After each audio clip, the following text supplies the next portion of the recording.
Chapter 1. The little junior sister of the nine-tailed celestial fox. On the winding mountain path of Qingyun's sect, a young boy clad in a dark blue robe was slowly ascending the mountain, holding the hand of a little girl. Ouyang's senior brother, how much further do we have to go? The little girl gasped, her delicate doll-like face glistening with beads of sweat, her cheeks puffed out like a small squirrel. The boy, addressed as Ouyang, paused his steps, glanced at the sun above, and pondered before responding. Do not worry at our current pace. We shall surely reach the foot of the mountain by tomorrow's dusk. Tomorrow's dusk? The little girl turned pale, sulking as she plopped down onto the ground, refusing to take another step forward. The mountain path ahead twisted and turned, seemingly leading to an endless horizon.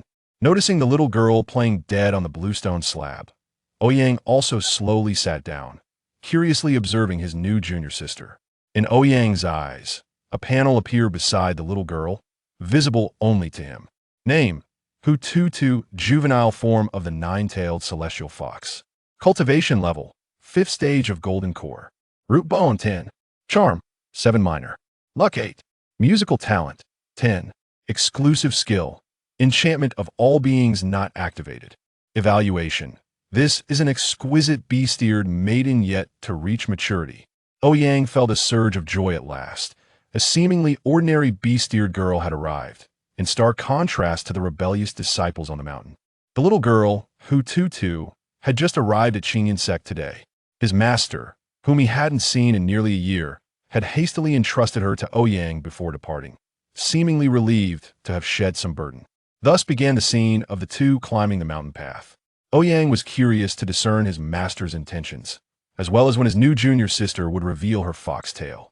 Indeed, from the very first glance, Ouyang recognized she was not merely human, but a spirit fox endowed with an innate celestial body. After all, the golden attribute panel was impossible to overlook.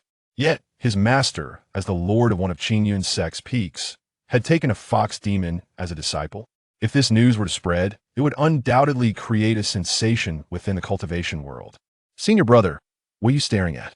Hututu glared at Ouyang with irritation. Despite his handsome appearance, he lacked grace even if he were not flying on a sword. He could at least use some wind-based magic to expedite their journey. She was merely a little girl, yet he had dragged her up the mountain path for 2 hours. He showed no consideration for her delicate nature. Moreover, the intensity of his gaze was becoming increasingly fervent. Could he be one of those who had an affinity for children? Was it because of her innate beauty? Presently, she was merely a lovely child, but in the future, she would undoubtedly captivate the world. Had the senior brother already become infatuated with her youthful charm? Although she was a little princess of the Fox clan, her beauty was indeed unparalleled. Yet at the tender age of 5, she had no desire for romantic pursuits.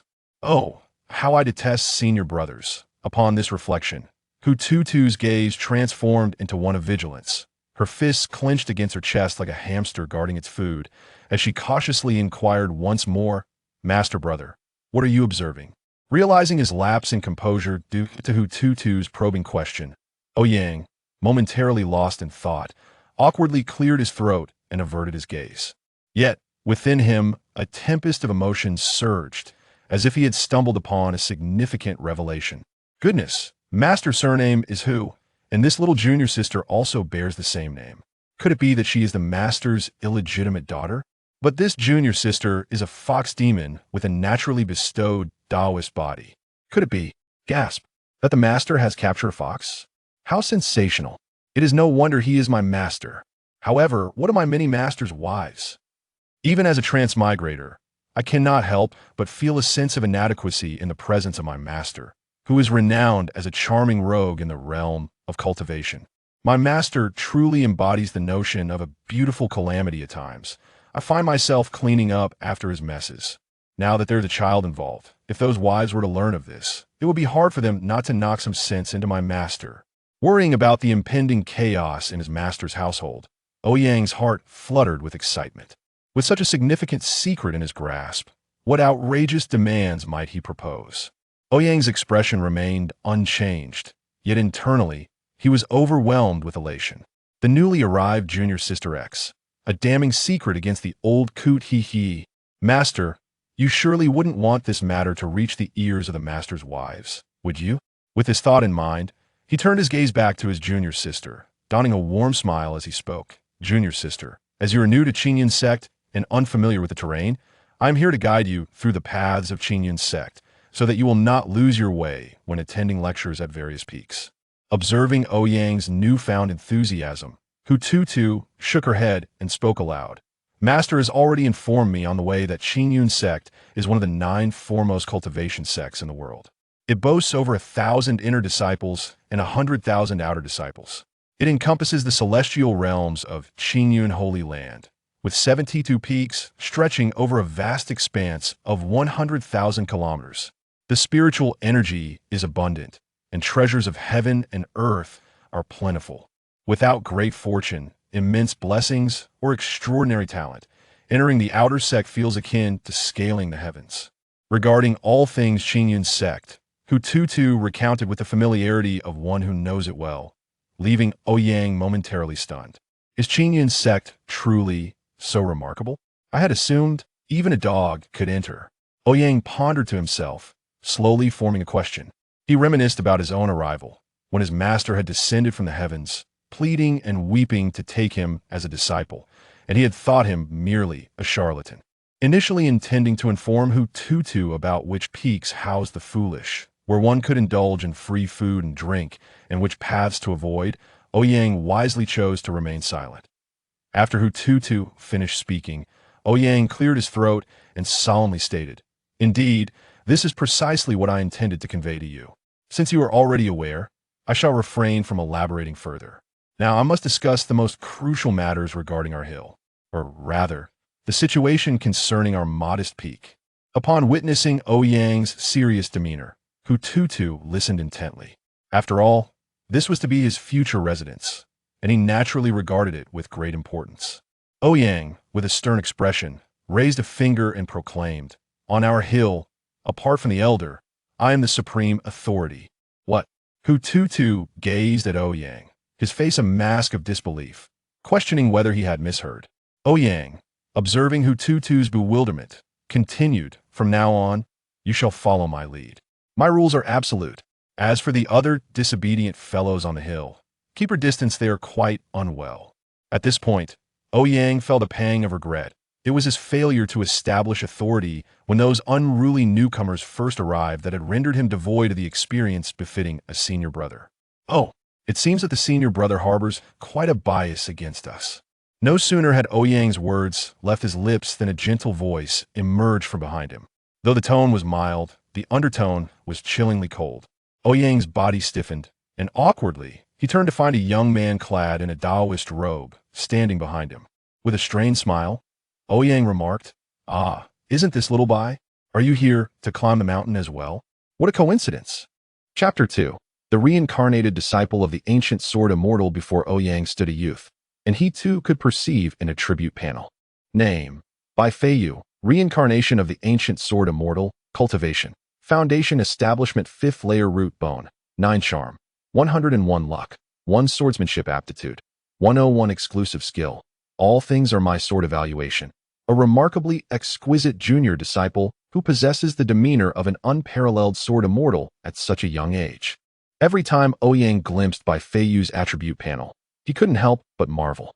His junior brother was truly extraordinary. It was evident that he was the destined protagonist. However, the luck rating of 1 clearly indicated he was not the favored child of fortune. Upon Bai Feiyu's entrance, he equally captivated Hututu, who stood beside Ouyang. The youth was strikingly handsome, with sharp brows and starry eyes, a smile gracing his lips, exuding a gentle demeanor akin to a refreshing breeze. Clad in a flowing white robe and donning cloud-like boots, a 3-foot green sword hung gracefully at his waist. He stood tall like a green pine, his garments billowing in the mountain breeze, resembling a celestial being. He appeared to be bathed in light, warm and exquisite. How handsome! Hututu's eyes widened as she beheld the newcomer, her little heart racing with excitement.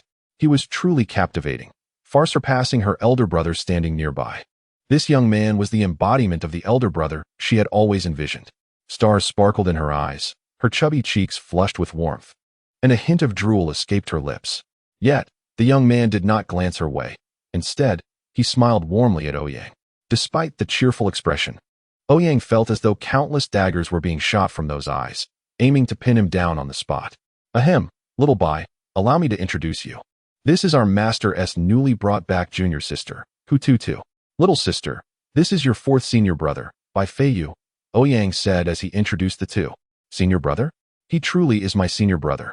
I, Tutu, adore senior brothers. Hututu was momentarily stunned by this unexpected joy, stammering her words. Just the thought of spending each day alongside such a handsome senior brother filled her with warmth, as if enveloped in a multitude of cotton. He. Imagining her future days with senior brother Feiyu, a smile reminiscent of a 30-year-old aunt appeared on her 5-year-old face. Upon hearing Ouyang's introduction, Bai Feiyu's gaze shifted towards Hututu. His eyes narrowed, and his finely shaped brows furrowed. Before him, Hututu was utterly exposed to his scrutinizing gaze. Bai Feiyu, with a hint of displeasure, spoke up. What on earth is going on, master? How could he take in such a little fox? Ouyang swiftly lunged forward, covering Bai Feiyu's mouth. Just as Bai Feiyu was about to form a sword tactic to summon his flying sword and sever the claws of this rogue before him, Ouyang pressed down on Bai Feiyu's sword hilt, leaning closer to his ear, whispering, Master instructed not to mention her identity in her presence. Also, her name is Hututu, and Master is called Ouyang. Bai Feiyu's eyes widened in shock, staring incredulously at Ouyang. They both share the surname Hu? Is it possible that this little fox is Master's illegitimate daughter? The Master has unexpectedly captured a fox demon to assist in his cultivation? Are contemporary cultivators truly this astonishing? Or have I merely grown old? Bai Feiyu brushed away Ouyang's hand, gazing at Hutu with a complex expression, and spoke with a stoic demeanor. Now that you have entered the mountain gates, devote yourself to your practice and keep your distance from the senior brother. His mind is unwell. His tone was rather antiquated, akin to that of an ancient relic. As a spirit fox, Hutu was acutely aware of Bai Feiyu's emotional shifts. It seemed that her handsome senior brother had not favored her from the very moment they met. How could someone as charming as herself be so unappreciated? In her disappointment, she felt a profound confusion. Was this senior brother akin to the uncles from Qingxiu Mountain? Recalling how those dashing uncles always frolicked in pairs, oblivious to the lovely aunts, she wondered if handsome men only favored other handsome men. Wait, she was merely a child. Why so serious? Ouyang reached out to pinch Bai Feiyu's cheek, attempting to coax a smile from his younger brother. In a flash, Bai Feiyu seized Ouyang's wrist, executing a maneuver that pinned him against the stone wall. Ow, you rascal! I am your senior brother. Ouyang yelped, a mix of pain and indignation in his voice. Observing the playful skirmish between her two senior brothers, Hutu began to understand. No wonder he was so cold to her. Was it fear that her innate beauty might steal his attention? The inhabitants of this mountain gate were indeed peculiar.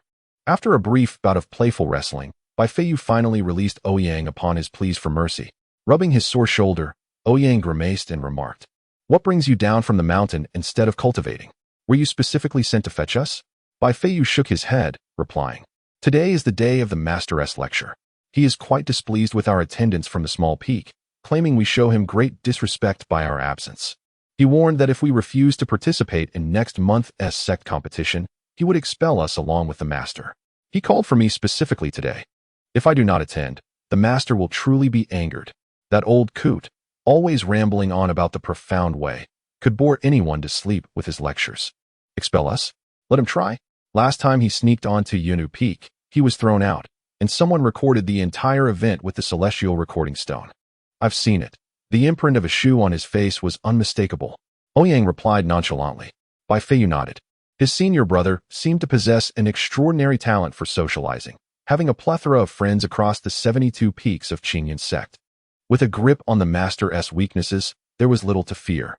As he was now at a critical juncture in honing his sword heart, he preferred not to squander time on trivial matters. Years had passed since his reincarnation, and he was dedicated to achieving the perfect sword heart he had not attained in his previous life.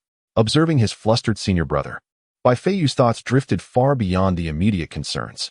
Bai Feiyu harbors a profound secret unknown to anyone. In a previous life, he was an ancient sword immortal. Awakened to the memories of his past existence, Bai Feiyu devoted himself to the Qingyan sect, one of the 9 major sects of the current era. For cultivators, aside from innate talent and techniques, the most crucial element is the availability of cultivation resources. Until one's strength reaches a formidable level, Entering a prominent sect significantly accelerates the pace of cultivation. Since joining the Qingyun sect 5 years ago, Bai Feiyu has felt led astray by his current senior brother. His previously calm demeanor has been continuously provoked by this individual, igniting a simmering frustration within him.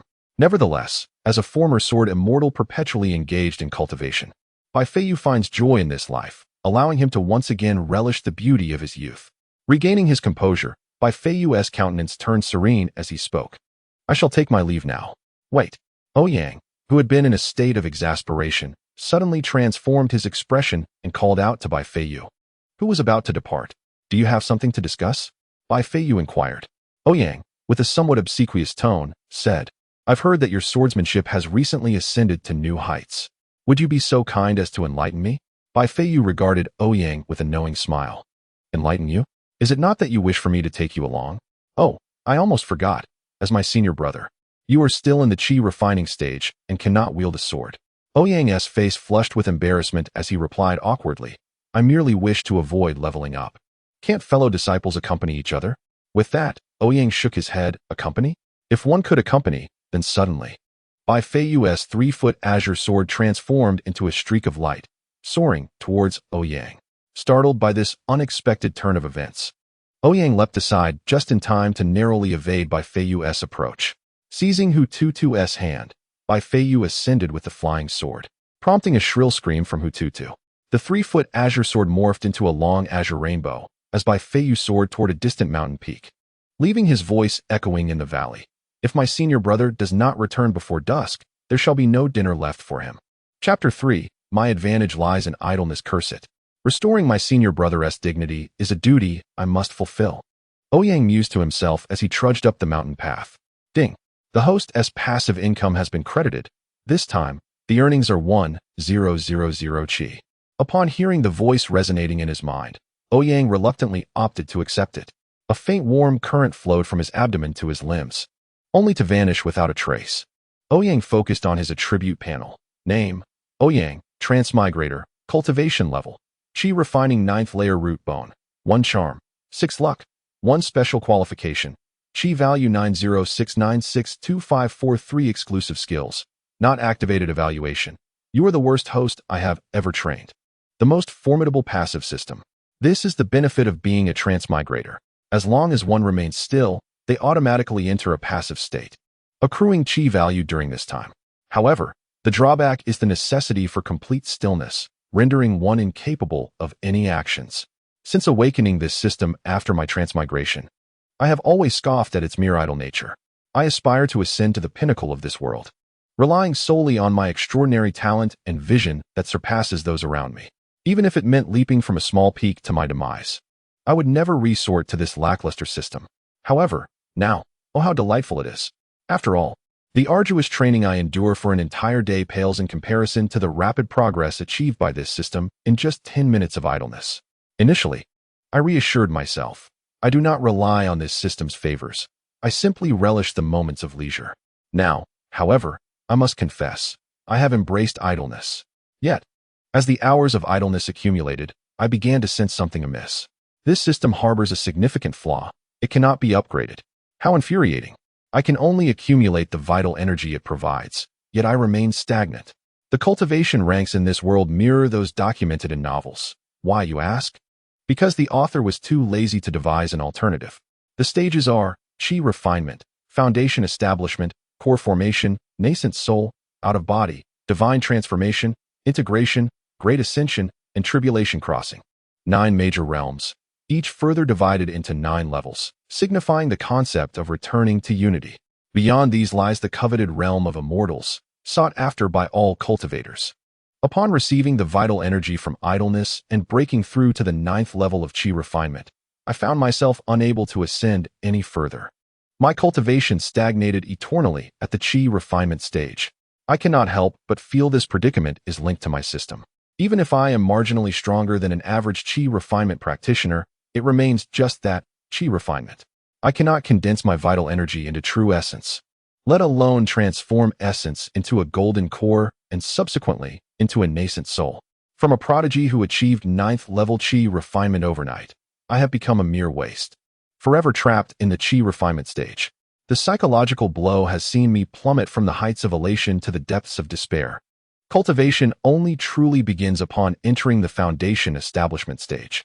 It is only at this level that one can access the magnificent artifacts and supreme techniques.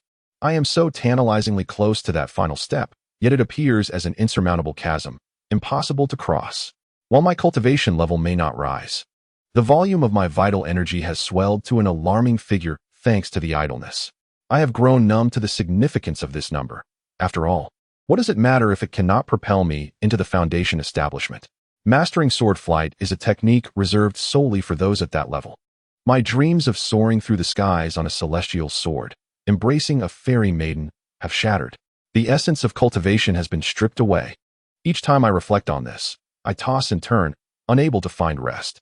Furthermore, the inability to ascend in rank brings with it another grave disadvantage: my lifespan. The chi refinement stage may preserve my youthful appearance at 18, yet my lifespan is nowhere near that of higher-ranked cultivators. Unlike those in the Great Ascension stage, who may live for thousands of years, a chi refinement practitioner is lucky to reach 200 years. If I cannot break through, I shall face the grim reality of having to start anew in no more than 2 centuries. 200 years may merely be a fleeting moment for an immortal cultivator. Yet for oneself, it could signify an entire lifetime. Ouyang withdrew his thoughts, shaking his head in mild frustration, as he retrieved a yellow talisman from his robe. This was the swift movement talisman gifted to him by his third disciple, Changxing. By tearing the talisman and infusing it with true energy, one could activate the formation inscribed upon it, granting a 2-fold increase in speed. Setting aside his worries, he decided to return for a meal. Recalling the rebellious child's warning that he would not be left any food if he did not return by dusk. In the grand scheme of things, nothing was more paramount than a meal.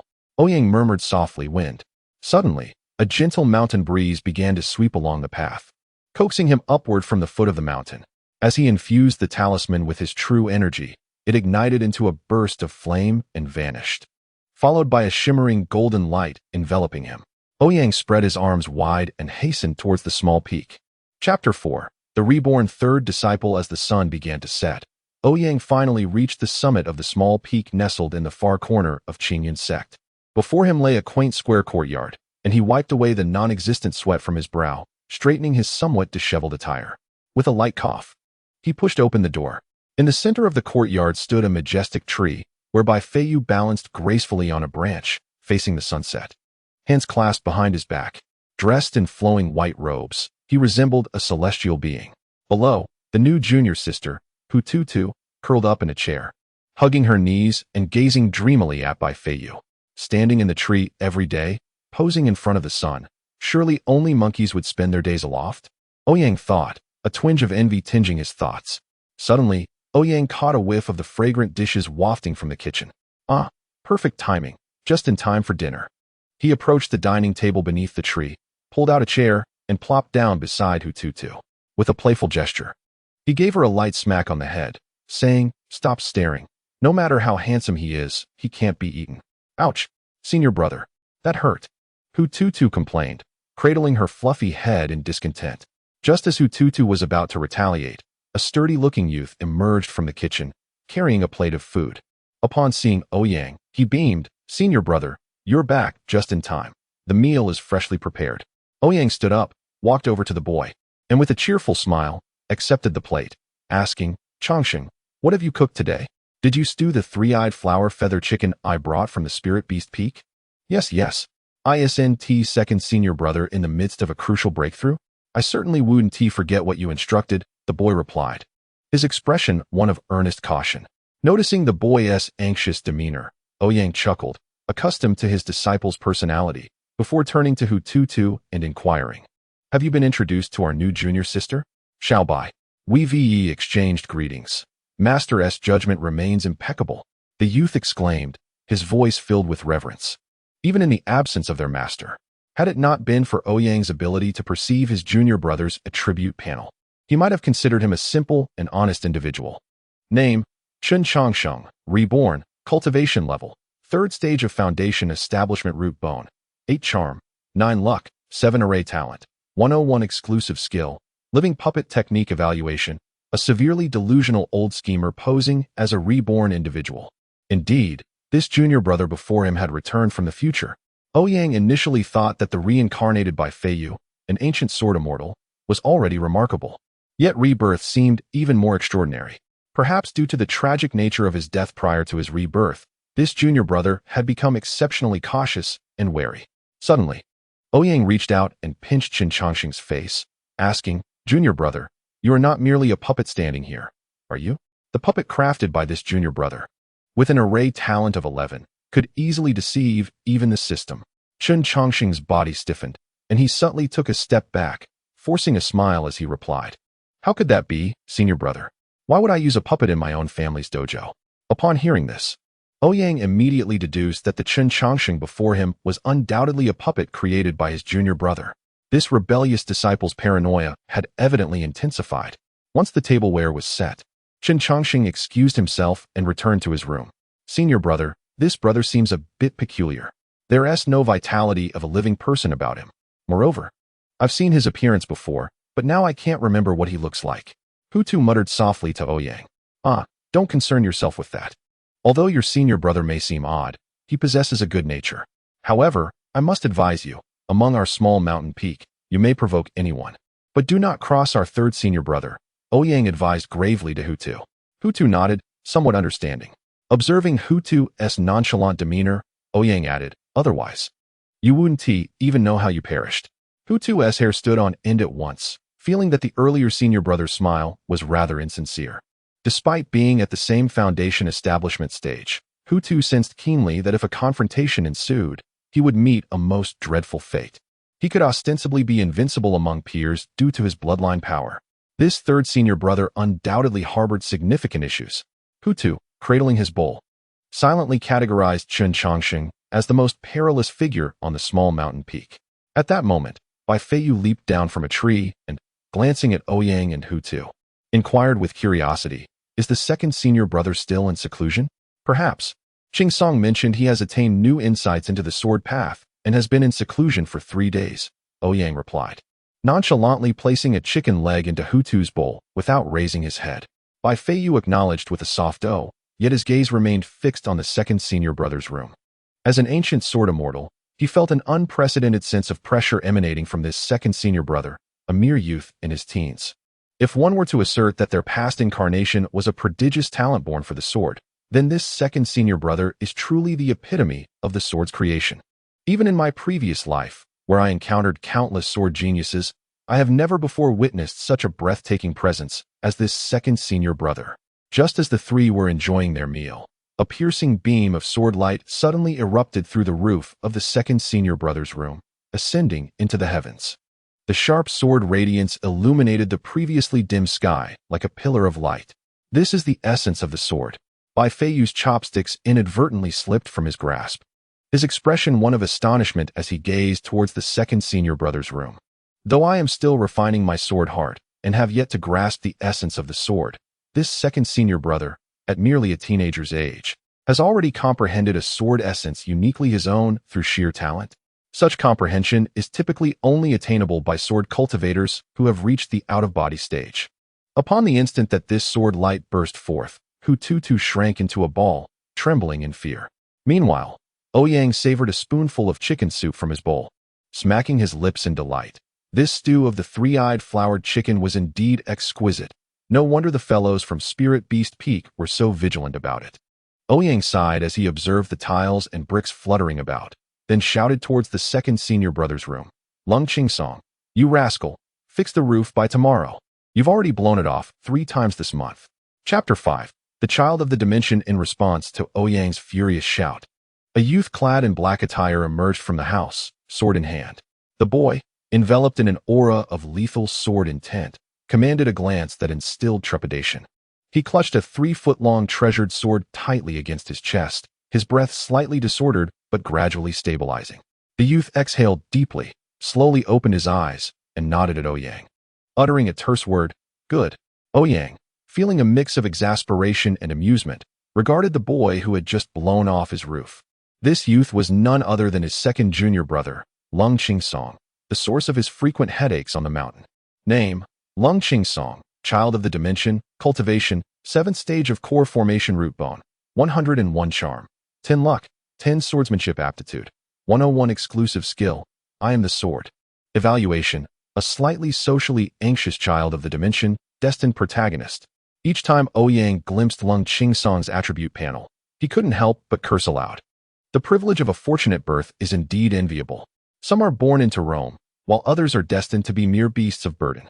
Truly, comparison breeds envy. Yet, this was the child he had nurtured himself. The memories of those early days still vividly replay in Ouyang's mind. After acquiring the system, he encountered the orphaned Lung Qingsong, and upon seeing the boy's attributes, Ouyang resolutely decided to adopt him. Establishing a good rapport with the child of the dimension was essential for survival. At the tender age of 5, he wandered with 3-year-old Lung Qingsong until they met their master, Ouyang, who tearfully agreed to take them both as disciples. Recalling the moment when my master sought my companionship, in a rural field, 5-year-old Ouyang and 3-year-old Lung Qingsong were greedily devouring sweet potatoes pilfered from the earth. Suddenly, a celestial figure, an ethereal Taoist priest, descended before them. Young friends, we share a fateful bond. Would you consent to become my disciples? This Taoist was none other than my current master, Ouyang. Upon witnessing his miraculous arrival, Ouyang instinctively declined. After all, he had awakened a system, and the child he carried was a being of another realm. Why should he entertain the notion of any ordinary figure becoming his master? Ouyang, taken aback by Ouyang's outright refusal, observed as Lung Qingsong instinctively hid behind Ouyang, warily eyeing Ouyang. I beseech you, allow your brother to be my disciple. Ouyang implored sincerely. But what about me? Ouyang asked eagerly. I can assure you a life of wealth. Ouyang proclaimed, thumping his chest in guarantee. I yearn to cultivate immortality. Ouyang swiftly rejected the offer. Compared to your brother, it would be far better for you to become a wealthy gentleman. Ouyang conceded reluctantly. If you won't accept my elder brother, then I shan't go either. For the first time, Lung Qingsong uttered such a lengthy sentence. It was early autumn, a season ripe with abundance, when Ouyang formally accepted both of them as disciples, marking the commencement of their path to immortality. Since then, the two had been brought back to Qingyun's sect by Ouyang, and that very moment of their arrival stirred even the sect leader. The source of this commotion was none other than my younger brother, whose extraordinary talent was simply breathtaking. Even the sect leader couldn't resist the temptation to recruit Lung Qingsong as his disciple. Yet, Lung Qingsong, loyal to Ouyang, declined the leader's overtures. Where my brother goes, I shall follow, he declared, once again hiding behind Ouyang, uttering his second lengthy sentence. Truly, he was a devoted sibling. Ouyang felt a swell of pride for his socially anxious little brother. A gem obscured by dust, lamented the sect leader, crestfallen as he departed the small peak, eliciting a delighted laugh from his own master. Just as Ouyang regained his composure, he noticed Lung Qingsong seated at the table, sword in hand, ravenously devouring food after 3 days of fasting. The sword aura surrounding him had yet to fully dissipate, and the oppressive energy reverberated throughout the courtyard. On the opposite side of the table, Hu, a small and timid figure, trembled uncontrollably. The pressure from Lung Qingsong was overwhelming. Compared to the earlier sensation of impending doom from his third senior brother, this young man seemed capable of ending his life with a mere flick of the wrist. Grandfather, is the mortal realm truly so perilous? I fear I may never return alive. Hu lamented inwardly. Meanwhile, Bai Feiyu regarded Lung Qingsong with grave concern. How could a mere adolescent exude such formidable pressure? What extraordinary talent was this? It seemed he must redouble his efforts in cultivation, lest his reincarnation as an ancient sword immortal become a source of ridicule. Unbeknownst to Lung Qingsong, who was completely oblivious to the thoughts of the two individuals, his gaze fell upon the 3-eyed flowered rooster on the dining table, instantly igniting his interest as he reached out to seize it. Ouyang struck Lung Qingsong's hand with his chopsticks, furrowing his brow as he remarked, "Have you washed your hands? We are here to eat." Reluctantly, Lung Qingsong retracted his hand and obediently went to wash it. Upon his return, Ouyang turned to the still sifting Hu and softly reassured her. "This is your second senior brother, Lung Qingsong, and also my younger brother. Despite his fierce appearance, he is surprisingly gentle." Ouyang spoke the truth.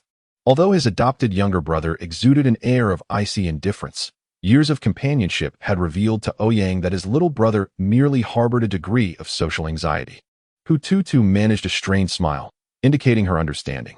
Upon hearing Ouyang's introduction, Lung Qingsong cast a look of surprise towards Hu and uttered a single word, "Fox." What's wrong with the fox? It's perfectly stewed, now eat. Ouyang interjected, shoving a chicken leg into Lung Qingsong's mouth, effectively silencing him. Once the meal concluded, each of them retreated to their respective chambers, each lost in their own thoughts. Only Ouyang's voice echoed behind Lung Qingsong. Get out. Don't drag the blanket over here. Find your own place to sleep. Do not crowd into my room. Meanwhile, Hututu lay back on her own bed, feeling a weight lift off her shoulders. The events of the day had far exceeded her psychological expectations. Where have I truly come to? Hututu recalled her grandfather's earnest words before her departure. Child, as a being of innate Tao physique, others will surely be unable to perceive your true form. Thus you must never disclose your identity to anyone. Otherwise, you may face mortal peril. Hututu lamented that not even her senior brothers could be informed of her true nature as a spirit fox. Her delicate face contorted into a grimace. She had come to Qingyun's sect for a significant purpose, yet merely one day into her stay. She felt the oppressive weight of the human race. With even the smallest peaks teeming with talent, it was evident that Qingyun's sect, and humanity as a whole, far surpassed the capabilities of the demon race.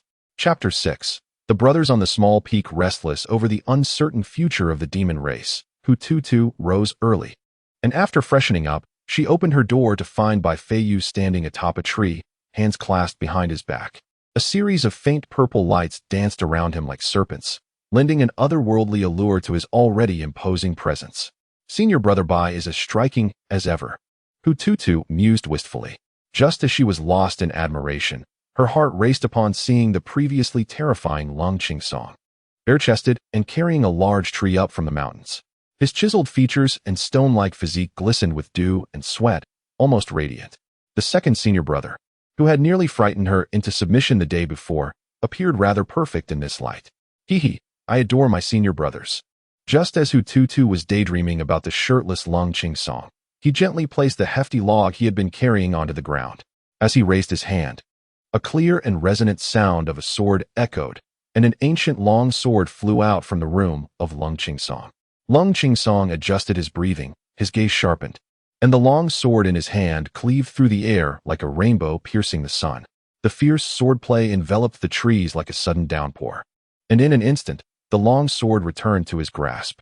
The tree, which was once robust, was instantly reduced to a pile of wooden planks. What an extraordinary sword technique! Hututu exclaimed involuntarily from the side. Lung Qingsong glanced at Hututu before lowering his head to begin gathering the wooden planks strewn across the ground. Second senior brother, what are you doing? Hututu boldly approached Lung Qingsong, sporting what he believed to be a charming smile, with a nail clenched between his teeth.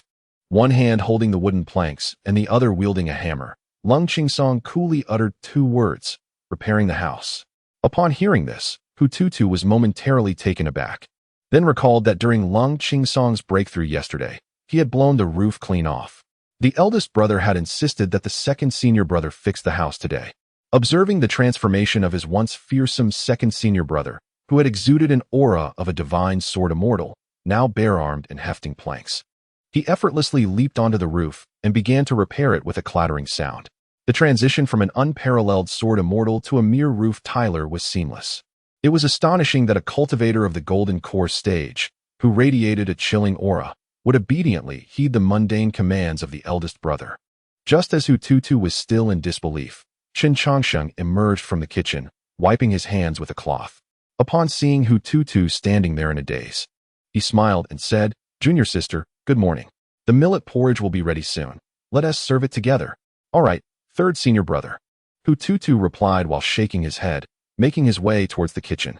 Despite the slightly insincere smile that Chen Changsheng wore as her senior brother, he surely would not harm her without reason. As Hututu entered the kitchen, she approached Chen Changsheng, who was busy at work, and rolled up her sleeves to offer assistance. "Senior brother, what can I help you with?" Chen Changsheng turned to look at Hututu, his eyes shimmering with an unknown light, and softly replied, "Please tidy up the dishes and then bring them out." Hututu nodded enthusiastically and skipped off to gather the dishes. Chen Changsheng watched her retreating figure, the peculiar light in his eyes intensifying. The future nine-tailed celestial fox, the Empress of all beasts, had now become his little junior sister? Could it be that everything had changed since his rebirth? Regardless, as long as he established good relations in the early stages, the tragic fate of his past life would not befall him again. Qin Chongqing's mind raced with plans for his future. He harbored a monumental secret that no one else knew. He had been reborn from the future. After struggling for over a decade in the face of an apocalyptic world, he ultimately met his demise. In this life, he was determined to stand at the pinnacle of this world. Everything he had lost, he would reclaim in this lifetime. He was unwilling to lose anything again. In this existence, he vowed to survive and not squander his chances. For now, he was surrounded by a remarkable group of future talents. Senior brother, what a spurning. After tidying up the dishes, Hututu sniffed and asked in confusion, "Oh no, the porridge has burned." Qin Chongqing hastily grabbed a long spoon and stirred the pot. The burnt smell wafting up from within.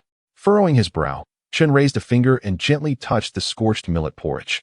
A fleeting dark azure light flickered across the surface. And when he withdrew his finger, it was smeared with charred remnants. It seemed this puppet body required further updates. Contemplating his singed finger, Qin Chongqing swiftly executed a shocking maneuver. Without leaving a trace, he snapped off the charred finger and concealed it in his sleeve, subsequently producing a pristine new finger to replace it. As Qin Chongqing served breakfast, Hututu placed the bowls and chopsticks on the table. Clutching a large bun in both hands, she glanced at Bai Feiyu, who stood nonchalantly on a tree, and then at Lung Qingsong, who was perched on the roof. Assuming the guise of a repairman. Third senior brother, who do you think is more handsome, second senior brother or fourth senior brother? Hututu asked, a hint of infatuation in her voice. Qin Chongqing paused with his chopsticks. With a charm rating of 9, he believed he had never been outshone in appearance, though he seldom revealed his true self to outsiders. They are both quite handsome, just like me, he replied with a calm smile, casting a glance at Qin Chongqing, whose features were rather ordinary and pedestrian. Hututu suddenly burst into laughter. Right. Third senior brother, you are also quite handsome. Gazing at the radiant smile of Hututu, Qin Chongqing fell into a reverie, reminiscent of his early days at the mountain gate, clad in a green robe and squatting on a stone, where he had carelessly removed his mask and smiled, saying, "Oh, what a handsome young lad. Why wear a mask every day?" The memory of that green robe, bathed in sunlight, seemed to shimmer with a golden halo, leaving him mesmerized. Why does third senior brother always seem so dazed and foolish? Hututu pondered, biting into her bun, utterly perplexed. Qin Chongqing snapped back to reality, recalling something that made him smile. I wonder if the first senior brother is awake yet. Junior sister, let me tell you, in our little mountain peak, do not provoke the first senior brother when he is in a bad mood. Upon hearing Qin Chongqing's words, Hututu set down her bun, her expression one of confusion as she asked, third senior brother, it's not that I have an issue with the first senior brother. I just want to ask, do you all truly regard him as the first senior brother? An ordinary person at the 9th level of Qi refinement, at the age of the first senior brother, might indeed be considered outstanding compared to regular cultivators, yet among such a group of geniuses, he would undoubtedly appear somewhat mediocre. And geniuses are inherently proud, whether it be Lung Qingsong, Bai Feiyu, or the present Qin Chongqing. How could they willingly submit to an ordinary person at the 9th level of Qi refinement? Qin Chongqing discerned Hututu's subtle inquiry and, suppressing his smile, regarded her earnestly. Tutu, although my words may be a bit stern, I must convey this to you. Upon witnessing the suddenly serious demeanor of Qin Chongqing, Hututu immediately straightened up, acknowledging that his previous remarks had indeed been rather impolite. With an obedient expression, he perked up his ears, ready to absorb Qin Chongqing's teachings. Senior brother Ouyang is our esteemed elder brother, the one and only. Even if he wishes to become the master of the Qingyun sect, none of us would object, Qin Chongqing declared with righteous fervor. Observing Hututu's somewhat bewildered expression, Qin Chongqing silently vowed, regardless of others' opinions, I, Qin Chongqing, will protect senior brother Ouyang with my very life. Chapter 7. The profoundly mysterious senior brother. As Qin Chongqing's voice fell, an overwhelming surge of purple light erupted atop the small peak. Countless rays of dawn-like brilliance surged upwards, enveloping the mountain. The spiritual energy of heaven and earth converged frantically upon the peak, transforming into golden lotuses that descended gracefully. The resonant tones of the Tao echoed in the air above the mountain. A miraculous phenomenon had arisen. The purple aura flowed from the east. Someone had attained enlightenment. Qin Chongqing's gaze sharpened, rising to his feet as a vibrant azure glow surrounded him. Instantly, numerous formations outside the small peak were activated. What had once appeared to be a scene of chaos now looked remarkably ordinary to outsiders. Bai Feiyu, standing nonchalantly on a branch, slowly opened his eyes, the purple energy swirling within them. His sword aura was subdued, yet it emanated the essence of a treasured blade sheathed in its scabbard. Hututu distinctly sensed that everything around him had transformed into a myriad of flying swords. Houses, trees, the green bricks beneath their feet. Even the very air felt like sharp blades. Bifayu softly proclaimed, "All things are my sword." Instantly, the mountain reverberated with the sound of countless sword cries. Invisible blades responding to Bifayu's words. The once clear sky was suddenly enveloped in a swirling haze of yellow and black, accompanied by the melodious strains of musical instruments and the resounding beat of drums, as if the heavens themselves were celebrating Bifayu's enlightenment. Ling Qingsong, perched atop a roof while repairing it, paused, his hammer suspended midair as he gazed towards Bifayu on the branch, a fierce battle intent flashing in his eyes. The sword path Bifayu had comprehended was starkly opposed to his own. Ling Qingsong had once considered following that path, but had ultimately chosen to reject it. He placed greater faith in the sword he wielded, and in himself. The sword beside Ling Qingsong seemed to resonate with its master's heightened battle spirit, emitting soft chimes in response.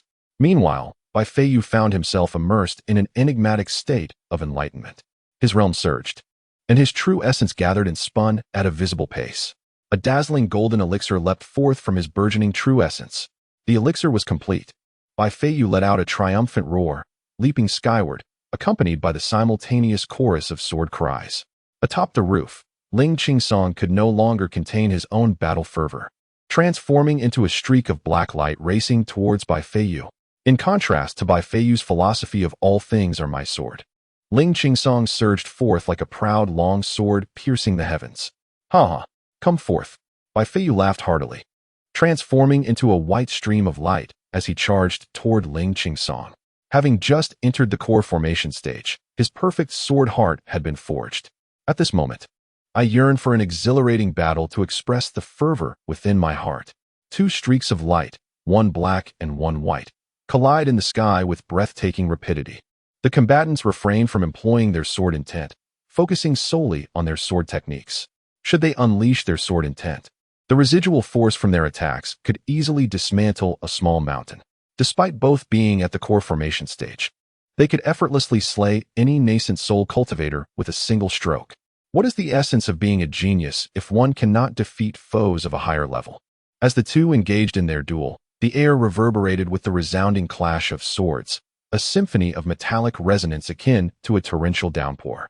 Below, Hututu gazed upward at the two figures exuding immense pressure. Even their mere exchange of sword techniques rendered him rigid, unable to move. The overwhelming sword aura instilled a profound sense of dread, making it impossible to meet their gaze. Witnessing the perilous and spectacular confrontation, Hututu internally lamented that, were he to face either of them, a single strike would suffice to sever his own foxtail. Is this what it means to be at the core formation stage? The sense of oppression they exude surpasses that of the formidable demons within his clan. They are at the same stage as I am. Grandfather, this is not the same as my core formation. Hututu cried out silently within. Chen Chongqing's aura surged with a brilliant azure light as he valiantly sustained the array surrounding the small mountain. The invisible sword intent of the two combatants struck against his carefully constructed formation like a cataclysmic wave. Yet, to be prudent, Chen Chongqing was determined to prevent the unfolding events from being witnessed by those on other peaks. Steady now. Do not act recklessly, you two rascals. He chastised the two reckless swordsmen in his mind, exasperated by their impulsiveness. Just as Chen Chongqing felt on the verge of collapse, a voice erupted from within Ouyang's residence. Can't a person get some sleep in the early morning? With Ouyang's words echoing, the phenomena above the small mountain came to an abrupt halt. A surge of true energy, reminiscent of a tidal wave, burst forth from Ouyang's room, dissipating the chaotic energies swirling in the sky. The atmosphere cleared instantaneously, banishing all profound sounds and energies to oblivion. The fierce combat between Bifeyu and Ling Qingsong was abruptly interrupted, their bodies hurled away like leaves caught in a tempest, sending them crashing beyond the mountain's edge. Ouyang emerged from his dwelling, his eyes bloodshot and attire disheveled, brandishing a paper fan while fuming. As Ling Qingsong and Bifeyu returned to the mountaintop, invisible hands seized them, rendering them immobile. They exchanged knowing smiles, only to be pulled down from the sky. Ouyang, wielding the fan, delivered a few sharp taps to their heads, reprimanding them with fervor. You both possess quite the talent. Have you dismantled your home only to contemplate destroying a mountain peak next? With no home left, you might as well sleep on the streets. Having grown accustomed to his brother's scolding, Lung Qingsong stood obediently, enduring Ouyang's tirade with an air of resignation. As he just entered the core formation stage, Jinxin, with a radiant smile, had completely tuned out Ouyang's words, which seemed to drift in through one ear and out the other. Hututu observed the elder brother, who was furiously cursing with hands on his hips, and recalled the overwhelming surge of vital energy that had pressed down on him like a mountain just moments ago. In the fierce battle between Brother Bai and Brother Long, he found himself utterly immobilized, while the elder brother had effortlessly sent both of them flying with his vital energy. Was such a colossal amount of energy truly only the level of Qi Refinement 9th layer? The two who had just appeared godlike in battle now resembled fledglings being chastised by the elder brother. Hututu, filled with disbelief, wondered if Ouyang was genuinely only at the Qi Refinement 9th layer. He recalled what Qin Changsheng had said earlier. If the elder brother wishes to become the leader of the Qingyun sect, we three have no objections. Well, if you have no objections, then neither do I, Tutu. Chapter 8. The love saint does not just appear with outstretched hands. Chastisement aside, mealtime is mealtime. After venting his morning grumpiness, Ouyang gazed at the two indifferent disciples and, with a sigh of resignation, permitted them to go eat. After their meal, Lung Qingsong continued to repair his rooftop, Bai Feiyu returned to the tree to stabilize his realm, and Qin Changsheng headed down the mountain to reinforce his formation. Only Ouyang and Hututu remained. Ever since ascending the mountain yesterday, Hututu had been in a state of shock and was now beginning to feel numb. Whether it was the astonishing swordplay of Lung Qingsong and Bai Feiyu or the seemingly simple Qin Changsheng, all could easily overpower him. Even the elder brother, whom he had always believed to be merely at the Qi Refinement 9th layer, had effortlessly subdued both Lung Qingsong and Bai Feiyu during their duel. For a moment, he felt like a joke, a so-called prodigy of unparalleled beauty from Qingxiu Mountain, reduced to insignificance. With a drooping expression, Hututu stood beside Ouyang, who was preparing to leave, and timidly said, "Elder brother, am I really foolish and useless?" Ouyang, placing a shovel into the basket on his back, turned with curiosity to the downcast Hututu and gently patted her fluffy little head, reassuring her, "Silly child, how could you be foolish? Hee, elder brother is so nice." Hututu giggled and affectionately hugged Ouyang's leg. At first glance, she thought the elder brother was merely an ordinary figure. But now he radiated kindness and bore a delightful scent of bamboo, reminiscent of the bamboo bed back home on Qingqiu Mountain. "I like elder brother the most." Ouyang lifted the petite Hututu and placed her into the basket on his back, smiling as he declared, "Let us go. From today onwards, you are a member of the Little Mountain Peak. Come with me to gather herbs." MHM, I am the best at finding spiritual herbs," Hututu exclaimed with enthusiasm. Ouyang, carrying Hututu, made his way toward the back mountain. The Qingyun sect occupied the sacred land of Qingyun, consisting of 72 peaks. However, only the outer 12 peaks were accessible, while the remaining 60 peaks lay within the inner sanctum of the sacred land. Centered around the main peak, Qingyun Peak, they were arranged in a manner that tightly encircled the sanctum. The remaining 11 peaks are Sword Peak, Jade Maiden Peak, Spirit Beast Peak, Miscellaneous Studies Peak, Five Elements Peak, Dan Peak, Artifact Peak, Punishment Peak, Martial Peak, Heavenly Transformation Peak, and Little Mountain Peak. Each mountain represents a distinct cultivation method in which its practitioners excel. The other 60 peaks are generally considered forbidden grounds, as they are inhabited by the venerable elders of Qingyun sect who engage in arduous meditation. This restriction serves a dual purpose, ensuring the safety of the disciples and maintaining the tranquility necessary for the elders' spiritual practices. Unauthorized entry by inner disciples is strictly prohibited. Should they fall into the hands of the brawny men of Punishment Peak, they would undoubtedly face a dual assault on both body and spirit. However, Little Mountain Peak holds a rather unique position. Unlike the other 11 peaks that are situated on the periphery, it is nestled more centrally within the forbidden area. Thus, its existence inherently falls within the realm of the restricted. Furthermore, why should the prohibitions of the sect pertain to Little Mountain Peak? Ouyang, amidst the confines of the forbidden grounds, navigates with reckless abandon. While carrying the bewildered Hutu, he enthusiastically introduces the daily operations of Little Mountain Peak. In contrast to the specialized cultivation methods of the other peaks, Little Mountain Peak is distinguished by its medical expertise. Indeed, it serves as the small clinic of the entire Qingyun sect. In the past, Ouyang's master, Ouyang, was renowned as a masterful healer in gynecology, often regarded as a compassionate elder brother. However, the disciples he took under his wing were all inherently rebellious, with a nature that resisted the teachings. Consequently, none were inclined to inherit Ouyang's esteemed medical skills, a reality that often left him feeling melancholic over the absence of a worthy successor to his knowledge. Although Ouyang was also reluctant to embrace his master's medical legacy, as the eldest disciple, he found himself persistently drawn into the teachings, absorbing a considerable amount of knowledge through sheer proximity. In the realm of cultivation, ordinary ailments rarely present themselves. Even in the event of a cold or fever, the flow of vital energy often brings swift relief. Should one suffer from poison or injury, an array of miraculous elixirs can be found at Dan Peak, ensuring a swift recovery. If even Dan Peak cannot remedy the situation, there is little hope for assistance from Little Mountain Peak. Thus, the medical practices at Little Mountain Peak can often seem rather superfluous. The knowledge acquired in a past life finds little application here. One cannot simply approach a cultivator at the core formation stage and gently explain, "What you have is not a core formation. It is a stone, and it ought to be surgically removed." Nor can one approach a nascent soul cultivator and declare, "Nascent soul? What nonsense! You are merely pregnant." What? You are a man? Then it must be a teratoma. Surgery is required. Cultivation? What cultivation? Trust in science? The minds of these individuals seem unhinged. They ought to be admitted to a mental health facility. The medical practices of Little Mountain Peak are largely limited to pulse diagnosis, acupuncture, and herbal prescriptions, with an emphasis on psychological counseling. After all, how else could one explain why Ouyang's master was celebrated as a masterful healer in gynecology? The elder sisters of cultivation require psychological support. Regrettably, Ouyang did not inherit his master's exceptional emotional intelligence. What? Do not complain, embrace me. Proximity to the virtuous leads to sweetness. I am 9, you are 3. Aside from you, there is only you. Do you know what my flaw is? It is you. How can someone of several hundred years muster the audacity to utter such words?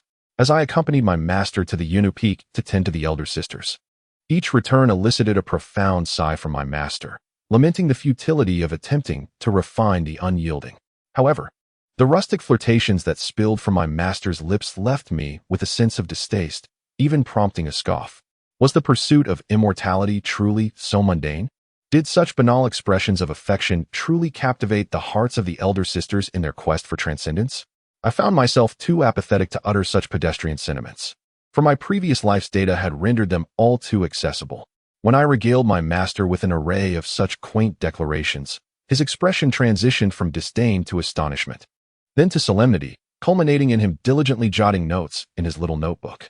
Overnight, he proclaimed the continuance of his legacy and excitedly set forth on a journey with his newly acquired scripture in hand. As I traversed the mountain path, I casually plucked a sweet grass root, breaking a piece for my companion, Hututu, while placing the remainder in my mouth, a sly smile curling at the corners. In this world, love is a shared burden, yet I, Ouyang, claim 12 measures for myself, leaving the world indebted to me for 2. Ha ha ha. I am the contemporary paragon of romance. Chapter 9, revealing secrets about my junior brother senior brother. Your smile is rather lewd. Hututu's voice pierced the moment. It was then I recalled the persistent shadow trailing me. Clearing my throat, I replied, Tutu, you are still too young to comprehend. Do not speak out of turn. Oh, Hututu acknowledged, then gazed towards the forbidden grounds of the Qingyun sacred land. Truly, the Qingyun sect, one of the 9 great sacred sites, boasts landscapes that resemble a celestial realm, mountains interlinked, rolling and undulating. The perilous wooden path winding through the hills entwines like ribbons amidst the verdant waters and mountains, creating a unique and resplendent tableau. Within the depths of the canyon, a mysterious mist rises, shrouding the mountains in an ethereal veil, delicately painting a breathtaking landscape. It is hard to discern whether it is the people traversing the scenery or the scenery flowing with the people.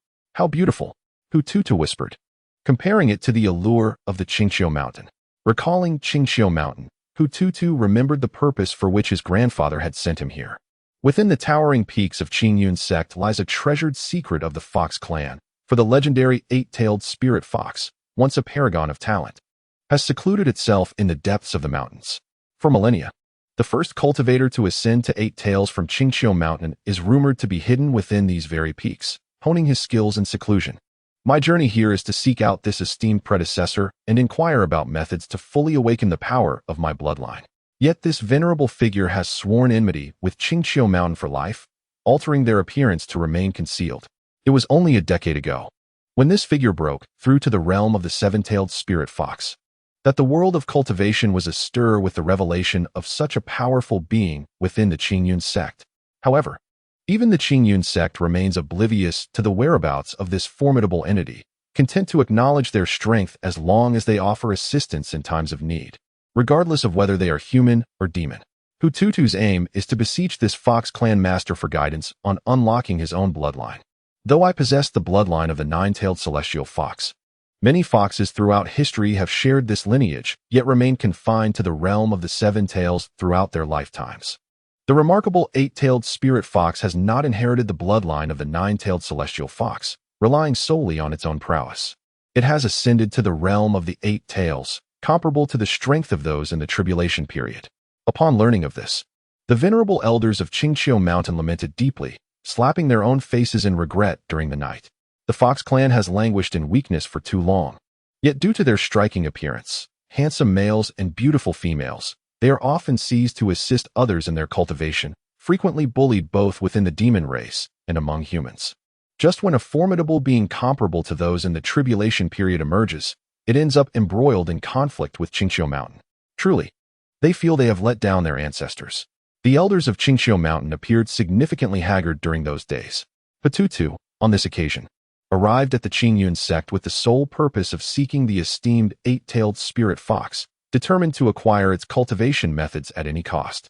This endeavor is not merely for personal gain, but aims to empower the entire Fox clan. I must strive harder. Hututu encouraged herself internally.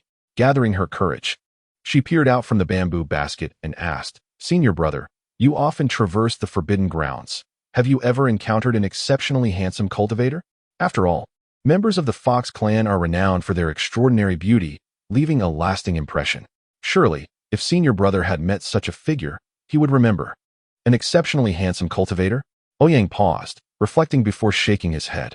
"I have not encountered anyone more dashing than Beiji and Xiaobai. Besides, the individuals here are ancient beings. Having lived for uncountable years, how could one expect to find anyone strikingly handsome among them?"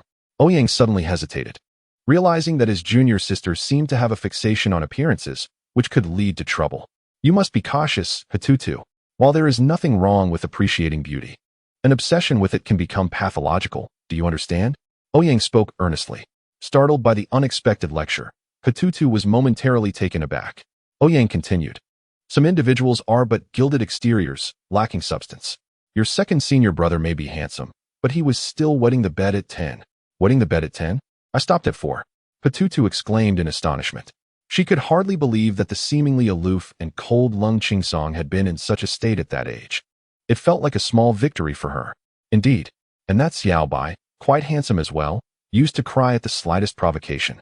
Ouyang, caught up in the moment, continued his banter. Hututu had not cried in ages. The thought that her upright senior brother Xiaobai could be so sensitive filled her with a sense of pride. Compared to them, I seem rather exceptional. The competitive spirit of youth swept away her previous disappointments, urging her senior brother to share more amusing anecdotes about her 2 senior brothers. Ouyang, indulging in his mischievous side, sought to bolster Hututu's confidence while playfully tarnishing the reputation of the 2 young men. Oh, they were notorious for their antics, like running around bare-bottomed after using the toilet. What a painful experience it was to bathe, as the scrubbing caused such discomfort that one cried out for their master. In another instance, due to a lack of distance, 2 individuals found themselves inadvertently splashed by each other. The entire valley's walkway echoed with laughter, reminiscent of playful chicks. Meanwhile, atop a small peak, the cold green pine, engaged in roofing repairs, sneezed several times. Suddenly, Bai Feiyu, perched in the tree, lost his footing and nearly fell. They exchanged glances, both harboring the same thought. Surely this fellow isn't secretly cursing me in his heart, is he? How childish. They simultaneously huffed, humph. Chapter 10. Entering the mountains for medicinal herbs. The deeper one ventured into the forbidden grounds, the more exquisite the scenery became. Great fish swam through the woods. Towering mushrooms reached for the clouds. White cranes danced among the mountains, and fierce tigers were ridden by men. Ouyang and Hututu leisurely rode upon the back of a magnificent white tiger through the forest. Hututu, swinging her feet playfully, persisted in her inquiries. Senior brother, what small animal do you like the most? Ouyang pretended to ponder, stroking his chin, before teasingly responding, well, I particularly like little foxes. Ooh, Hututu exclaimed in delight, turning to glance at Ouyang, whose face was lit with a smile. She quickly averted her gaze, unwilling for him to witness her gleeful expression. Humph, I also like little foxes, but little foxes may not necessarily favor senior brother, she declared nonchalantly, though her heart brimmed with joy. The fact that her senior brother liked foxes felt like an unspoken affection towards her. Observing Hututu's beaming face, Ouyang couldn't help but reflect. They say daughters are their father's little warm blankets, and this sentiment rang true. Who could resist the charm of such a soft companion? Is there a chance to see foxes here, senior brother? Hututu inquired, eager for the answer. Indeed, within Qingyun Valley, where all beasts roam, there are certainly foxes. Ouyang replied. Could you take me to see the foxes? Hututu gazed at Ouyang with hopeful eyes. Was it homesickness that stirred her desire to see her kind? Ouyang pondered her earnest wish. Naturally, he agreed without hesitation. Dismounting from the tiger, Ouyang patted its side, signaling it to depart. The presence of the king of beasts would deter most other animals from approaching. Once the tiger had moved a distance away, Ouyang retrieved a rope from his backpack and began to fashion something on the ground. Senior brother, what are you doing? Hututu asked, watching as he manipulated the rope while preparing a chicken leg to heat for their midday meal.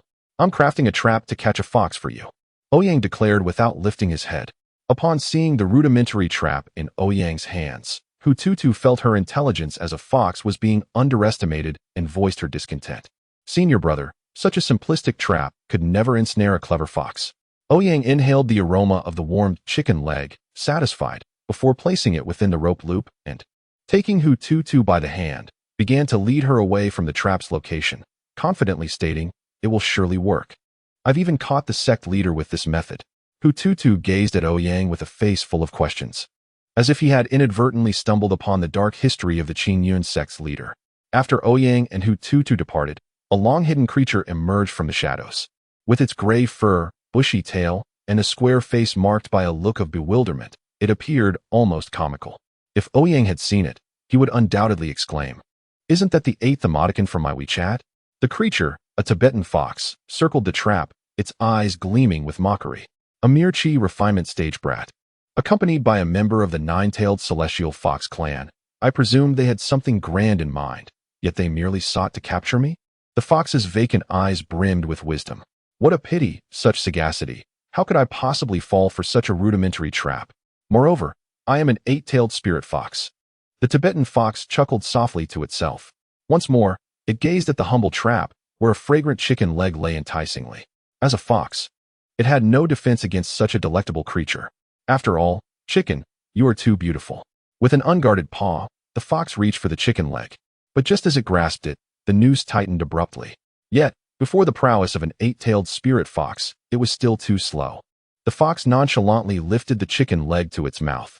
Ah, the 3-eyed flower feather chicken is as delicious as ever. Just as the Tibetan fox began to savor this delicacy, the seemingly ineffective rope, like a bolt of lightning, ensnared its neck. Before it could react, the unremarkable rope tightened around it like a serpent. Startled, the fox attempted to unleash its demonic power to break free, only to be horrified to find its immense energy sinking into the abyss, utterly beyond its control. It was then that the fox recalled Ouyang's earlier words. I have captured the leader of the Qingyun sect using this method. Could it be that the lad was not jesting? As the fox prepared to employ its innate divine ability to escape, it suddenly felt a wave of numbness wash over it, collapsing helplessly to the ground, its consciousness fading away. Damn it, the rope is a magical artifact. And it is poisoned. The fox felt the rope binding it in a most humiliating manner, and panic surged within. Was it truly destined to be shamefully restrained here? Despite being a powerful figure at the tribulation stage, as the rope tightened, the fox's last conscious thought screamed, no, I am a tribulation stage being. Meanwhile, Hututu, sensing a kindred spirit, abruptly lifted his head and exclaimed, hey, senior brother, did you hear someone calling? Ouyang, engrossed in carefully digging up a spirit herb, replied without turning his head, "Are you hungry? There's food in the backpack." "Humph, I am not hungry." Hututu, adjusting the freshly woven flower crown atop his head, scampered over to the backpack and retrieved a fragrant roasted chicken. Ah! With a satisfied bite, Hututu's small face resembled a bun, blissful like a hamster indulging in its feast. Suddenly, the sky darkened, and Hututu paused mid-chew, staring blankly upwards, as a gigantic, three-headed monstrous bird appeared before him. A predatory crimson light flickered in its gaze, and a terrifying pressure emanated from the three-headed monster bird. Big senior brother. There's a giant bird in the sky. It looks so fierce. Hututu stammered, calling out to Ouyang nearby.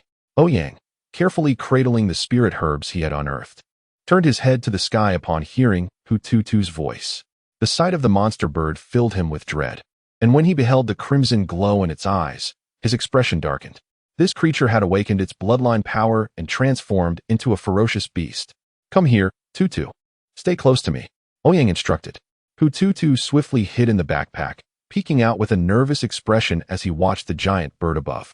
The three-headed monster bird stretched nearly 20 meters long, its three heads fixated menacingly on the two below, as if they were its intended prey. Just as Hututu felt the tension rise, he suddenly heard Ouyang's voice. "Tutu, after 2 days of eating roast chicken, would you like to try the taste of roasted bird?" Chapter 11, Sorcery? It comes without applause, though Hututu was unaware of the true extent of his senior brother's prowess. He recalled how, just that morning, Ouyang had subdued their formidable second and fourth brothers even while still groggy. Ouyang must be exceptionally powerful. Thus, he felt no fear at all. "You foul bird. My senior brother is an extraordinary chi practitioner," Hututu proclaimed, his confidence unwavering as he shouted at the three-headed monster bird in the sky. Ouyang, with a bemused expression, observed his little junior sister cheering for him from within the backpack. Although he recognized her encouragement, it sounded somewhat like an insult to his status as a chi practitioner. Turning his gaze back to the three-headed monster bird, he assessed its attributes. Name: three-headed monster bird, bloodline awakening failed, cultivation level, 6th stage of nascent soul bone structure. For charm, 1 luck, 1 special qualities, none exclusive skills, none evaluation, an ant is not worthy of comment. Upon examining the attributes of the three-headed monster bird, Ouyang felt a wave of relief wash over him. It was merely an insignificant creature. However, it seemed that the monster bird sensed his disdainful gaze. The three heads began to thrash wildly before suddenly tilting back to unleash their wrath. One head spewed forth a torrent of flames, another unleashed a ferocious gale, while the central head exuded a noxious, acidic mist. When the flames collided with the acid, the fire surged violently, fueled by the gale from the other head. In an instant, the sky transformed into a blazing inferno. "Ah, a creature that understands physics. How amusing," Ouyang remarked in astonishment at the bird's complex technique. Yet, it was futile. Unhurriedly, he retrieved a tome, perusing its contents with focus, and soon comprehended the necessary principles. After noting the flow of true energy, he cast the book aside and clapped his hands together, bellowing, "Water dragon." The vast ocean of true energy within him surged forth, and steam enveloped Ouyang as it roiled around him. With a resounding roar, a colossal water dragon surged skyward, growing in stature as it charged toward the monster bird. The water vapor encasing the dragon rushed to confront the raging inferno. The flames, as if encountering their nemesis, were swiftly extinguished by the torrent of water. The colossal water dragon reared its head, raising its claw to firmly grasp the three-headed monstrous bird, and opened its mouth to bite down. The creature emitted not a single cry of despair as it was swiftly consumed by the dragon. After devouring the monstrous bird, the dragon swayed in the sky, seemingly reveling in its newfound vitality. The once vaporous eyes began to glimmer with life.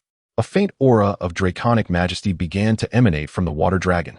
This dragon was on the verge of awakening. Ouyang furrowed his brow as he observed the undulating water dragon above, feeling the vital energy within him steadily dissipating. Although the loss of energy was negligible compared to his vast reservoir of over 900 million units, it was evident that the water dragon had no intention of heeding his command. Each time he employed a technique, it seemed to slip from his grasp, rendering the spells uncontrollable.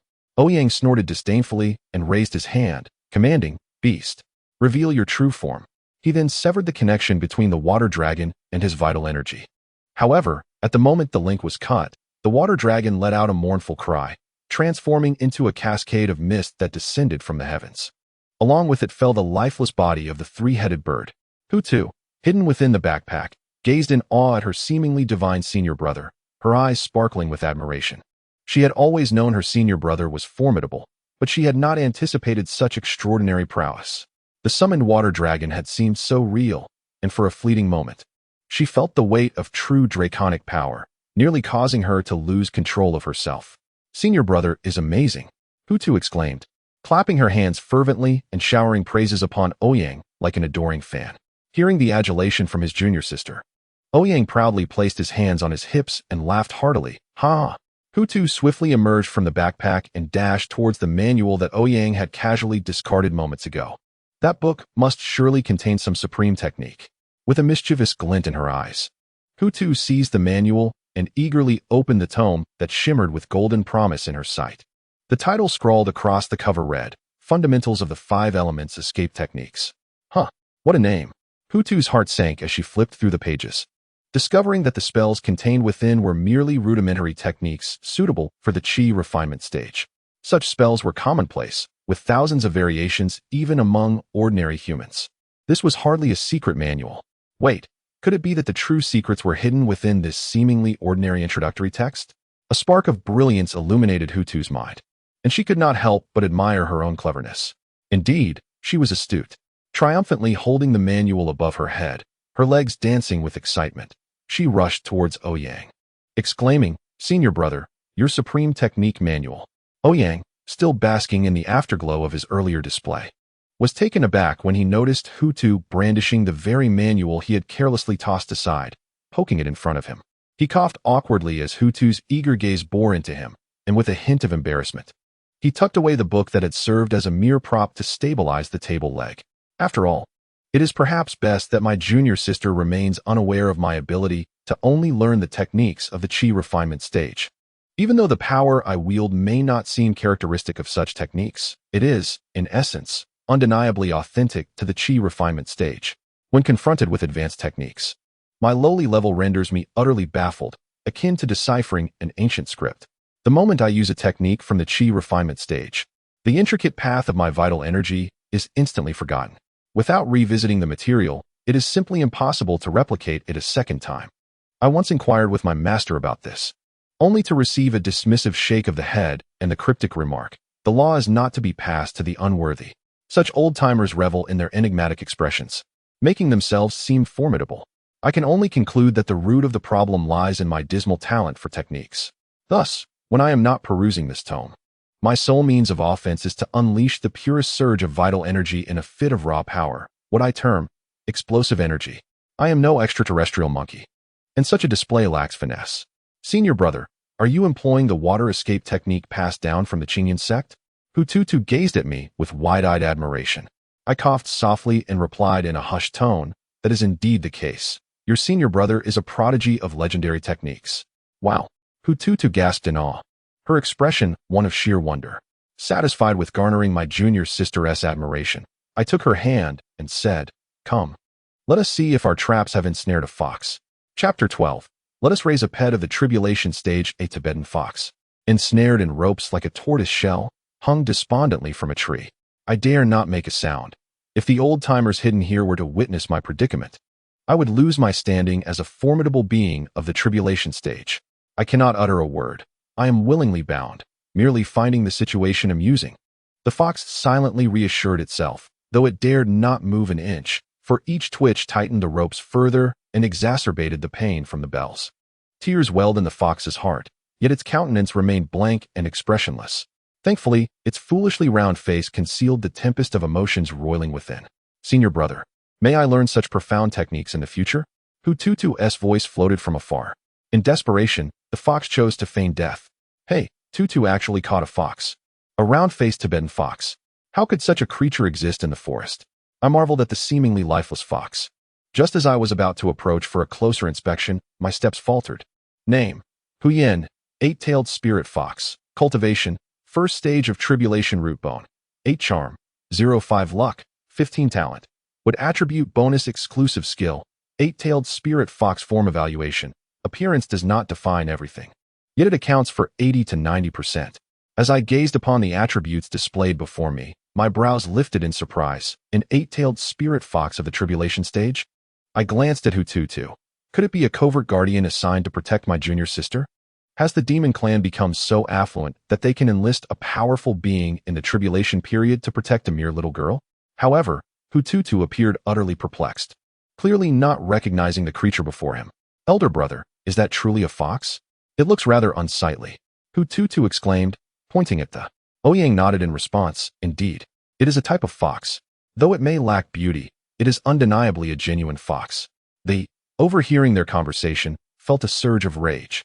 Its teeth clenched in fury. If it weren't for its current inability to move, it would have relished the opportunity to exact vengeance upon these two youngsters for daring to comment on its appearance. It despised being the subject of such discussions.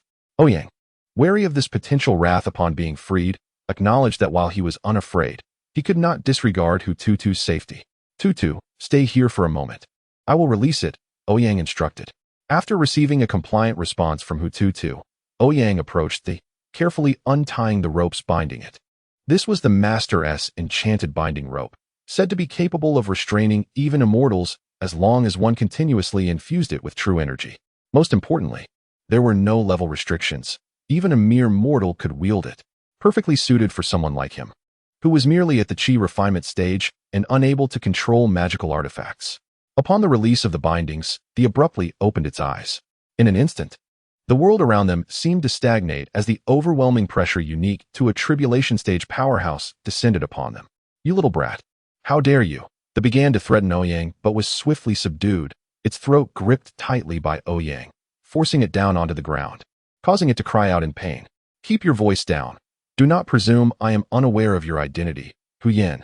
Should you act recklessly, I shall have you fashioned into a fox fur coat. Ouyang threatened ominously. Ouyang, pressed firmly against the ground, was left in a state of utter bewilderment.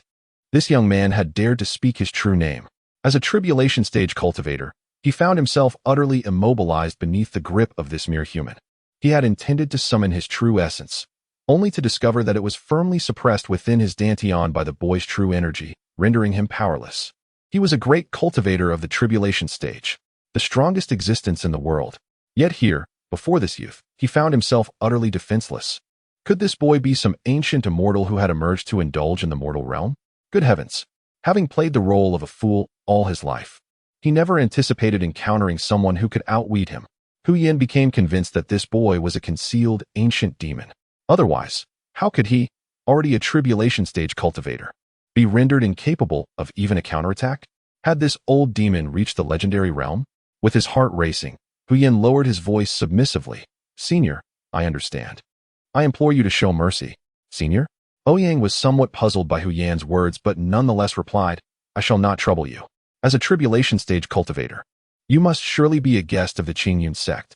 Amuse that little fox behind me, and then I shall release you. Otherwise, I shall ensure your complete annihilation. Although Ouyang was merely at the chi refinement stage and had little understanding of the essence of the soul, he was resolute in his stance. Should the fox in front of him dare to resist again, he would not hesitate to scatter its ashes. Was the tribulation transcendent stage truly formidable? He had faced countless elders in seclusion, each of whom he had bested. The subdued fox nodded repeatedly, prompting Ouyang to lift it up, a smile gracing his features as he approached Hututu. Tutu, behold, this is the fox from the Qingyun sect. Ouyang waved the fox in front of Hututu. To prove the authenticity of the creature, he deliberately showcased the bell attached to it. This gesture was akin to presenting adult imagery to a young girl, causing Hututu to gasp in shock.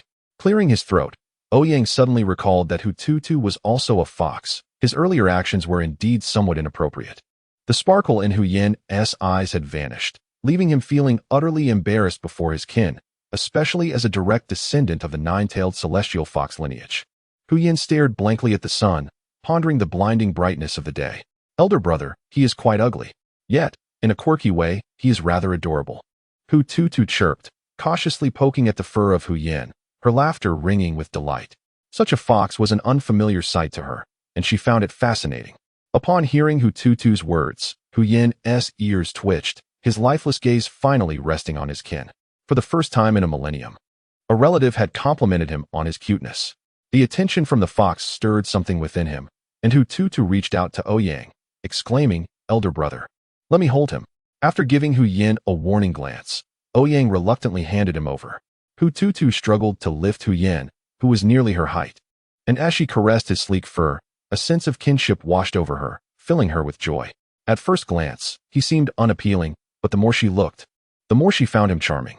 She cherished him as if he were a new toy. Ouyang regarded his little junior sister with a perplexed expression, unable to comprehend her taste. However, Hu Tutu's subsequent plea left him in a quandary.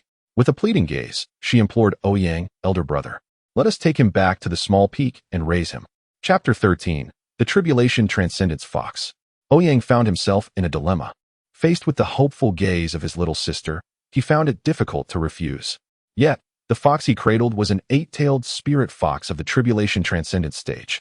While Ouyang did not regard the Tribulation Transcendence stage as particularly powerful outside, any practitioner at that level would be revered as a guest of honor in any of the 9 sacred lands. How could one treat a Tribulation Transcendence expert as a mere pet? Would they forfeit the respect due to a powerful being? I am willing. Hu Yin suddenly conveyed telepathically to Ouyang. Ouyang gazed at Hu Yan's lifeless eyes in astonishment.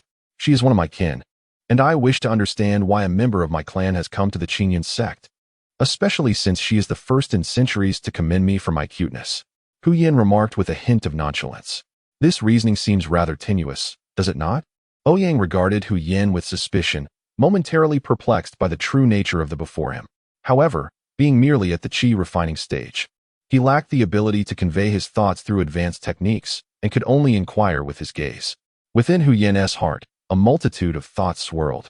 On one hand, he harbored a profound resentment towards Qingqiu Mountain, a sentiment nurtured since childhood due to the scorn regarding his appearance. Yet, to receive sincere praise from a fellow clan member for his looks stirred within him a sense of kinship. The distinction between humans and demons is stark. The demon race retains certain animalistic traits, and for the Fox clan, the emphasis on appearance is nearly as vital as life itself. Amidst the sea of attractive beings in the Fox clan, Hu Yin had long been an anomaly, subjected to ridicule and mockery. The sudden acknowledgement from a kindred spirit thawed the frost that had encased his heart. On the other hand, there was Ouyang. The Tribulation Crossing stage represents the pinnacle of this world. The path to immortality is long and fraught with challenges, yet here he stood at the precipice, with the potential to ascend to the 9th level of Tribulation Crossing in due time. But what lies beyond? Since antiquity, immortals have ceased to exist. Yet now, an immortal stands before him. Hu Yin keenly sensed that his fortune resided within Ouyang, further solidifying his resolve to remain by her side. The notion that this girl would care for him was precisely what he had yearned for. As for the dignity of a Tribulation Crossing expert, that had been casually disregarded. Did such a thing still hold weight? Under Hu Tutu's earnest entreaty, Hu Yin acquiesced. Ouyang found herself unable to summon any valid reason to refuse. The only conceivable danger was that this might attempt to usurp the body of her little disciple, the 9-tailed celestial fox. If that were the case, it would be wiser to bring them back rather than allow a nefarious presence to linger in the shadows. Should this intend to seize the soul of her little disciple? There were formidable entities at the small peak adept in manipulating souls. Ouyang resolved firmly, as did and Hu Tutu gained a new companion. All parties were content, and with a jubilant spirit, they commenced their journey toward the small peak. The early autumn breeze had lost its oppressive heat, now bearing a refreshing quality. Ouyang waved her hand, drawing forth 2 spirit fruits from the forest with her true energy, and she and Hu Tutu hurried toward the small peak, enjoying the fruits along the way. Their backpack contained the heart and demon core of the 3-headed monstrosity, along with the spirit herbs gathered that day. Hu Tutu hummed an unknown nursery rhyme, the melody echoing along the walkway. Everything felt so blissfully serene. Suddenly, a golden light streaked across the sky, descending before Ouyang. It was a paper crane. Ouyang extended her hand, and the crane gently landed in her palm, unfolding into a sheet of paper. Upon observing the inscription on the paper, Ouyang suddenly recalled that his junior sister had yet to complete the formalities for her admission into the Qingyun sect. The signature on the yellow paper indicated Qingyun Peak, the principal peak of the sect. Whenever new inner disciples were received, they were required to ascend Qingyun Peak to ignite their life lamps. These life lamps were not a means of control over the disciples. Rather, they served as a protective measure. As long as the lamp remained lit, it signified that its owner was alive. Should the flame dim, it would indicate that the owner had sustained injuries. The guard stationed at Qingyun Peak would then employ secret techniques to locate the lamp's master and render assistance. This was a safeguard provided by the Qingyun sect, one of the 9 great sacred lands, to its inner disciples, reflecting the sect's care for its own members. Only upon igniting the life lamp, receiving a waste token, and being recorded in the sect's genealogy would Qingyun acknowledge an individual as a disciple. This paper crane served as a reminder for him to take his little junior sister to complete her formalities. He recalled that the last time he had dealt with such procedures was 5 or 6 years ago, when Xiaobai joined the sect. Were it not for this paper crane, he might have entirely forgotten about it. Ouyang used his finger as a pen, channeling his qi as ink, and hastily scrawled 3 characters on the yellow paper. Understood. He then infused the paper with his qi. The yellow paper transformed back into a paper crane, joyfully fluttering around Ouyang for a moment before reluctantly soaring towards Qingyun Peak. After receiving Ouyang's qi, the paper crane appeared much more lively than when it had arrived. Ouyang returned to the small peak with Hututu and Huyan, just in time for dinner. Hututu solemnly introduced her new pet to several of her senior brothers, Handsome, to Lung Qingsong, Bai Feiyu, and Qin Changsheng. The creature before them, a Tibetan fox, seemed merely an oddly featured fox. They assumed that their little junior sister, longing for home, had taken a fox as a companion. They shared an unspoken understanding regarding her true identity. Huyan, being a formidable figure in the tribulation period, found it effortless to suppress his aura in the presence of the 3, despite their remarkable talents, which had yet to fully mature. After dining, each retreated to their quarters for rest. Hututu cradled Huyan in her arms and nestled on her bed, softly murmuring, "Handsome, you know, I am also a fox. Once I discover the perfect method to awaken our bloodline, I will take you back to Qingxiu Mountain, where all the foxes reside." Hututu chattered on, her youthful spirit evident as she shared her thoughts with Huyan, who, despite being a mere 5-year-old girl, missed home dearly after just a few days away. Encountering a kindred spirit, even one as simple as a fox with limited awareness, prompted her to confide many heartfelt sentiments. As she spoke, Hututu's head tilted, and she soon drifted off to sleep. Huyan observed her, his expression revealing a hint of understanding. So, she had come here for the sake of her cultivation methods, aligning perfectly with the style of those old coots. Huyan felt a tinge of disdain and was about to leap from the bed when he noticed Hututu curling up due to the chill. With a kind heart, he extended his paw to cover her with the blanket. Hututu grasped Huyan's paw firmly, and just as Huyan attempted to withdraw his claw, Hututu murmured dreamily, "Mama, I miss you so much."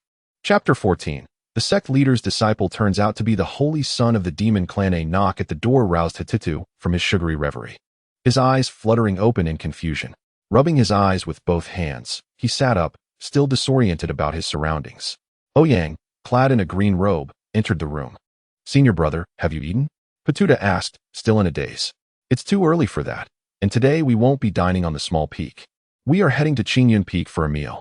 Hurry up and get up. We need to fetch your everlasting lamp today," Ouyang replied with a smile. He glanced at Huyan, who remained nestled at the head of the bed and had not yet risen. Hututu, still somewhat befuddled, dressed quickly and followed Ouyang out of the room. Upon looking up, he spotted Bai Feiyu standing gracefully on a branch, hands clasped behind his back. "Senior brother Bai, practicing so early, truly diligent," Hututu exclaimed in admiration. "Showing off early in the morning, not sure who he's trying to impress. Come on, let's go. If we delay, we'll miss the midday meal at Qingyun sect," Ouyang remarked, casting a glance at Bai Feiyu before urging Hututu onward. Senior brother, are we really walking there?" Hututu inquired, puzzled as to why his senior brother, despite being at the 9th level of qi refinement, could not fly with a sword. Were they to ascend the seemingly endless mountain path again? Ouyang shook his head, smiling as he said, "We won't be climbing today. Someone from Qingyun Peak will come to escort us." No sooner had Ouyang spoken than a melodious bird call rang out. Hututu looked up to see a massive white crane circling above the small peak. A youthful voice, empowered by true essence, echoed across the mountain. In accordance with the sect leader's decree, the new inner sect disciple Hututu is to proceed to Qingyun Peak to light his everlasting lamp. Hututu, step forward to receive the decree. All irrelevant personnel, stand aside. Stand aside? Ouyang squinted, gazing at the audacious white crane still circling the peak. How dare it be so brazen? A newcomer, no less. Yet, that crane appeared rather plump. "Xiao Bai, bring that bird down. We'll have an extra meal today," Ouyang commanded Bai Feiyu, who stood poised on the branch. Bai Feiyu, displeased, opened his eyes. He was in the midst of stabilizing his cultivation when someone dared to disturb his focus with a projection of true essence. Were they courting death? The 3-foot-long azure sword at his waist seemed to sense its master's agitation, promptly unsheathing itself and launching towards the crane overhead. Senior brother by. Spare the bird. A golden streak of light swiftly approached, colliding with the circling crane and sending it soaring far away. The golden light halted, revealing a handsome young man in a white robe, standing on his flying sword, cupping his hands in greeting. Junior brother by. The ancestor's disciple has only recently entered the inner sect. If I have offended, I hope for your understanding. Seeing the newcomer, Bai Feiyu closed his eyes once more. The previously aimless flying sword returned to its sheath with a swift motion. Ouyang gazed at the attribute panel of the newcomer, instantly recognizing who it was. Name, Ling Feng. Master S Senior Disciple Cultivation. 3rd stage of Yuaning Root Bone. 8 Charm. 8 Luck. 8 Swordsmanship Talent. 8 Exclusive Skill. Twin Sword Huajian Evaluation. An unremarkable disciple of the dual sword style. Ouyang, somewhat dissatisfied, remarked, Old Ling, what have you done? How could you send just anyone from the small peak? Ling Feng, with an apologetic smile, replied, I just delivered a letter to Master at Yunu Peak, which is why I asked my junior brother to come in my stead. I have instructed him to be particularly cautious, but perhaps the youth is a bit overconfident. I hope Brother Ouyang can forgive him. His speech was courteous, and his smile radiated a gentle warmth, akin to a refreshing spring breeze. Brother, they actually dared to attack the Master S mount. A voice laced with anger emerged from the white crane, as a young boy leaned forward to report to Ling Feng. Ouyang's expression shifted subtly as he glanced at the boy, a flicker of astonishment crossing his eyes. Name, Zhu Yuan, son of the Demon Clan, Cultivation. 1st stage of Jidan Root Bone. 101 Charm. 8 Luck. 7 Swordsmanship Talent. 10 Exclusive Skill. Metamorphic Demon Image Evaluation. A somewhat ostentatious major antagonist. A son of the Demon Clan. The old master actually took a son of the Demon Clan as a disciple. Moreover, the Demon Clan sent their own son as an undercover agent. Such a significant investment. Ouyang, upon viewing Zhu Yuan's attribute panel, felt a barrage of questions clouding his mind.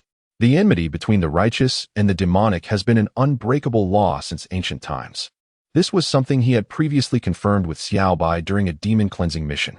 After completing the task, Ouyang had remarked, Xiaobai, has there been countless wars between the righteous and the demonic? What could be the reason behind this? Bai Feiyu responded calmly, it's merely a struggle for dominance, as it has been since ancient times. This implied that the conflict between the righteous and the demonic existed even in Xiaobai's past life, and Xiaobai seemed to accept it as a matter of course. Ouyang furrowed his brow, observing Zhu Yuan on the white crane, whose demeanor was filled with arrogance. The attributes indeed appeared extraordinary, even surpassing those of the reincarnated ancient sword Immortal, Xiaobai, only slightly inferior to that of his own younger brother. However, this was not what troubled Ouyang. Any genius who had not yet matured posed little threat, as long as they were not granted time to develop. What preoccupied Ouyang was whether the old master's acceptance of such a demonic son would lead to a tarnished legacy. After all, as the leader of the 9 sacred grounds, having a direct disciple who was a son of the Demon Clan was a profound disgrace for the Qingyun sect, which prided itself on being the vanguard of righteousness. As Ouyang pondered, Ling Feng remained composed on his flying sword, unhurried and unflustered.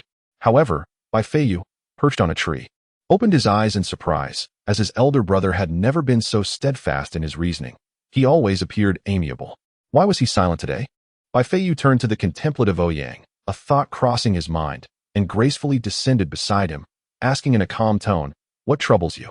Ouyang regained his composure and, observing the perplexed Bai Feiyu, softly remarked, what do you think of that young lad riding the crane? Bai Feiyu narrowed his eyes, gazing at the boy atop the white crane, and nodded. Though he may not be as exceptional as second senior brother, he possesses remarkable talent. It seems the sect master has taken on a worthy disciple. Ouyang was somewhat taken aback.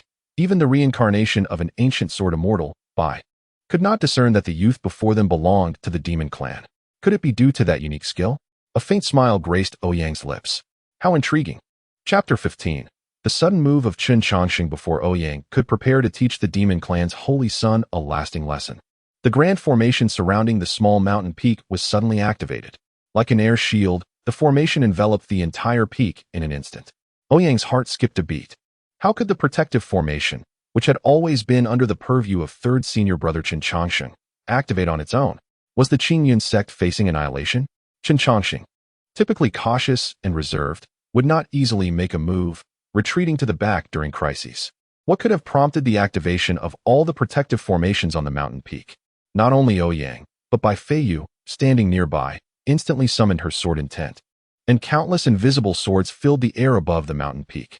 A sound of breaking air resonated as Lung Qingsong, wielding his sword, shattered the newly repaired rooftop, resembling a sharp blade as he fixed his gaze intently on Lingfeng and Ziyuan above. Both were acutely aware of Chen Chongqing's temperament. He would not activate all the formations unless faced with a matter of life and death. The atmosphere on the mountain peak shifted dramatically under the influence of the formation. The very fabric of the world seemed to turn upside down. Winds, fire, thunder, and lightning clashed in the skies. Torrential rains fell, only to morph into countless invisible swords. At the center of this turmoil, Lingfeng and Ziyuan paled. The moment the formation was activated, Lingfeng felt an overwhelming pressure. Above him, a complex and exquisite pale golden formation diagram faintly materialized, instilling a sense of despair even in someone at the nascent soul stage like himself. What more? Below stood Bai Feiyu and Lung Qingsong, both sword wielders prepared to strike at any moment, already locking onto him. Though both were merely at the core formation stage, Lingfeng was certain that he would not survive 3 moves against either of them. Monsters had emerged from this small mountain. Lingfeng had previously dismissed the saying that circulated quietly among the Qingyun sect, believing that those from the small mountain deserved special treatment. Yet now he comprehended its true meaning. In the future, he would certainly steer clear of them. What were his senior brothers planning? Were they to slaughter their own kind? Ziyuan, riding atop the white crane, though only at the core formation stage, trembled slightly under such immense pressure. Looking to Lingfeng for help, still unable to believe, he asked, "But this is the Qingyun sect, one of the 9 sacred lands. Surely they wouldn't dare to turn against their own." After all, he was a genius, a once-in-a-millennium talent.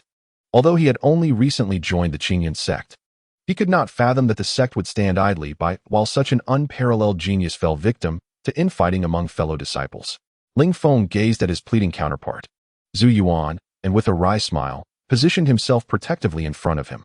He addressed Ouyang, who appeared equally bewildered. "Senior brother Ouyang, if my junior disciple and I have inadvertently offended the small peak, I, Lingfeng, offer my sincerest apologies.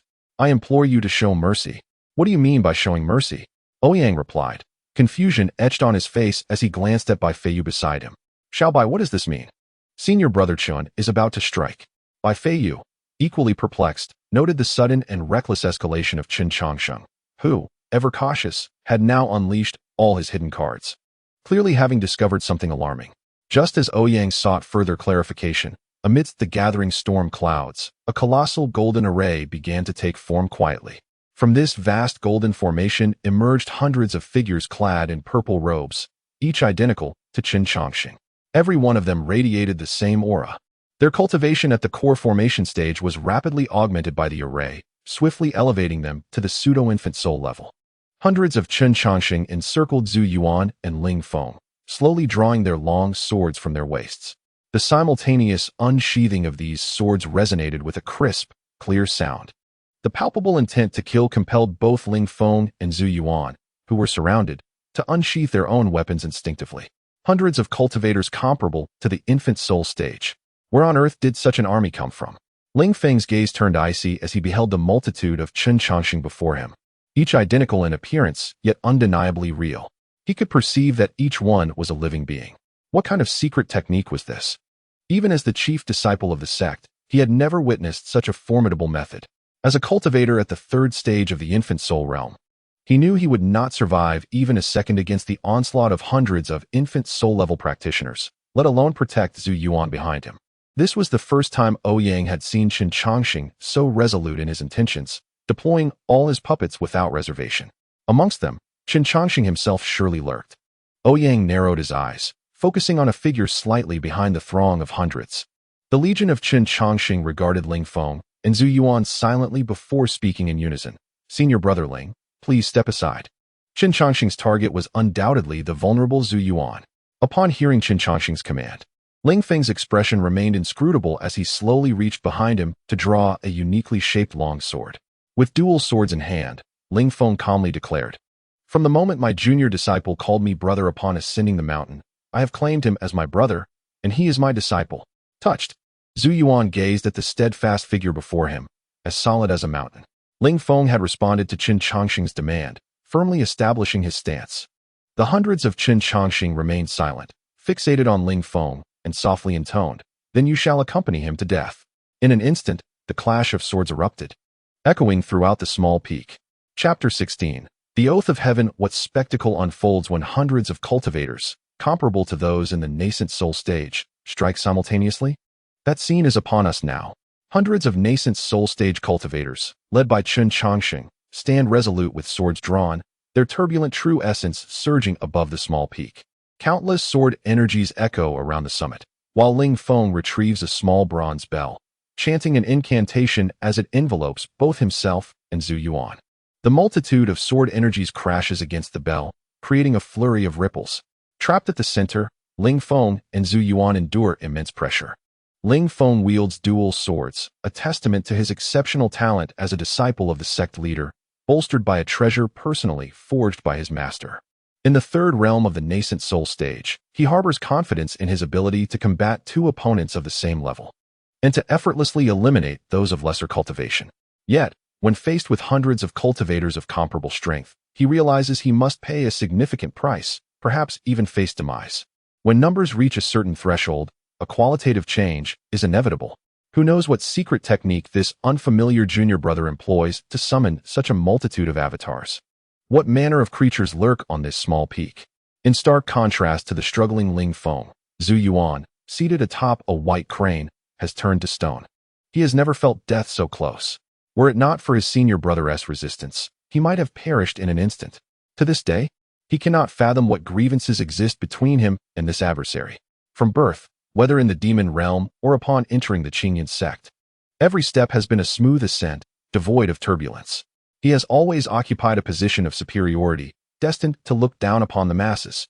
Yet now, he feels as fragile as a banana leaf in a sudden downpour, a mouse amidst a horde of cats, vulnerable to slaughter at any moment. He has risked everything for the cause of the demon clan, infiltrating the Qingyan sect as a spy. And now, barely a month in, he faces death here. Gazing at the rain of swords, Zhu Yuan's heart seethes with resentment, casting a venomous glance at Ling Feng standing before him. Were it not for you, I would not be here. I came only to deliver a message, never anticipating it would lead to my demise. I cannot die. I cannot die. I am the holy son of the demon clan. I am the future demon emperor.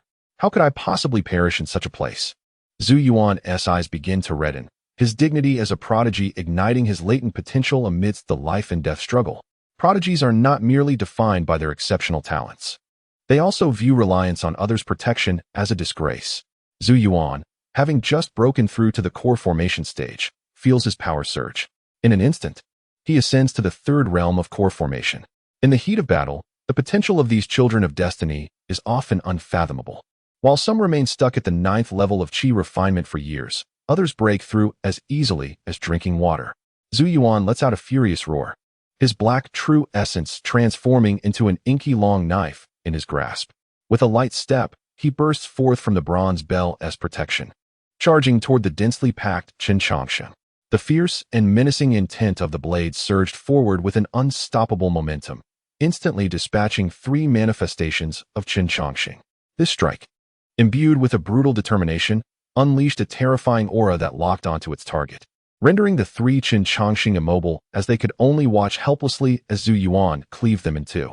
Yet, in that very instant, Zhu Yuan was also struck by a barrage of sword qi, causing him to spit blood and be hurled backward.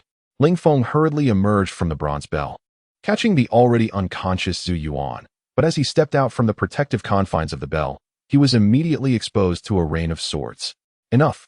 Ouyang's calm voice resonated, as a pale golden hand of true qi manifested before Ling Feng, successfully blocking the onslaught of sword rain. Ling Feng glanced down at Ouyang, whose expression remained placid, and offered a grateful nod.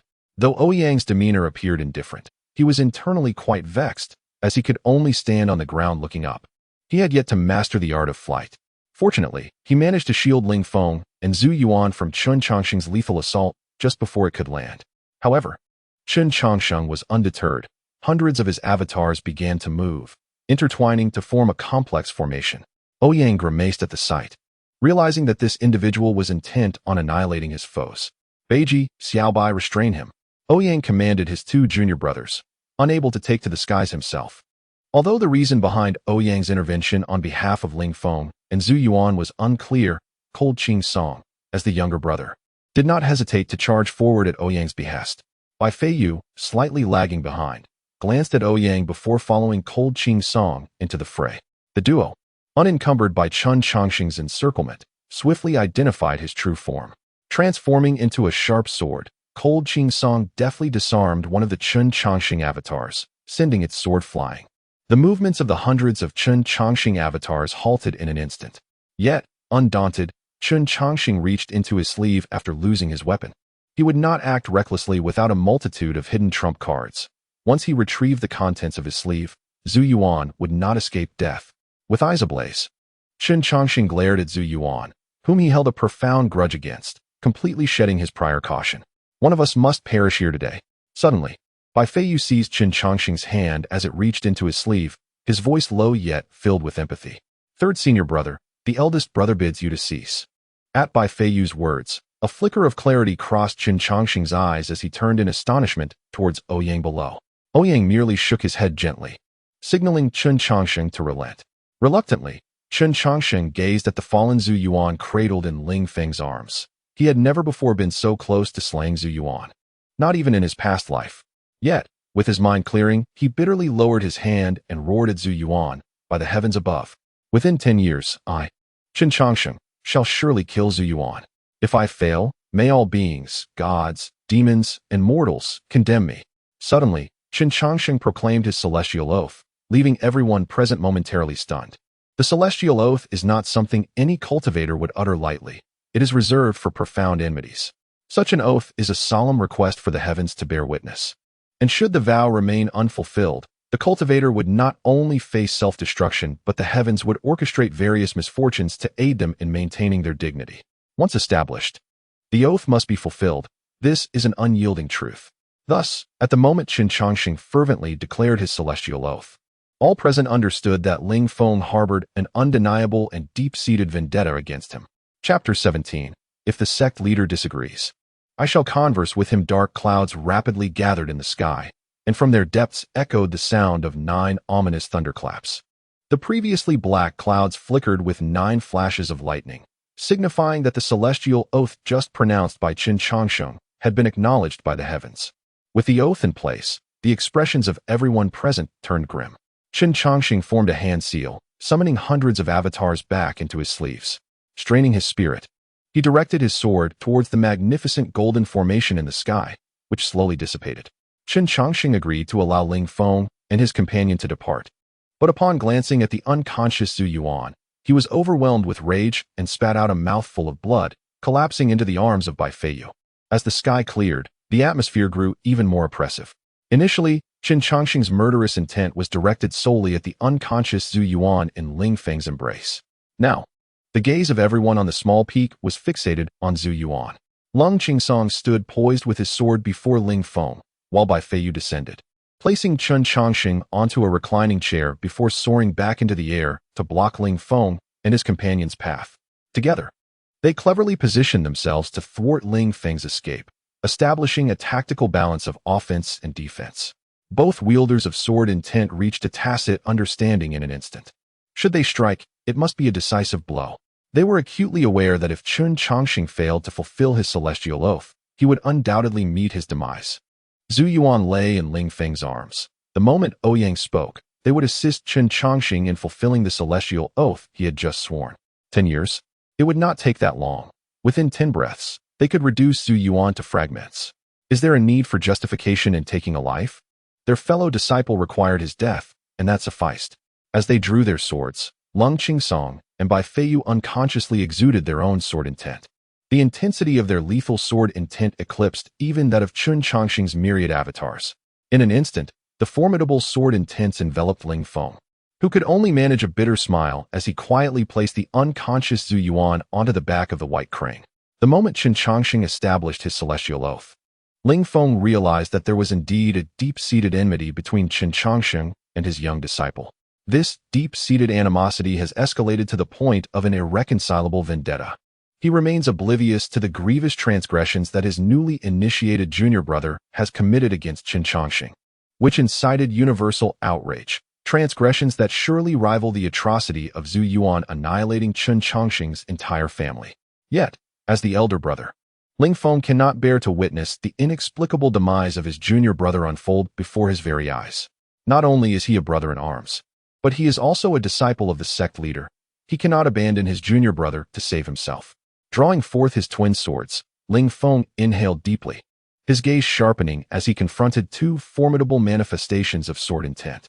The pressure he felt was even greater than when he had faced hundreds of nascent soul avatars of Qin Changxing. This sword intent was an advanced essence that only those who had transcended to the out-of-body stage could hope to grasp.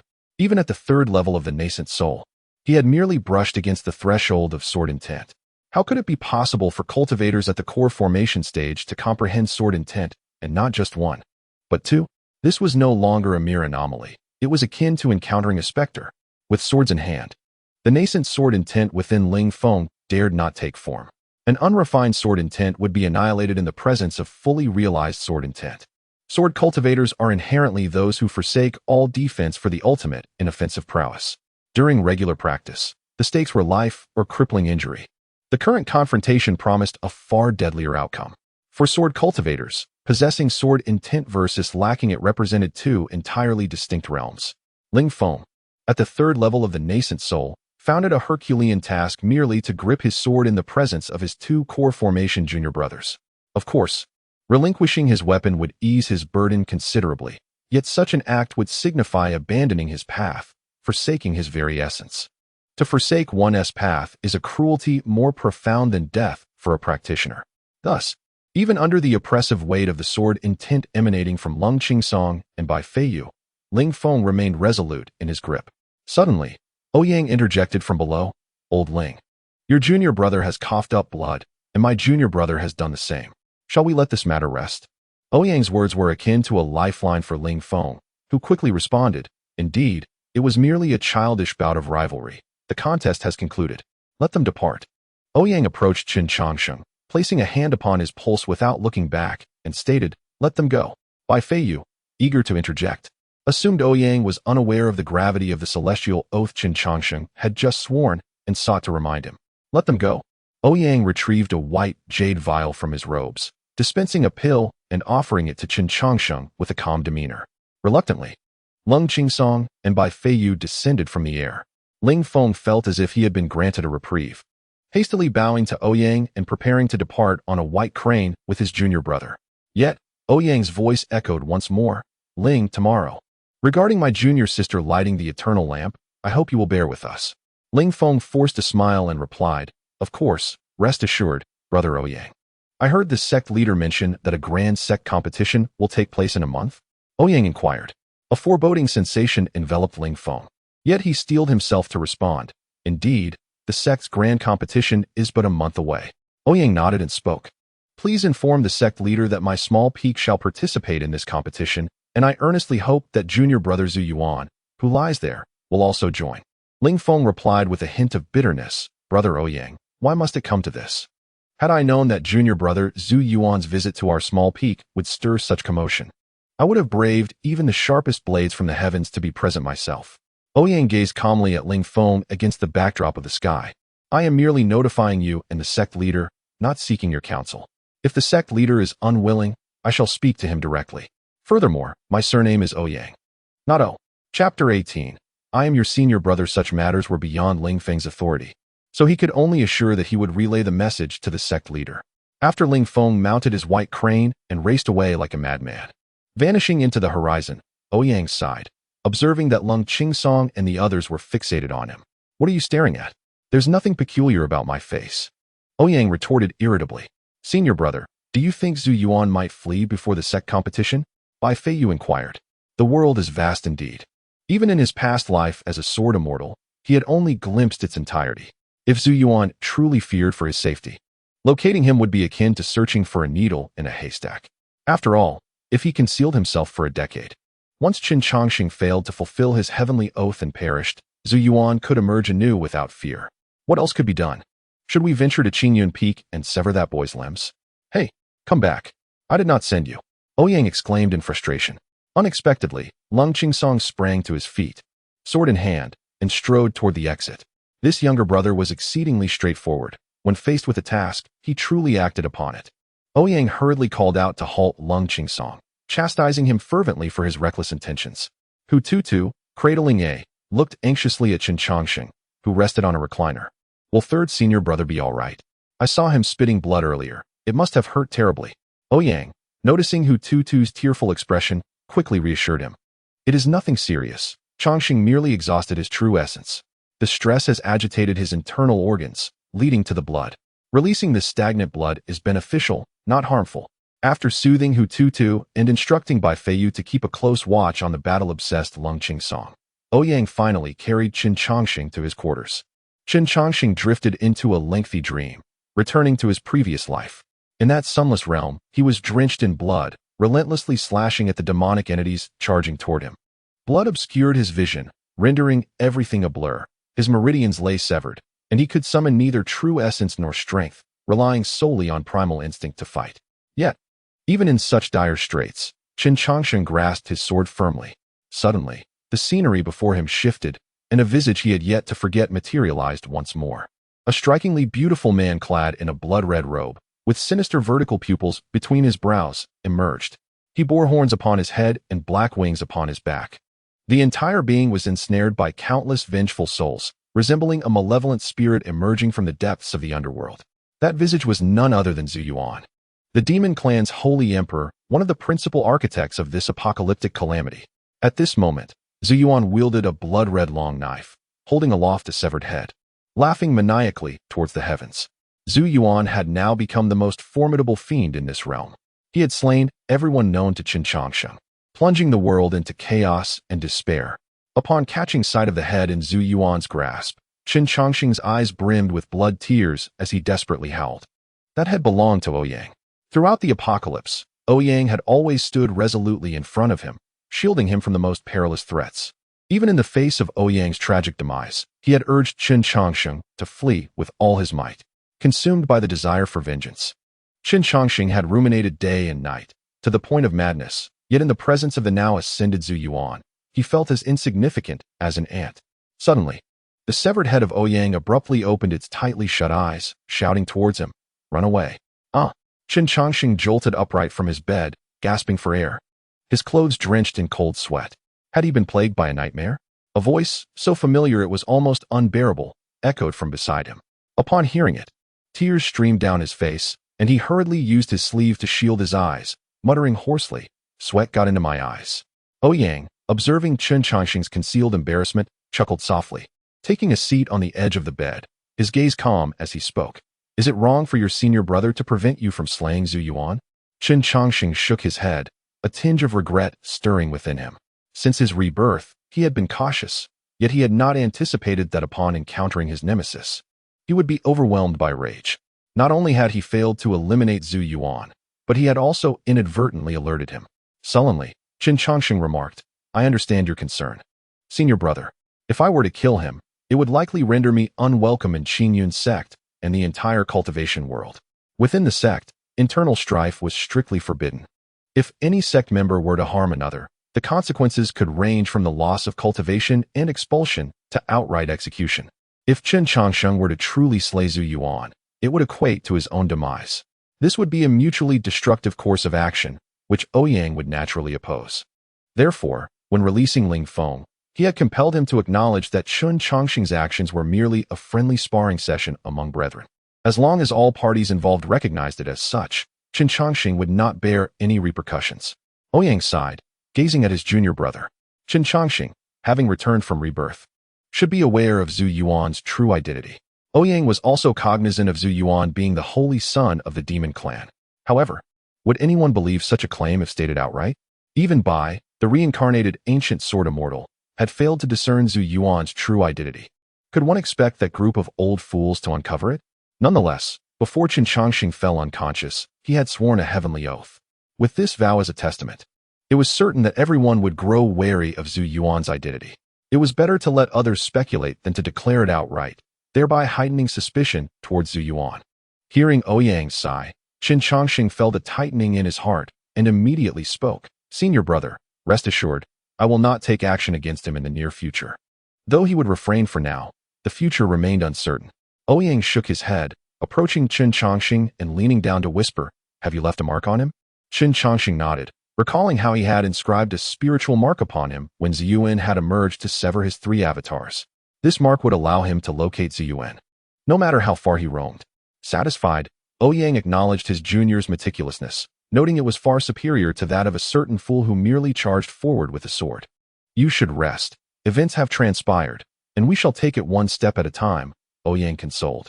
Qin Chongqing obediently reclined back onto his bed, staring blankly at Ouyang as he asked, Senior brother, if, and I mean if, killing Ziyuan could prevent a catastrophe, would you believe it? Ouyang paused, then shook his head thoughtfully, responding, you misunderstand. The emergence of a calamity is not contingent upon a single individual. Even if you were to slay Ziyuan, a second or third Ziyuan would inevitably arise. Calamities are not mere coincidences, they are bound to occur. Qin Chongqing nodded, then gloomily remarked, many lives will be lost in a calamity. We must find a way to avert it. Ouyang playfully slapped Qin Chongqing's forehead, chiding, the Qingyun sect is replete with formidable individuals. It is not for a mere core formation novice like you to fret over such matters. Sleep well. After imparting this lecture, Ouyang exited Qin Chongqing's chamber. Just as he crossed the threshold, Qin Chongqing's voice rang out behind him. Senior brother, if a calamity truly occurs, I will protect everyone. Ouyang felt a stir in his heart, but he did not turn back, replying calmly, if a calamity does arise, as long as I am alive, the heavens will not fall. After all, I am your senior brother. Chapter 19. Cleaning up the mess, I am your senior brother. The heavens will not fall. His unremarkable tone belied a declaration of grand authority, delivered with an effortless charisma that was both natural and impressive. As he left Qin Chongqing's room, Ouyang could not help but silently applaud himself. It was exhilarating to present himself so grandly before his esteemed junior brothers, akin to the refreshing sensation of sipping an exquisite vintage cola. Closing the door to Qin Chongqing's room, Ouyang turned his gaze to the courtyard. Beneath the lush branches of a grand tree, a square-faced fox sat at a stone table, cradling a cup of tea while gazing at the moon. Quite the leisurely scene. Aren't you afraid my junior brothers might discover your true nature? Ouyang inquired as he poured himself a cup of tea opposite the fox. The fox took a delicate sip, inadvertently lifting its hind leg in a relaxed pose to cleverly conceal its bell, before responding languidly, I have masked my presence.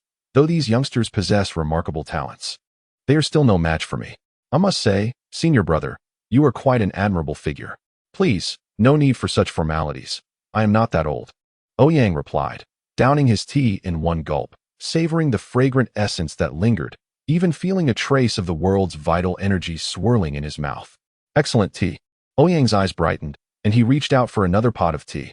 However, Huyan, quick-witted and deft, snatched the teapot from Ouyang's hands, expressing a hint of concern as he said, this is tea from a millennia-old spiritual tea tree. Is this how one enjoys tea? Ouyang pouted, irritated by the fox's unattractiveness and stinginess, retorting, how long do you intend to linger here? Ouyang couldn't fathom that a powerful demon in the tribulation stage would willingly remain by Hututu's side, content to play the role of a pet. Huyan carefully stowed away the teapot and resumed holding his teacup, gazing up at the moon as he mused, initially, I was merely curious about what this nine-tailed bloodline descendant sought at Qingyun sect. Now, I am more intrigued to know if she can truly ascend to the realm of the nine-tailed celestial fox. Is it really that dull? Ouyang inquired skeptically. Otherwise, what do you expect?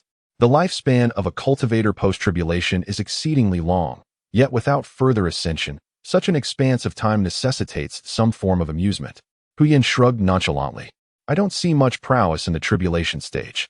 It's not as if I've never bested one. Ouyang thought quietly, observing Huyan's pretentious demeanor. Huyan, with his keen fox-like eyes, seemed to discern Ouyang's thoughts and chuckled softly.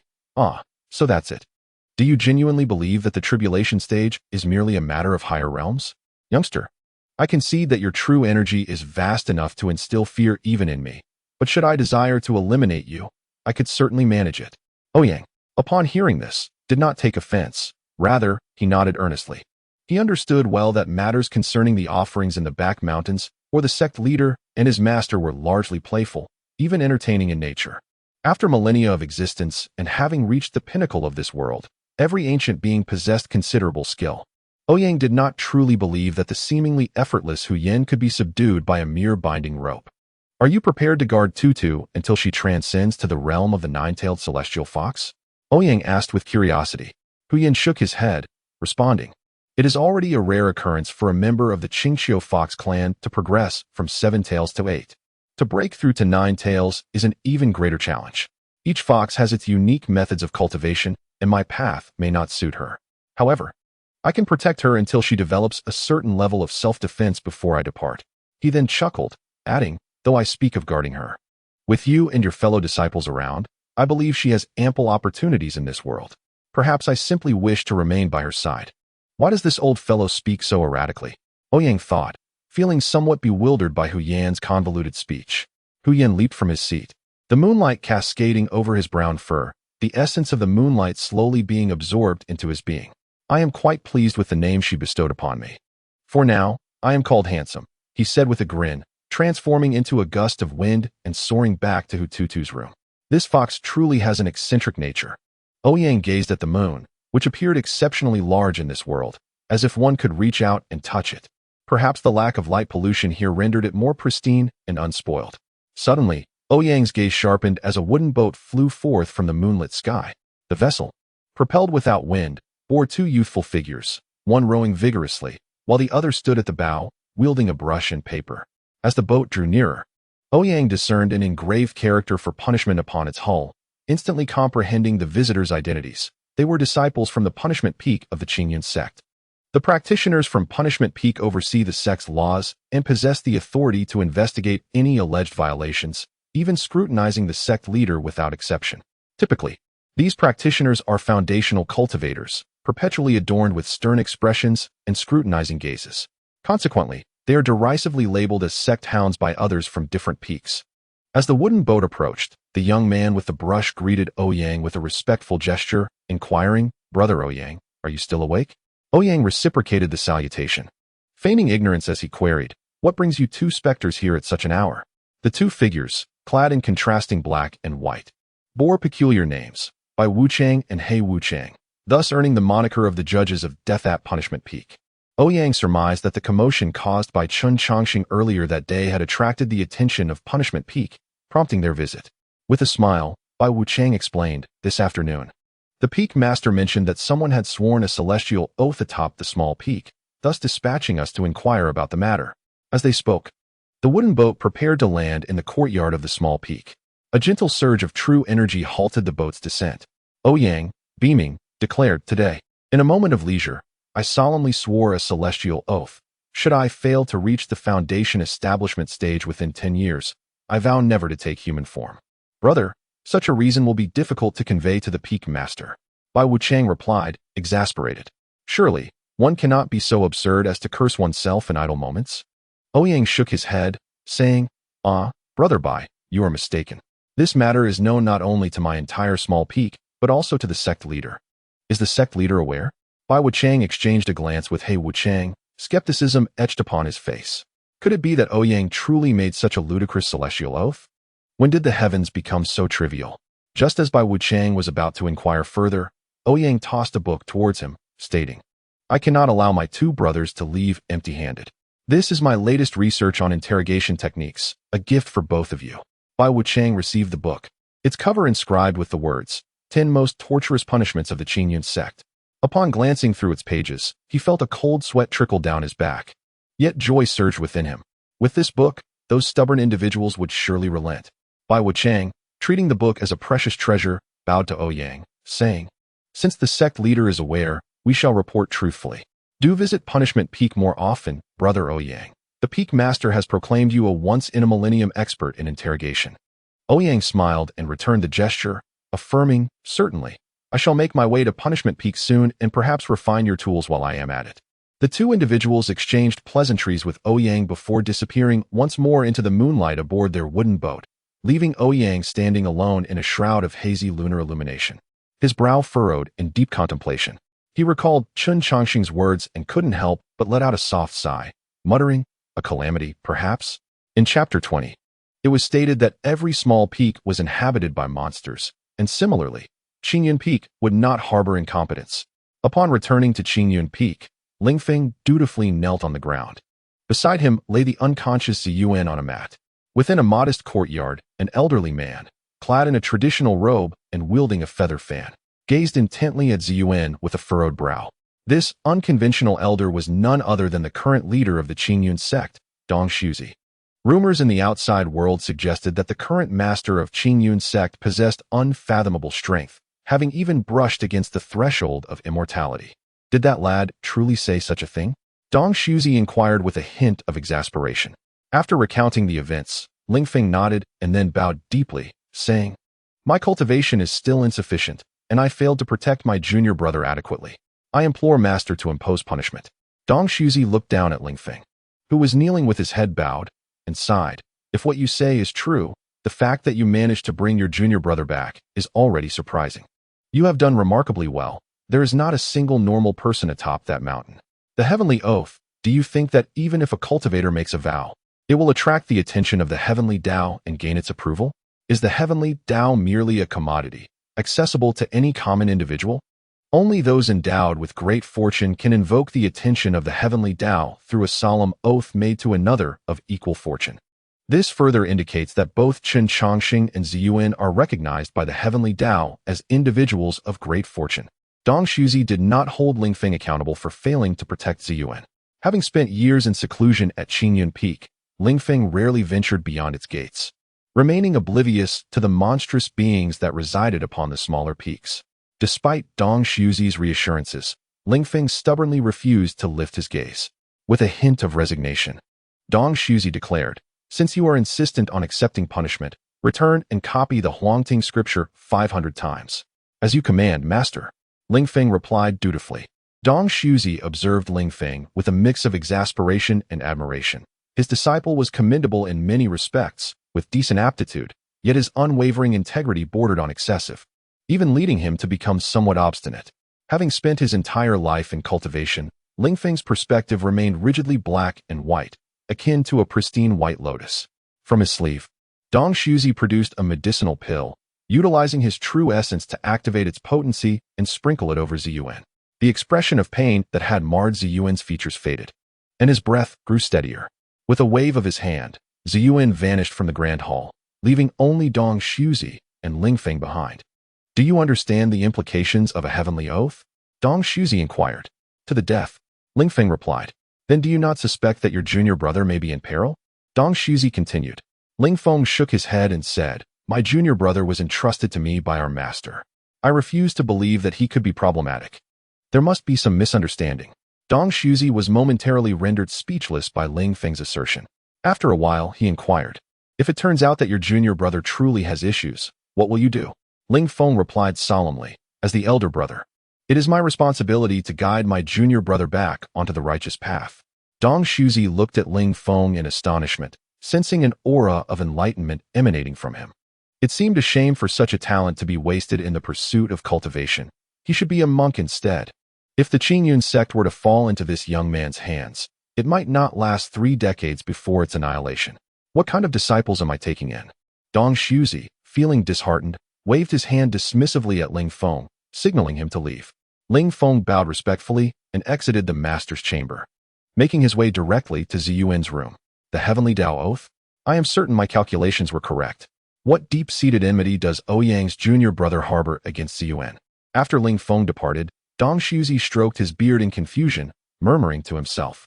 Upon entering Ziyuan's room, he found Ziyuan already awake, seated on the bed in meditation. Lingfeng quietly observed him, remaining silent. After a considerable time, Ziyuan slowly opened his eyes. He had forcibly elevated his realm and, in a moment, had slain 3 opponents comparable to those in the nascent soul stage. Such a challenge had inflicted serious damage on his meridians. "How do you feel, junior brother Ziyuan?" Lingfeng's voice carried from afar as he quietly sat in a chair, his gaze filled with concern and tenderness. A flicker of malice crossed Ziyuan's eyes. Were it not for this white lotus of a senior brother sending him on an errand, he would not have been injured, even if it wasn't intentional. He bore part of the responsibility. Once he acquired the legendary treasure of the Qingyun sect, he swore to annihilate the entire sect. Junior brother Ziyuan? Are you alright? Ling Feng approached Ziyuan, placing a hand on his forehead in inquiry. Ziyuan deftly evaded Ling Feng's outstretched hand, forcing a smile as he responded, "Thank you for your concern. Senior brother, I am fine now, and I am eternally grateful for your life-saving assistance today. Is that so? Eternally grateful, you say? That is good." Suddenly, Ling Feng's tone shifted sharply, akin to a chilling wind cutting through bone. As soon as Ling Feng's words fell, Ziyuan felt the temperature around him plummet. Just as he attempted to look up at Ling Feng, a rough hand seized his neck, lifting him off the ground. Ling Feng squinted, a smile that was anything but warm gracing his face. Gone was his usual warmth and gentleness, replaced by an icy demeanor. "Since you are eternally grateful, shall I help you remove each and every one of your teeth?" Each word struck Ziyuan's heart like a hammer, his face adorned with a smile, yet filled with dread. "Senior brother Ling Feng," Ziyuan managed to utter with great difficulty, attempting to pry Ling Feng's iron grip from his neck, but it remained unyielding. Ling Feng leaned closer to Ziyuan's ear, speaking softly yet ominously, "From now on, refrain from causing me trouble. If you seek to create chaos, resolve it yourself. This is your only warning. Should there be a next time, I shall personally tear you to shreds." Ziyuan nodded with difficulty, signaling his understanding. Upon seeing Ziyuan's gesture, Ling Feng tossed him onto the bed and, with a grin, said, "Remember this. The small peaks are filled with monsters, and my Qingyun peak does not nurture the inept. Recite the Huangting scripture 300 times and deliver it to me by tomorrow." Chapter 21. Su Linger in the crisp autumn air, with the sky a boundless blue. Ouyang and Hu Tutu strolled once again along the mountain path. Compared to their initial awkwardness, the two were now quite familiar with each other, exchanging laughter and conversation. Hu Tutu led the way while Ouyang followed behind. If it weren't for Ouyang's youthful appearance, they would seem like a father and daughter enjoying a day out together. Ouyang intended to take Hu Tutu to light her life lamp. Only by igniting this lamp would she officially join the Qingyun sect. Typically, Qingyun Peak would dispatch disciples riding white cranes to escort new initiates to the sect. However, given the recent events, Ouyang felt that Qingyun Peak would refrain from sending any cranes, so he decided to accompany Hu Tutu down the mountain himself. The distance between Qingyun Peak and the small peaks stretched for hundreds of kilometers. Walking would take an eternity. The roof that Beiji had just repaired had collapsed again due to his own mischief. Shidi Sha was recuperating from injuries, and Bai Feiyu was still consolidating his realm. Thus, it fell upon Ouyang to escort Hu Tutu to light her lamp. Fortunately, having spent over a decade at Qingyun's sect, Ouyang had built a wide network of acquaintances. This morning, he contacted a close friend using a communication talisman, allowing him to hitch a ride with Hu Tutu. Upon reaching the foot of the mountain, Ouyang lazily sat on the stone steps at the mountain gate, pulling out a flask of his homemade spirit fruit wine to sip leisurely. Meanwhile, Hu Tutu was never one to remain idle. She flitted about, gathering flowers and chasing butterflies, thoroughly enjoying herself. Before long, a golden light ascended from the distance, approaching the small peak. Even before the light arrived, a clear and melodious voice echoed, "Ouyang Shixiao. I'm here."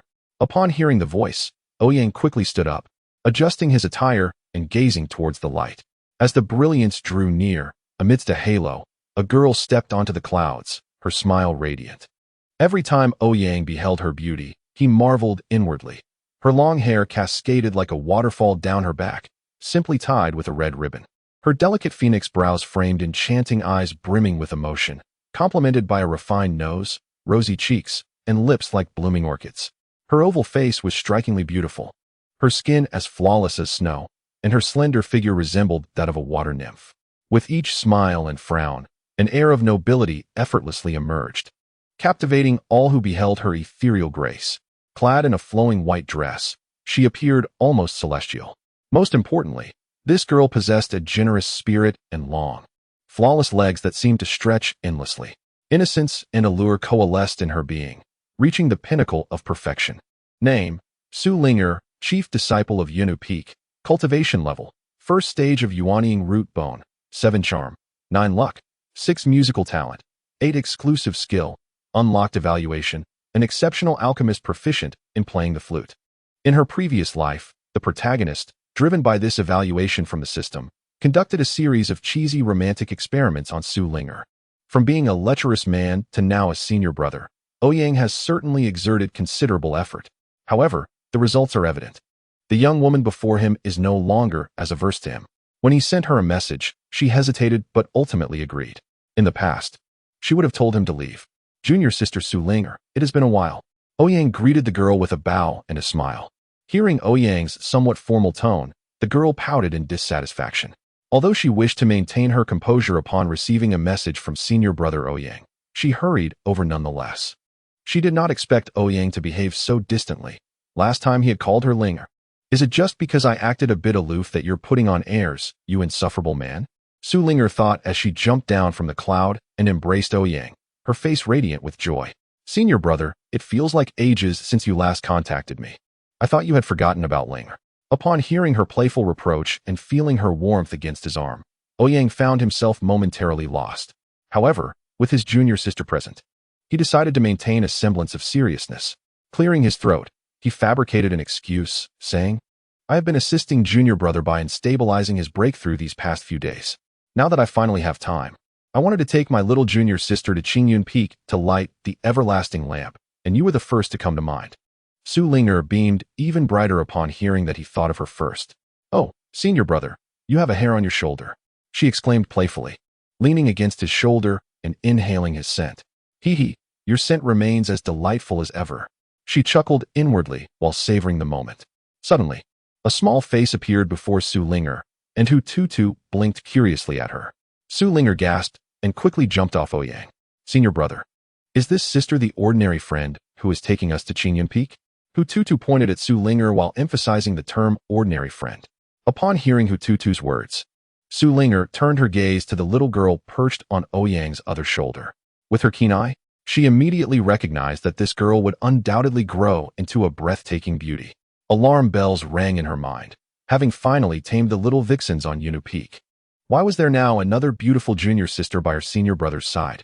Is it because my senior brother is too exceptional that he attracts these little vixens to flock to him? Su Linger pondered.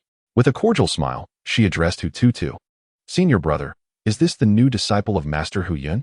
Su Linger emphasized her tone, subtly insinuating that Hu Tutu was still a mere child. Despite her youth, as a woman, Hu Tutu could discern the underlying implications in the tone of her counterpart. She regarded the woman, who had suddenly appeared and seemed to share an intimate rapport with her senior brother, with a wary gaze. Even she had to concede that, in terms of beauty, this woman was but slightly inferior to herself. However, it was primarily the woman's figure that rendered Hu Tutu's own slender form utterly incomparable. With a feigned innocence, Hu Tutu bit her tiger tooth and retorted, Indeed, senior sister, my name is Hu Tutu, and I will be spending my days and nights with senior brother on the small peak. The phrase spending days and nights struck a sensitive chord within Su Linger. Although she and Ouyang shared a deep affection, the inability to be together constantly had always been her greatest sorrow.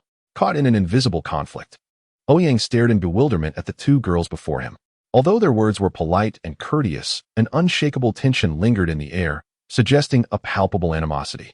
A glance exchanged between Su Linger and Hu Tutu seemed to spark a flare of electricity between them. Both simultaneously turned their heads away, snorting, What a troublesome woman. Chapter 22. Qingyun Peak. The silent war between women often unfolds without notice. Though the two girls appeared to share a close bond, their words were laced with veiled daggers aimed squarely at one another. The little junior sister is truly exquisite. I spend my days and nights with senior brother. You should come to Yunu Peak. Children ought to play together. Ouyang hastily intervened, attempting to quell the inexplicable rivalry, and turned to Su Linger with a smile. Junior sister, it's getting late. We should be on our way. Su Linger produced a jade flute, her eyes sparkling, as she gazed softly at Ouyang, senior brother. May I play the flute for you? Coughing, Ouyang replied, Ahem, let us focus on the matter at hand. Afterward, you can come to my room, and we shall discuss it in detail. Who could withstand such temptation? Although Ouyang recognized that Su Linger's words did not convey the meaning he perceived, the sight of such a delicate and enchanting beauty testing his resolve was utterly disarming. I wonder if I can withstand it? He mused softly. What did you say? Senior brother? Su Linger tilted her head, puzzled. Nothing. Hu Tutu, observing the flirtation between the two, felt a surge of frustration. Senior brother is such a rogue. How can he flirt with others when he already has an adorable little junior sister like me? Where did this vixen even come from? When it came to vixens, could anyone surpass her authenticity? Hu Tutu nearly ground her little tiger tooth to dust, yet as a child, she found herself utterly powerless. After all, who would be interested in a body so juvenile? With a meaningful smile, Su Linger waved her delicate hand, and a mist rose beneath their feet. The mist transformed into a white cloud, lifting the three of them into the air, soaring towards Qingyun Peak. In less than half an hour, having traversed hundreds of kilometers, they arrived at the majestic gate of Qingyun Peak. Towering above the smaller hills, this grand peak loomed imposingly over the earth. Its midsection shrouded in ethereal clouds and flocks of white cranes soaring gracefully. Countless white jade steps ascended like a celestial ladder towards the summit, stretching endlessly into the horizon. As one of the 9 sacred sites of the cultivation realm, Qingyun Valley took great pride in adorning its principal peak. Atop Qingyun Peak flowed cascading waterfalls and winding rivers, flourishing exotic flowers and rare birds, with quaint houses artfully scattered throughout, creating a scene both solemn and elegantly picturesque. Ouyang led the way, with Su Linger and Hu Tutu flanking him slightly behind. Upon reaching the mountain gate, they beheld 2 dozing stone lions perched upon the vermilion-painted pillars. Sensing their presence, the stone lions awoke from their slumber, shook off the stone dust, and leapt down. Puffing up with feigned authority, they addressed Ouyang. Who approaches?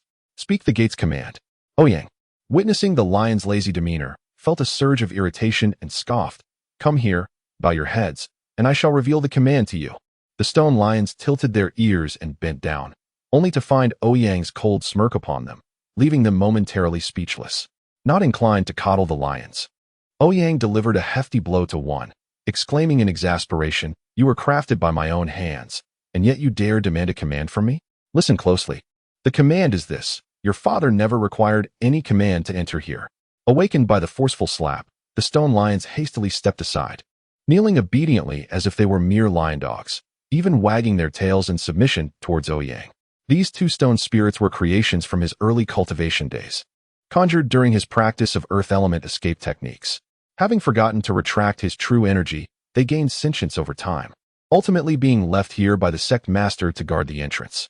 It is indeed a rare occurrence to encounter stones that can awaken intelligence, as such beings tend to conceal themselves deep within mountains once they achieve consciousness. The presence of these 2 stone spirits as guardians was, without a doubt, a display of extravagance. Surprisingly, the stone spirits seemed to take pride in their role at Qingyun Peak, refusing to acknowledge Ouyang's presence. Ouyang, with the 2 women in tow, ascended the stone steps, but soon retreated. Qingyun Peak forbade flying or the use of magical techniques. One could only reach the summit by foot. The daunting length of the steps was not something he wished to traverse on foot alone. Observing Ouyang's return, the stone lions immediately assumed a more formal posture. Pointing to one of the lions, Ouyang commanded, "You, carry us up." The lion, indicated by Ouyang, responded with a canine-like smile, "Master. It is a rule that one must walk up the mountain on Qingyun Peak." Ouyang, feigning ignorance, dug into his ears and replied, "I did not quite catch that. Would you kindly repeat yourself?" The stone lion suddenly felt its body stiffening, as the strand of true energy belonging to Ouyang slowly departed from within. In a state of panic, the stone lion bowed down and said, "The master's rules are rules. Come, please be gentle when you lift your leg. Would you like me to lower myself further?" Ouyang let out a cold snort and, accompanied by the 2 women, mounted the stone lion, which then leaped several times before vanishing from the jade stone steps. The stone lion, relieved not to have been summoned by name, turned to see a young man attempting to follow Ouyang toward the mountain gate. The stone lion shook off its lethargy and spoke in a deep voice, "Who goes there? State the command." The young man was taken aback, recalling Ouyang's earlier outburst, and attempted to reply, "The command is your father." Before he could finish, the stone lion's form expanded tremendously, rising from 5 or 6 meters to over 20. The colossal stone lion raised a paw and forcefully slammed it down towards the young man. In a panic, the young man quickly formed a hand seal and burrowed into the ground. "Trying to be clever here? Truly seeking your demise." The stone lion scoffed, possessing a natural affinity for earth-based techniques as a stone spirit. The stone lion's paw struck the ground with great force, causing the young man, who was attempting to escape underground, to let out a cry of pain as he emerged, clutching his head. Half of his body had barely surfaced when the surrounding earth swiftly bound him. Incorrect command: stand in punishment for 10 hours. The stone lion yawned from atop the lacquered pillar. The young man looked at the stone lion with tears in his eyes, lamenting his misfortune despite being summoned by senior brother Lingfeng to recite the haunting scripture. Chapter 23. Dong Shuzi the stone lion carried Ouyang and the two women through a billowing cloud, soaring to the end of the jade stone steps. As Ouyang and the others dismounted, the stone lion cautiously regarded Ouyang, its eyes inquiring whether it could depart, behaving as obediently as a lion dog. Ouyang reached out and patted the stone lion's head, channeling a strand of true energy into its body. The stone lion, feeling the flow of true energy within, was instantly elated, sticking out its tongue and barking twice before racing down the mountain. Ouyang turned around to face a vast square, entirely constructed from jade stones that subtly emanated wisps of spiritual energy. The rising spiritual energy transformed the square into an otherworldly realm. Such extravagance, outside, rogue cultivators would brawl over a single low-grade spirit stone, yet here at Qingyun sect, such stones were used to pave the square. The square was bustling with activity, alive with excitement. The sect's grand competition was set to commence in a month, attracting not only the elders from various peaks, but also inviting esteemed sects to attend as honored guests. Qingyun sect holds its grand competition every 5 years, serving as an opportunity for outer disciples to enter the inner sect in a contest among inner disciples of the various peaks. It is also a moment for Qingyun sect to showcase its prowess to other sections. In this grand competition, the outer disciples of the Qingyun sect had the opportunity to be favored by the peak masters, while the inner disciples were rewarded with advanced techniques and cultivation resources, serving as a prominent emblem for the sect to present to the outside world. Thus, every sect competition was held with great pomp and circumstance. The inhabitants of the small mountain peak had never participated in such an event. Lung Qingsong found it uninteresting, Bai Feiyu held disdain for participating, and Chen Changxing preferred to avoid the limelight. As the senior brother, Ouyang had yet to meet the registration requirements. A fundamental criterion for participating in the sect competition was to reach the foundation establishment stage. Was this not directed at him? Ouyang thought indignantly, feeling no inclination to participate. Consequently, everyone on the small mountain peak was disinclined to attend the sect competition. It was Ouyang's first time witnessing such an elaborately adorned square. Senior brother, this place is so beautiful, Hu Tutu exclaimed, marveling at the grandeur, contrasting it with the caves and pits of Qingqiu Mountain, where human cultivators truly knew how to indulge. Su Ling'er glanced at the awestruck Hu Tutu and chuckled softly. Senior brother, I have heard that this sect competition will also elect the Saint Child of the Qingyun Holy Land.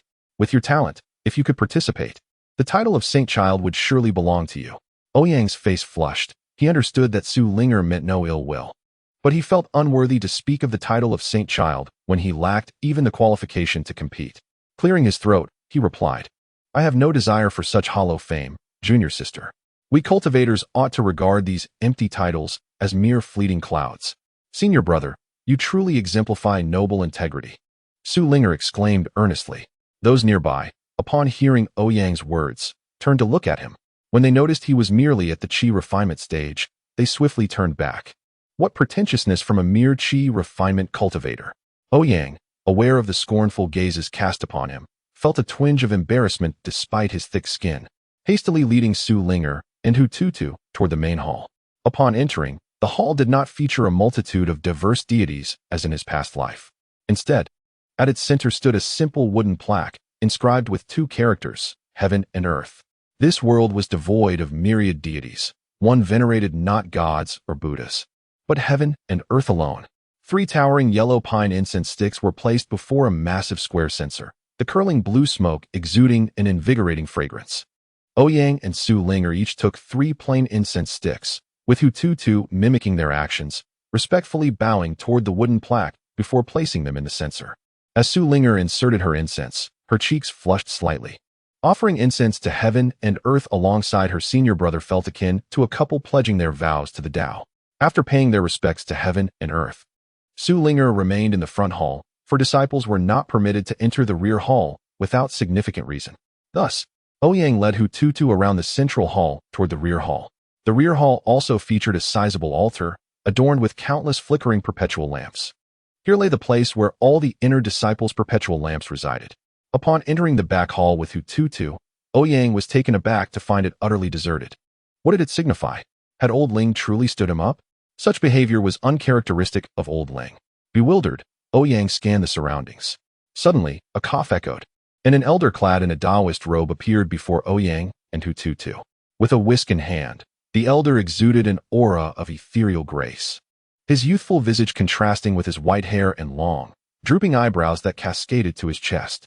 He regarded Ouyang and Hututu with a benevolent smile, embodying the spirit of kindness. This elder was none other than Dong Shuzi, who had chastised Ling Feng the previous night. He appeared a stark contrast to the disheveled old man in a long gown who had fanned himself with a palm leaf fan. Now, Dong Shuzi radiated an enigmatic Taoist essence, with a shimmering rainbow aura subtly encircling his head, presenting the image of an enlightened immortal. Recognizing Dong Shuzi, Ouyang respectfully bowed, saying, "Disciple Ouyang pays his respects to the esteemed master." Hututu hurriedly followed suit, exclaiming, "Disciple Hututu pays his respects to the esteemed master." Dong Shuzi glanced at Hututu and immediately discerned that she was a spiritual fox of innate Taoist essence. He couldn't help but lament the luck of his junior brother, Ouyang, thinking that this old fellow must have exhausted his fortune in taking on disciples. Despite his inner discontent, Dong Shuzi maintained a spring-like smile, saying, very well. Have you come to light the everlasting lamp today?" Ouyang responded, "On the command of my esteemed master, I have come to ignite the everlasting lamp for my new disciple, Hututu, at our small mountain peak. I hope the esteemed master will grant permission." Dong Shuzi chuckled, stroking his beard, and shook his head, saying, "Nay, I do not permit it." Ouyang, bewildered, raised his head, while Hututu turned pale, fearing she had unwittingly offended the esteemed master. "Did you not hear? Young man, I said I do not permit it." Dong Shuzi grinned, stroking his beard. Ouyang raised an eyebrow, and, under Hututu's astonished gaze, he grasped Dong Shuzi's beard and pulled the elder closer, retorting, "Old man, I've been courteous to you. Do not test my patience." Surprisingly, Dong Shuzi did not retaliate, but looked at Ouyang with a twinkle in his eye, saying, "How so? Were you so brazen when you struck my disciple?" In Chapter 24, titled Ouyang's Everlasting Lamp, Ouyang grumbled about the elder's blindness in favoring a demonic prince.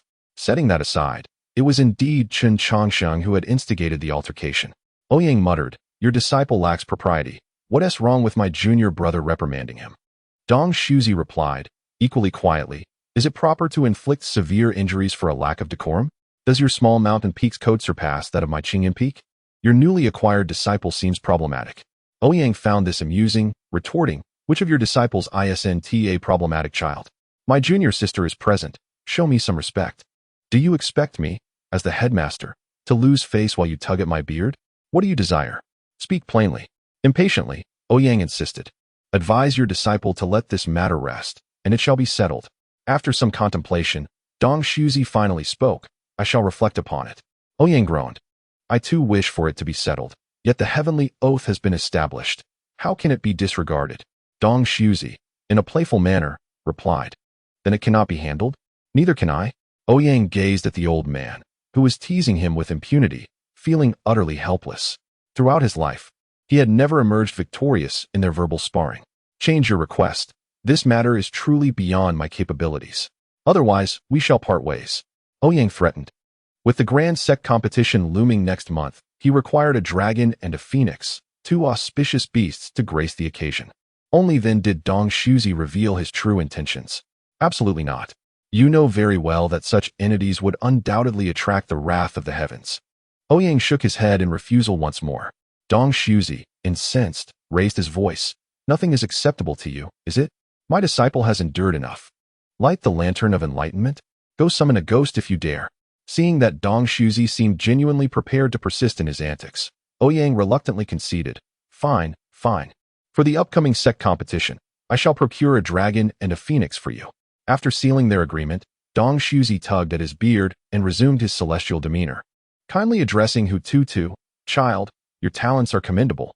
It appears Ouyang has taken on yet another promising disciple. Come, follow me." Hututu looked at the venerable Dong Shuzi before glancing at Ouyang, who nodded in affirmation.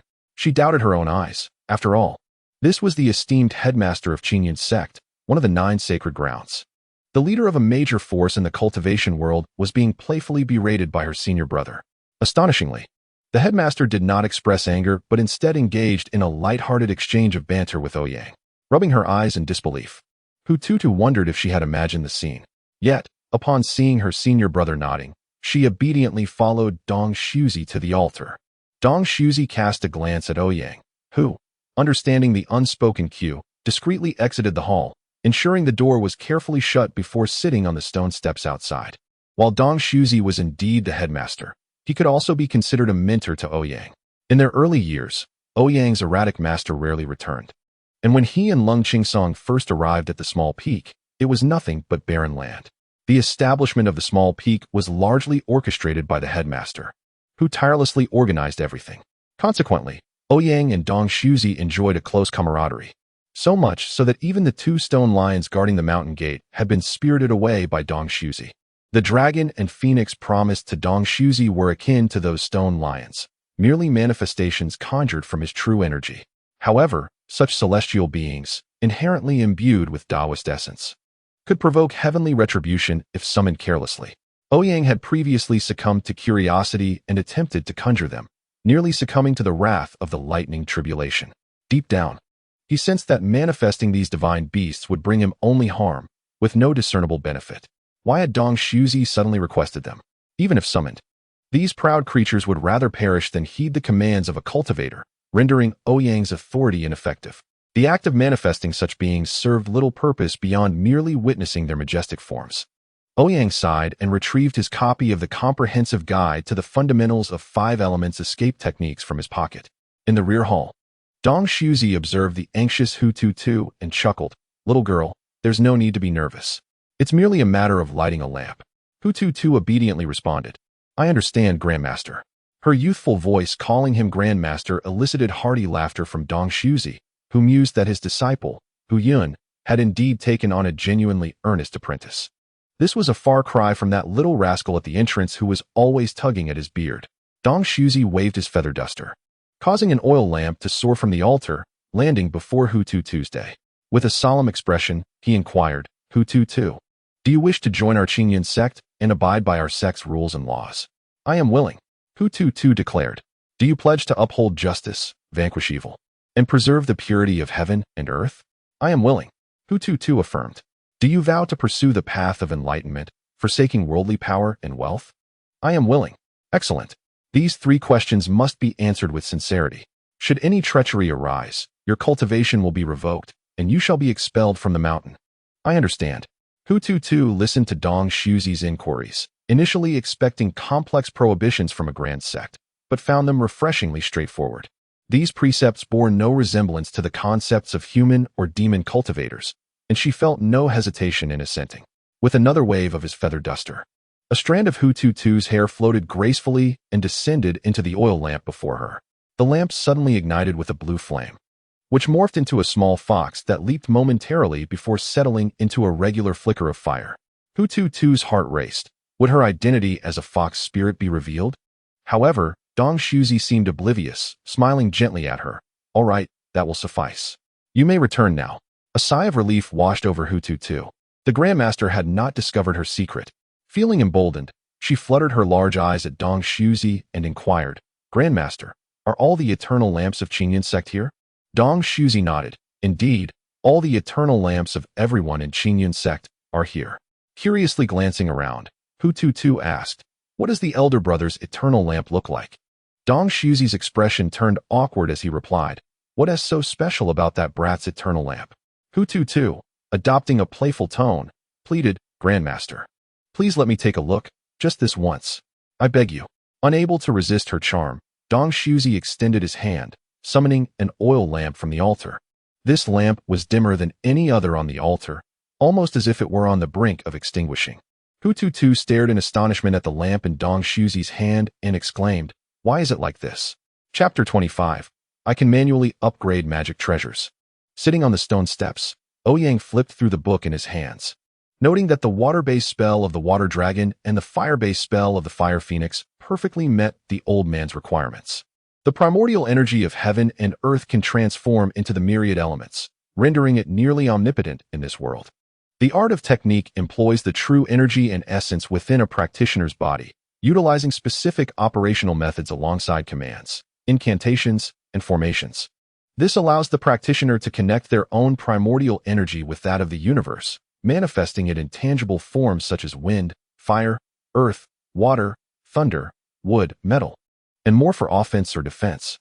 The more profound the technique, the greater the practitioner's reservoir of true energy and their comprehension of the elemental paths must be. Consequently, the strength of the technique corresponds to its depth.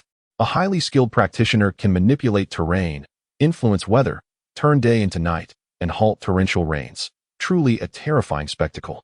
However, technique is merely a method of utilizing the primordial energy of heaven and earth.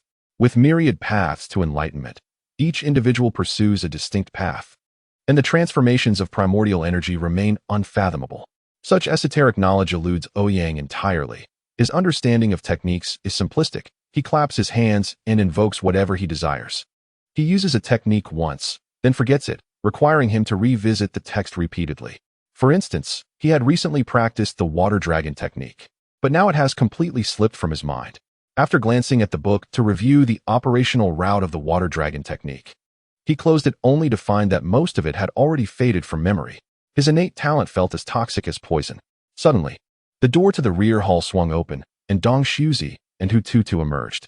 Ouyang tucked the book back into his pocket, preparing to inquire about Hututu's progress, only to see Hututu's eyes redden like a rabbit's, clearly having just cried, appearing pitiful.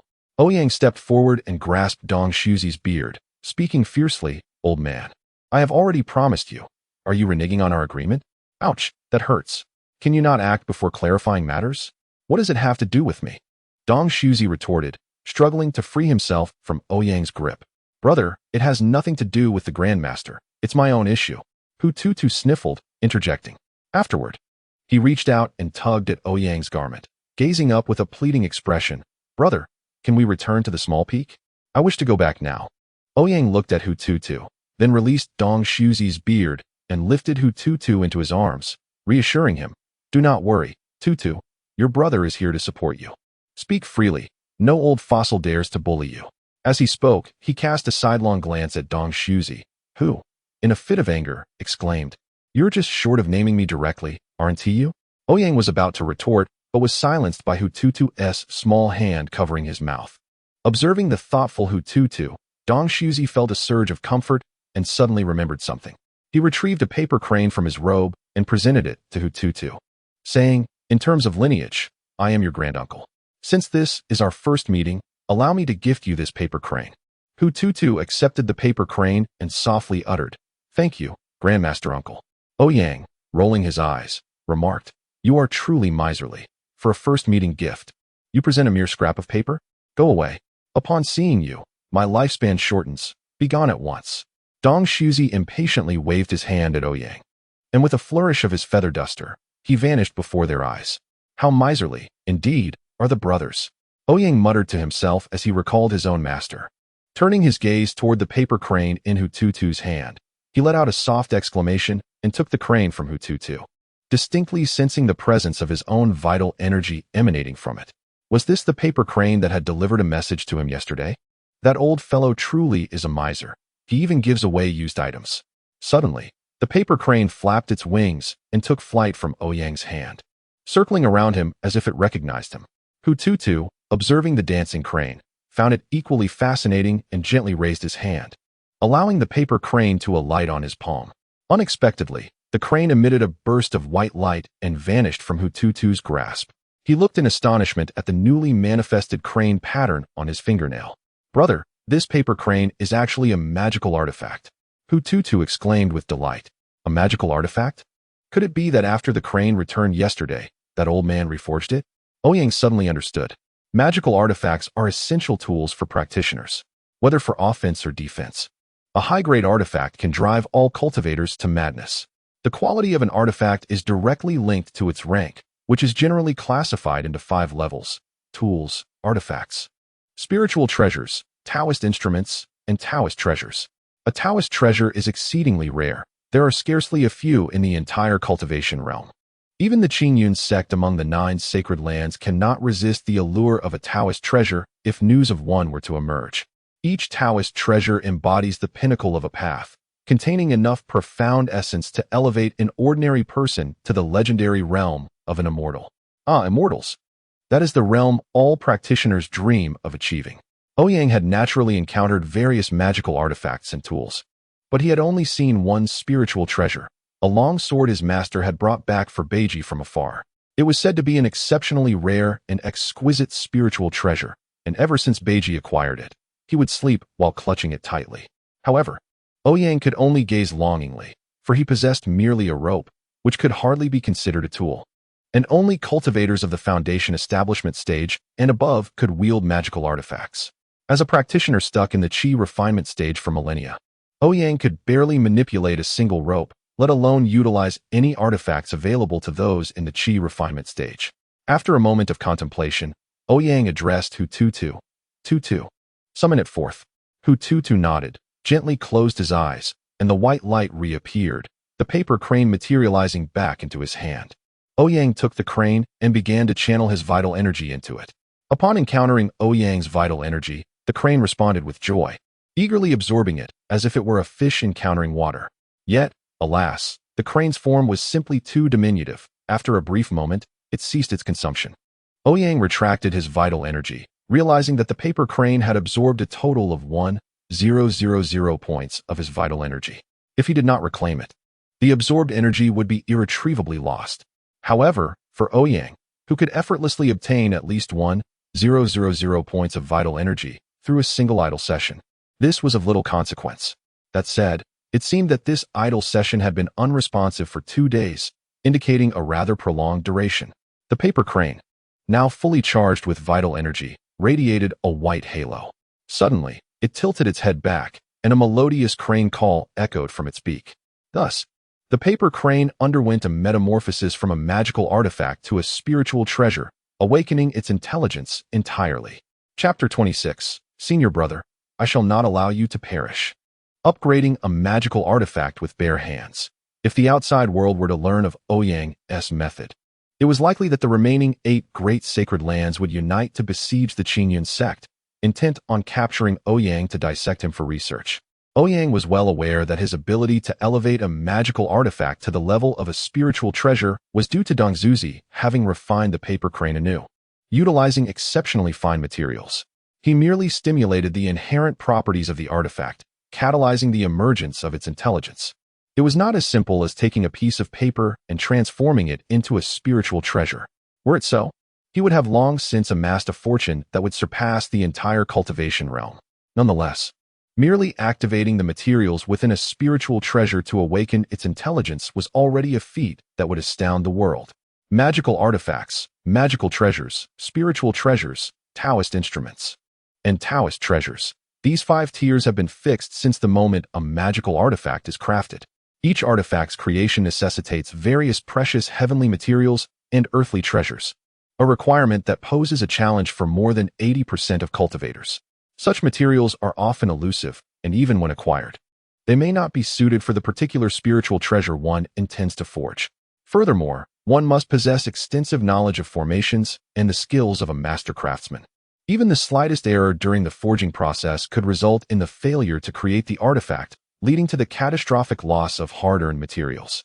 Once the shape of the artifact is completed, formations must be inscribed upon it to elevate it to the level of a magical artifact.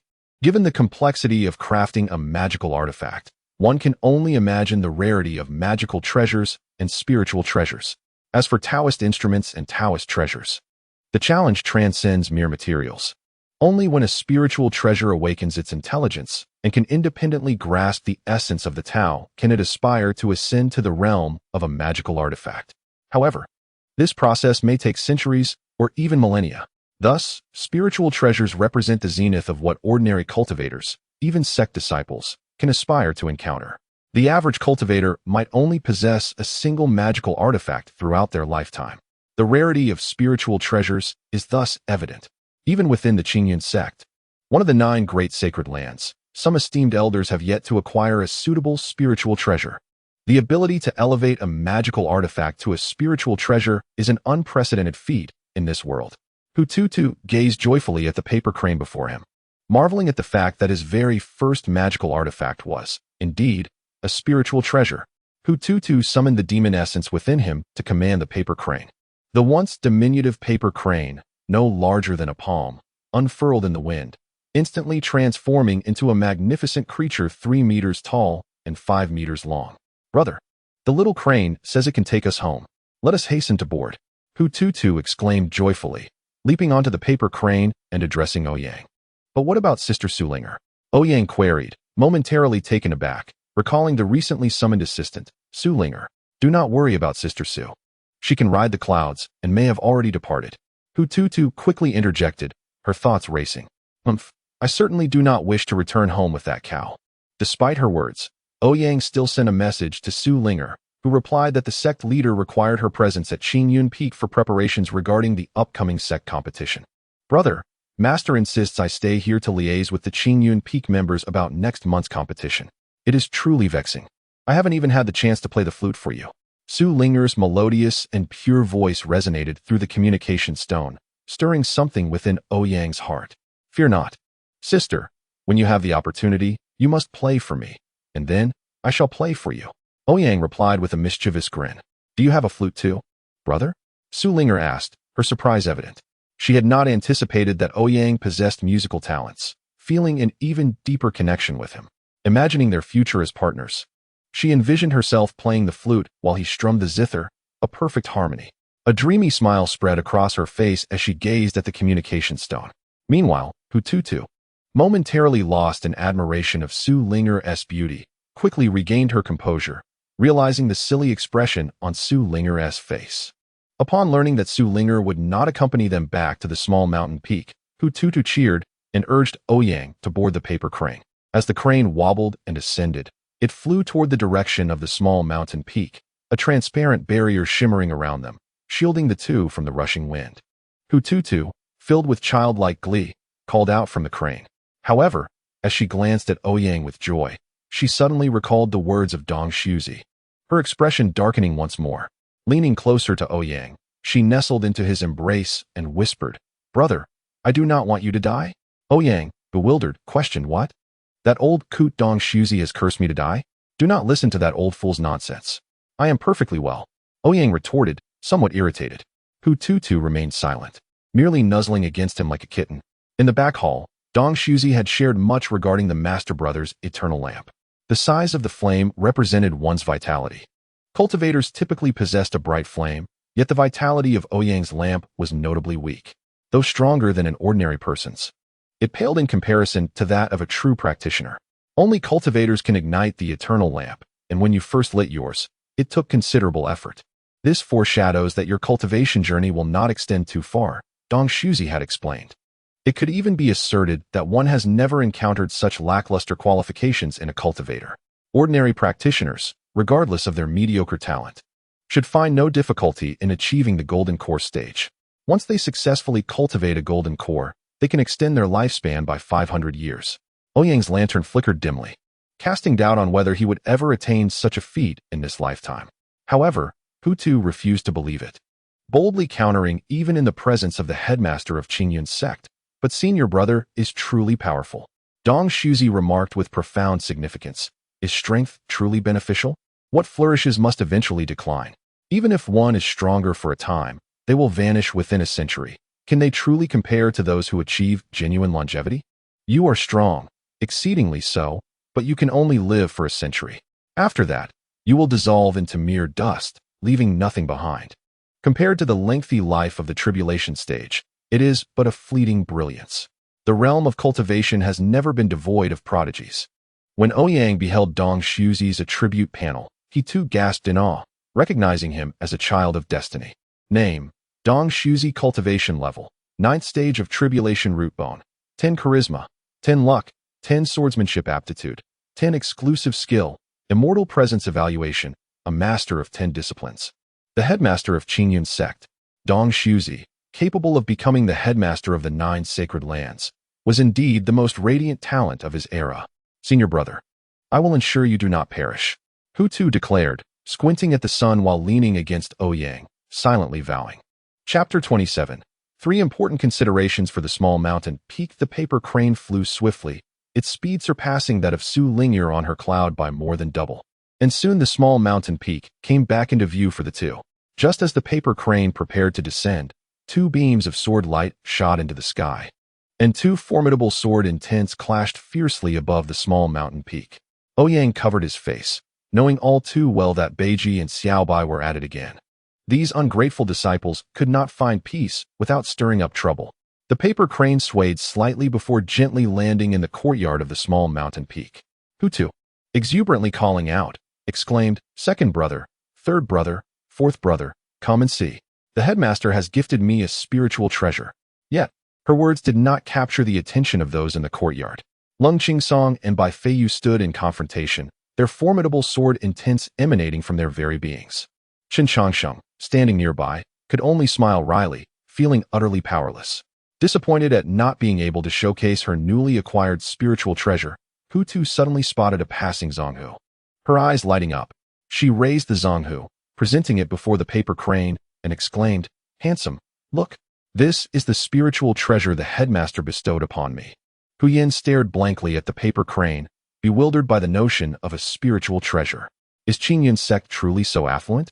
However, as a formidable demon cultivator at the tribulation stage, he had lost interest in spiritual treasures.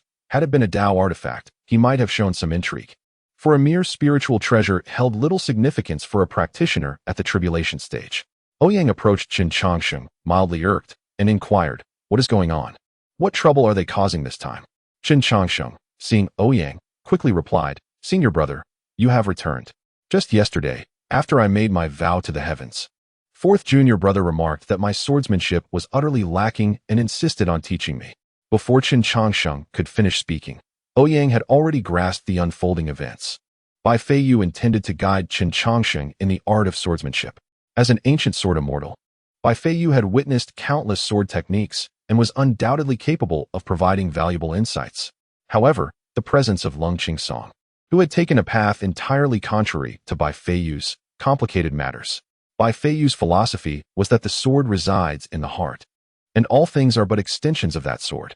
This represents the supreme swordsmanship, where the wielder stands invincible, effortlessly dominating adversaries, slicing through lesser opponents as easily as one would chop vegetables. In stark contrast, Lung Qingsong's approach was, "I am the sword, and the sword is me." This ideology could not be deemed supreme. Rather, it sought to embody the essence of swordsmanship singularly. For him, all sword techniques converged into one, and he was the embodiment of that path. Such a perspective reveals that Lung Qingsong's swordsmanship was fundamentally lethal, striking with lethal intent, overcoming adversaries with the ease of drinking water. The two philosophies clashed like pointed needles. Thus, when Bai Feiyu advised Qin Changsheng, with myriad sword techniques, one should take the strengths and compensate for the weaknesses, refining the sword heart to attain perfection without flaw. Lung Qingsong could not remain silent and interjected, emphasizing, "I, indeed, am the sword." Bai Feiyu raised an eyebrow in dissatisfaction, responding, "Your sword path is perilous, akin to walking a tightrope, where one is easily led astray. The sword must complement the heart-s state. Possessing a flawless sword heart is the true path." Lung Qingsong scoffed, retorting, "Mediocrity." Bai Feiyu slammed his hand down in anger, exclaiming, "Heretical." Lung Qingsong shot back, "Trash." The two, brimming with confidence in their respective philosophies, were akin to fire and water. After a brief exchange, they drew their swords and faced off, forgetting their initial purpose of teaching Qin Changsheng. Meanwhile, Qin Changsheng himself was not particularly obsessed with swordsmanship. Whether it be swords, sabers, or spears, he only sought what benefited him most. He believed that all paths should serve him, enabling him to catch his enemies off guard. For him, merely being able to unleash sword energy sufficed. As Qin Changsheng reflected on the recent commotion, Ouyang had grown accustomed to such antics. It was only when these unruly disciples failed to create chaos that he felt truly unsettled.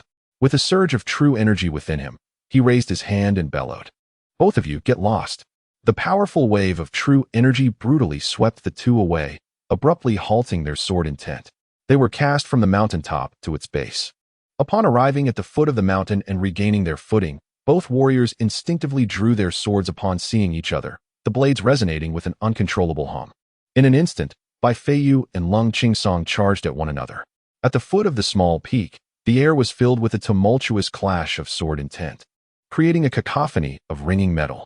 Ouyang gazed at these rebellious disciples with an expression of exasperation, noticing Qin Changsheng preparing to slip away. He pulled Qin Changsheng closer, a hint of concern in his voice.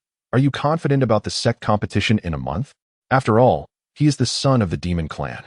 one cannot rule out the possibility of unforeseen power surges. Such transformations in protagonists are all too common. Only the remnants of blood and skin remained. With a mere few exclamations about love and fundamental friendship, one could swiftly revive and dominate the final adversary. Such absurdity in the plot, if it were to unfold with Ziyuan, would not astonish Ouyang in the slightest. One glance at the attribute panel reveals that he too is a child of destiny. Upon hearing Ouyang's solemn inquiry, Qin Changxing hesitated slightly before responding. The odds are not particularly favorable, perhaps around 40%? 40%? Is it truly that high? Ouyang exclaimed, his eyes widening in astonishment as he regarded Qin Changxing. Although 40% may seem modest, within the context of Qin Changxing, it is indeed exceedingly optimistic. Ouyang is acutely aware of how resilient Qin Changxing is. His inquiry regarding confidence was entirely different from what Qin Changxing perceived. Ouyang merely feared that Ziyuan might unleash an explosive counterattack during the sect competition and simply wished to know if Qin Changxing believed he could triumph over Ziyuan in that contest. However, Qin Changxing was likely contemplating whether he could still succeed in defeating Ziyuan after enduring several explosive transformations under the watchful eyes of the elders from Qingyun Peak and the interference of the sect leader. Ouyang was all too familiar with the temperament of these rebellious youths. Qin Changxing shook his head earnestly, stating, I am merely being optimistic. After all, I have never witnessed the sect leader in action. Should the leader truly intervene, the odds would likely diminish even further. See, I knew this child would think that way. His thought process has always been rather unconventional. Due to an acute sense of paranoia, he has completely hollowed out the small peak. Not to mention the countless hidden cards he has secretly prepared. There are 3 things to remember about the small peak. First, do not be surprised by the frequency with which Lung Qingsong comprehends sword intent. Second, do not underestimate Bai Feiyu's speed in breaking through. Third, do not imagine what Qin Changxing might pull from his sleeve. Chapter 28.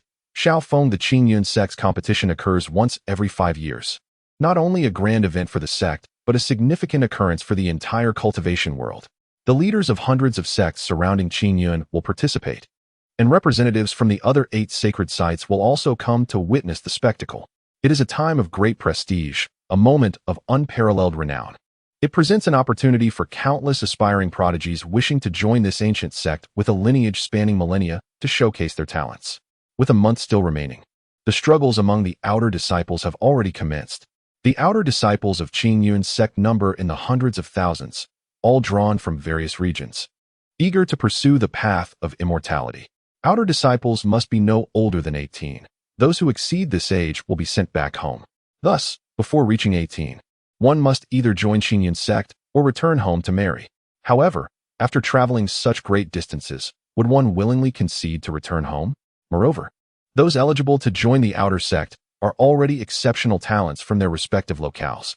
Hence, all outer disciples are striving with utmost determination, fearing that their fellow brothers and sisters might surpass them. The outer sect of Qingyun is truly the most fiercely competitive arena. On a mountainside within the outer sect, a young man with bronze skin and bare arms is seen laboriously carrying a massive log, ascending step by step toward the peak. The youth bore a resolute expression, with delicate features that hinted at a stubborn disposition. Most striking was the massive scar etched across his chest, writhing like a centipede with every movement. His muscles glistened with sweat, yet his gaze was fixed solely upon the final step atop the mountain.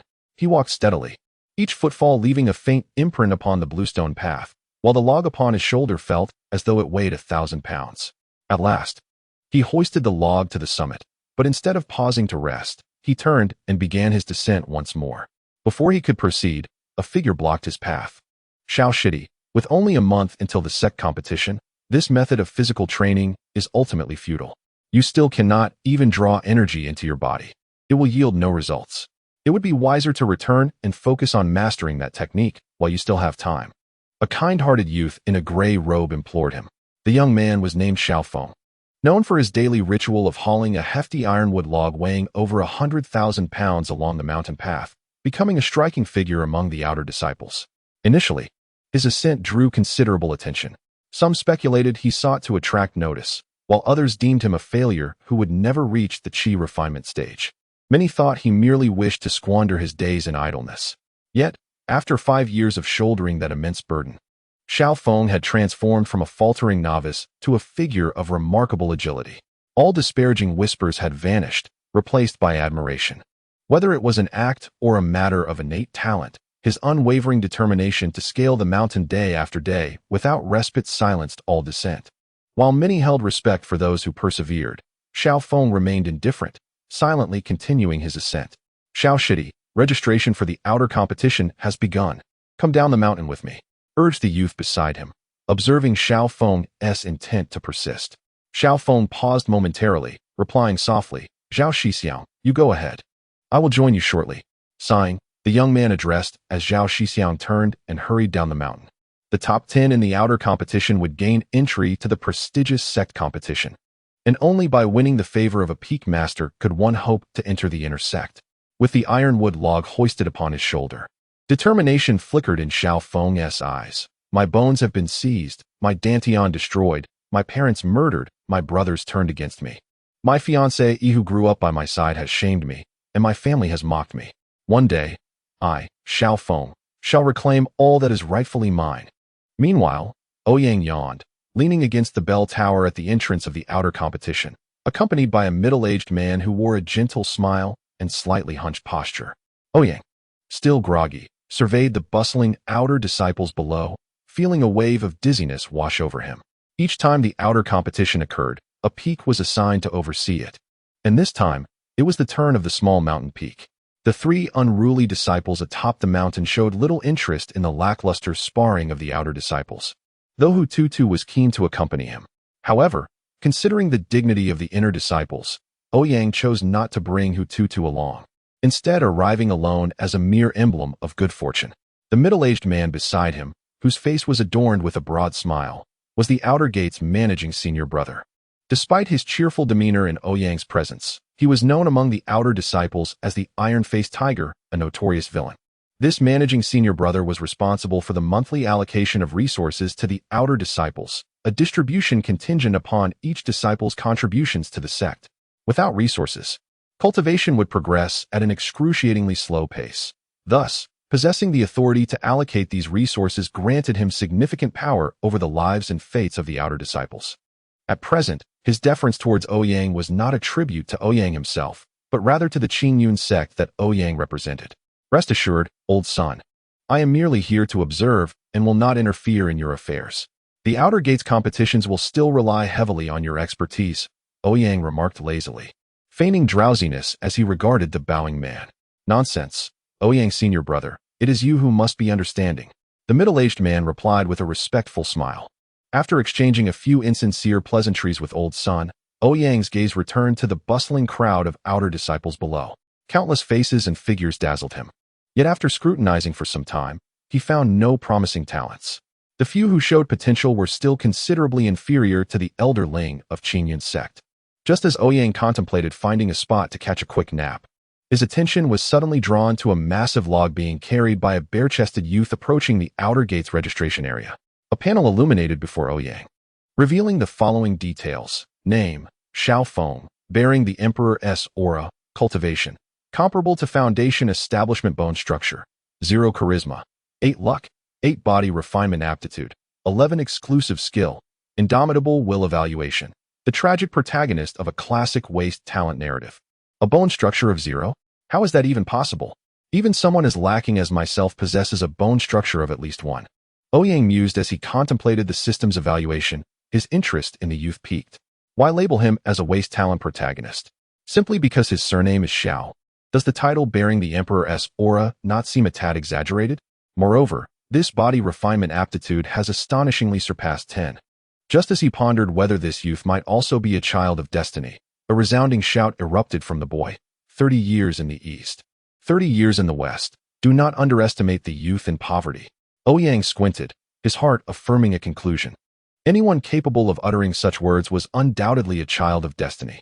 Chapter 29. My fate is determined by myself, not by heaven. The youth's outburst stirred a commotion. Ouyang, intrigued, remarked, Come, old son, let us go take a look. The managing senior brother, his smile betraying a flicker of anger, felt embarrassed before Ouyang, as if he had failed to discipline the outer disciples properly. As Ouyang and the managing brother approached, they beheld Xiao Feng, bare-chested, angrily pointing at a young man seated at a table sipping tea. Onlookers whispered among themselves. Ouyang seized a nearby outer disciple, whose face was etched with anxiety, and inquired, "Brother, what is happening? Did you not see? Just now, Xiao Feng came to register, yet that tea-drinking senior not only refused him, but also mocked him." The outer sect disciples, who were caught up in the spectacle, turned to Ouyang without a glance and remarked, "It is human nature to watch the drama unfold. And Ouyang is, without doubt, a master of this craft." Ouyang quickly inquired, "What happened? Does Xiao Feng have a grudge against that senior?" "Oh, what grudge? It's merely that Xiao Shidi has been tirelessly climbing the mountains for 5 years, just to garner attention and enter the inner sect. It's been 5 years of relentless effort for mere recognition, something I could never achieve," one outer sect disciple sighed. "Ah, indeed, that demonstrates remarkable perseverance." Ouyang's gaze towards the youth grew increasingly admiring. Who could deny it? But what does perseverance amount to? His roots have been severed, his dantian destroyed. He is doomed to remain unable to cultivate. It is truly a pity to see such a once promising talent reduced to this. Another outer sect disciple chimed in. At that moment, Ouyang began to comprehend how the system's evaluation of a worthless protagonist came to be. This template sounded all too familiar. Wasn't it reminiscent of the protagonists in countless novels from his past life? As the atmosphere in the arena grew tenser, Xiao Feng glared with bloodshot eyes at the leisurely tea-drinking senior, his fists clenched and veins bulging. He had finally made his way to the Qingyan sect, enduring 5 years of hardship for this singular opportunity, only to receive humiliation in return. A surge of unwillingness, shame, and fury overwhelmed him. "Ah!" Xiao Feng roared, slamming his fist onto the ironwood behind him. The massive ironwood, weighing thousands of pounds, shattered with a resounding crack, splintering into two. A wave of astonishment rippled through the crowd. That was ironwood, more solid than steel. To think a single punch could break it. Goodness, this youth is truly formidable. Wait, could it have been pre-cut? Is he merely putting on a show? However, the tea-drinking senior, unperturbed, regarded Xiao Feng with a hint of disdain. Is breaking an ironwood with a single punch impressive? Your hand is bleeding. I could dispatch you with a mere gust of wind. What skill is this? Yet, in response to the murmurs surrounding him, he stood and cleared his throat, addressing Xiao Feng. "Xiao Shidi, it's not that I am preventing you from registering. Rather, there are indeed cultivation requirements for participation. You have yet to reach the qi refining stage. How can you compete in the outer sect trials?" What the senior said was true. Such prerequisites were indeed the foundation for the outer sect competitions. Even to protect those foolish enough to risk their lives without having reached the most basic level of cultivation. The contests among the outer sects were far more brutal and savage than those within the inner sect. Injuries and even fatalities were not uncommon occurrences in these competitions. Xiao Feng's fierce eyes burned with rage as he remained silent, turning away to lift the shattered ironwood, ready to depart. If the Qingyan sect could not accommodate him, he would not linger here. The world is vast, and there must be a place suited for him. Wait. Ouyang felt it was finally his time to intervene and immediately called out loudly. His voice instantly captured the attention of everyone present, and Xiao Feng, expressionless, turned to face Ouyang. Ouyang smiled and remarked, "Everyone has witnessed the strength of our junior brother just now. I believe he deserves an opportunity." The individual who had just managed to persuade the crowd was immediately displeased.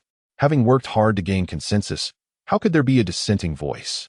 Upon observing Ouyang's cultivation level, which stood at merely the 9th layer of qi refinement, far inferior to his own status as a 3rd-layer foundation establishment cultivator, he instinctively opened his mouth to reprimand Ouyang. However, he noticed the presence of Steward Sun behind Ouyang. Suddenly, a bystander stood up and bowed to Steward Sun, saying, "Senior brother Sun, I did not see you earlier. I hope you can forgive me." Steward Sun nodded in acknowledgement. According to the rules, the bystander had committed no offense. But since Ouyang had spoken up, it would be inappropriate not to give him face. After all, what could a useless individual, who could not even achieve qi refinement, accomplish by merely registering for the competition? Steward Sun spoke. "At Qingyan sect, we are inclusive in our teachings. I have also witnessed this junior brother's prowess. He is indeed qualified to register for the outer sect competition. Please proceed with his enrollment." Upon hearing Steward Sun's words, the bystander immediately acquiesced. Xiao Feng, supporting the 2 segments of ironwood, looked at Ouyang, who wore a smile, and sincerely clasped his fists in gratitude, saying, "Thank you, senior brother." Ouyang replied cheerfully, "It is no trouble. I merely assisted in your registration. If you wish to place among the top 10 in the outer sect, it ultimately depends on your own strength. Rest assured, if I fail to reach the top 10, it will be due to my own lack of ability, and I shall not blame others, Xiao Feng declared. Ouyang nodded as he observed Xiao Feng, burdened with the iron wood, gradually depart. It seems that senior brother Ouyang is quite invested in this young man, Steward's son remarked, his tone tinged with dissatisfaction. Just moments ago, he had claimed to be merely going through the motions, yet within 2 minutes, he had intervened directly, truly a case of saying one thing and doing another. Ouyang chuckled and discreetly placed a high-grade spirit stone into Steward's son's hand, apologizing. I may have been a bit abrupt just now. I hope you can overlook it, old son. Upon sensing the rich essence of the spirit stone, Steward's son's face brightened, and he unobtrusively stowed it away, saying, Senior brother Ouyang is simply eager to nurture talent. It is of no concern. After exchanging pleasantries, Steward's son led Ouyang to a meal. In the dining hall, they fortuitously encountered Xiao Feng, who was also dining quietly. Steward's son, noticing Xiao Feng, expressed his curiosity. Senior brother Ouyang seems particularly attentive to this junior brother. Ouyang shook his head and proposed, Old son, shall we place a bet? Steward's son, intrigued, inquired. What sort of bet? With a sly smile, Ouyang turned to Steward's son and said, Let us wager on whether he will utter a single word. With the stakes being 2 high-grade spirit stones. Steward's son, bemused, gazed at Ouyang, realizing he had been waiting for him, yet he still accepted the wager. What do you believe he will say? Steward's son asked. A well-worn phrase from novels floated in Ouyang's mind, and he spoke with profound significance. My fate is determined by me, not by heaven. The next day, the outer sect competition commenced with fervor. In recent days, Ouyang has taken residence here, closely observing the contests among all the outer disciples. This measure is implemented by the sect to ensure the fairness of the outer competitions. Standing atop the bell tower, Ouyang gazes down at the outer disciples, who exert their utmost efforts in a lively display upon the arena. The majority of these outer disciples are merely at the chi refinement stage, with only a few exceptionally gifted individuals having reached the foundation establishment stage. Such low-level contests are, in truth, rather dull, as they are limited to rudimentary techniques, casting a fireball, summoning a water arrow, or wielding a sword with basic swordplay in a haphazard manner. Yet, even these simplistic battles elicit cheers from the surrounding crowd. Compared to the rebellious youths from his own sect, these participants seem to be engaged in a mere child's play, and Ouyang finds himself nearly succumbing to slumber. However, his interest is piqued when Xiao Feng, clad in a yellow training outfit, steps onto the arena. To Ouyang's disappointment, despite Xiao Feng's confident proclamations, it is evident that he lacks practical combat experience. Opposing him is a youth at the 5th level of chi refinement, and Xiao Feng, under the barrage of fireballs and water arrows, finds himself in a state of disarray, frequently retreating and occasionally falling to the ground. It seems that the person Ouyang admires does not possess any remarkable talents. Beside him, Manager Sun sips his tea and comments, initially expecting great prowess from Ouyang's favored contestant, but now perceiving Xiao Feng's struggles as a foregone conclusion. Ouyang shakes his head, countering, the situation is not yet determined. Brother Sun, your conclusions are drawn too hastily. At that moment, Xiao Feng's training outfit is tattered from the opponent's fireball spells, and a charred scent wafts from his singed hair. The opposing youth, now overly confident, boasts, Xiao Junior brother, concede. Otherwise, I shall show no mercy. Ducking under a fireball, Xiao Feng steadies himself and replies with a slight smile, Is that so? Then I shall also hold nothing back. The youth's expression falters. He had not anticipated Xiao Feng's defiance, and irritation creeps into his voice as he retorts, arrogant. With a flourish of his hand signs, a water dragon suddenly erupts from behind him, lunging towards Xiao Feng. As the water dragon, measuring 4 to 5 meters in length, bears down upon him, Xiao Feng chooses not to evade but to confront it head-on. Before the assembled audience, the water dragon, with its gaping maw, twists its body and lunges fiercely at Xiao Feng. Raising his arm, the dragon bites down upon it. Gasps of astonishment ripple through the crowd, for the water dragon technique is typically mastered only in the later stages of chi refinement. Yet this youth, at merely the 5th level, has conjured it. Many in the audience close their eyes, bracing for the anticipated gruesome outcome. However, to their astonishment, the water dragon fails to sever Xiao Feng's arm. Nor does it even break the skin. Instead, Xiaofeng seizes the creature's head and forcefully slams it down onto the ground. The young boy struggled to free his water dragon from Xiaofeng's grasp. Yet the formidable strength of Xiaofeng was such that even a late-stage Qi cultivator's water dragon could not escape his hold. On the arena, clad in martial attire, Xiaofeng resembled a dragon tamer, pinning down the writhing water dragon and raising his fist. With a single blow, the once frantically thrashing water dragon was instantaneously transformed into vapor and vanished. Xiaofeng stood up, his breath steady, and addressed the boy across from him.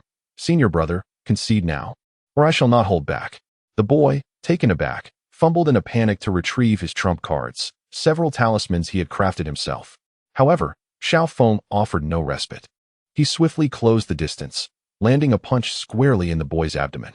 The boy felt his insides churn violently, his mouth agape, unable to scream, collapsing to the ground. One punch. One punch was all it took to vanquish a 5th-level Qi cultivator. Standing upon the arena, Xiaofeng surveyed the crowd, a sense of triumph swelling within him. He had possessed the capacity to dispatch his opponent from the very beginning, yet he had not engaged in combat with cultivators for 5 years, merely wishing to observe their battles. Thus, he had refrained from striking until now. Looking at the audience beneath the arena, stunned into silence. They had yet to recover from the shock of Xiaofeng's effortless defeat of a 5th-level Qi practitioner. 5 years. Do you comprehend the trials I endured during these 5 years? The fruits of my labor had finally blossomed today. In the subsequent battles, Xiaofeng swiftly overcame his adversaries, often before they could prepare their techniques. With unparalleled speed, he would close in and deliver a decisive blow. No frills, just a straightforward, unadorned punch. Each opponent required merely one. Xiaofeng stood upon the arena like a war god. His rank soared rapidly, climbing from beyond 1,000 to within the top 20. Securing a position in the top 10 would suffice for entry into the sect's grand competition. Yet, Xiaofeng's ambition was never merely the top 10. Having participated in this contest, his aspiration was always to claim the number 1 spot. At last, when the most distinguished disciples of the outer sect stood before him, Xiaofeng encountered a formidable challenge. Ma Xingye, a 7th-level foundation establishment cultivator, renowned as the first among the outer sect. It was said that he was but 16 years old, a young lord of a subsidiary sect within the Qingyun sect. His mastery of earth escape techniques was unparalleled. The techniques of the foundation establishment stage far surpassed those of the Qi stage in potency.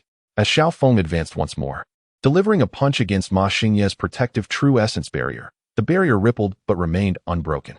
Instead, Xiaofeng was repelled by a sharp earthen spike. Standing within the barrier, Ma Xingye wielded his sword, unleashing a flurry of sword qi. Reeling through the air, Xiaofeng could only shield his face with his hands, bracing against the onslaught of sword qi. In an instant, blood streamed from him. His once resilient skin could not fully withstand the might of foundation establishment sword techniques. Before Xiaofeng could touch the ground, a colossal stone hand lunged towards him with ferocity. The formidable stone appendage seized Xiaofeng tightly, rendering him immobile. The outcome was already determined. Ma Xingye, observing Xiaofeng's desperate struggle, maintained a firm grip on the stone hand with a smile and proclaimed, ultimately, body refinement is a trivial path. Without foundational cultivation, one is but an ant. Ma Xingye, fully aware of Xiaofeng's battle-godlike presence, exerted utmost vigilance against him, only to realize his overestimation. The once mighty Xiaofeng, who had appeared invincible on the arena, was utterly defenseless before Ma Xingye's foundational cultivation. Bound by the stone hand, Xiaofeng's blood surged, veins bulging on his forehead as he exerted every ounce of strength to break free, yet the stone hand remained unyielding. Was defeat imminent? How could he possibly lose? Xiaofeng bellowed, "Having come this far, I cannot accept defeat. My fate is determined by me, not by heaven." As his words echoed, a cacophony of cracking bones resonated, and a powerful wave of energy surged forth from Xiaofeng, shattering the once unyielding stone hand into fragments. Ma Xingye, whose fists had been clenched, stumbled back in utter disarray. From the bell tower, Ouyang erupted in laughter, applauding, seemingly reveling in his acquisition of 2 spirit stones while simultaneously expressing admiration for Xiaofeng. Chapter 31. A gracious defeat. How could he possibly break free? This is a technique from the late foundational stage. Ma Xingye's heart raced with shock, quickly followed by a wave of humiliation.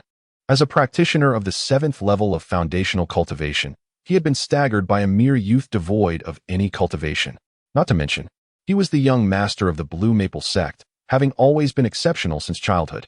Regaining his composure, Ma Xingye pointed his sword at Xiao Feng. Unleashing his essence without restraint, 2 massive stone hands rose beside him, and a stone golem, nearly 10 meters tall, erupted from the ground. Standing atop the golem, Ma Xingye, feeling the depletion of his essence, glared at Xiao Feng with fury. With rapid hand gestures, he directed a spell at Xiao Feng, bellowing, "Stone General, heed my command, strike." The stone golem raised its arms, wielding a long-handled stone axe, and swung it viciously toward the recently freed Xiao Feng. "Break for me." With renewed vigor, Xiao Feng rose once again, his muscles undulating in an irregular rhythm, the abundant energy coursing through him, imparting an inexhaustible strength. Facing the descending axe, Xiao Feng roared and raised his fist in defiance. The two forces collided violently, causing the earth to tremble. Dust and debris swirled around the arena, obscuring the scene. As the dust settled, Xiao Feng stood resolutely, his body riddled with blood from every acupoint, resembling a blood-soaked gourd. Meanwhile, the immense stone golem had vanished, leaving only a heap of rubble and sand. Ma Xingye sat on the ground, gazing at Xiao Feng with eyes filled with dread. Who was this individual? The stone golem he summoned possessed the strength of the core formation stage. It was his strongest trump card. The core formation stage stone puppet was unexpectedly shattered by this seemingly unskilled youth with a single blow. Contestants were permitted to utilize talismans and magical artifacts, for wealth and external resources constituted a part of one's strength. It seemed rather unjust, yet akin to the mundane world. The fact that the young master of the Blue Maple sect personally entered the fray was already a mark of fairness. A monster. He is indeed a monster. In the terrified gaze of Ma Xingye, Xiao Feng's body stirred, his heavy steps echoing like mountains as he approached. Though Xiao Feng moved slowly, as if each stride demanded immense exertion, to Ma Xingye, the blood-soaked figure appeared more like a vengeful spirit clawing its way from the underworld, methodically advancing to claim his life. "Don't come any closer." Ma Xingye frantically urged the little remaining true essence within his dantian, wildly swinging his long sword. Several sword energies struck Xiao Feng, merely causing him to sway slightly and sustain a few more wounds, yet failing to deter his relentless advance. Everyone held their breath, witnessing Xiao Feng on the arena, their perception of the youth transforming from disdain to astonishment and ultimately to admiration. They bore witness to a boy devoid of cultivation, who, even at the brink of death, was resolute in overcoming his opponent. No one would mock such tenacity in defending one's life. Xiao Feng's body began to sway, his steps growing unsteady, the world before him blurring. Yet he clung to consciousness through sheer willpower. Opposite him, Ma Xingye had collapsed, devoid of energy, unable to even raise his hand. The exertion required to summon a core formation puppet had already exhausted him, and his frantic release of sword energies had depleted his entire reserve of true essence. When a cultivator's true essence runs dry, they become rigid, unable to move. Thus, should Xiao Feng reach Ma Xingye and deliver a decisive blow, the outer sect's foremost talent would fall to him. Finally, Xiao Feng stood before Ma Xingye, slowly raising his fist, which, though feeble, carried the force of the wind as it descended upon Ma Xingye's relatively unblemished visage. "I am going to lose," Ma Xingye thought, his gaze desperately darting towards the drum tower. Suddenly, an unseen wave of air surged from the tower, racing towards Xiao Feng in a manner imperceptible to the outer sect disciples. In an instant, the already weakened Xiao Feng was inexplicably hurled away, collapsing into unconsciousness. A clamor erupted outside the arena, as no one had anticipated such a twist. The expression on Ma Xingye's face relaxed as he slumped to the ground. His daily acts of filial piety and the grand gift he had recently presented were not in vain.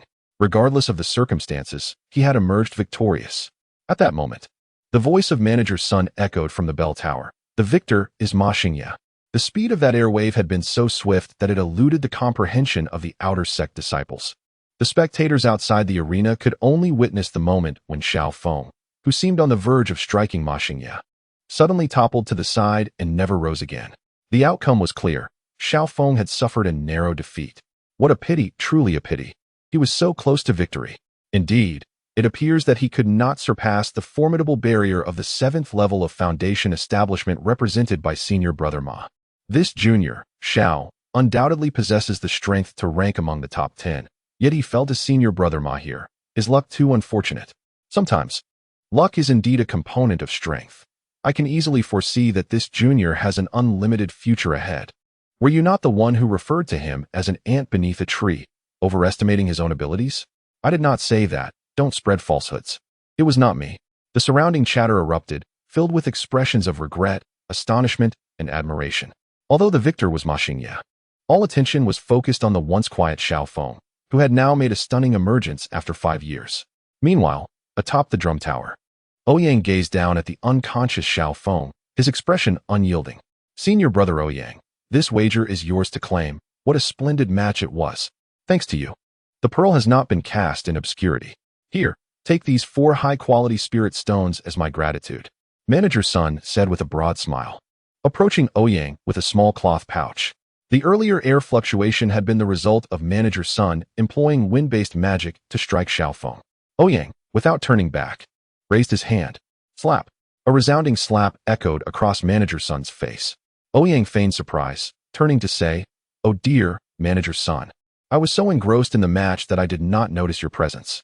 Manager Sun, momentarily taken aback by the unexpected blow, quickly masked his surprise, responding lightly. "It's nothing, nothing at all. I was too abrupt." However, his tone shifted to one of subtle mockery as he looked at Ouyang. "There's no need for you to be angry, senior brother Ouyang. Everyone has their place. Just like earlier, I could not have struck a core formation practitioner during my chi refining period." Manager Sun subtly ridiculed Ouyang, implying that his arrogance stemmed only from being an inner sect disciple, questioning how Ouyang differed from Ma Xingye. Ouyang, with sincere expression, replied, "You are right, Manager Sun. Perhaps your mastery of this path explains why, at over 300 years old, you still linger in the outer sect." Chapter 32. Would you be willing to become my registered disciple? How vexing. I have lost again. If I can't even win this, how can I seek revenge for all those grievances? I refuse to accept this. I refuse. Xiao Feng abruptly sat up, every muscle in his body screaming in agony. With a muffled groan, he collapsed back onto the bed. "Oh, you've awakened so soon? Truly tenacious," Ouyang remarked in surprise, observing Xiao Feng rise and then fall back as if resurrected. "Who are you?" Xiao Feng, lying on the bed, gritted his teeth against the pain and asked. "My name is Ouyang. I am the one who saved you. You truly are reckless. Your meridians are completely severed and your bones shattered. Without my intervention, you would hardly have woken at all," Ouyang replied, a self-satisfied expression upon his face. "This favor, I, Xiao Feng, shall repay. My apologies, but I wish to rest now." Xiao Feng closed his eyes, wearing a grim expression, and muttered, "Damn it, it's just like when Xiao Bai first ascended the mountain." He strutted around as if the world owed him a debt. Ouyang, unaccustomed to the arrogant demeanor of these favored sons of heaven, recalled how Xiao Bai had once been so haughty, only to be humbled by his own hands. He pulled back the covers, seized Xiao Feng by the neck, and hoisted him up, smirking as he spoke. "Settle the medical expenses, a total of 10 superior spirit stones."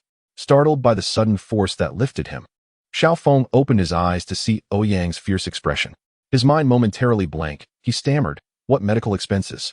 What are you trying to pull?" Ouyang retorted, "The revitalizing pill, the muscle-relaxing pill, the bone-mending ointment, and the golden wound salve. All those remedies that saved your life. Do you think they fell from the sky?" Xiao Feng swallowed hard. After 5 years of relentless training with iron and gold wood, he had made no significant contributions to the Qinyan sect, and thus had no share in the resources distributed monthly. 10 superior spirit stones? I can't even produce a single inferior spirit stone. I'll owe this amount for now, but I shall repay you 100-fold in the future. Xiao Feng frowned, clearly displeased. Repay? With what? You nearly met your end battling a foundation establishment waste. What can you possibly offer? Ouyang scoffed. Xiao Feng shut his eyes again. He had endured such taunts countless times over the years, and they no longer stirred any emotional response within him. Noticing Xiao Feng's imperturbable demeanor, Ouyang shifted his tone and inquired, "Your bones have been taken, your parents murdered.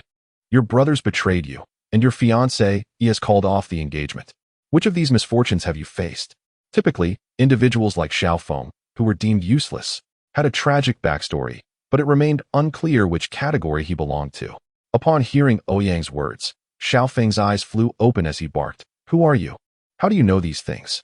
"All of them, I see," Ouyang exclaimed, astonished by the anger radiating from Xiao Feng. "You aren't even the protagonist, and yet your misfortunes pile up so thickly. Understanding that Xiao Feng now regarded him as an intruder privy to his secrets, Ouyang tossed him back onto the bed and remarked nonchalantly, "Does it matter who I am? What matters is that it took you 5 years to reach this point. When will you ever exact your revenge?" With his wounds laid bare, Xiao Feng could not absorb Ouyang's words. Like a furious lion, he erupted, "You scoundrel! If you have the guts, kill me. Don't stand there feigning compassion, trying to manipulate me. If it were any other time, I would smash you with a single punch." Ouyang, observing the delirium that clouded Xiao Feng's mind, couldn't help but chuckle. He retrieved a white jade vial from his robe and poured out a pill. As the fragrant elixir filled the room, Ouyang pressed the pill into Xiao Feng's mouth and gently manipulated his jaw to ensure he swallowed it. Just as Xiao Feng was about to curse Ouyang for administering something to him, he suddenly felt a warm sensation spread through his limbs, which had previously been engulfed in excruciating pain. As the warm current dissipated, Xiao Feng was astonished to discover that his body had remarkably healed by 70 to 80%. The speed at which he recovered suggested that it must have been at least a 7th-grade elixir. Elixirs are categorized into 9 grades. Commencing from the lowly 9th grade Qi cultivation pill, and with each ascending grade, the difficulty of concoction increases exponentially. To achieve such rapid recovery, it would require at least a 6th or 7th grade high-tier elixir. Xiao Feng found himself bewildered by the true nature of Ouyang, uncertain whether he was friend or foe. However, the pill he had consumed was undoubtedly genuine. One moment saving him, the next mocking him, Ouyang's true intentions left Xiao Feng utterly perplexed. Yet, he soon realized that an overwhelming force emanated from Ouyang, one that threatened to crush him into fragments. The entire room felt thick and suffocating, akin to being submerged in molasses. Even breathing became a laborious task. With a look of astonishment, Xiao Feng gazed at the seemingly indifferent Ouyang and remarked, "With your current state, you can only wreak havoc during the foundation establishment stage for the rest of your life. Who was this person? Why did he possess such a terrifying aura, especially when he appeared to be of similar age? What manner of creature was he?" Xiao Feng stared at Ouyang in horror. Before such a vast expanse of true energy, he felt like a mere leaf adrift in the ocean. The thought of resisting was futile, as simply maintaining his presence there was exceedingly arduous. "Do you wish to resolve the issue of your lack of a dantian, which prevents you from cultivating?" Ouyang whispered like a devil. "Do you have a way to remedy my condition?" Xiao Feng's eyes lit up as he eagerly questioned Ouyang. Prior to Xiao Feng's unconsciousness, Ouyang had noticed that despite the destruction of Xiao Feng's dantian, his body continued to involuntarily absorb the essence of heaven and earth to strengthen itself. How could such a prodigy endure, even with his dantian obliterated and his roots excavated? Truly, comparison breeds envy. However, the rate at which he absorbed the heavenly essence was exceedingly minute. Had Ouyang not been well-versed in medicine, he would not have discerned this subtlety. In an instant, a bold idea emerged in Ouyang's mind, primarily concerning how to persuade this obstinate mule before him to ascend the mountain. "I indeed possess a method, but it requires a price from you," Ouyang said, observing Xiao Feng as if he had grasped a lifeline. Xiao Feng resolutely replied, "Regardless of the cost, as long as it resolves my physical predicament, I am willing to do anything." "Then would you be willing to become my apprentice, my named disciple?" Ouyang coughed lightly before speaking. "Your disciple? Who are you?" Xiao Feng questioned, perplexed. Ouyang retracted his true energy, standing with hands clasped behind his back, and calmly declared, "I am Ouyang, the eldest disciple of the little mountain peak of the 12 peaks of the Qingyun sect." Chapter 33. Title forgotten. Very well, I accept. Upon hearing Ouyang's words, Xiao Feng did not hesitate for a moment in his agreement. "So readily?" Ouyang inquired, puzzled as he regarded Xiao Feng. Xiao Feng chuckled lightly and remarked, "Had you mentioned earlier that you were a disciple of the inner sect of Qingyun sect, I would have readily agreed. Before entering the outer sect, I had no opportunity to engage with the inner circle. Since someone has come to recruit me, why should I refuse?" Observing Xiao Feng's keen awareness, Ouyang could not help but inquire, "Are you not afraid that I might be deceiving you?" Xiao Feng burst into hearty laughter. "Brother, where are we? The outer sect of Qingyun. Who would dare to exploit the name of Qingyun sect for deceit here?" Realizing he had overlooked this point, he turned to Xiao Feng and said, "I am not in a position to accept you as a disciple. That decision awaits my master's return. For now, you may reside on the small peak until he decides whether to take you under his wing." Xiao Feng nodded and respectfully clasped his fists, expressing, "I am unworthy of such kindness, yet I remain perplexed as to why you would assist me. After all, in this world, No help comes without reason. It is merely an exchange of interests. Ouyang calmly replied to the bewildered Xiaofeng.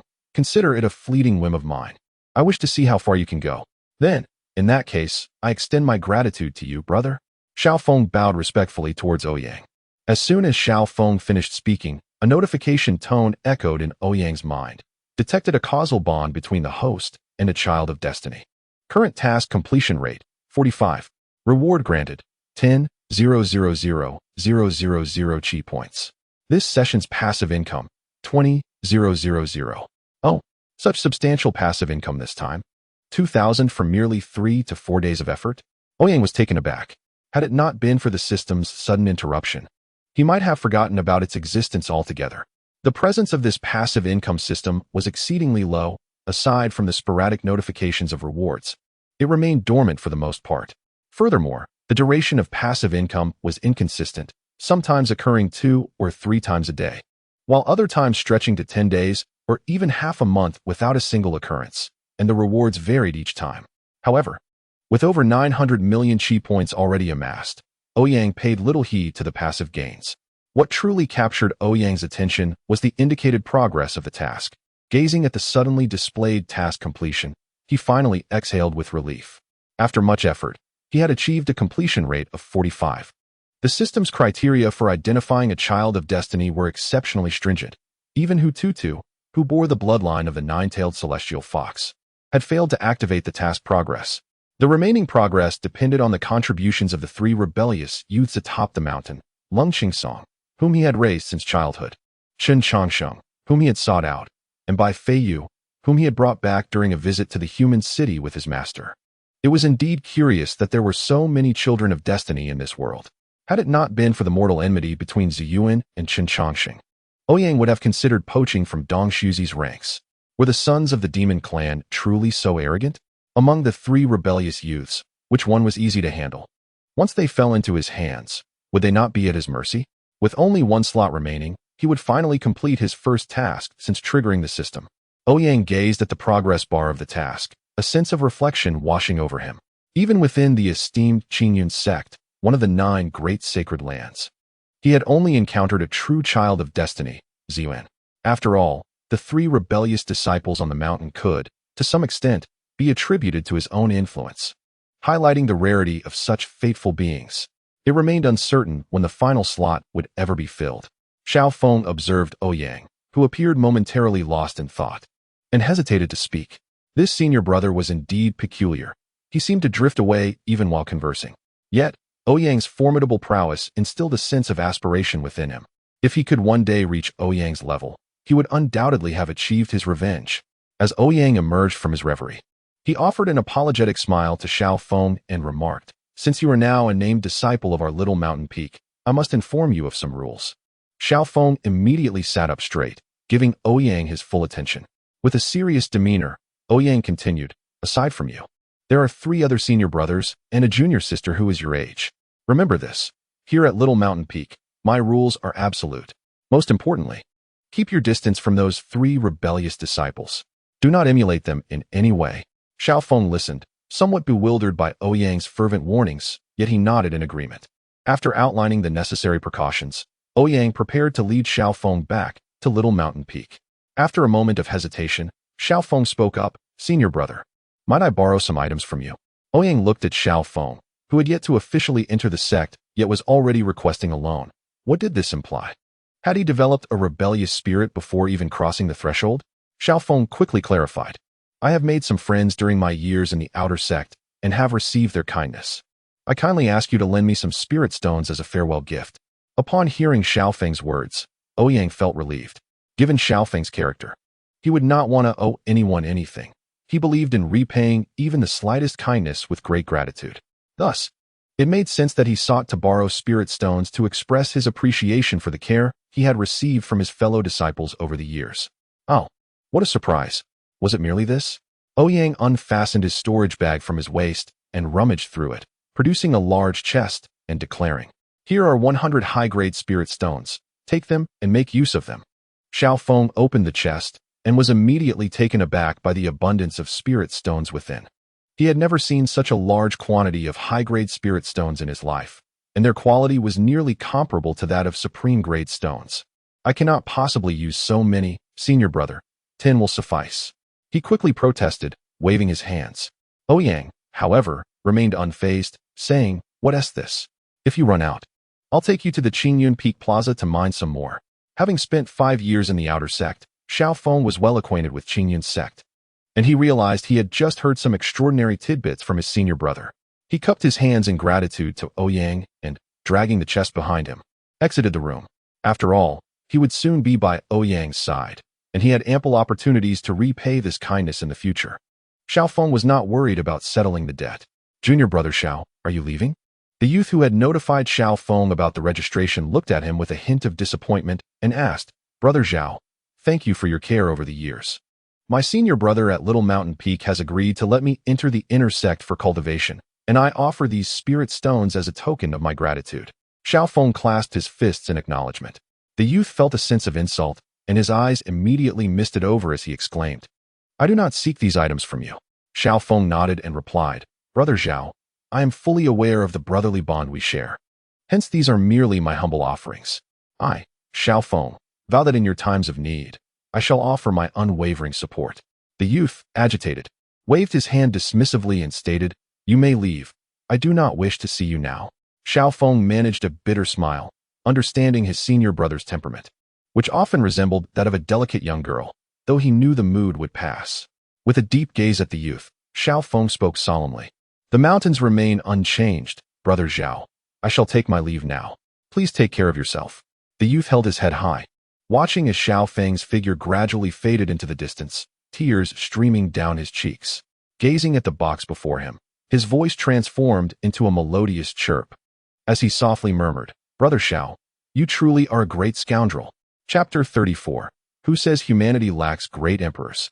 As Ouyang and Xiao Feng approached the foot of Little Mountain Peak, a massive white paper crane floated gracefully down. "Master brother, you have returned. Did you bring gifts for me?"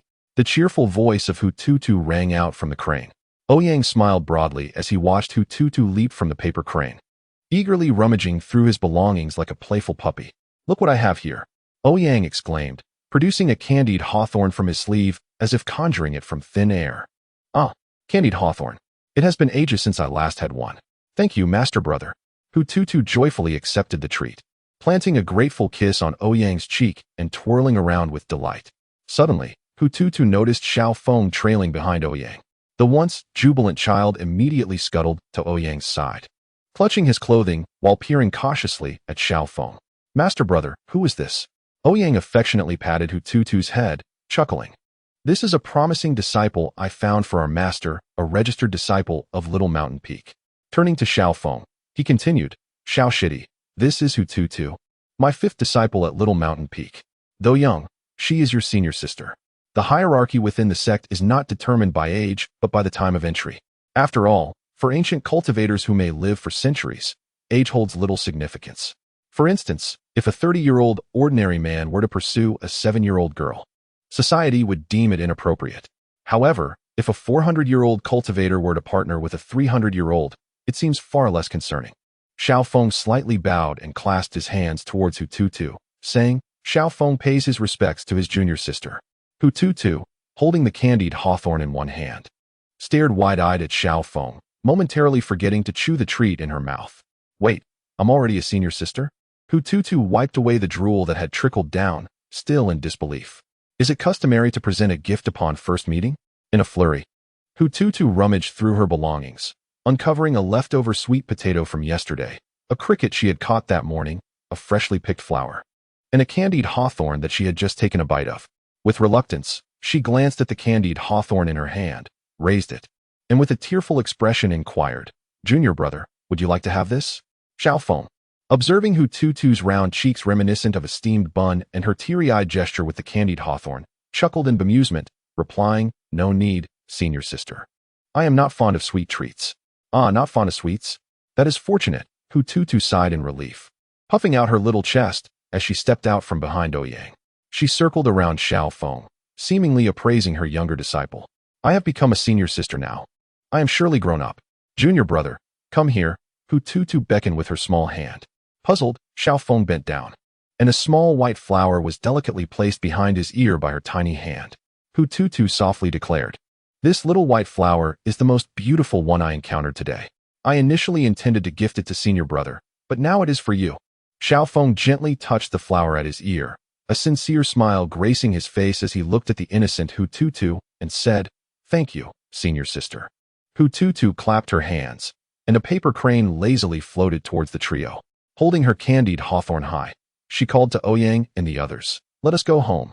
Today, third senior brother is making fish." The paper crane carried the three of them as it soared with a gentle breeze to the mountaintop. Once they arrived, and the crane had just settled, Hututu eagerly shouted into the courtyard, "Senior brother! Senior brother! The eldest senior brother has returned with a little junior brother." Xiaofeng looked up and instantly fell in love with the quaint little courtyard. With green bricks and tiles, a flourishing tree stood in the center. Beneath the tree, a young man in white lay on a recliner, a book covering his face as he slept. A boy was busy repairing the roof, while in the kitchen corner, smoke from cooking wafted into the air. It was a scene far removed from that of a large sect, resembling instead the tranquil and beautiful life of the countryside. This brought a sense of warmth to Xiaofeng, who had come from the mundane world. The young man on the recliner, by Feiyu, lowered the book from his face, glanced at Xiaofeng, and waved his hand in greeting. The boy on the roof, Lung Qingsong, continued hammering away, oblivious to the newcomers. Only Chen Chongsheng, hearing the commotion, stepped out from the kitchen, wearing an apron and a broad smile as he looked toward Xiaofeng. But he froze in place instantaneously. Xiaofeng's visage slowly merged with the memories of an unparalleled existence from his past life. Our human race must strive for self-improvement. Who dare say our race lacks great emperors? Here stands Xiaofeng of the human race. Who would dare to approach and meet their end? A tempest of emotions surged within Chen Chongsheng as he realized that his eldest senior brother had brought back an extraordinary figure, a human emperor, Xiaofeng, who had single-handedly halted the demon race for a decade in his previous life. And in this life, he was none other than his junior brother? Before Chen Chongsheng could recover from his astonishment, Hututu, with a curious sniff, asked, "What smells burnt?" "My fish." Chen Chongsheng exclaimed in surprise and swiftly turned back to the kitchen. Could the importance of a human emperor's fish in his pot surpass that? During lunchtime, Ouyang introduced Xiaofeng one by one. Second senior brother Lung Qingsong, third senior brother Chen Chongsheng, fourth senior brother Bai Feiyu, and the junior sister Hututu. Xiaofeng respectfully saluted in order, appearing quite cautious. Lung Qingsong glanced at Xiaofeng and nodded, then lowered his head to eat. Bai Feiyu observed Xiaofeng and shook his head. This junior brother's innate talent was too poor. Although his vitality was robust, he lacked the aptitude for swordsmanship. Meanwhile, Hututu was grimacing at a slightly burnt fish. Only Chen Chongsheng was fixated on Xiaofeng, this former pillar of the human race, whom he could only gaze at from afar in his past life, was now bowing to him with trepidation. Life is truly marvelous. As Chongsheng stared at Xiaofeng, could it be that Xiaofeng had some issue? Ouyang, noticing Chen Chongsheng's expression, felt a weight in his heart. As a reincarnator, Chen Chongsheng surely knew Xiaofeng's background, making Ouyang particularly attentive to his gaze. Indeed, under the template of the Son of Destiny, Chen Chongsheng's eyes had not strayed from Xiaofeng since he entered. The arrival of a new junior brother at Mount Shaoshan did not stir much commotion. Everyone continued with their own affairs. However, just as Chen Chongsheng was preparing to return to his room to cultivate, he was called by Ouyang. "Chongsheng, come to my room with junior brother Xiao," Ouyang said, looking at Chen Chongsheng. Chen Chongsheng's body stiffened slightly, and he felt a surge of excitement. This Emperor Xiao had been his idol in his past life. After Xiaofeng and Chen Chongsheng followed Ouyang into the room, Ouyang frowned as he scanned the two of them, finally fixing his gaze on Chen Chongsheng. "Chongsheng, junior brother Xiao's innate talent has been taken, and his dantian has been destroyed, rendering him unable to cultivate. I have thought of a method to aid his training, but I need your assistance." Chen Chongsheng nodded and asked, "What is required?" "Just command me, senior brother." Upon hearing Chen Chongsheng's response, Ouyang felt relieved, since Chongsheng had agreed. It indicated that Xiaofeng's identity posed no problem. Ouyang smiled and said, "I hear you possess quite a talent for painting." Chapter 35. The future human emperor actually comes from my hands? Chen Chongsheng looked at Ouyang somewhat unwillingly and said, "Senior brother, I do not wish to paint such filthy things anymore." "What nonsense is this? What filthy things could I ask you to paint? Let's speak seriously." Ouyang looked at Chen Chongsheng, bemused. Was it merely about asking him to create some educational illustrations? Had he really held on to that idea until now? Ouyang then spoke earnestly. I have a plan, and I would like to share it with you to see if it is feasible. Although junior brother Zhao's innate talent has been stripped and his dantian destroyed, it does not significantly affect his inherent qualifications. Compared to cultivating immortality, junior brother Xiao could entirely pursue the path of physical cultivation. After contemplating for a moment, Ouyang continued. Xiao Feng, with a wry smile, interjected, Senior brother, I cannot pursue the path of physical cultivation. Other avenues are also unviable. Primarily, the techniques for physical cultivation have been lost since ancient times. The cultivation method I speak of regarding physical refinement is one I devised myself. Ouyang proudly addressed the two. Even in the absence of established techniques, there exists within the courtyard a reincarnated ancient sword immortal. What profound knowledge of martial arts could such an immortal lack? At worst, I could extract a few unparalleled techniques from Bai Feiyu's words. Observing the bewildered expressions of Xiao Feng and Qin Chongxing, Ouyang continued with some pride. I wish to request that Chongxing, utilizing Xiao Feng's body as a canvas, inscribe upon him several divine beasts that symbolize various attributes. I will facilitate the awakening of their spiritual intelligence, enabling them to replace Xiao Feng's dantian and absorb the essence of heaven and earth, thereby nourishing Xiao Feng's physical form. Xiao Feng and Qin Chongsheng were utterly astonished. The notion of awakening spiritual intelligence from Ouyang's lips seemed as simple as acquiring a cabbage. Xiao Feng, still a novice, was unaware of the immense difficulty involved in imparting consciousness to inanimate entities, while Qin Chongxing understood all too well the absurdity of the task, akin to a stone sprouting legs and running of its own accord without any external influence. However, having witnessed Ouyang successfully accomplish such feats in the past, Qin Chongxing found it somewhat easier to accept. Nonetheless, he voiced his concerns. Brother, we previously experimented with awakening spiritual intelligence in divine beasts, yet it invariably attracted heavenly retribution, resulting in the obliteration of the newly birthed creatures. We also suffered considerable consequences. Is it truly feasible to awaken consciousness in lifeless entities? Ouyang nodded thoughtfully. To be honest, I am not entirely certain, but I drew inspiration from the paper crane created by our master and the stone lion I inadvertently conjured.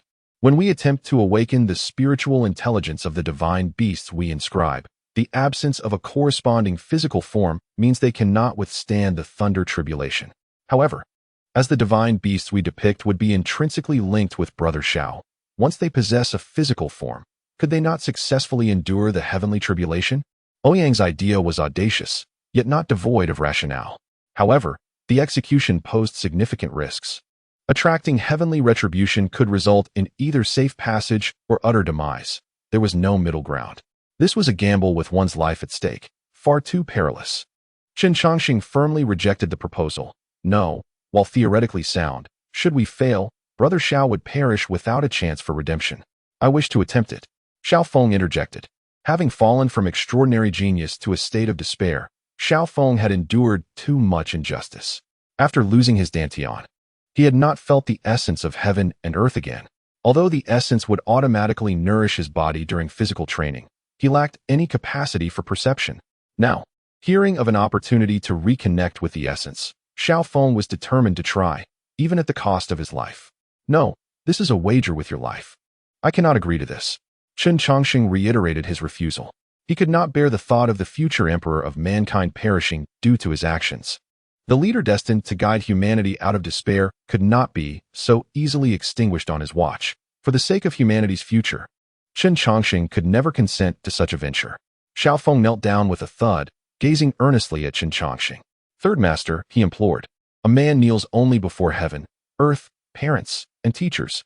However, should you agree to this matter, it would be a grace akin to rebirth for me. Qin Chongxing looked upon the future emperor of humanity kneeling before him, beseeching him, and felt a pang of compassion. Ouyang, standing nearby, remained silent, for his thoughts were far too fantastical, lacking any precedent. He could not persist in sending Xiao Feng to his demise. The room fell into a hushed stillness, while Qin Chongxing grappled with his indecision. At that moment, the door swung open, and Bai Feiyu entered, smiling as he surveyed the three individuals in the room. I have indeed heard of ancient body cultivation methods. Senior brother's ideas are not without reference, he remarked. Having a reincarnated ancient sword immortal at home is quite fortunate. It seems we have a source of mystical techniques at our disposal. Ouyang, disregarding the fact that Bai Feiyu had eavesdropped outside, quickly seized him by the arm. Xiaobai, have you heard of ancient body cultivation techniques? Bai Feiyu nodded. During my time in the mortal realm, I encountered an old beggar who once recounted to me that in ancient times, powerful body cultivators utilized the essence of ferocious beasts as vessels to temper their physical forms. This aligns perfectly with senior brother's earlier thoughts. Listening to Bai Feiyu's fanciful tale, Ouyang chose not to refute him, but turned toward Chen Chongxing. Third junior brother.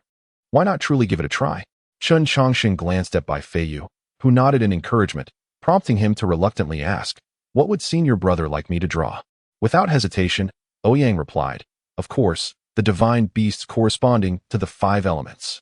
On the left, the azure dragon. On the right, the white tiger. Above, the vermilion bird. Below, the black tortoise. And at the center, the qilin. Goodness, the 5 divine beasts are indeed here. Chen Chongxing exclaimed, astonished.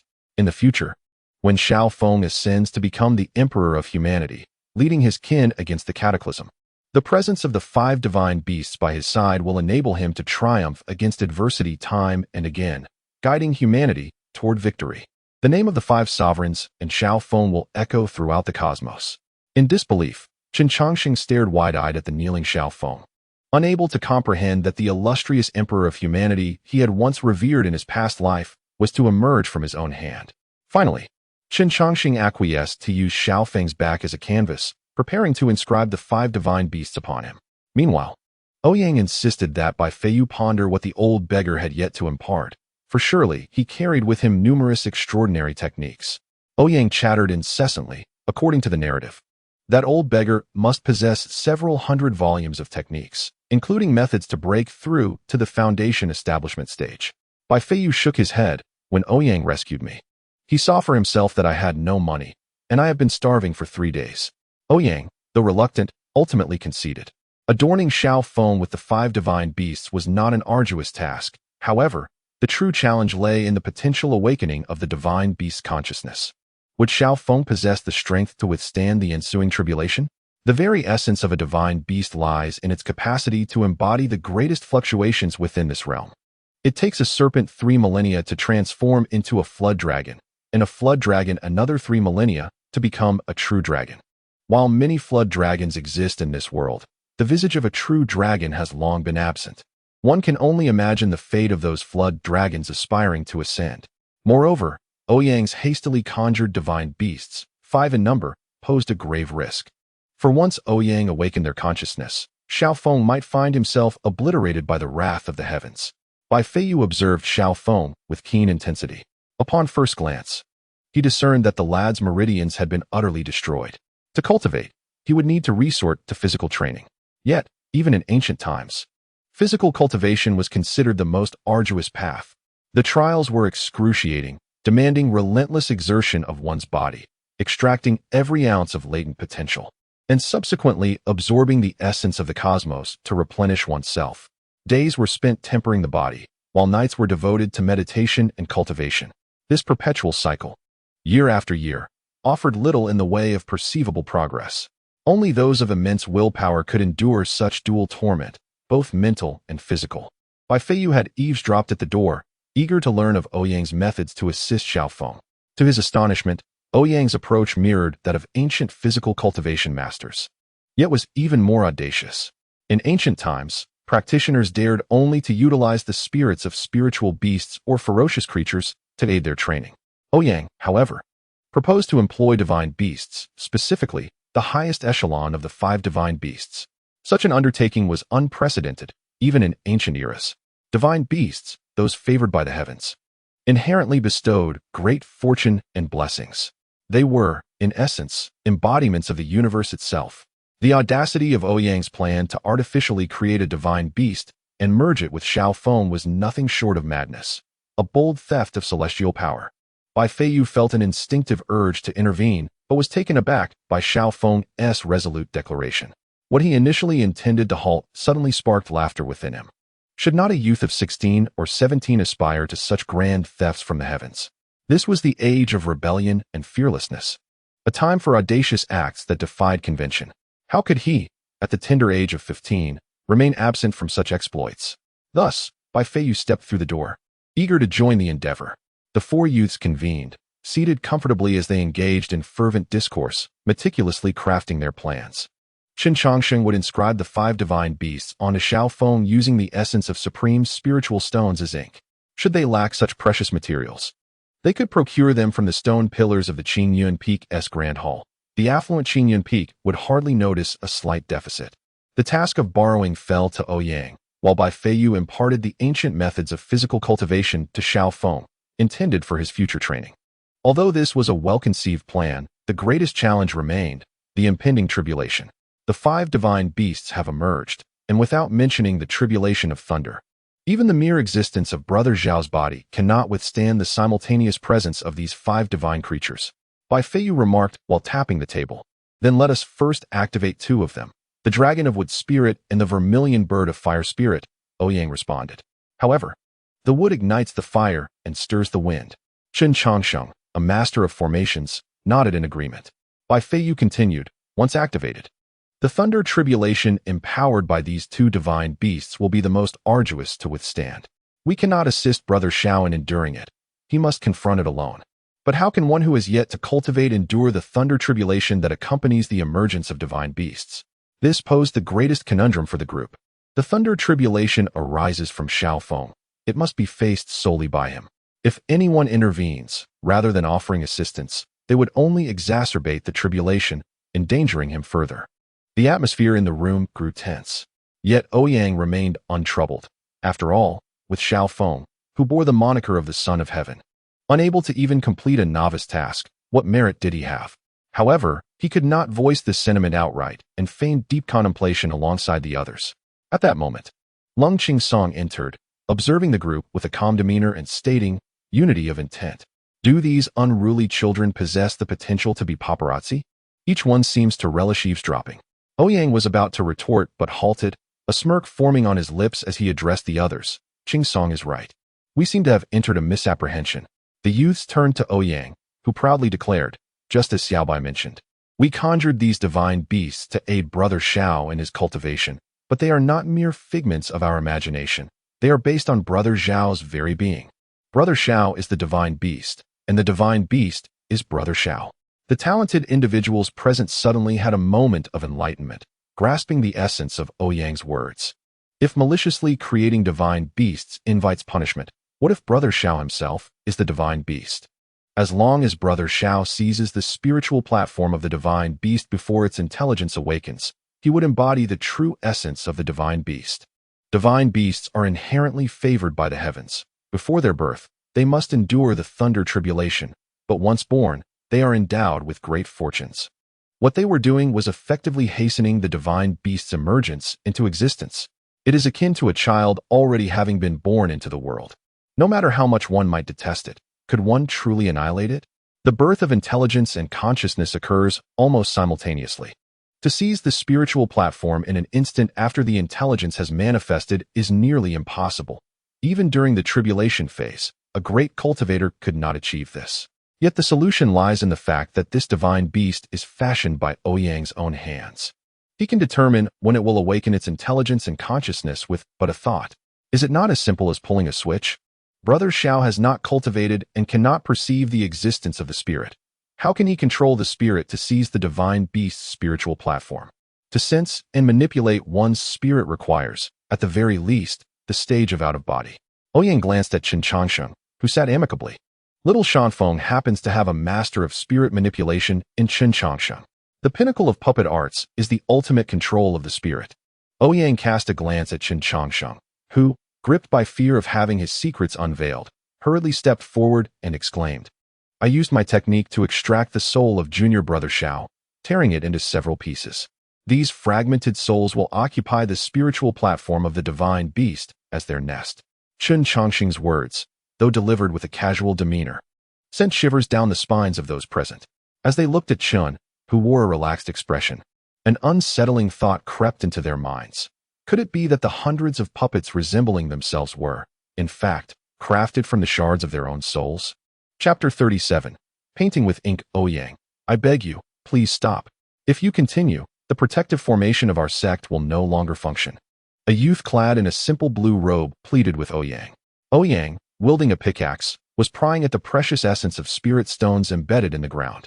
This exquisite essence, found only in the deepest veins of spirit stones, was exceedingly rare and indispensable for both cultivation and the crafting of magical artifacts. Only a top-tier sect like Qinyun's sect would employ it to construct their protective formation. What's the fuss? If the sect leader lays down punishment, just say it was my doing. Take this piece. With my share of food, how could it possibly diminish yours? Ouyang, with a sack slung over his shoulder, generously handed the boy a chunk of surplus material, exuding a carefree spirit. The lad, trembling, accepted the precious essence of spirit stones from Ouyang, a portion equivalent to half a year's worth of cultivation resources. Within Ouyang's sack lay an entire half-sack of such treasures. This gentleman had thoroughly excavated the protective formation. If the enforcement team of Xingfeng caught wind of this, a mere mortal would be lucky to escape unscathed. To dare disturb the protective formation, how could one claim not to be a traitor to the sect? As fate would have it, while Ouyang was at work, the enforcement team happened to pass by, and he greeted them casually. Hey, where are you fellows headed? Ouyang, the Peak Master has sent us to patrol the mountains. What are you up to? Oh, just addressing a shortage of spirit stones at home. I'm here to gather a few. One must be self-reliant, you know. Need any help, Ouyang? No, thank you. I'll just gather a bit more and then head back for lunch. Thus unfolded Ouyang's light-hearted dialogue with the patrolling brothers, all while he swung his pickaxe. Were they all blind? He was mining within the protective formation. Ordinary inner disciples would be questioned if they so much as glanced at it. Yet this Ouyang had been excavating for nearly an hour. However, it was rumored that he was the illegitimate son of the sect leader, so perhaps he had nothing to fear.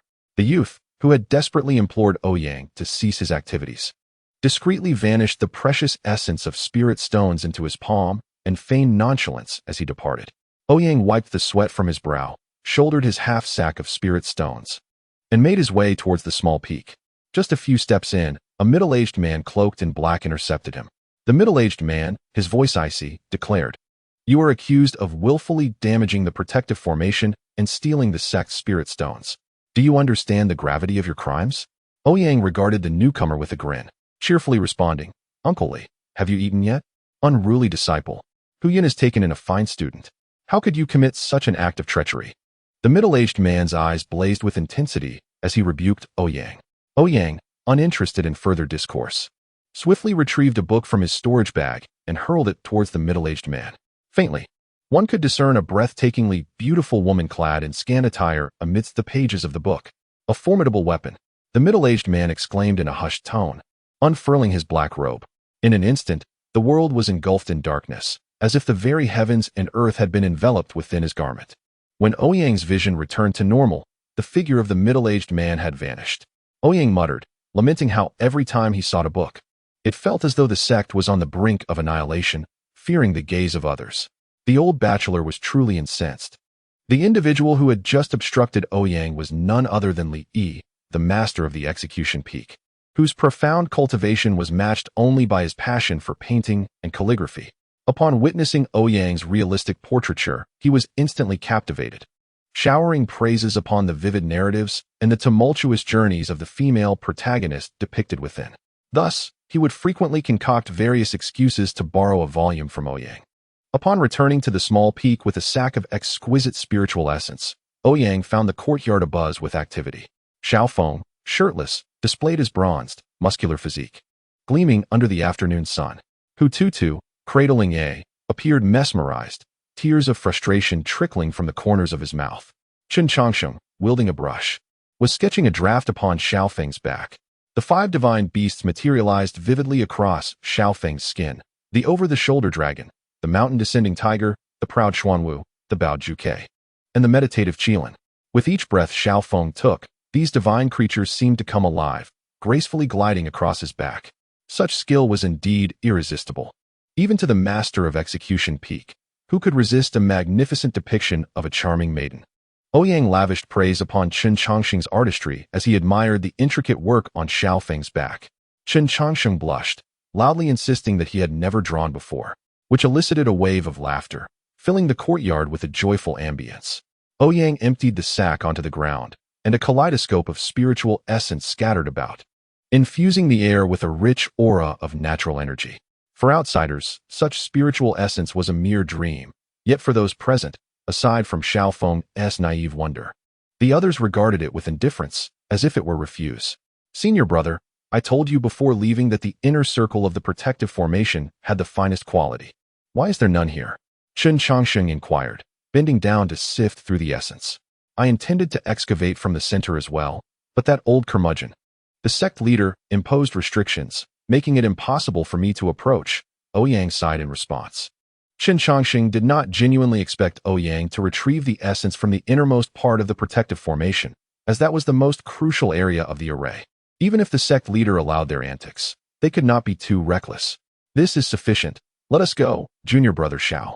I will grind this essence and embed it within you. It will be quite painful, so bear with it, Chen Changsheng instructed as he gathered the spiritual essence. Xiaofeng nodded, believing that a little pain was a trivial matter in the pursuit of cultivation. Yet, he underestimated the agony that would accompany the infusion of the spiritual essence into his body. To ensure that each fragment was securely embedded within Xiaofeng, each piece had to penetrate deeply, almost 3 points into the flesh, with 1,000 shards at hand. Each insertion felt as though it were piercing through to the very core of his being. In order to enhance the efficacy of the essence of the spiritual stones, Chen Changsheng would also channel the primordial energy of heaven and earth within them. Thousands of shards of spiritual stones pierced through Xiaofeng's body like a myriad of searing nails. Under such excruciating torment, Xiaofeng remained utterly silent, enduring the ordeal with remarkable fortitude. Once the artwork was completed, Chen Changsheng wiped the sweat from his brow, admiring the 5 divine beasts he had just crafted. This piece might very well be the pinnacle of his artistic career. The 5 divine beasts, emboldened by the supreme essence of the spiritual stones, appeared more vibrant, and one could almost hear the sounds of dragons roaring, phoenixes singing, and tigers howling in the air. If Xiaofeng were to stroll through the streets of his previous life, bare-chested, he would likely attract the attention of enforcers who might suspect him of being a notorious figure. However, the 5 divine beasts lacked the spark of life. As the task of bestowing their essence was entrusted to Ouyang, the final stroke would awaken their consciousness. This was indeed the most challenging step of this celestial heist, necessitating utmost caution. Chapter 38. The heavens do not permit. The next morning, the sky was overcast, with low clouds stretching for miles. The atmosphere on the small mountain peak was thick with tension. Chen Changsheng stood solemnly behind Xiaofeng, issuing instructions. Senior brother, you will bestow the essence upon these divine beasts shortly. Remember, only the azure dragon and the vermilion bird, and the timing must be synchronized.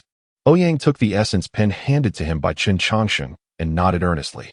Chen then turned to his second senior brother and fourth junior, saying, you will serve as protectors. If Xiao does not seize the consciousness of the divine beasts, you must act swiftly to sever the bond between him and the divine beast's awareness with your sword intent. Lung Qingsong and Bai Feiyu stood with their swords drawn, equally serious. Amidst Hu Tutu's eager gaze, Chen Changsheng coughed and instructed, junior sister, fetch a blanket from the room and wrap yourself in it. The thunder will be quite loud shortly. Hu Tutu nodded earnestly and retrieved a small blanket from her room, meticulously wrapping herself up. Once everything was prepared, Chen Changsheng gazed skyward, ready to inquire if the heavens were willing to lend their aid. Chen Changsheng leaped onto the prepared high platform, exhaling gently, and with a hand gesture, a peachwood sword flew from his sleeve.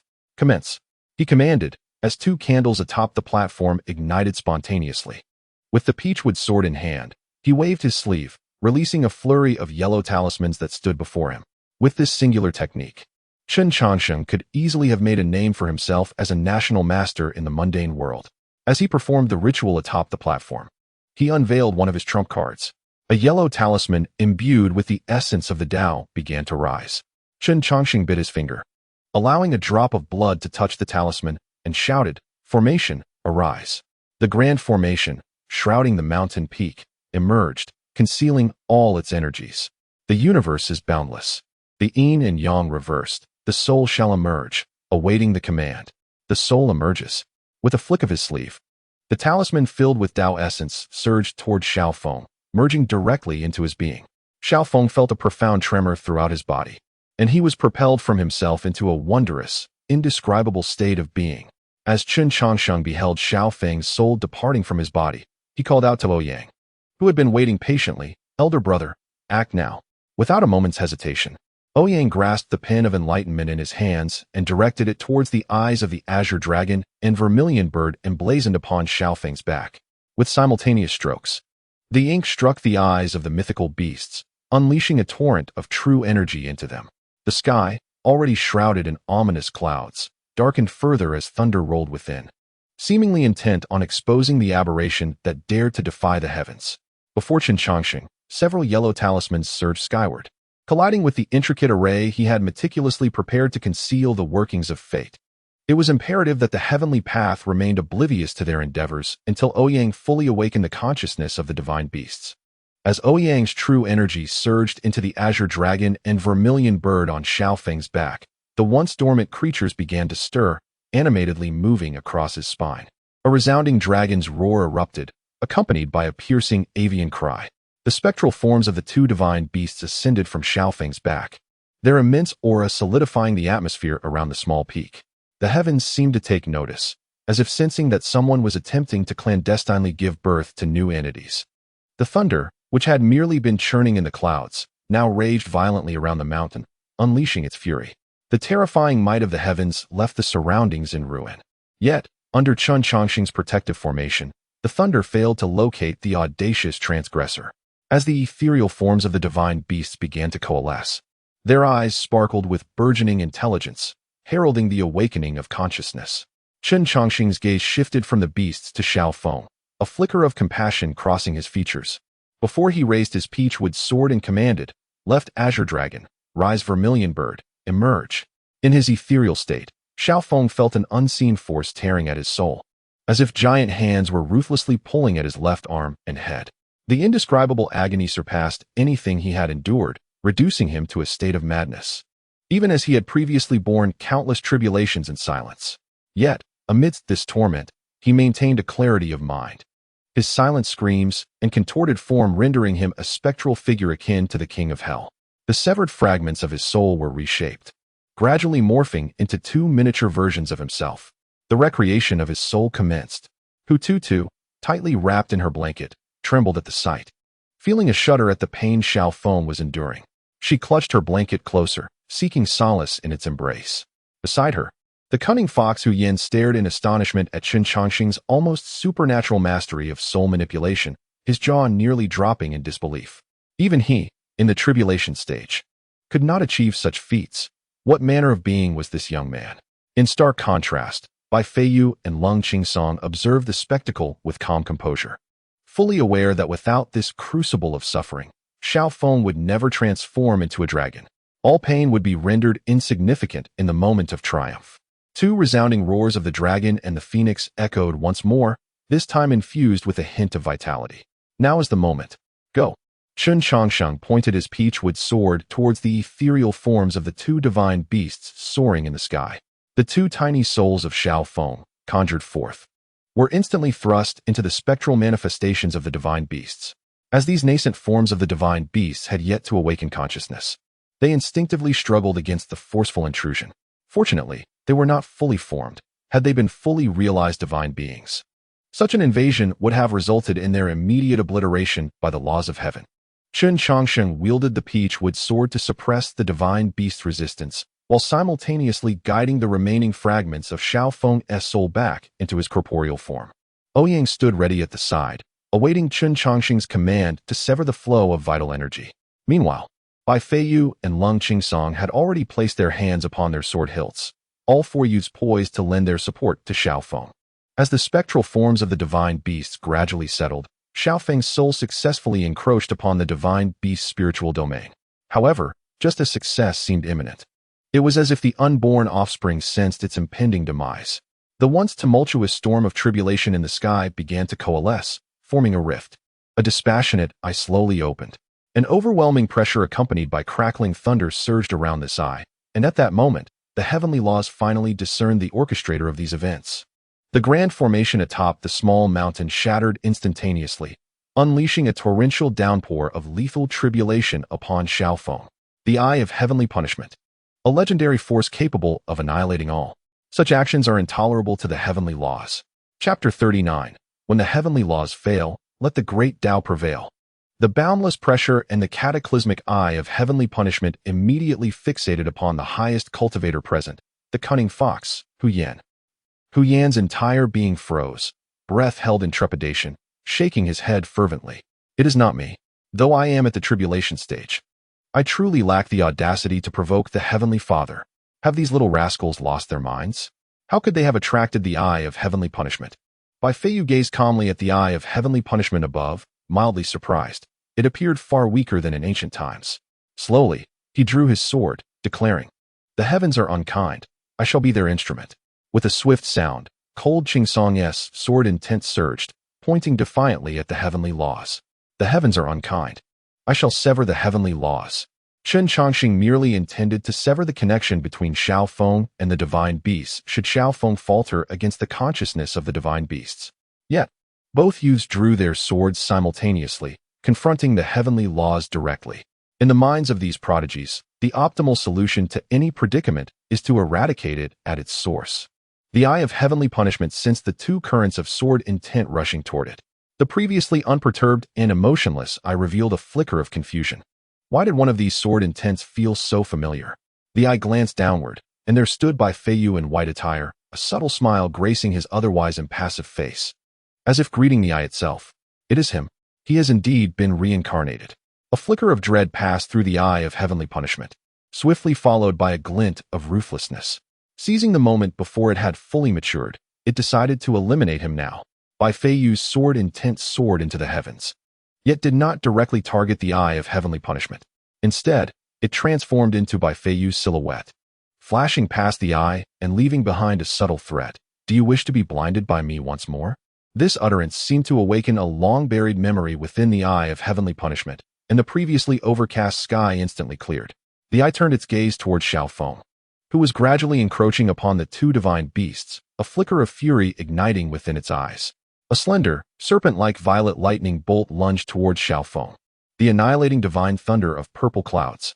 Bai Feiyu and Qin Chongqing instantly recognized the origin of this lightning bolt. It possessed the power to utterly erase a person's existence from the river of time. This divine thunder sought to obliterate every trace of the opponent's being. Moreover, it disregarded both space and time, rendering its attack utterly unimpeded. Arrogance, abomination. Bai Feiyu and Qin Chongqing were infuriated by the eye of heavenly punishment's audacity to strike first without adhering to the martial code, seeking death. Though Long Qingsong was unaware of the reason behind the two's sudden outburst, he was certain that the issue lay with the eye in the sky. He unsheathed his sword and charged towards the eye of heavenly punishment. Witnessing Long Qingsong's assault, Bai Feiyu and Qin Chongqing simultaneously directed their attacks at the eye. Two streams of sword intent, along with the activated array of the small mountain peak, surged towards the eye of heavenly punishment. The eye was momentarily taken aback. How dared these insignificant beings challenge it? In the past, these insects had always begged for the heavenly Tao's mercy, yet here stood these three, drawing swords and activating formations. Given that Xiao Feng was merely at the foundation establishment stage, the power of the eye's retaliation was significantly diminished. Even the heavenly Tao had never anticipated that a foundation establishment cultivator could provoke such punishment. Thus, as the three launched their simultaneous attacks, the eye of heavenly punishment found itself in a state of disarray, having already expended 70% of its strength merely by unleashing a sliver of the annihilating divine thunder. Was it possible that it would be pierced this time? In a state of panic, the eye prepared to flee, an occurrence unprecedented since its inception. Such humiliation was intolerable. The eye of heavenly punishment cast a resentful glance at the trio targeting it, realizing that it had not summoned its full strength this time. Wait for it. When you face tribulation, I shall obliterate you. The eye of heavenly punishment confined the three, rendering them immobile, unable to move a muscle. No matter how defiant the trio, it remained impossible for them to harm the eye. The eye glared fiercely at them, its gaze settling on Xiao Feng, who had absorbed the annihilating divine thunder, as it prepared to slowly dissipate. Wishing to depart? Have you consulted me? Ouyang's calm voice resonated. The primordial energy of heaven and earth surged wildly towards the small mountain peak. A colossal hand of heavenly energy grasped the departing eye of heavenly punishment. Who dares to touch the heavenly Tao? A torrential blood rain fell, eroding holes wherever it landed. Halt! A majestic voice echoed through the heavens and earth, its tone imbued with an ancient desolation. As the voice emerged, the world spun wildly through the seasons. The sun and moon alternated like flashing lights. The realm became shrouded in chaos, rendering it ineffable. Standing atop a small peak, Ouyang maintained a tranquil demeanor, his internal energy surging forth like a mighty river. Lungqingsong, the three others, and Hu Tutu were all drawn into the room by Ouyang, leaving only the Eye of Heavenly Punishment and Xiaofeng behind. With the purple cloud divine thunder coursing through his body, Xiaofeng began to disintegrate, the phantoms of the azure dragon and vermilion bird desperately resisting this dissolution, yet helplessly witnessing the lightning serpent gradually consume him. Ouyang cast a slight glance at the Eye of Heavenly Punishment he had seized, instantly discerning the source of the voice. The voice of heaven. With a cold smirk, Ouyang abruptly raised his hand, and the Eye of Heavenly Punishment was yanked down by an invisible force. Humph! The once ancient and desolate voice emitted a muffled groan. Ouyang immediately felt an overwhelming pressure from the heavens and earth bearing down upon him, an acute sense of abandonment flooding his heart. Yet, in an instant, it dissipated like melting ice and snow. An unfathomable torrent of energy swirled around Ouyang, nearly coalescing into vapor. Above, a massive visage of a human face began to materialize within the clouds. However, Ouyang would not grant it the opportunity to fully form. His immense energy surged skyward, shattering the cloud visage into fragments. If you seek to disgust me, you shall not succeed. Let the great Tao come forth. Ouyang calmly summoned the invisible hand gripping the Eye of Heavenly Punishment closer to the brink of collapse that was Xiaofeng. The rampaging purple cloud divine thunder abruptly ceased its assault, and as the lightning serpent emerged in curiosity towards the suddenly manifested Eye of Heavenly Punishment, Ouyang seized the moment to press the eye into Xiaofeng's forehead. Instantaneously, the purple cloud divine thunder transformed into a lightning serpent, drawn into the Eye of Heavenly Punishment. The phantoms of the azure dragon and vermilion bird solidified in an instant, a resounding dragon's roar accompanying the sharp cry of a bird. The previously tumultuous realm was suddenly graced with golden lotuses, as the celestial yellow aura descended, and purple energy illuminated the expanse for miles. With the heavenly punishment past, the divine beasts emerged, heralding auspicious signs. Yet, seemingly dissatisfied with Ouyang, the auspicious signs appeared only momentarily before tranquility returned to the world. How stingy! Ouyang scoffed as he gazed at the sky. Chapter 40. Success. Though the Tao of Heaven proved somewhat miserly, it did not affect the outcome. The obliteration that had begun within Xiaofeng vanished, swiftly giving way to restoration. The phantoms of the azure dragon and vermilion bird gradually solidified, their divine pressure slowly becoming apparent. However, the most astonishing sight was the vertical pupil that stood between Xiaofeng's brows. Threads of fearsome lightning encircled this vertical eye. The Eye of Heavenly Punishment, the five divine beasts. It was utterly impossible for a mortal body to withstand such immense power. Yet, just as the purple cloud divine thunder commenced the annihilation of Xiaofeng's body, remnants of that very thunder were left within him. In their nascent forms, the azure dragon and vermilion bird fused with Xiaofeng to escape the devastation of the purple cloud divine thunder. After the transformation of his body, Xiaofeng now harbored the essence of the purple cloud divine thunder and the spirit of the azure dragon and vermilion bird within him. As he gradually opened his eyes, the ethereal images of the azure dragon and vermilion bird danced within their depths. A mere glance was enough to render those of lesser cultivation powerless to resist. In Ouyang's perspective, Xiaofeng's attribute panel exhibited a remarkable transformation. Name: Xiaofeng, Emperor of the Human Race. Cultivation: comparable to nascent soul bone structure. 0 luck, 8 charisma, 8 body refinement aptitude, 11 exclusive skills, unyielding will. 5 directions divine beasts evaluation. Who says there are no great emperors among the human race? By heavens, this is the first time I've seen a panel modification. Ouyang exclaimed, astonished by the alterations in Xiaofeng's panel due to the infusion of the divine beasts. Truly, he was the son of the heavenly Tao, capable of prompting such changes in the system. Xiaofeng clenched his fist, distinctly feeling the surge of power erupting within him, as the essence of heaven and earth flowed ceaselessly through his body, nurturing him at every moment. Is this the might of divine beasts? On his back, the azure dragon and vermilion bird from the 5 directions divine beasts were vividly alive, seemingly ready to burst forth at any moment. With an uncontrollable urge, Xiao Feng threw a punch, unleashing a tremendous wave of energy from his arm. Several blue stone slabs were overturned, creating a fist-sized indentation half a meter deep in the ground. Xiao Feng gazed at his fist with a foolish grin, reveling in the thought that if he were to encounter Ma Xingye now, he could easily vanquish 7 or 8 foes with a single blow. Before Xiao Feng could bask in his joy, a resounding slap struck the back of his head. Ouyang, exasperated, glared at Xiao Feng and scolded. One who can uproot a roof is already bothersome enough, and yet you're digging into the floor as well. Unfazed by Ouyang's reprimand, Xiao Feng merely chuckled foolishly, nodding along without concern. Ouyang stepped out of the courtyard, casting his gaze upon the scarred forest outside the small hill, ravaged by the thunder tribulation. He retrieved the book titled Introduction to Basic Techniques from his pocket, diligently noting down the method for a particular spell before tucking it away. Raising his hands high, he called out, "Rejuvenation." Under the immense influence of Ouyang's profound true energy, the spiritual essence in the surroundings transformed into a gentle rain, cascading upon the injured forest. Under this spiritual rain-esque baptism, the trees, once struck by lightning, sprouted fresh branches anew. From the shattered stones, vibrant wild grasses emerged. The flora and fauna that had perished in the tempest began to flourish once more, even more verdant than before. However, the damaged pathways and deceased creatures remained beyond restoration. The repair of the broken paths and the burial of the deceased animals are your responsibilities, as they were caused by you, Ouyang stated. Understood, Master Brother. Xiao Feng promptly replied. I almost forgot. Ouyang slapped his forehead and hurried back to his room. Lung Qingsong, along with the other 3, remained confined in place, their sword in tense restraint. Only the cunning fox, Huyen, sat idly on a stool, awaiting Ouyang's return. Such profound magic, I truly cannot comprehend.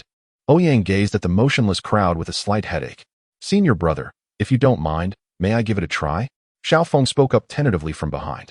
Ouyang turned to him, still skeptical, and shifted to see how Xiao Feng would unravel the situation. Stepping forward, Xiao Feng shaped his right hand into a sword with 2 fingers, brushing it against his brow, causing the eye of heavenly punishment to reappear. A wave of spatial fluctuations emanated from the eye, and the 4 individuals who had been confined regained their ability to move. Is it truly possible to wield such power so soon after obtaining the eye? This aptitude is indeed a testament to the favor of the Tao. Ouyang marveled as he observed the 4 regaining their activity, but his expression darkened almost immediately. The sword intent that had previously bound Lung Qingsong and Bai Feiyu, now unshackled, sent the roof of his room soaring into the air. Ouyang raised his hand to shield Hu Tutu, glaring at Lung Qingsong and Bai Feiyu as he declared, "You'd better repair my house by tomorrow. Otherwise, I shall strip you of your skins." As for the matter of mending the roof, Lung Qingsong was quite adept, paying Ouyang's threat little mind. Chen Chongxing, brimming with excitement, turned to Xiao Feng and inquired, "Did it work?" Xiao Feng nodded in response, prompting Chen Chongxing to exhale with relief, his excitement causing him to dance about. The future emperor of the human race was emerging from his own hands. This was the only emperor of the human race.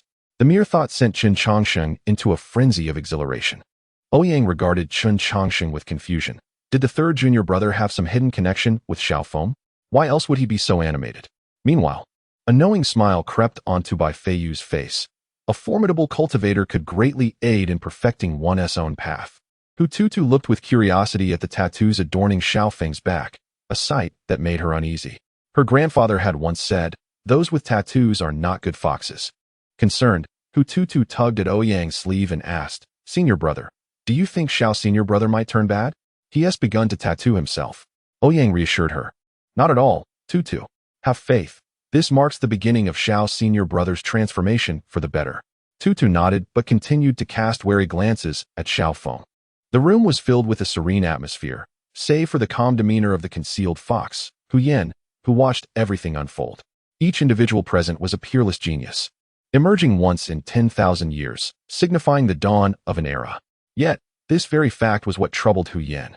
The way of heaven compensates the insufficient by diminishing the excess. Such extraordinary talents, appearing in clusters, herald not only a magnificent epoch, but also the onset of great calamity. Whenever a star-studded era commences, it is invariably accompanied by the corpses and tears of countless ordinary people. Even as one in the tribulation stage, Huyen considered himself merely an ordinary being. If a great calamity were to descend, Even he would find it impossible to remain unscathed. Gazing at the individuals before him, Ouyang sighed inwardly. Is a great calamity impending? Chapter 41. The Holy Son of the Buddha sect. Xiaofeng's arrival did not disrupt the daily routine of the small peak. Lung Qingsong was busy repairing the roof. In his chamber, Chen Changsheng was immersed in some unknown endeavor. Bai Feiyu continued to pose nonchalantly upon the branch, while Hu Tutu soared through the skies on his paper crane. The only addition to the scene was a young lad named Xiao Feng, who was diligently repairing the walkway, carrying a slab of blue stone upon his shoulder. Everyone appeared to be occupied, which left Ouyang with nothing to do. Reclining in his chair, he held a book in his hands, gradually succumbing to slumber. The courtyard exuded an air of tranquility, occasionally disrupted by the distant sound of celebratory cannons from Qingyun Peak, which interrupted the peaceful dreams. As the time for the sect competition drew nearer, various sects arrived to witness the event at Qingyun Sect. With each arrival, the booming sound of cannon fire echoed from Qingyun Peak. The flow of light, intensified by a factor of 10, streaked across the azure sky. The entire Qingyun Sect seemed unusually bustling, as if the small peak had been forgotten. Suddenly, a resonant and ethereal sound, akin to the voice of the heavens, emanated from Qingyun Peak. The once serene peak of the Xian sect was now enveloped in a radiant glow, as if a Buddha were expounding profound truths. Ouyang lowered the book from his face, astonishment etched on his features as he turned toward Qingyun Peak, exclaiming, "What is happening? Has a great monk ascended the mountain?" Bai Feiyu, perched upon the branch, glanced in the same direction and shook his head, remarking, "It seems someone is delivering teachings at Qingyun Peak." The Buddhist realm appears to have produced an extraordinary reincarnated Buddha. A reincarnated Buddha? The legendary son of the Buddha? Ouyang's interest was piqued. He recalled hearing tales from the previous year about a remarkable prodigy emerging from the Buddhist sect. It was said that upon entering the order, the Buddha's golden statue spoke and bestowed a name upon him. In just 1 year, he established his foundation. In 3 years, he achieved the dance stage. And in 5 years, he reached the Yuaning stage, with a progression rate that was nothing short of miraculous. At the tender age of 18, he engaged in discourse with the 18 abbot of the sacred site of the Buddhist realm, the Great Spirit Mountain Temple, without faltering. The Buddhist sect, having acquired such a talent, was surely on the rise. Initially, Ouyang had thought the commotion outside was merely exaggerated boasting, but now it seemed there was indeed substance to the claims. Just as he pondered whether to indulge in the unfolding spectacle, curious about which unfortunate soul was being used as a stepping stone, the sudden tolling of 7 copper bells resonated from Qingyun Peak. The sound was distant yet melodious, effortlessly reaching the ears of everyone in Qingyun Sect. This was the sound of the sect's summoning bell. 7 chimes indicated that all disciples from every peak were to convene at Qingyun Peak for a discussion. Ouyang referred to it as the gathering bell, signifying that something significant had occurred and all peaks were to assemble promptly. Rising from his reclined position, Ouyang expressed his curiosity. "Let us go see." The last time the gathering bell rang, it was regarding the dispute over which peak Little Bai would join. Today promises to be entertaining. Lung Qingsong and Bai Feiyu took to their swords, while Chen Changsheng accompanied the swordless Xiao Feng closely behind. Hu Tutu and Ouyang leisurely followed on their paper crane. The entire small peak was mobilized, leaving only a lone fox to guard the homestead. After all, opportunities for such amusement were rare in the otherwise dull days of cultivation. Upon reaching the foot of Qingyun Peak, they found themselves amidst a throng of people, a sea of bodies filling the space to capacity. The number of inner sect disciples exceeded 1,000, with only a few remaining in seclusion. Those who could attend had indeed arrived. Upon arriving at Qingyun Peak, Ouyang immediately witnessed Ling Feng enduring a beating. Is there any justice in this world? Every time trouble arises, it is always old Ling who bears the brunt, simply because of his good temperament and status as a disciple of the sect leader. Whenever someone barges in, it is invariably old Ling who takes the first hit. Is this not a form of bullying the honest? Regrettably, all the prime spots have been claimed by others, leaving no favorable vantage point even for spectating. Ouyang exchanged a glance with Lung Qingsong, who understood the unspoken cue and proceeded towards the most advantageous position, sword in hand. Atop a towering boulder, a dozen disciples from the Sword Inquiry Peak stood with swords drawn, engrossed in the spectacle. After all, their numbers gave them an advantage, allowing them to seize such a prime location. Dare to act? Have you sought permission from my dozen swords? Just as they were reveling in the scene, Lung Qingsong, clad in black, leaped onto the boulder and coldly proclaimed, Get down. The disciples of the Sword Inquiry Peak, taken aback by Lung Qingsong's audacity, immediately grew furious, ready to draw their swords. However, one of their companions restrained the hilt with a quiet word. The would-be aggressor hesitated, shrinking back in fear as he cast a wary glance at Lung Qingsong, ultimately following his seniors in retreating from the boulder to the rocks claimed by Tianyan Peak. Get down. Dare to resist? Have you sought permission from my dozen swords? The disciples of Tianyan Peak regarded the brazen disciples of Sword Inquiry Peak with a mix of anger and helplessness. Meanwhile, Ouyang lounged lazily on a large stone, cradling his pet, Hutu, while observing the unfolding drama. Bai Feiyu sat to his left, Lung Qingsong to his right, and Xiaofeng lingered slightly behind. Chen Chongqing, witnessing the scene before him, furrowed his brow and retreated to the back of the gathering crowd. In the center of the commotion sat a bald-headed youth, radiating an aura of Buddhist light, expounding eloquently. Beneath him, the stone sprouted tendergrass, and flowers blossomed beneath his cushion. Opposite him, Ling Feng sat cross-legged on the ground, brow furrowed, wishing to speak yet unsure how to counter, his own true essence stifled by the oppressive Buddhist light. Dare I inquire, brother, is the path not fundamentally Buddhist? Is there any room for doubt? The bald youth, clad in a yellow robe, suddenly exclaimed. Ling Feng's heart, already wounded, coughed up a mouthful of blood. Propping himself up with one hand, a look of weakness in his eyes as he gazed at the young monk. His originally striking features now bore a sickly pallor due to the damage to his spirit, inciting a wave of panic among the onlookers. Brother Ling Feng, perhaps it is time to concede. Brother Ling Feng, regardless of the outcome, we will always support you. Brother, come to my room tonight. I will tend to your wounds. Ling Feng, with a righteous demeanor, offered a slight bow to the bald youth, weakly responding, Brother Huizhi, your insights are profound. I, Ling Feng, may be dull-witted, yet I shall persist. The Buddha is the Buddha, the Tao is the Tao, and I am not alone in my path. As he spoke, blood trickled from the corner of his mouth, yet his resolute countenance revealed no sign of wavering. This display of determination caused the nearby disciples, momentarily lost in confusion, to lower their heads in shame. Huizhi, observing Ling Feng's unwavering spirit, sighed and returned the gesture, saying, Your resolve is commendable, brother.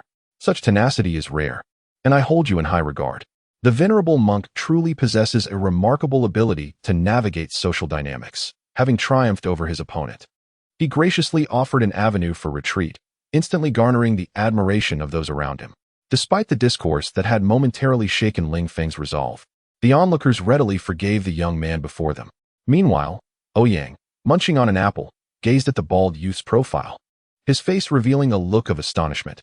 Name: Huizhi, a pseudo-saint of the Buddhist order, cultivation level, 9th stage of Yuan Ing bone structure, 9 charm, 9 luck, 9 Buddhist aptitude, 11 special skill. Buddhism is my essence. The word pseudo following Buddhist saint within the parentheses was particularly thought-provoking. Chapter 42. You strike first. As both individuals basked in the applause of the crowd, their eyes met, reflecting a mutual respect and recognition. Huizhi extended his hand to assist Ling Feng, leaning in to whisper, Brother, what pretense are you maintaining? Your heart has been battered, yet you cling to your path? The shadow of discontent that briefly crossed Ling Feng's face was quickly replaced by composure as he responded, Junior brother, your mastery of the Dharma far surpasses my own capabilities. Huizhi regarded Ling Feng with bewilderment, pondering if this disciple of the Qingyun sect had somehow lost his wits. Despite his provocation, Ling Feng remained unfazed. A discarded fruit pit suddenly struck Huizhi's polished head, interrupting his contemplation and eliciting a wave of astonishment from the crowd. Defeat is defeat. How could the Qingyun sect, one of the 9 great holy lands, lack such dignity? To hurl a fruit pit at a victor? The onlookers began searching for the perpetrator of this disgrace. Oops.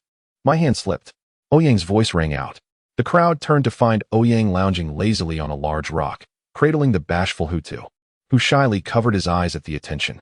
Perched atop the stone, the young man clad in a green robe exuded a carefree demeanor. Although his features did not possess the breathtaking allure of the sword-bearing youth beside him, his audacious spirit captivated the audience. As he ceased his laughter and regarded Huizhi, he remarked nonchalantly, What are you staring at? Have you never seen someone slip? Huizhi turned towards Ouyang and, with an easy gesture, touched his bald head, inquiring, Does brother wish to engage in a discussion of Buddhist principles? Ouyang scoffed dismissively, retorting, Discuss? Nonsense. His coarse words immediately chilled the atmosphere. Huiji tilted his head, looking earnestly at Ouyang. Are you suggesting a sparring match? Spare me, Ouyang replied. Do remember, calamity springs from the tongue. Huiji's eyes glinted coldly as he addressed Ouyang. Calamity indeed.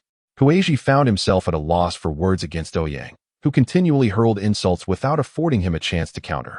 Is this how the esteemed Qingyun sect, one of the 9 great holy lands, humiliates those who come to partake in their grand competition, resorting to barking from a distance, too fearful to confront me directly?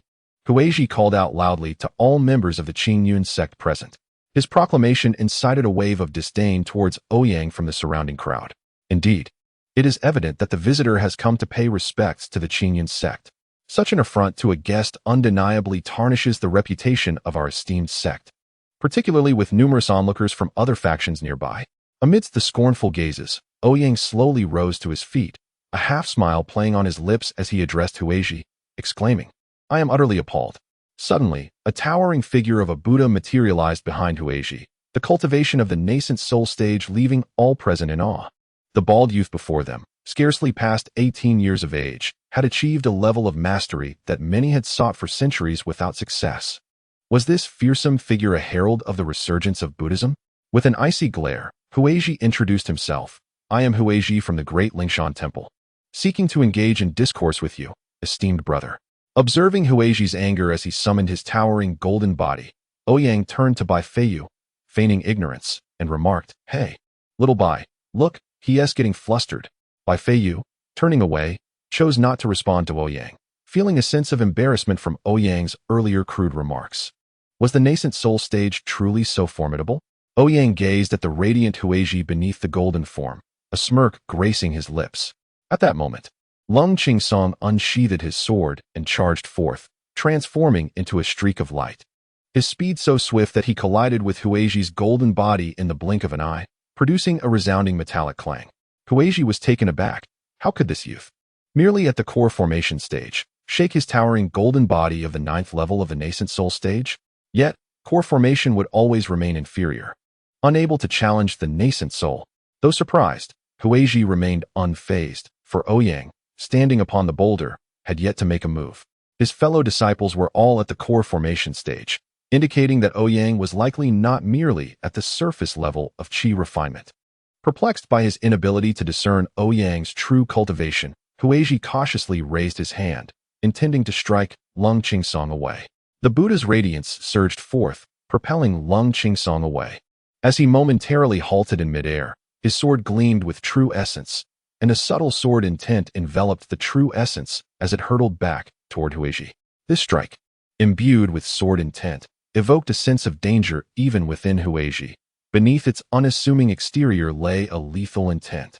This core formation youth is indeed remarkable, Huiji thought, his expression remaining inscrutable as the towering golden body gradually transformed into an indistinct Buddha.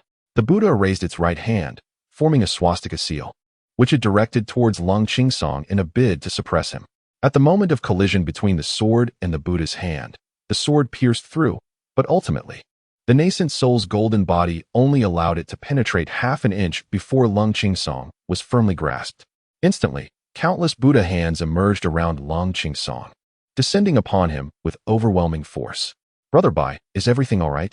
Xiao Feng inquired with concern, recognizing that Huiji clearly held the upper hand over Lung Qingsong, and that defeat seemed inevitable. However, Bai Feiyu waved his hand dismissively, responding nonchalantly, It's of no concern. I shall intervene. This understated declaration exuded an air of confidence, leaving Xiao Feng with the impression of a peerless master. Xiao Feng silently noted this phrase, a splendid line to flaunt in the future. Meanwhile, amidst the scene, the cold Qingsong, struck by countless Buddhist palms, transformed in an instant into a dazzling flash of sword light. The chilling aura of lethal intent compelled the surrounding onlookers to yield ample space. Under the flowing essence of the sword, innumerable Buddhist palms were shattered by the long sword. When Qingsong returned to Ouyang's side, the long sleeve of Huiji's right hand was shredded into fragments by an invisible sword qi. Huiji's expression remained inscrutable, neither joyful nor sorrowful, as he softly chanted, Amit Ba. He realized he had been careless, failing to evade the attack. enduring the concealed sword intent imbued with profound Taoist principles beneath Qing Song's fierce sword chi. No one could have anticipated that even a minor figure in the core formation stage could comprehend the Taoist essence, which even those in the nascent soul stage struggled to grasp. Although he had not fully unleashed his true power, Huiji conceded this round as a loss. Had Qing Song not held back, it would have been more than just his sleeve that would have been torn apart. Dao brother, your swordsmanship is exceptional. This monk feels inadequate, Huiji said, embracing his defeat with grace. Ouyang, grinning, remarked, can a nascent soul stage lose to a core formation stage?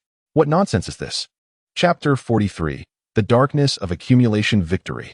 The holy son of the Buddhist sect had unexpectedly been defeated by a youth from the Qingyan sect. Moreover, a nascent soul had fallen to a core formation. The onlookers, unable to discern the depth of their cultivation, could only witness the myriad Buddhist palms and the radiant sword light. Then, as Qing Song returned to Ouyang's side, the defeated Huiji, with his sleeves in tatters, bowed his head in submission. Although the victors exhibited some brashness, the onlookers could not help but marvel at the prowess displayed by the victor.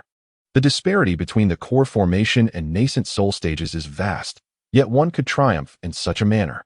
It seems the Qingyan sect, one of the 9 great sacred lands, remains unfathomably profound. Having lost this round, Huiji was eager to depart, offering a slight bow to the crowd before heading toward the guest room at the mountain gate. With the excitement dissipated, the onlookers also began to disperse, animatedly discussing how the core formation Qing Song had managed to best Huiji. Ouyang approached the despondent Ling Feng, patting his shoulder. It's all right, my friend. That fellow simply relies on his higher cultivation to bully others. Ling Feng forced a smile, clasping his hands in gratitude. Thank you, brother Ouyang. I appreciate your assistance. Observing the still rigid and traditional Ling Feng, Ouyang shook his head inwardly, recognizing that Ling Feng remained as pure as a white lotus, innocent in nature, yet dangerously naive when faced with adversaries. Brother Ouyang.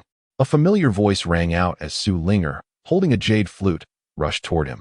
As she approached, Ouyang felt the ground tremble, and before he knew it, he was enveloped in her embrace. Upon hearing Su Linger's voice, the initially downcast Ling Feng's eyes flickered with a glimmer of hope, only to be extinguished completely when he saw Su Linger leap into Ouyang's arms. Ling Feng silently turned away from this place, burdened by the weight of failure, forced to nurse his wounds in solitude. How does it feel? Just as I said, isn't it? A voice echoed in Ling Feng's ear. Shut up, he muttered fiercely. Shut up? With your mediocre talents, you are trampled upon by enemies, and all your brilliance is effortlessly seized by others, while the woman you cherish will sway beneath someone else. How can you endure this? I told you to be quiet. Ling Feng's eyes burned with rage as he spoke. Do you finally believe me now? Only I can help you change all this. I am you, and you are me. How could I possibly harm you? The voice was laced with seduction, causing Ling Feng's mind to waver. He turned once more to glance at Su Linger, who was playfully flirting beside Ouyang, then resolutely averted his gaze. Ling Feng approached a pond, gazing into its surface. A figure shrouded in dark mist with fiery red eyes stared back at him with a cold smirk. Do you think I can kill Ouyang in the future? Ling Feng questioned his reflection hesitantly. Of course, as long as you listen to me. That brash interloper, I shall be the first to strike him down. The reflection replied with a sneer. Ling Feng's expression faltered as he lowered his gaze to the water surface. Is what you say truly real? Absolutely. Provided our plans are meticulous. This time, the entire world will be ours, and everything you desire will be within your grasp. The reflection coaxed. As Ling Feng absorbed the seductive words, he reflected on his life. From a young age, he had been taken in by the sect leader as a disciple, his innate talent shining brightly among many. He had lived amidst adulation and admiration. However, everything changed when Ouyang and Lung Qingsong ascended the mountain. Once hailed as a genius, he now felt ordinary, his excellence deemed expected, and his efforts perceived as mere obligation. The monsters atop the small peak had stripped him of his brilliance, relegating him to the status of an average individual. Others had always regarded him as the successor to the sect leader, and he too believed that one day he would inherit his master's legacy. Thus, he feared making mistakes, wearing a mask of perpetual smiles, emulating his master as a congenial figure. Yet, the more he conformed, the lower others regarded him, a mere sycophant. He merely pretends. The facade of virtue became nauseating. These whispers left him bewildered. As he sought to establish a stern image as a senior brother, he faced widespread skepticism. What this? Just because he the sect leader's disciple, why the airs? Does he truly believe he is a genius destined for Qingyun sect? With the mask worn too long, it became difficult to remove. Ling Feng felt trapped, having lingered in the nascent soul stage for far too long enough for those once beneath him to surpass him. When I inquired of my master how to proceed, he merely shook his head, lamenting that my inner demons were too overwhelming. Ling Feng raised his right hand, revealing an ancient ring that had manifested inexplicably upon his finger. It had appeared one fateful day, initially believed to be a grand fortune, only to realize it was a harbinger of my descent into the abyss. A being claiming to be my future self spoke of things I had never dared to imagine. I would commit numerous acts of heresy. I would become a figure loathed and feared by the world. Is fear so terrible? Perhaps it is not so bad after all. Ling Feng murmured softly. Brother, what are you doing here? Ziyuan approached from behind, casting a puzzled glance at Ling Feng, who stood by the pond. Ziyuan's eyes glinted with resentment as he regarded Ling Feng, the so-called useless senior brother who had been defeated, bringing shame to himself. How repulsive! Ling Feng turned, catching a fleeting glimpse of malice in Ziyuan's gaze, revealing his keen perception. This junior disciple bore the title of the demon clan's holy son? I had initially contemplated using the small mountain's hand to eliminate him, yet I could not bring myself to let my junior perish at the hands of his own sect. It seems I am too soft-hearted. Ling Feng sighed inwardly. Why had those monsters on the small peak not simply pierced him through with a sword? Contemplating this, Ling Feng concealed the ring behind him and donned a benign smile, addressing Ziyuan. I am merely lost in thought. Junior brother, let us hasten to the great hall at the summit. Indeed, brother, I was searching for you. Let us hurry. If we are late, Master will surely reprimand us. Ziyuan replied obediently. The two brothers, bound by their fraternal bond, ascended together towards the peak of Qingyun Mountain. Chapter 44. The sect competition 10 days hence upon the alabaster stone steps of Qingyun Peak. The inner disciples stood in orderly rows, their formation showcasing the grandeur of the Qingyun sect. The lowest among them were at the foundation establishment stage, while the highest had reached the nascent soul stage, all standing in formation along the sides of the steps. The might of the Qingyun sect was laid bare for all to see. In the Qingyun sect, upon reaching the out-of-body stage, disciples were often withdrawn from the mountain, either to establish their own sects or to embark on their journeys of training in the world. The sect was informally known as the home of 3,000 vassal sects, all established by former disciples of Qingyun. The saying, do not place all your eggs in one basket, is a principle long upheld by the Qingyun sect. While those disciples venturing into the world may encounter hardships, they would also grow rapidly, eventually returning to nourish the sect with fresh vitality, contributing to the enduring prosperity of Qingyun. This understanding is shared among all major sections. Otherwise, a congregation of ascendant beings in one location would yield no benefit to anyone. It would hinder personal advancement as well as the development of the sect. The resources required for a multitude of ascended beings undergoing tribulations are staggering. It is far more prudent to invest in nurturing new disciples. As disciples of the Qingyun sect, would they truly stand idly by should the sect face adversity? After all, this world is exceedingly vast. Even upon reaching the tribulation stage, one cannot glimpse the entirety of its expanse. In this boundless realm, each individual possesses their own unique opportunities. Aside from those reclusive cultivators who choose to remain hidden within the sect until death in the forbidden grounds, the disciples of the Qingyun sect are scattered throughout the world like sesame seeds. The youthful disciples presently standing on the stone steps are destined to be the future of the Qingyun sect. The small mountain peak, positioned at the tail end of the 12 peaks of Qingyun, finds Ouyang and the others at the lowest tier of the stone steps. Xiaofeng gazes up at the towering Qingyun peak, brimming with ambition, and declares, Senior brother, I shall ensure that our small mountain peak stands at the forefront of the Qingyun Peak's stone steps in the future. Ouyang, languidly seated on the steps, chuckles lightly and remarks, You can't be serious. How can you lack the courage even in thought? Xiaofeng looks at Ouyang in confusion. Ouyang gestures towards Bai Feiyu, saying, This senior brother Bai asked our master on his very first day if he wished to become the sect leader. Xiaofeng, glancing at the composed Bai Feiyu, wonders if his senior brother is even more audacious than he is.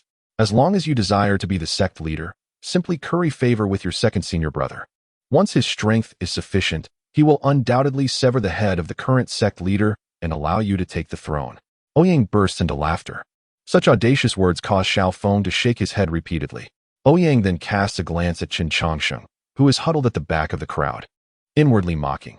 If it were the third one, he might construct a puppet sect leader and become the true master behind the scenes of the Qingyun sect. Xiaofeng observes his various senior brothers on the stone steps and suddenly feels as though he has not exerted himself enough, realizing that even their aspirations far exceed his own.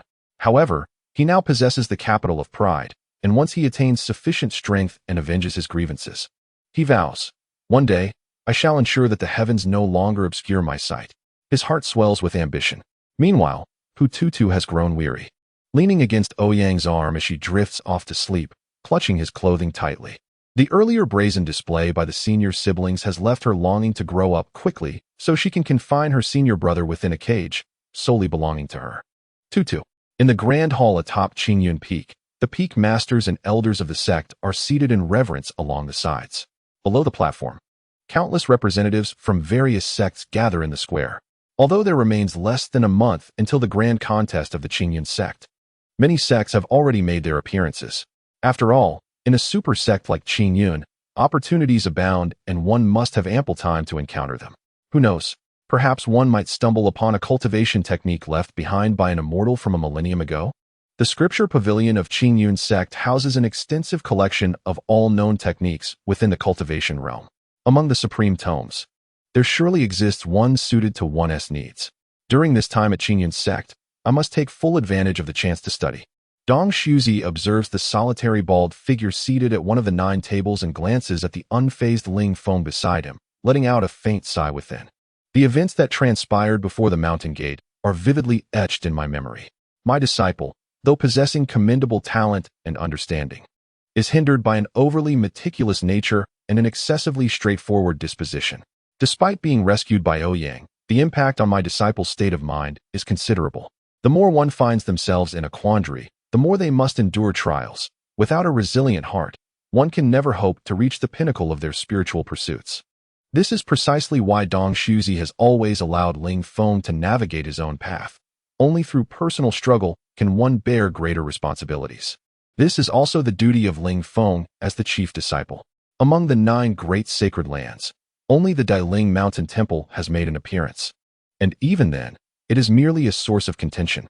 None of the 9 great sanctuaries are known for their benevolence. Dong Shuzi scoffed softly. Yet my Qingyun sect is far from fragile. He then stepped forward and announced with clarity, the sect competition will be held in 10 days. All inner disciples and fellow disciples who wish to observe are welcome to participate. The gates of Qingyun sect shall open wide to invite all celestial sects. The victor shall receive a Tao artifact and an unparalleled heart method. Behold the treasures of Qingyun. Dong Shuzi's voice resonated in the ears of all present, instantly igniting astonishment among the crowd. A Tao artifact, a treasure imbued with the rhythms of heaven and earth. Such an item represents the pinnacle of treasures wielded by cultivators. Even a single spiritual treasure could compel the leaders of external sects to act with fervor. The Qingyun sect, however, casually offers a Tao artifact. This is akin to bestowing a prime courtyard in the heart of the capital. The unparalleled heart method is the aspiration of every cultivator. The path of cultivation is long and arduous, and countless practitioners yearn for a technique that could directly connect them to the divine. Even if this world no longer births immortals, the supreme method from Qingyun sect could at least guide one to the tribulation stage, could it not? Countless cultivators traverse this realm, yet many lament a lifetime spent in pursuit of ordinary methods. To casually present a technique capable of nurturing one to the tribulation stage speaks volumes of the formidable strength of Qingyun sect. Not to mention the legendary treasures of Qingyun sect, said to be the enduring legacy of the sect for millennia. Rumors hold that they conceal the secrets to attaining immortality. To fathom their mysteries could open the gates to celestial realms. Such grand gestures. Truly, a magnificent display. Every representative from the observing sects was left in awe. Each offering from Dong Shuzi stirred the hearts of all present. Even the holy son of the Dailing Mountain Temple, one of the 9 great sacred lands, felt a flicker of interest. He had not anticipated that Qingyun sect would be so generous. Although he held little interest in Tao artifacts or techniques, the fabled treasure of the sect became his singular ambition. Chapter 45. The competition commences. For an ordinary person, 10 days might pass in the blink of an eye. Yet for cultivators, who are often oblivious to the passage of time, these 10 days were filled with near-constant excitement that drove Ouyang to distraction. Each morning, as he lingered in slumber, the thunderous sound of firecrackers, ostentatious laughter, and grandiose speeches would erupt, leaving Ouyang in a perpetual state of morning ire. Within these 10 days, the representatives of the major holy lands seemed to have coordinated their arrivals, each taking turns to grace the occasion. As super sects among the 9 prominent holy lands, they would never choose to arrive on the same day and overshadow one another. Whenever a super sect made its entrance, the Qingyun sect extended its utmost courtesy, with the deafening sound of ceremonial cannons and auspicious beasts to welcome them. At least one peak master stood at the mountain gate to greet the guests. The two parties engaged in exaggeratedly familiar conversations, their voices amplified by their true essence, punctuated by hearty laughter that resonated for all to hear. Before the grand entrance of the Qingyun sect, it was unclear whom they were performing for. The 9 great holy lands included the Sword Sect of Wanjin Mountain, the Penglai Mountain of the South Sea, the Great Spirit Mountain Temple of the West, the Snowy High Heaven, the Wanfa Sect of the Talismans, the Sage Mountain of Taishan, the Desert of Qiansha Valley, the Ethereal Pavilion of Lingxiu, and the Qingyun Sect of Qingyun Cave. These 9 holy lands were distributed across the expanse of the land, remaining undisturbed yet strategically positioned, forming the most significant part of the cultivation world. Their willingness to traverse thousands of miles to attend the internal competition of the Qingyun sect indicated that their intentions were far from mere spectatorship. They had not been absent in previous years, but this was the first time they all attended together. Even Ouyang was witnessing this unprecedented gathering. How is Chun Changxing prepared? Ouyang inquired of Bai Feiyu, who stood perched upon a tree. He claims to be fully prepared. At least, I cannot find any faults, Bai Feiyu replied. I see. Ouyang nodded, confident that Chun Changxing's assertion meant that the demon clan's holy son, Ziyuan, was as good as doomed. Although the depths of their enmity remained a mystery, given Chun Changxing's character, it was evident that anyone ensnared by him would not survive. Was he destined to be the first fallen son of destiny? Ouyang felt a sudden thrill of anticipation. The door to Chun Changxing's chamber slowly opened, revealing him clad in a flowing purple Taoist robe. To Ouyang's astonishment, Chun Changxing had chosen to reveal his true self this time. The handsome visage, seldom seen even by himself, bore a hint of serene smile beneath the intricate embroidery of white and azure on his robe. With his charm peaking at a remarkable 9, his appearance was undeniably exquisite. Yet, the smile that graced Chun Changxing's face exuded a chilling aura that sent shivers down one's spine. Enough with the smiling, it's unnerving. Ouyang waved dismissively at Chun Changxing. Senior brother Chun is so handsome. I've never seen such a dashing senior brother before. Hututu gazed at Chun Changxing with starry eyes. 9th layer of foundation establishment? Bai Feiyu descended from the tree, intrigued as he observed Chun Changxing. This was the true strength of his 3rd senior brother? His concealment had been astoundingly deep, to the point that even he had failed to notice. Taking a deep breath, Chun Changxing prepared for this long-awaited moment. He was resolute in his intention to eliminate the demon Ziyuan. The potential alterations in the timeline were no longer within Chun Changxing's considerations. The only one with whom he bore a blood feud was Ziyuan himself. From his sleeve, Chun Changxing drew forth a silver mask, his gaze cold and filled with murderous intent. The summons bell atop Qingyun Peak rang out once more, echoing through the air as the sound resonated. Ouyang clapped his hands and spoke. Let us go and observe how Changxing vanquished that fellow during this sect competition. At this moment, Qingyun Peak was enveloped in ethereal clouds, resonating with melodious celestial sounds. The bustling crowd transformed the originally tranquil Qingyun Peak into a lively spectacle. Disciples from the inner sect of Qingyun's sect lined both sides, standing upon the stone steps. Everyone walked together towards the summit of Qingyun Peak. Each peak had its designated position, and as the people from the small peak arrived at the venue, they instantly captured the attention of everyone in Qingyun's sect.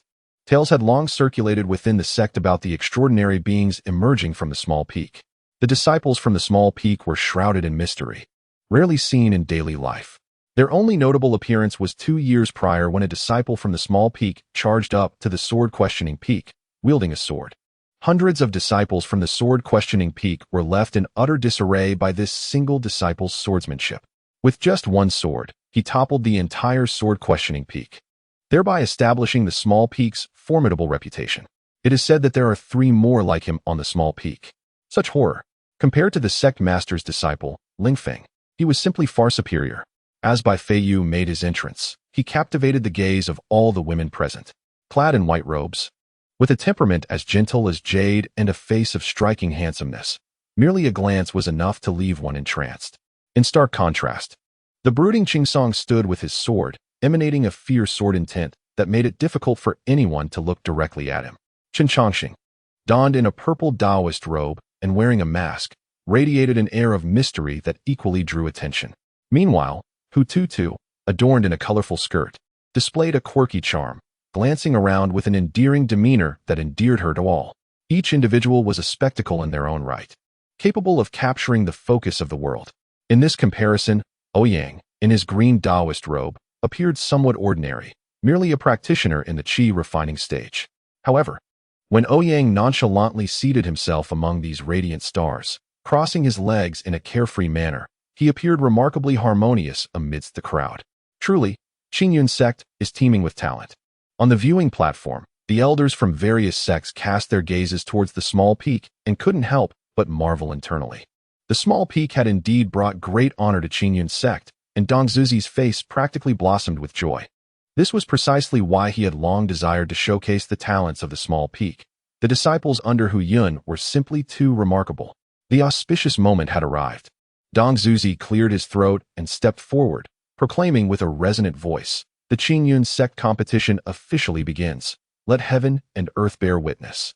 Let the sun and moon shine bright." A deep thunder rumbled across the sky, and the previously clear day subtly revealed a round moon. A resounding dragon's roar echoed through the heavens, and simultaneously, a high-pitched bird's cry pierced the air. A 10-meter-long azure dragon spiraled upwards, soaring into the clouds, closely followed by a fire-drenched vermilion bird. This spectacle elicited gasps of awe. The presence of genuine divine beasts, the true dragon and the vermilion bird, was felt throughout Qingyun sect. The vermilion bird ascended towards the sun, its head raised in song. Though its divine pressure was youthful, it still commanded reverence from all creatures. The azure dragon surged towards the hazy round moon, casting a colossal shadow of itself upon its surface. The once indistinct moon has now become distinctly visible. Was Xiaofeng borrowed by Dong Shuzi solely for this spectacle? However, it appears that the effect is indeed remarkable. With his legs crossed, Ouyang gazed up at the celestial phenomenon, contemplating with satisfaction. The sun and moon coexist in the sky, and dragons and phoenixes harmonize in their calls. The extraordinary signs in the heavens, coupled with the emergence of divine beasts, have left even the elders of other sacred grounds astounded into silence. As they commenced, the atmosphere reached a fever pitch. Chapter 46. That year I stood with my hands in my pockets that will be divided into an outer sect competition and an inner sect competition. The outer sect contest resembles a performance in nature. After a fierce series of battles, the 10 outstanding outer sect disciples will engage in duels. Should the peak masters take a liking to any disciple, they will be directly admitted to the mountain gates. Those not selected will still receive a nominal identity as inner disciples, tasked with various responsibilities across the peaks. Thus, the 10 most exceptional outer disciples, having fought their way through, ultimately find themselves performing for the esteemed figures of the inner sect. Once dazzling in the outer sect, they now appear as mere commodities in a marketplace, available for selection. Those who gain entry into the inner sect are all prodigies. After all, this world is replete with exceptional talents. The outer sect competition is rather dull, with the foundation-building youths engaging in trivial skirmishes in the plaza before the main hall. They exert themselves to display their unique skills, yet the audience observes them as though they were monkeys at a circus, leaping through hoops of fire. After the 10 have performed, 5 are chosen by the elders of the various peaks to become inner disciples. Among them is the unworthy victor, Ma Xingye, who catches the eye of the 5 elements peak, specializing in magical arts. At the moment Ma Xingye is selected, he trembles with excitement. Years of hardship and the hopes of the sect culminate in this moment of validation. His joy is akin to that of a high school valedictorian, bubbling with exuberance. With the wind at his back, he feels as though he has beheld the flowers of Chong, and in a single day, he has not tarnished the name of genius, successfully ascending to the Qingyun sect. Suddenly, he recalls Xiaofeng. Had Xiaofeng bested him, he would not be standing here now. My apologies, junior brother Xiao. The path of cultivation is indeed ruthless, If we meet again, I shall make amends. Ma Xingye silently uttered his apologies, but quickly joined his fellow disciples in celebration. Meanwhile, seated in the grand hall of the Qingyun sect, Xiao Feng gazed with a peculiar expression at the plaza before him. Having been borrowed by his senior brother, he summoned the ethereal images of the Azure Dragon and Vermilion Bird within the hall's loft. Not only had he encountered the sect leader, but the leader had also been exceedingly cordial, inquiring more than once if he wished to switch peaks to become the sect leader's personal disciple. Though his heart raced at the thought of conversing with an imagined figure, Xiao Feng felt a sense of trepidation at the sect leader's overtures to poach him, and he declined with unease. Everything he currently possessed was generously bestowed by his senior brother. If he were to depart from this small peak, what face would he have to continue his cultivation? Xiao Feng was concerned that the sect leader might be angered by his refusal, but to his surprise, the leader merely sighed and muttered something unintelligible. Although the tone sounded rather harsh, the leader was unequivocal in his treatment of Xiao Feng. Not only had he arranged a gathering spirit formation to assist in his cultivation, but there were also countless spiritual fruits and medicinal herbs available for his use. This level of care stood in stark contrast to the treatment received by Ma Xingye at the entrance of the grand hall. A smile crept onto Xiao Feng's face. Since his arrival at the small peak, he had gradually become more open and cheerful. Besides the resolute elder brother, there was the second brother with unparalleled sword mastery, the fourth brother who understood all laws, and the third brother skilled in the arts of alchemy and painting. Xiao Feng gently touched a wilting flower in his pocket, a tender smile gracing his face. After the outer disciples concluded their performances, the true spectacle commenced. In the grand hall, the 18 great masters of the ascendant stage behind Dong, Shuzi simultaneously took action. A vast alternate space quietly descended over Qingyun Peak. This was the mustard seed space. The intersect competition would take place here, with a minimum cultivation requirement of the core formation stage. Those wishing to participate may now enter the mustard seed space and await further instructions. Dong Shuzi's voice resonated again, outlining the rules of this competition. Participation was strictly forbidden for those below the core formation stage, a stringent rule that left most disciples of Qingyun's sect in awe. After all, the disparity between each major realm was as vast as an abyss. The prohibition against lower-tier participants was largely to safeguard those ignorant of their limitations from inadvertently being crushed by formidable cultivators. Above the stands, myriad lights flickered as eager participants surged towards the mustard seed space. Each was a prodigy in their own right, unwilling to be left behind. Among them, the most prominent was Huizhi, who summoned his true form from the Buddhist realm, soaring majestically towards the mustard seed space enveloped in the golden form of a towering Buddha. The pressure emanating from his nascent soul stage made others hesitate. Chen Chongqing fixed his gaze on the grand hall, and when he saw his ancestor, dressed in a sleek black outfit, flying towards the mustard seed space, he could no longer contain himself. Just as he was about to rise and follow, Ouyang placed a hand on his shoulder, prompting a quizzical look from Chen. Ouyang laughed heartily, patting Chen Chongqing's shoulder and saying, having endured so long, it's time for a good, spirited battle. Winning or losing matters not, just be cautious. Yes, senior brother, Chen Chongqing solemnly replied, then took to the skies on his sword towards the mustard seed space. Senior brother, is it really all right? Hu Tutu asked, a note of concern in his voice. I'm not certain, but given Chongqing's temperament, he will surely find a way to persevere till the end. Have faith, Ouyang responded confidently. As the number of participants in the mustard seed space reached 400, the entrance closed. Those hesitant and arriving just then found themselves barred from entry. If you are indecisive and your resolve remains unsteady, retreat, spoke Xingfeng, the peak master, calmly at the entrance. Those who had hoped for special consideration from the master were instantly filled with shame and turned back along the path they came. Meanwhile, those who landed within the mustard seed space immediately surveyed their surroundings with vigilance. Here, there were only foes, no allies. The only one they could truly trust was themselves. The rules of this grand competition are devoid of rules. The last one standing shall be the victor. Fear not, for we shall rescue you at the first opportunity, spoke the serene Lord Xingfeng. As soon as his words fell, the once spacious space darkened abruptly. Hundreds of black-clad cultivators, nearing the Yuaning stage, materialized within the confines of the space, causing an uproar among the gathered crowd. Lord Xingfeng, taken aback, turned to gaze at the instigator. At the center stood Chen Chongqing, donned in a purple Taoist robe, surveying his adversaries. In his previous life, He had not even been granted the chance to participate in this competition, left only to observe these prodigies shine before the world.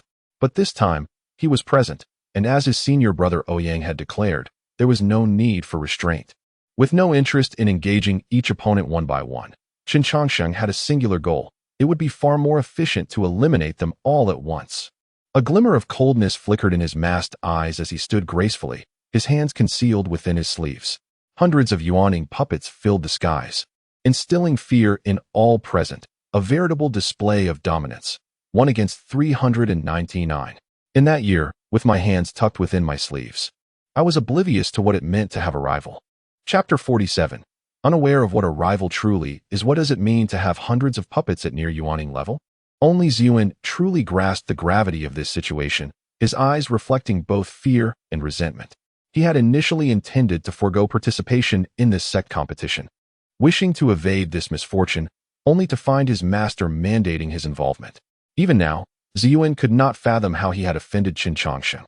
Reflecting upon his past deeds, if he had taken lives, it was far too many to count. He had begun killing at the tender age of 5. Who could say when he might have slain a member of Qin Changsheng's family? What ill fate! He had once concealed himself with impeccable skill, even being accepted as a direct disciple by the leader of the Qingyun sect. Yet here he was, faltering in the shadow of Qin Changsheng. Ziyuan quietly recited incantations, his form beginning to shift. In the next moment, he had transformed into another person entirely. This was his pride, the transformative power of his innate divine ability. The 100 changes magic. Not only could his body morph into any image from his mind, but his aura, techniques, and even demonic essence could be transmuted into genuine essence. After the transformation, even a tribulation stage expert would struggle to detect him. However, his cultivation level would regress a significant tier from Yuaning. He would revert to the Golden Dance stage. If I were still at the Yuaning stage, would I be daunted by these hundreds of puppets? Ziyuan thought indignantly as he melded into the crowd. As long as he feigned weakness and planned his escape, he could claim to have participated in the competition while avoiding this calamity. A true man knows when to endure and when to strike back with tenfold vengeance. Meanwhile, Qin Changsheng, with his hands tucked within his long sleeves, swept his spirit across the entire space. Yet he could not locate Ziyuan's presence. Qin Changsheng was well aware of Ziyuan's signature technique, a lesson learned from Ziyuan's countless past deceptions. In his previous life, the infamous demon realm Saint Emperor Ziyuan was also known as the Master of Transformation. However, this did not pose a challenge for Qin Changsheng. Unhurriedly, he withdrew a stack of papers from his bosom and addressed the assembled crowd with a calm demeanor. In a moment, those whose names are called must leave this place voluntarily, otherwise, the consequences shall be dire. Previously, Qin Changsheng had meticulously recorded the identities of all those who had entered the mustard seed space, committing to memory not only their names, but also their distinctive features and appearances. He resolved to employ a process of elimination to uncover the elusive ancestor Yuan hidden among the throng. Facing 399 individuals, Qin Changsheng appeared as if selecting chicks in a poultry yard. Those who had gained entry were either esteemed disciples of the inner sect or stalwarts from rival sections. Such indignity was intolerable. Suddenly, 3 individuals unleashed their true essence, either forming hand seals or charging at Qin Changsheng with swords drawn. Yet, before they could mount a defense, they found themselves subdued by a puppet of nascent soul level, pressed firmly to the ground. The 3 were then brought before Qin Changsheng. Wang Wu, Li Si Zhaolu, Qin Changsheng, matching their appearances with the corresponding numbers he had devised, retrieved their portraits. After confirming their features, he clasped his hands in a gesture of respect and addressed them. Esteemed brothers, I apologize for any offense. No sooner had he spoken than the 3 were hurled out of the mustard seed space by the nascent soul puppet. Turning to the remaining 396 individuals, Qin Changsheng stated coolly, "Well, the 3 brothers have set a precedent. Which of you shall be next?" The onlookers in the stands were left utterly astonished, gazing at Qin Changsheng within the mustard seed space. 1 man against 400? Who exactly was this individual? How had the Qingyun sect never mentioned such a figure? Which peak did he hail from that boasted such audacity? The minor peak? Then there was no cause for concern. It was merely a place producing anomalies. Observing the dense throng of puppets in the mustard seed space, each possessing strength rivaling that of the nascent soul, one could not overlook the fact that crafting a single nascent soul puppet was far more arduous than attaining such a cultivation level. Yet here, Qin Changxing nonchalantly commanded hundreds. Setting aside the question of where those precious materials had originated, the mere creation of such puppets demanded at least 3 grandmasters of significant cultivation levels. Was there a master craftsman concealed behind Qin Changxing? For a 6th-tier golden core cultivator to intimidate 400 peers, a considerable portion of whom were also nascent soul practitioners, was an audacious feat indeed. Dong Shuzi mused, this lad is a true anomaly. A golden core cultivator capable of manipulating hundreds of nascent soul puppets? How potent must his soul be? Indeed, the Qingyun sect lived up to its reputation, boasting such prodigious talent. One could only wonder if that bald-headed little monk from Lingshan Temple could withstand this. The elders of the 9 great holy lands regarded Qin Changxing with newfound respect. A genius of his caliber was unheard of even among the esteemed elders of the 9 sections. Dong Shuzi, maintaining an inscrutable expression, engaged in subtle exchanges with the surrounding elders while inwardly contemplating whether the minor peak truly possessed exceptional fortune. Perhaps it was worth sending the Tianyan Peak disciples to investigate. Meanwhile, the people from the minor peak gazed at Qin Changxing in awe. Wow, our 3rd senior brother is so impressive, one exclaimed, staring blankly at the mustard seed space above. In the recesses of his memory, the 3rd senior brother had always been one to furrow his brow and subtly retreat behind the others. Today, however, witnessing his flamboyant and dazzling demeanor was a first. Ouyang was utterly astonished. He never expected the most unremarkable and shadowy 3rd brother to exhibit such finesse. Unable to contain himself, he turned to Bai Feiyu and remarked, Xiao Bai, what purpose does your daily perch in the tree serve? Observe how seamlessly the 3rd brother has donned his guise. Bai Feiyu rolled his eyes. Yet internally, he was equally taken aback. Had he encountered Qin Changxing unprepared, he might very well have met his demise on the spot. On the loft, Xiaofeng fervently jotted down notes, realizing that the 3rd brother, whom he had only perceived as a master of artistry, could also master the art of disguise. He resolved to observe and learn diligently. Meanwhile, Lung Qingsong clutched his sword, seemingly indifferent to the chaos surrounding him. Within the confines of the mustard seed space, over 390 competitors felt an overwhelming sense of pressure. They were acutely aware that they might very well become the stepping stones for the young man clad in a purple robe on the opposing side. 1 against 399, should they fail, it would still be an accomplishment worthy of tales for a lifetime. Yet, the opportunity was not entirely devoid of hope. With over 300 individuals launching an assault simultaneously, could he truly withstand such an onslaught? Exchanging glances, the crowd reached a silent consensus and charged towards Qin Changxing. What they did not anticipate was that the hundreds of infant-level puppets would spontaneously form a formation. Caught off guard, they plunged headlong into a trap fraught with peril. This formation was particularly peculiar. The puppets engaged them only in entanglement, never committing to a relentless battle. Whenever they attempted to unleash their full strength, the puppets would retreat silently, as if striking a fist into dough, frustratingly futile.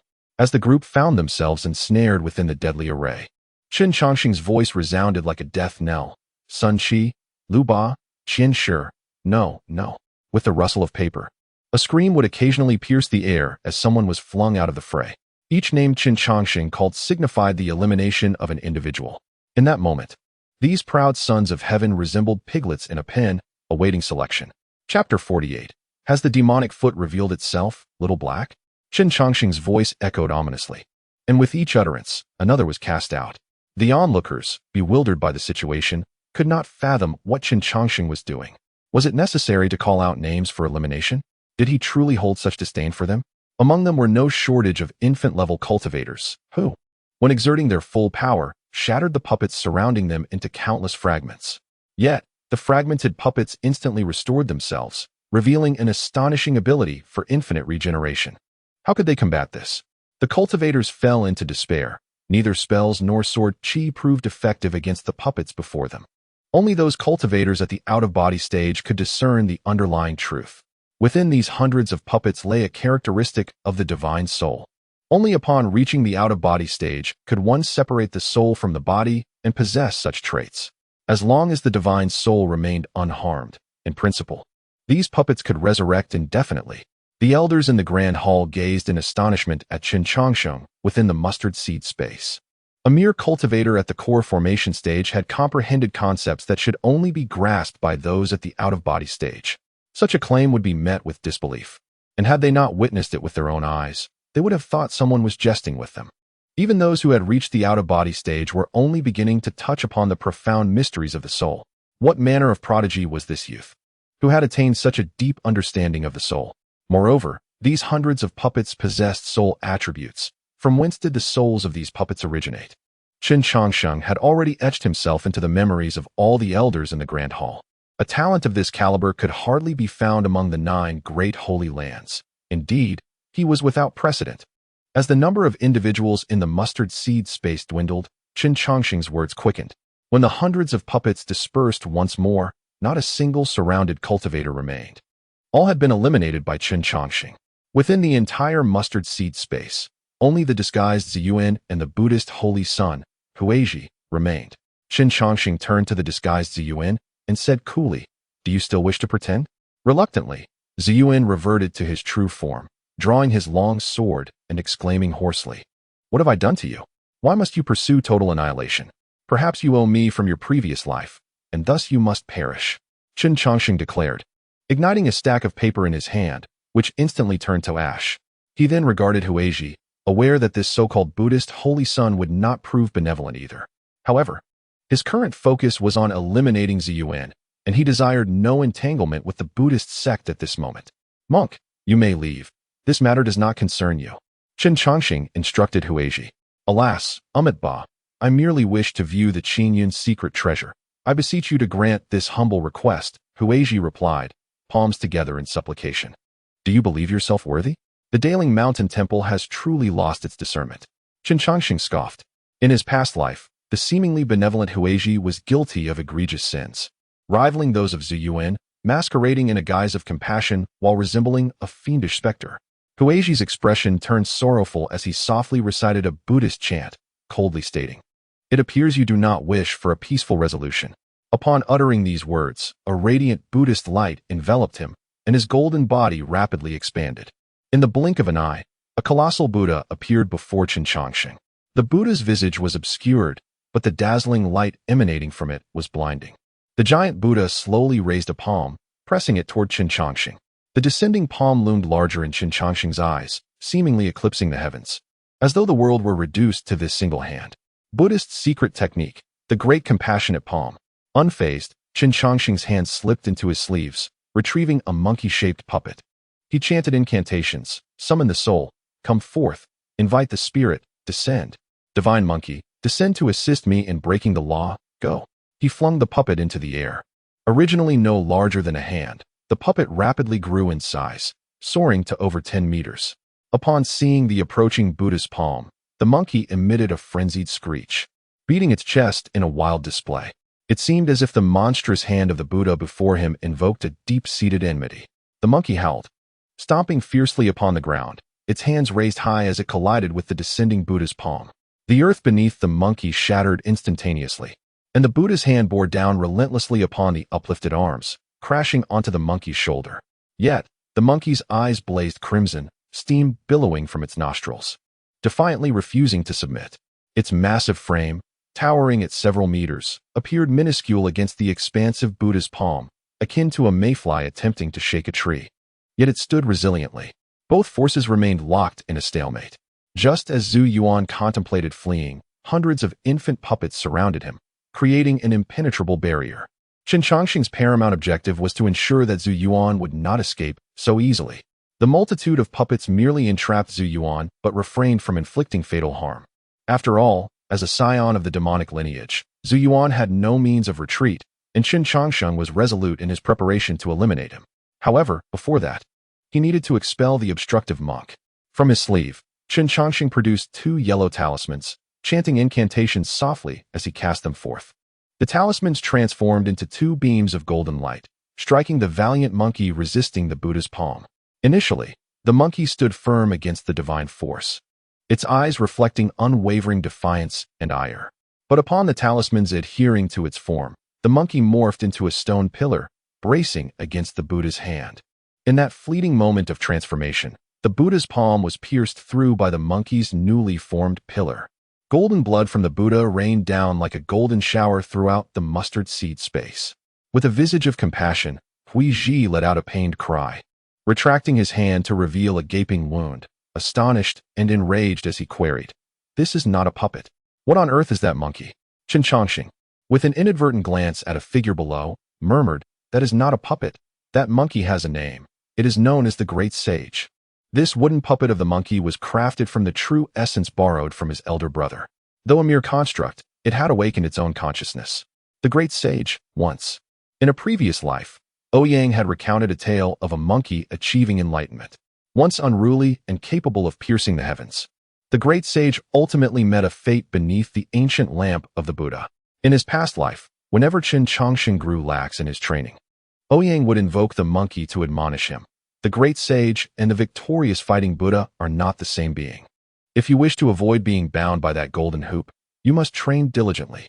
Elder brother, what if the Great Sage really did pierce the heavens, unchallenged? Would that not render him no different from the demonic clan? Are you arguing with me? I shall strike you down. Memories cascaded before Chen Chongqing, a montage of the happiest moments of his previous existence.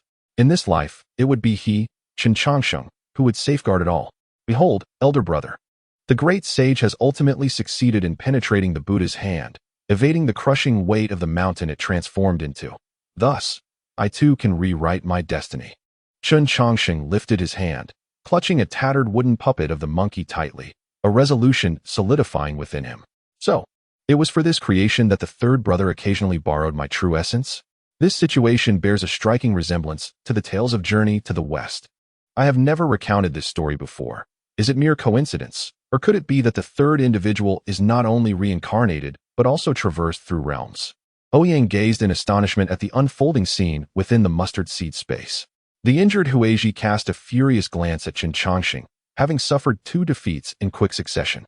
He had once believed himself to be the chosen one, destined to elevate the Buddhist sect. Yet, he found himself confined within the limited perspective of the Great Spirit Mountain Temple, and within less than 10 days at the Qingyan sect. He had been vanquished twice by others. Moreover, his opponents were of a significantly lower realm.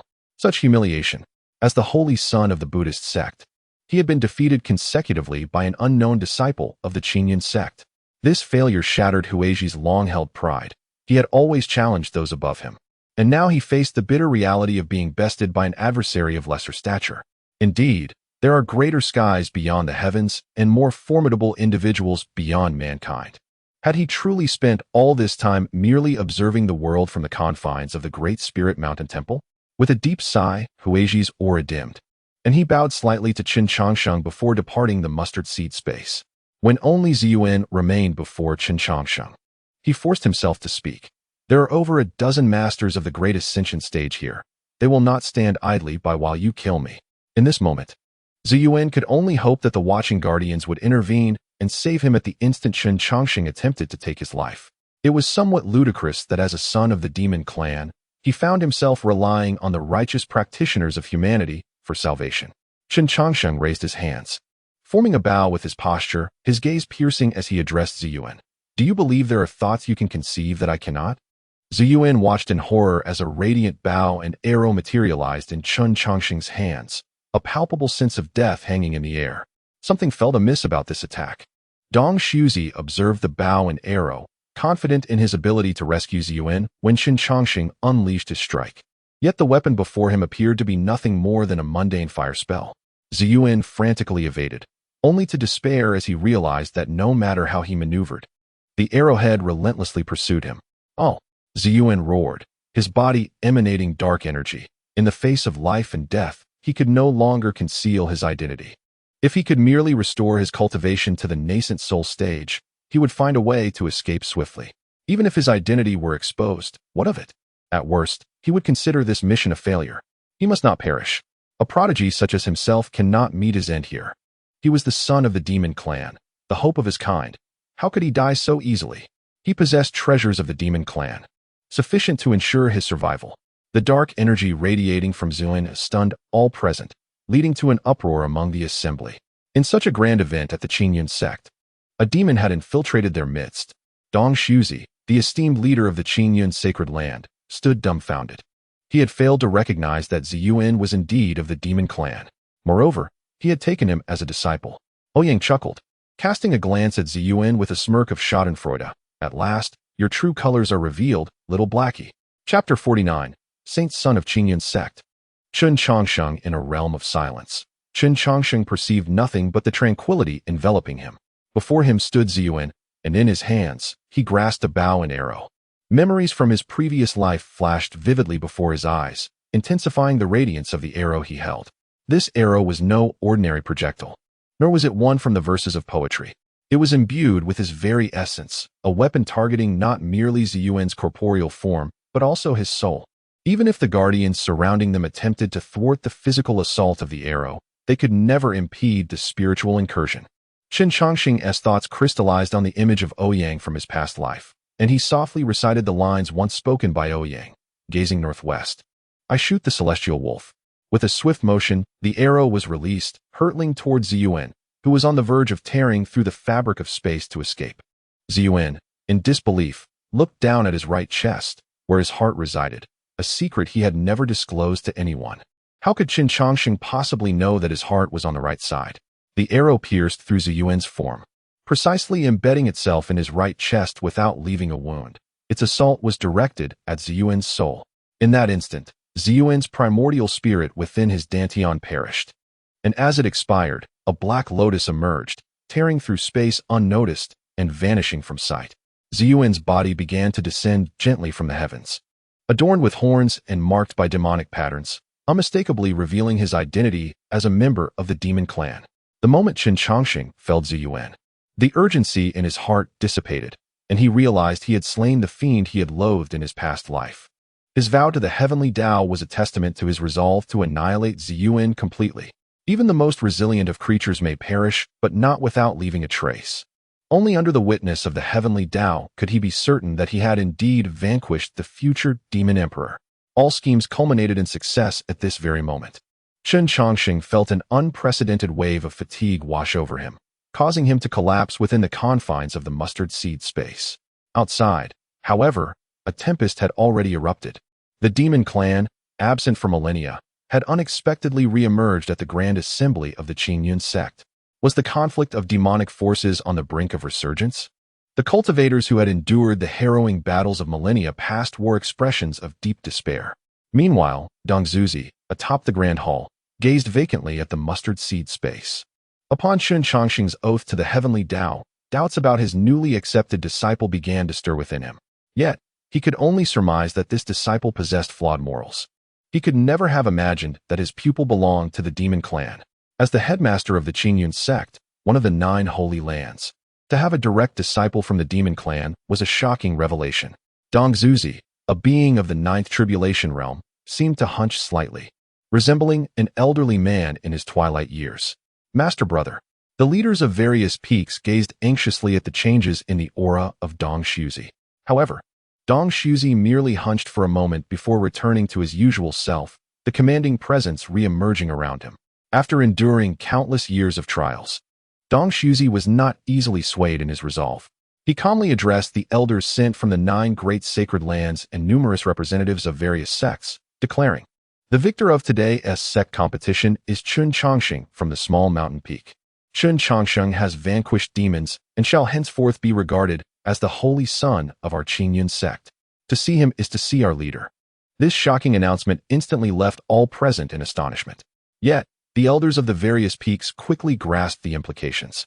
In front of all the allied sects, the Qingyun sect had now presented a disciple connected to the demon clan.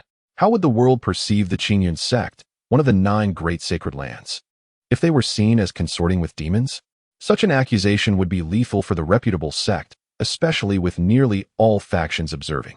Thus, Dongzuzi promptly declared Chun Chongsheng, the slayer of demons, as the holy son of Qingyun sect, clearly expressing his stance that the emergence of a demon within their ranks was entirely unrelated to the sect itself, attributing it solely to the cunning of the demon clan.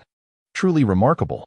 It was no surprise that this ancient fox, having lived for millennia, could respond with such acumen in an instant. The elders from the 9 great sacred lands similarly reacted, promptly congratulating the Qingyun sect on the emergence of a remarkably gifted holy son. Despite their mutual disdain, the 9 great sacred lands shared a bond. Their fortunes were interlinked. Thus, they indeed lifted the Qingyun sect's reputation. In the aftermath, They would beseech their own leaders to clarify the situation, but for now, it was paramount to pacify the multitude of lesser sects watching closely. Has our third senior brother become the holy son of Qingyun's sect? Hu Tu looked at Ouyang in confusion. The once-hidden old schemer had inexplicably found himself in the brightest spotlight. Indeed, the whims of fate are unpredictable. Ouyang lamented. This is troublesome. If this disrupts our cultivation, we should have our third senior brother move out, right? The title of Holy Son sounds better than merely being the third disciple of the small mountain peak. Bai Feiyu remarked with a furrowed brow. Ling Qingsong was preoccupied with concerns over whether his meals would be affected, as having the Holy Son cook for him daily seemed rather unreasonable. Meanwhile, Chen Changsheng, lying in the mustard seed space, let out a bitter laugh. Although he was perplexed as to why he had unexpectedly become the Holy Son of Qingyun's sect, after all, this title had once belonged to Zhu Yuan in his previous life. Had the world line begun to diverge? Just as he pondered how to renounce this title, Ling Feng appeared before him, draped in a gray robe. Senior brother Ling Feng, Chen Changsheng began to speak, but Ling Feng coldly interrupted, Holy Son.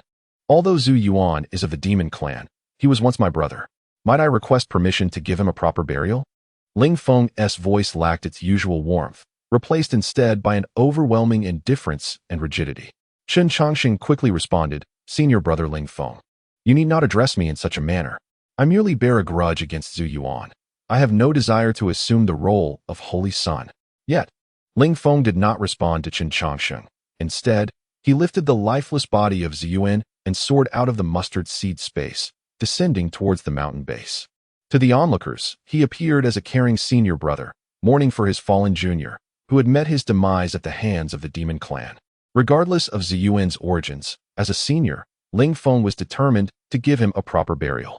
In that moment, he was enveloped in a melancholic aura, leaving behind a desolate silhouette for the crowd. However, within Ling Feng's mind, a frenzied voice brimmed with elation, incessantly urging him, hurry, faster, move quickly. This marks the beginning of a transformation in our destinies. Chapter 50. The fate begins anew. Thus, the internal competition of the Qingyun sect concluded rather abruptly. Chen Changsheng ascended to become the holy son of the Qingyun sanctuary, but without any ceremonial acknowledgement. Only the sect leader's hasty declaration followed by the announcement of the competition's end. Aside from being gawked at like a spectacle by the crowd on the small peak, this event bore little significance for Chen Changsheng. What was once a grand occasion for the Qingyun sect devolved into a farcical conclusion. Ling Feng, cradling Zhu Yuan's corpse, flew towards the outskirts of the Qingyun sect, his mind plagued by the persistent voice that sparked his irritation. Did you not claim that Zhu Yuan would ultimately become the holy son of the Qingyun sect? Why has a Chen Changsheng emerged instead? Ling Feng inquired with a hint of displeasure. In my recollection, this individual does not exist. Perhaps my presence has altered the timeline of this world. The Great Tao encompasses 50, while the celestial transformation holds 49. Minor forces may shift. Yet an unexpected variable does not alter the final outcome, the voice in his mind replied. Ling Feng journeyed with Zhu Yuan's body until he reached a human village. Situated over 1,000 kilometers from the Qingyun sect, a locale sufficiently concealed. Yet, it was still insufficient. The performance must be convincing, especially since his master was a formidable practitioner in the tribulation stage. Ling Feng sought a picturesque spot, and with a flick of his hand, a grave pit 2 meters deep materialized beneath him. He placed Zhu Yuan's body within the pit, a flicker of conflict crossing his eyes. But he ultimately resolved to remove the ring from his finger. Do you not lament your lack of talent? This body possesses extraordinary potential. If you so desire, you could become one of the most exceptional prodigies. The voice continued to tempt Ling Feng.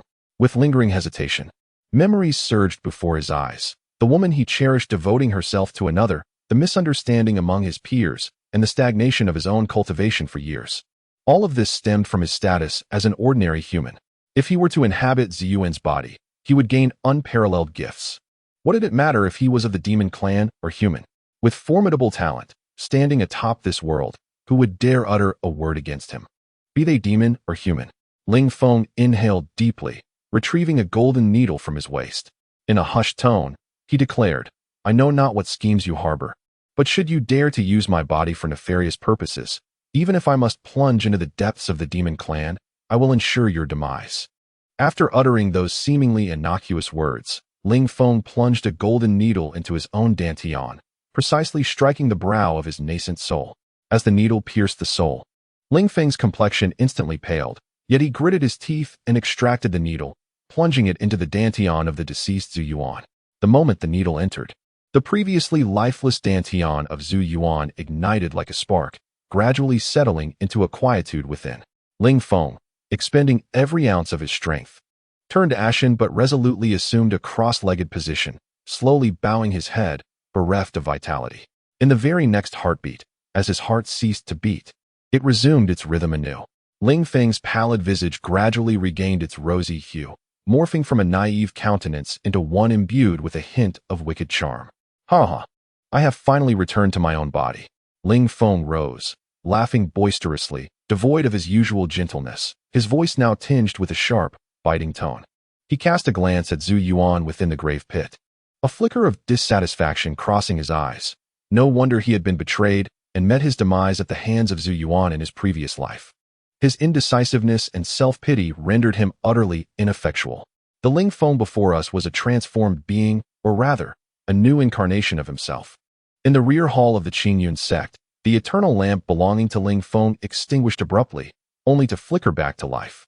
For the Ling Feng now was not the original, but rather a vengeful spirit that had drifted through the boundless void for an indeterminate duration after being betrayed by Zhu Yuan in his past life. Upon awakening, he found himself inhabiting a ring and had returned to his days at the Qingyun sect. Upon realizing the passage of time, the Ling Feng, who had been adrift in the infinite void for countless ages, succumbed to madness. The pitiful self that had met a cowardly end was granted another chance. When the vengeful spirit within the ring confronted the current incarnation of himself, witnessing a reflection of his former cowardice, it seethed with indignation. This timid aspect of himself was so insufferable that he wished he could strike himself. After much effort to persuade this incarnation to seize the body of the deceased Zhu Yuan, the vengeful spirit at last regained control over its corporeal form. Standing frozen in place, Ling Feng's cultivation soared, ascending from the third level of the nascent soul to the ninth in an instant. In the following moment, he broke through to the out-of-body stage, finally pausing his ascent. His innate talent had always been commendable. However, his mindset had been his downfall. The accumulation of experience and the ever-expanding spirit within the endless void enabled Ling Feng to shatter his previous limits in an instant. Clenching his fists, Ling Feng felt the exuberance of his spirit surging within him, and he could not help but be filled with fervor. Since fate has granted me a second chance, I shall tread upon all those so-called geniuses this time. Ling Feng's gaze turned cold. With a wave of his hand, the grave pit was filled with earth. He retrieved a wooden board from his storage pouch and inscribed upon it with his finger, as if it were a sword, the birthplace of Ling Feng's rebirth. He had expended countless words to persuade this life as self to seize Zhu Yuan's body. In this manner, one could not only live openly beneath the sun, but also maintain a presence even in the darkest corners. Henceforth, the world would witness the emergence of two beings named Ling Feng. One, the esteemed disciple of the Qingyun sect, and the other, the remnant of the demonic clan. Ling Feng let out a hearty laugh as the sword behind him hummed, soaring from its sheath. He performed a graceful somersault onto the flying sword, heading toward the direction of the Qingyun sect.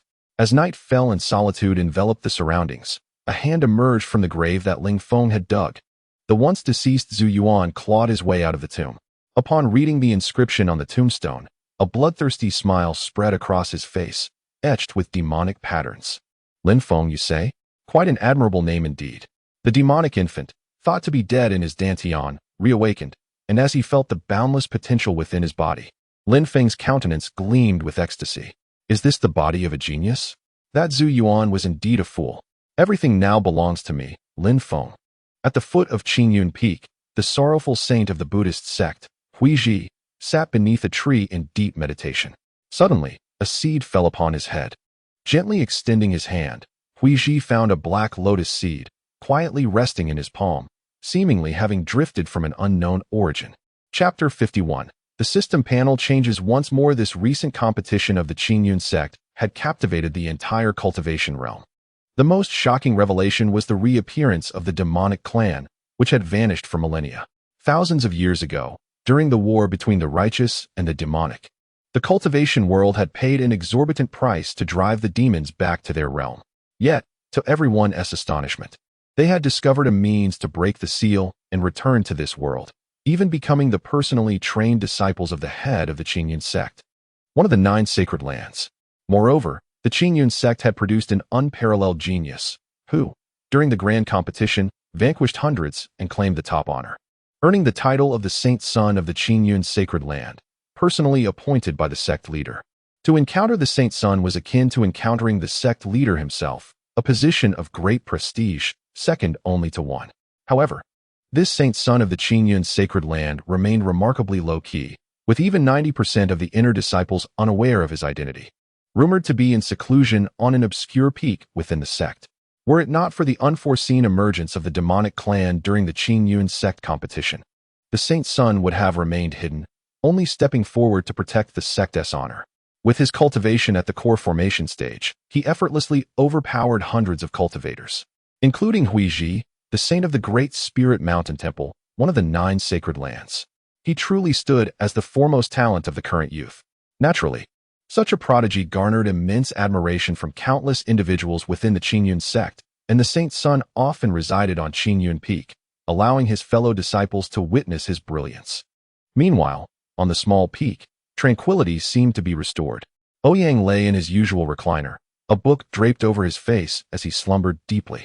Bai Feiyu stood atop a large tree in the courtyard, hands clasped behind his back, closing his eyes in meditation. Lung Qingsong continued to repair his rooftop with a cacophony of sounds. Hu Tutu roamed around the small peak on his paper crane. Meanwhile, the tattooed Xiao Feng delved into the forbidden grounds of the Qingyun sect, engaging in daily combat, training with the spirit beasts that had awakened their intelligence. In the kitchen of the small hill, Chen Changsheng, who originally stood atop Qingyun Peak, unexpectedly appeared, busily engaged among pots and pans. He would not foolishly stand before others, like a monkey in a circus, merely to be gawked at.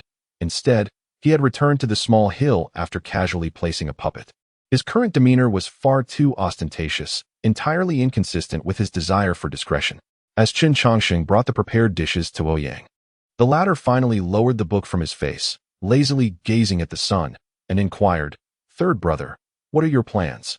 Chen Changsheng was momentarily taken aback. Puzzled as he asked, "What does senior brother mean? What plans could I possibly have?" Ouyang sat up, exuding a tone of exasperation. "Yesterday, the old headmaster came to find me, instructing me to take you to envision the Qingyun secret treasure. To be frank, only the headmaster is permitted to view this treasure. Do you not understand the implications of being granted such an opportunity?" With a sigh, Chen Changsheng replied, "Senior brother, I have no interest in the position of headmaster. It would be better for you to inform him that I am willing to forego this chance.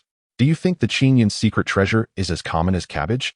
You can't just relinquish it so easily." Ouyang rolled his eyes, speechless. Just as Ouyang finished speaking, a sword's cry echoed from afar, before the figure even arrived. A peculiar floral fragrance wafted in, and Ling Feng, clad in an opulent Taoist robe, descended before Ouyang. At this moment, Ling Feng exhibited none of his previous modesty and restraint. He radiated vigor, his eyes filled with haughtiness, adorned with a jade hairpin, flowing cloud boots, and a robe embroidered with golden threads, exuding an extraordinary presence. Even the corners of his eyes were enhanced with a hint of rosy shadow, lending him an air of enchanting allure. "Old Ling, it's been a few days. You've changed quite a bit," Ouyang remarked, momentarily taken aback by the newcomer. The former Ling Feng, always clad in simple robes, exuded elegance and gentleness, while the current Ling Feng projected a formidable aura. Unconsciously, Ouyang accessed Ling Feng's attribute panel, astonished to discover that it had undergone transformation. Name: Ling Feng, Headmaster's senior disciple. Cultivation: second stage of out-of-body root bone. 8 luck, 8 charm, 9 soul quality. 101 exclusive skill, Mirror Flower. Water Moon evaluation: the Headmaster's senior disciple who underwent astonishing changes after the loss of his junior brother. Before him, although Ling Feng's root bone and luck had remained unchanged, his charm had increased slightly. More alarmingly, his original swordsmanship aptitude had transformed into soul quality, surpassing the threshold of 10. According to the System S evaluation, possessing a quality that exceeds 10 indicates that one is a veritable child of the heavenly Tao. Could it be that the loss of his beloved disciple served as an enhancement for Ling Feng? Such attributes are typically reserved for protagonists in manga who effortlessly gain extraordinary powers. Ouyang gazed at Ling Feng, astonished that the once unremarkable disciple had become a child of the heavenly Tao due to this event. Was the title of the heavenly Tao's son truly so trivial in this world? Just a month prior, Ling Feng had still been at the third stage of the nascent soul. Now, he had directly leaped a significant realm to reach the out-of-body stage. Above the primordial infant stage, one is already considered a grand cultivator, capable of venturing forth into the world. Typically, even the esteemed elders of lesser sects reach this level, and establishing a sect is certainly within the realm of possibility. Is it truly feasible that the demise of a demon clan junior could yield such an opportunity? If so, might I also ascend to the foundation building stage? In response to Ouyang's skeptical gaze, Ling Feng chuckled nonchalantly and remarked, recently, due to certain events, I have gained profound insights. I have come here with a request, and I hope you, Brother Ouyang, will acquiesce. Ouyang, uncertain of Ling Feng's intentions, replied, among brothers, there is no need for formalities. Speak your mind, old Ling, whatever it is, I will assist if I can. You are aware that Zhu Yuan belongs to the demon clan, and my third brother undoubtedly harbors a deep-seated enmity against that demon remnant. Ling Feng shook his head and replied, if a demon infiltrator is to be dealt with, then let the Holy Sun do as he wishes. I see no issue with that. I have come to request that the Holy Sun allow me to witness the Qingyun treasure. To wish to accompany the third brother in contemplating the Qingyun treasure? Moreover, the way he spoke of Chun Changxing slaying Zhu Yuan with such casualness starkly contrasted with the once sentimental Ling Feng. Ouyang sensed a disconcerting unfamiliarity in Ling Feng, prompting him to wonder if the boy had suffered some grave emotional turmoil. Old Ling, are you well? Ouyang inquired tentatively. Without hesitation, Ling Feng responded, Brother Ouyang, I merely wish to contemplate the Qingyun treasure. I have also consulted with my master, and having reached the out-of-body stage, it is time for me to descend the mountain. Hence, I seek to gain some understanding before my departure. That is not what I meant. I was implying that since you wish to contemplate the Qingyun treasure, you must have prepared some form of exchange? Ouyang decided not to delve further and posed the question. Ling Feng nodded earnestly, stating, I assure you, if the Holy Sun allows me to contemplate the Qingyun treasure this time, I shall pledge unwavering loyalty to the Holy Sun regarding the position of sect leader in the future. Chapter 52. Those born with knowledge. The Qingyun treasure was indeed acquired by Chun Changxing. Thus, Ouyang refrained from making unilateral decisions and called forth Chun Changxing. Chun Changxing harbored no objections, holding great respect for this senior brother, who had once been shrouded in the tragic hues of his past life. While it was destined that Zhu Yuan would one day take Ling Feng's life, the present circumstance had altered Ling Feng's fate. In his memories, Ling Feng had always been deeply loyal and righteous. Having slain his junior brother, Chun Changxing felt compelled to make amends. Brother Ling Feng, I have no objections to us contemplating the Qingyun treasure together, Chun Changxing stated earnestly. Ling Feng bowed in acknowledgement, a hint of surprise in his gaze. He recognized the once unremarkable Chun Changxing from his past life, yet he had been of lesser aptitude than himself. How had he achieved such heights now? A twist of fate? Together, Chun Changxing and Ling Feng ascended Qingyun Peak, where the sect leader awaited their arrival. This Ling Feng feels different. There's an unsettling impression about him, Bai Feiyu remarked, landing before Ouyang with a furrowed brow. Ouyang gazed at the retreating figures of the two, murmuring contemplatively. People are bound to change, who can truly know? Lung Qingsong paused in his work, looking towards Ouyang, and inquired, shall we kill him? You should focus on fixing your roof. Ouyang rolled his eyes, thinking that the second brother's penchant for violence needed to be tempered. The overall ecosystem of the small peak remained remarkably tranquil. The addition of a holy sun from the Qingyun sacred land was hardly more significant than the routine act of slaughtering a chicken in the kitchen. As night fell and Ouyang prepared for slumber, his waist token suddenly illuminated. Casting a glance at it, he carelessly tossed it out of the window, intent on returning to his rest. To his surprise, the token erupted with vibrant light, akin to the dazzling beams of a nightclub. What is wrong with this? Why seek me out at such an hour? Ouyang sat up, frustration boiling within him. Despite his complaints, he nevertheless donned his clothes and stepped outside. Upon exiting, he beheld the ethereal figure of Dongzuzi standing in the courtyard, holding a whisk and wearing a gentle smile. Old man, what brings you here at this late hour? Ouyang queried, slightly irked. With such splendid moonlight, I felt inspired to invite family for a drink, Dongzuzi replied, waving his whisk to conjure a wooden table and two cushions before Ouyang.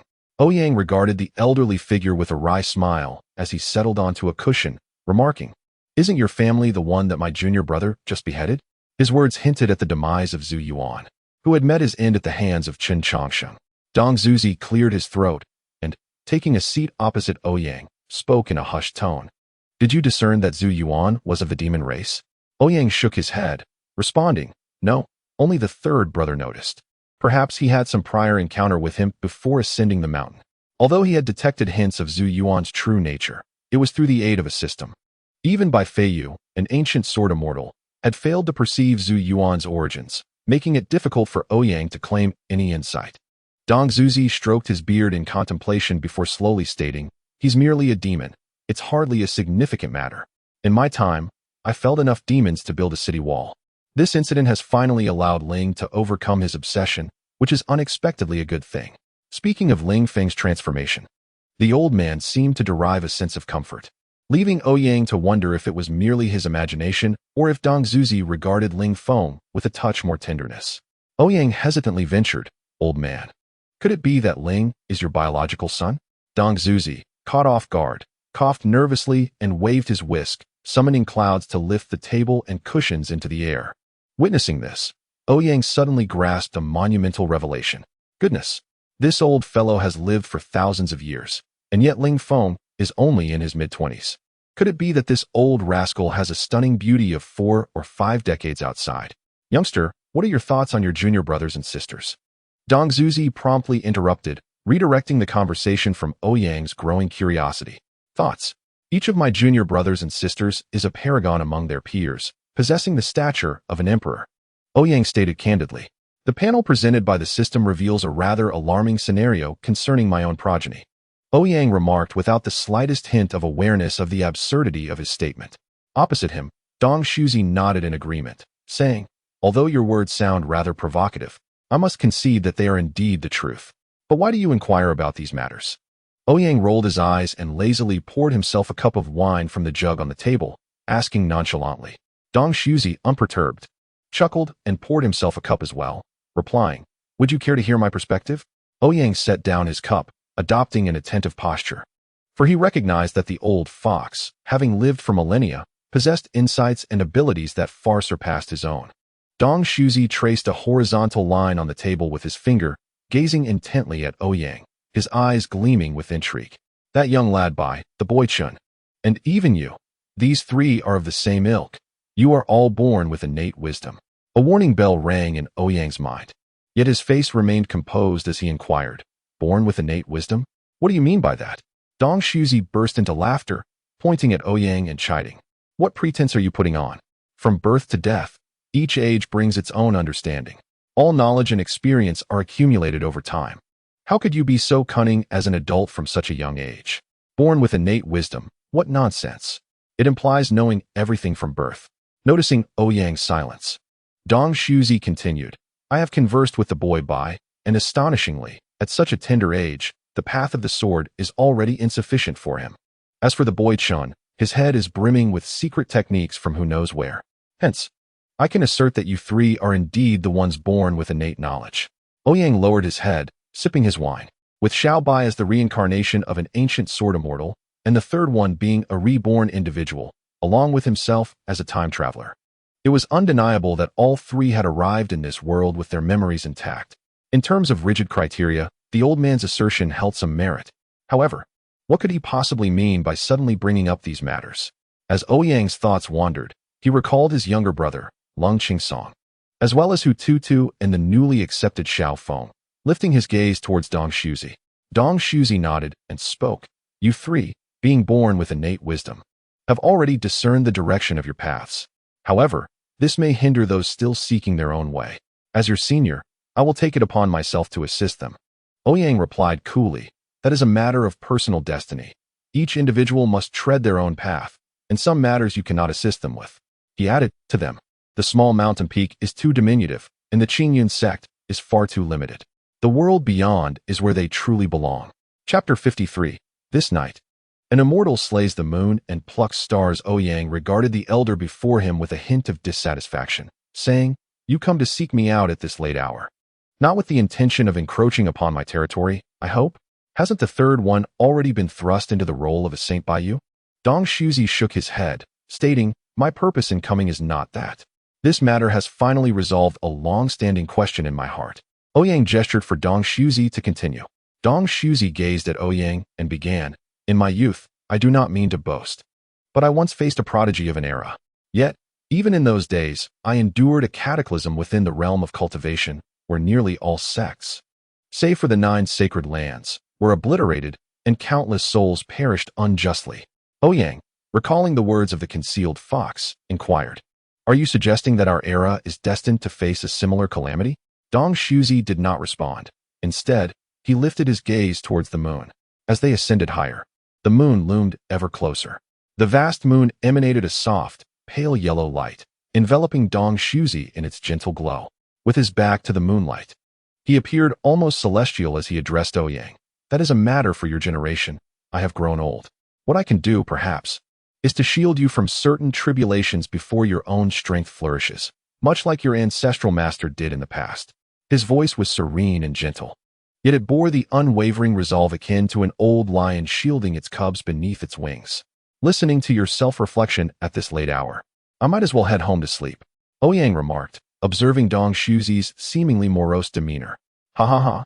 As one ages, sentimentality becomes more prevalent. Young man, time waits for no one. You must plan ahead. Dong Shuzi set down his cup and poured wine into his glass. The fragrant, fruity wine dripped down his beard, wetting his robe, revealing a carefree spirit that starkly contrasted his usual solemn demeanor as the master of the sacred land. Under the influence of the exquisite wine, Dong Shuzi recounted the battle between the righteous and demonic paths from a millennium ago. In his unembellished narrative, an epic celestial war unfolded before Ouyang's eyes. Blood wept from all things, and bones stretched for miles. Great cultivators fell like rain, driven by the desire to protect the seeds of their sects amidst the chaos of a turbulent age. Dong Shuzi's recounting was devoid of grandeur, yet it stirred Ouyang's emotions profoundly. The Tao that can be spoken of is not the eternal Tao, Dong Shuzi murmured, momentarily stricken with anger before finding solace once more. He turned to Ouyang with a smile. You often claim my teachings lack substance, do you not? Today, I shall present you with a lesson unlike any other. As Ouyang beheld the multi-talented master of Qingyun, it seemed as if the very cosmos swirled in his eyes. Dong Shuzi shook his head, reciting, the Tao that can be articulated is not the eternal Tao, maintaining the familiar yet cryptic introduction. Suddenly, he turned his penetrating gaze towards the moon and thundered, to hell with the Tao. His voice resonated like a great bell, shaking the heavens and the earth. Dong Shuzi raised his floating dust, which instantly transformed into a straight line, akin to a sword. With a graceful leap, he soared into the sky, wielding the floating dust and sweeping it forward with force. Like ink spilled upon canvas, the sword aura ignited at the tip of the floating dust. An endless wave of sword energy cleaved through the heavens, illuminating a colossal white line. This master of Qingyun, evaluated by the system as possessing 10 exceptional talents, seemingly unleashed a mundane strike, yet it reverberated through the cosmos. As the surging sword energy churned deep within the sky, the target of the sword energy was none other than the immense moon before them. Above the small peak of Qingyun sect, a beam of sword energy suddenly illuminated the sky from east to west, slicing through the air like a silver thread aimed at the moon. Under this formidable sword energy, the colossal moon appeared to be divided in two, as if cleaved in half. What extraordinary power was at play? Yet, in the next moment, the moon returned to its normal state, seemingly untouched, as if nothing had transpired. However, at the moment it was bisected, a wave of ethereal Tao emerged from the center, revealing something that had been shrouded by the heavens and the earth. Beneath the vast sword energy, the Tao resonated, and the essence of the sword reverberated throughout the entire Qingyun sect. At this instant, all sword cultivators of Qingyun sect felt a profound sensation, collectively raising their gazes to the sky. It was as though the heavens had opened the gateway to the sword path, with countless insights raining down from above, illuminating previously incomprehensible sword techniques in their minds. The sword cultivators of Qingyun sect bowed respectfully to the sky, recognizing that someone was elucidating their own path, using their essence as a brush to narrate the grand tapestry of the sword way. Everyone seized the opportunity to cultivate, for this night promised to enhance their training speed manifold compared to usual. For sword cultivators, such an opportunity might not present itself even once in a lifetime. Bai Feiyu and Lung Qingsong simultaneously opened their eyes. Clad in white, Bai Feiyu soared to a branch, standing with arms crossed, gazing at the vast, mist-like array of sword essence. Even as an ancient sword immortal, he could not help but be taken aback. The world had indeed cultivated the sword path to such heights, rivaling even his previous self. Moreover, they had unveiled the true essence of the sword path, obscured by the heavens and the earth, through their own sword intent. Were the cultivators of this era even more fervent than the celestial beings of ancient times who revered the universe? Clad in black, Lung Qingsong stood with his sword in hand, his eyes fixed upon the myriad sword essences in the sky. Though he understood that, compared to the vast sword intent before him, he was like an ant, his gaze was filled with fierce determination. One day he too would achieve such heights. No, he would surpass even this. Both bowed slightly to the heavens. This night, a great sword cultivator had taken it upon themselves to connect the gateway of the sword path, imparting their wisdom to them, deserving of their reverence. Even for the two of them, honing their sword intent amidst such overwhelming sword essence would yield immense benefits. Thus they ought to pay their respects. Dong Shuzi, feeling somewhat fatigued, leaped onto a mat, took a sip of wine, and raised his hand to point distantly at the sky, his finger directed towards a star that flickered intermittently. The star descended from the heavens, landing in Dong Shuzi's hand. He waved the star towards Ouyang, tossing it to him as if it were a stone. Ouyang cautiously caught the star, and just as he grasped it, it vanished from his palm. Dong Shuzi lay back on the mat, appearing somewhat intoxicated, murmuring in a dreamy haze. Ouyang, sitting upright, bowed in respect to Dong Shuzi. In this moment, Dong Shuzi was not the irritable old man he usually found bothersome. For tonight, celestial beings were slaying the moon and plucking stars. Chapter 54. The first snowfall that night passed like a fleeting dream. Upon returning to his chamber, Ouyang fell into a deep slumber, not awakening until the following morning. Still enveloped in sleep, he was roused by the exuberant cries of Hututu. "It's snowing! It's snowing!" The joyful exclamations echoed throughout the courtyard. Draped in his robe, Ouyang stepped outside, and a breathtaking sight greeted him. The world was blanketed in a pristine white. The heavy snowfall from the previous night had transformed the entire hillside, ushering in winter in an instant, while the leaves on the branches remained defiantly green. Unfazed by the phenomenon of snow, Hututu, who had only witnessed it once at the tender age of 3, a light drizzle of rain mixed with snow, was now captivated by the sheer enormity of the snowfall before him, feeling as though he had stepped into a dreamlike realm. "Bundle up before playing outside, and for heaven's sake, don't lick the iron post at the kitchen door," Ouyang called out to Hututu, who was frolicking with a Tibetan fox. Just as he turned to retreat to his room for an additional layer of clothing, he nearly collided with Lung Qingsong, who was clutching a sword. Staring intently at Ouyang, Lung Qingsong, for once devoid of his usual aloof demeanor, spoke in awe, "Elder brother." Ouyang noticed the glimmer of anticipation in his brother's eyes and, with a smile, replied, "Indeed, the first snow. What a delightful time." Upon hearing Ouyang's response, the dazed expression on Lung Qingsong's face softened, a fleeting smile gracing his features before he hastily retreated to his room, sword in hand. Did that boy just smile? Ouyang pondered, momentarily doubting his own eyes. He turned, eager to coax another smile from his younger brother, only to have a wooden sword narrowly miss his nose as it embedded itself in the doorframe. "I did not," Lung Qingsong retorted, resembling a frightened creature as he dashed back to his quarters. Ouyang touched his nose, heart racing. How dare he attempt to silence me after being discovered?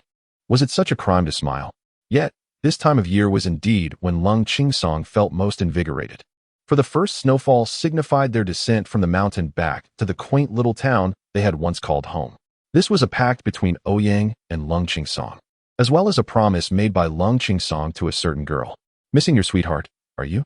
Always wearing that cold expression, yet still a romantic at heart?" Ouyang chuckled heartily as he returned to gather his belongings. Suddenly, a wail echoed through the courtyard. "Ah, woe is me!" It was Hututu, crying out in distress. Ouyang rushed out of his room, only to find Bai Feiyu and Xiao Feng circling around Hututu. The little boy, with tears streaming down his face, had managed to stick his tongue to the iron post, unable to free himself, and could only whimper in pain, saliva dripping from his lips. You foolish child. I just warned you not to lick the post, and yet you did it anyway.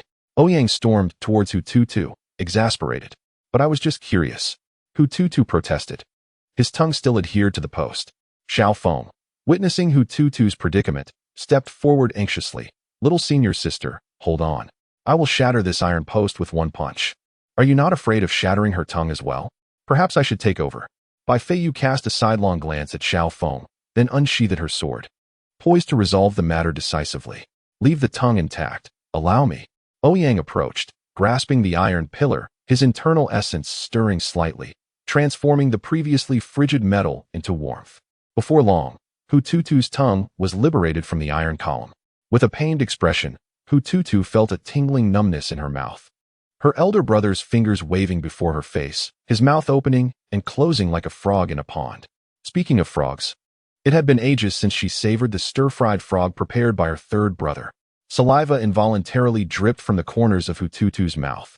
Observing Hututu's dazed, drooling state, Ouyang understood that her thoughts had wandered to food once again. Slightly miffed, he playfully swatted Hututu's backside a couple of times. Hututu, unfazed, merely patted her rear and chuckled foolishly. Beside them, Song Huhuyen looked on, contemplating the future of the potential heir to Qingqiu Mountain and lamenting the inevitable demise that awaited it. At that moment, Lung Qingsong emerged from his chamber, surveying Ouyang and stating, "Let us depart." "Wait a moment. I must gather my belongings first. This girl has been quite a handful." Ouyang shot a disapproving glance at Hututu, then retreated to his room to prepare. "What are you all planning to do?" Hututu trailed Ouyang like a shadow, puzzled by his actions. "My second brother and I are descending the mountain. We venture out whenever it snows," Ouyang replied while packing. "Can you take Tutu with you?" Hututu gazed at Ouyang with hopeful eyes. "Alas, the destination is too distant and unsuitable for you." Ouyang declined without hesitation. No, Tutu wants to go. I must go?" Hututu began to throw a fit, rolling on the floor and bouncing onto the bed. "Behave, Tutu. When your brother returns, I shall bring you delicious treats." Ouyang sighed, attempting to entice her. Upon hearing of the food, Hututu instinctively considered acquiescing, but then realized that if she accompanied her brother down the mountain, she would be the first to feast. At 5, Hututu had a keen understanding of such matters. Piteously, she exclaimed, "Brother, third brother has yet to return. If you and second brother leave, I shall be left here with only Bai Shixiang and Xiao Shidi. And their cooking is dreadful. By the time you return, I shall surely starve." Having long since entered the core formation stage, she wondered why he insisted on regular meals. Ouyang rolled his eyes, steadfast in his decision not to bring Hututu along, as their destination was not suited for a practitioner. Seeing Ouyang's resolute stance, Hututu turned and dashed out in tears. When Ouyang finally emerged, he found Hututu holding Lung Qingsong's hand, her small bundle slung over her shoulder. A triumphant expression directed at Ouyang. "Umph." With a sudden turn, Hututu nuzzled her small face against Lung Qingsong's hand and sweetly remarked, "Second senior brother is the best. Unlike a certain senior brother." "Humph." Ouyang glanced at Lung Qingsong, whose expression was somewhat awkward, yet he nodded in response, assuring, "It's nothing. Never mind, let's go." Observing the determined demeanor of his younger disciple, Ouyang sighed in exasperation. Hututu let out a cheer, freed herself from her second senior brother's hold, leaped into Ouyang's embrace, and with a beaming smile, asked, "Where are we going, senior brother?" Ouyang, filled with a sense of nostalgia, gazed into the distance and replied, "We are heading to the mortal realm." Chapter 55. The mortal realm is not a place for the faint of heart. The mortal realm? Hututu's eyes widened in astonishment, as if stars were twinkling within them. This world is vast beyond comprehension. Even those immortals who fly with swords cannot hope to grasp its entirety in a single lifetime. Yet, in this expansive world, the presence of humanity is ubiquitous. Countless mortals inhabit every corner of this realm, forging powerful empires. Although their lives are fleeting compared to those of cultivators, ordinary people create a civilization that far surpasses that of practitioners. In this world, few possess the ability to cultivate. Most live their lives without ever encountering a cultivator. The places where these countless ordinary people reside are referred to by practitioners as the mortal realm. Hututu had only heard tales of the mortal realm from her grandfather. It is a place fraught with danger, yet captivating, alluring to both practitioners and demonic beings alike. The closer one approaches the mortal realm, the thinner the essence of heaven and earth becomes, making cultivation increasingly arduous. Furthermore, as cultivators draw nearer to the mortal realm, their powers are continually suppressed by the fortune of humanity, not to mention the myriad of karmic ties present in the mortal realm. A careless entanglement could result in stagnation in cultivation, or worse, madness leading to death and dissolution. The mundane smoke and fire of the mortal realm can corrupt even the purest of hearts. Perched upon a paper crane, Ouyang held Hututu close, while Lung Qingsong flew alongside them on his sword. The trio had exchanged their Taoist robes for attire befitting youthful heroes. In the mortal realm, wearing Taoist robes is not a trivial matter. Improper attire could invite unnecessary trouble. Thus, they transformed into wandering young swordsmen, embarking on their journey to the mortal realm. Departing from the small peak, they flew eastward, leaving the confines of Qingyun's sect behind. The destination Ouyang and Lung Qingsong sought was far from Qingyun's sect, even with flight. It would take 7 to 8 days, underscoring the distance they intended to traverse. This place was where Ouyang had arrived after his crossing, and it was also where he and Lung Qingsong had first met. They had lived there for 2 years before being brought back to Qingyun's sect by their master, Hu Yun. They had agreed that every year, upon the first snowfall, they would return together to visit. In their childhood, it was Hu Yun who brought them back. But since the year before last, they had begun to make the journey on their own. A place filled with memories, Ouyang regarded it as his homeland in this world. He cast a glance at Lung Qingsong, who was flying with a stern expression, knowing that this was also the hometown of his second disciple, where a certain maiden awaited his return. Upon reflecting on this, a trace of concern flickered across Ouyang's brow. That young lady was indeed a commendable individual. In their youth, Ouyang and Lung Qingsong, emboldened by their tender years, engaged in petty mischief within the city, while she often surreptitiously provided them with sustenance. This stoic younger brother of his, apart from his closeness to Ouyang, held a certain regard for her.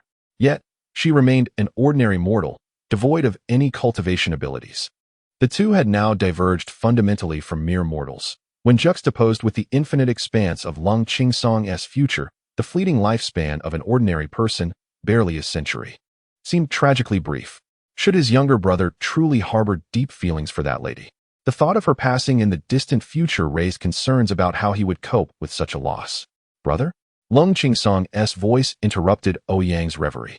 His expression a mix of curiosity and confusion at Ouyang's contemplative gaze. Ouyang smiled and inquired, "Have you thought of what you shall say when you meet Xinyuan?"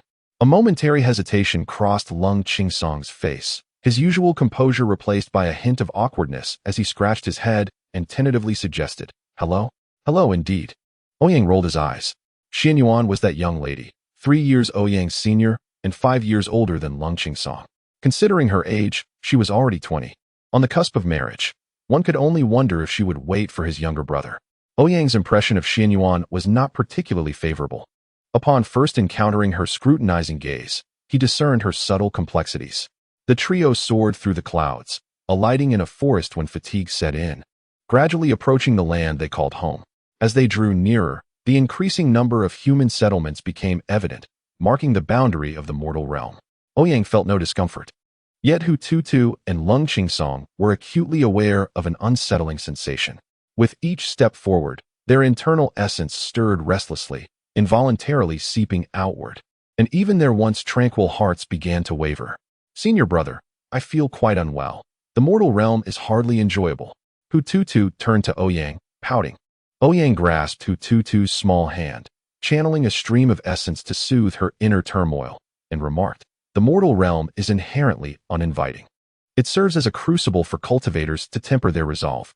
The closer we approach the great cities established by humanity, the more our powers are suppressed.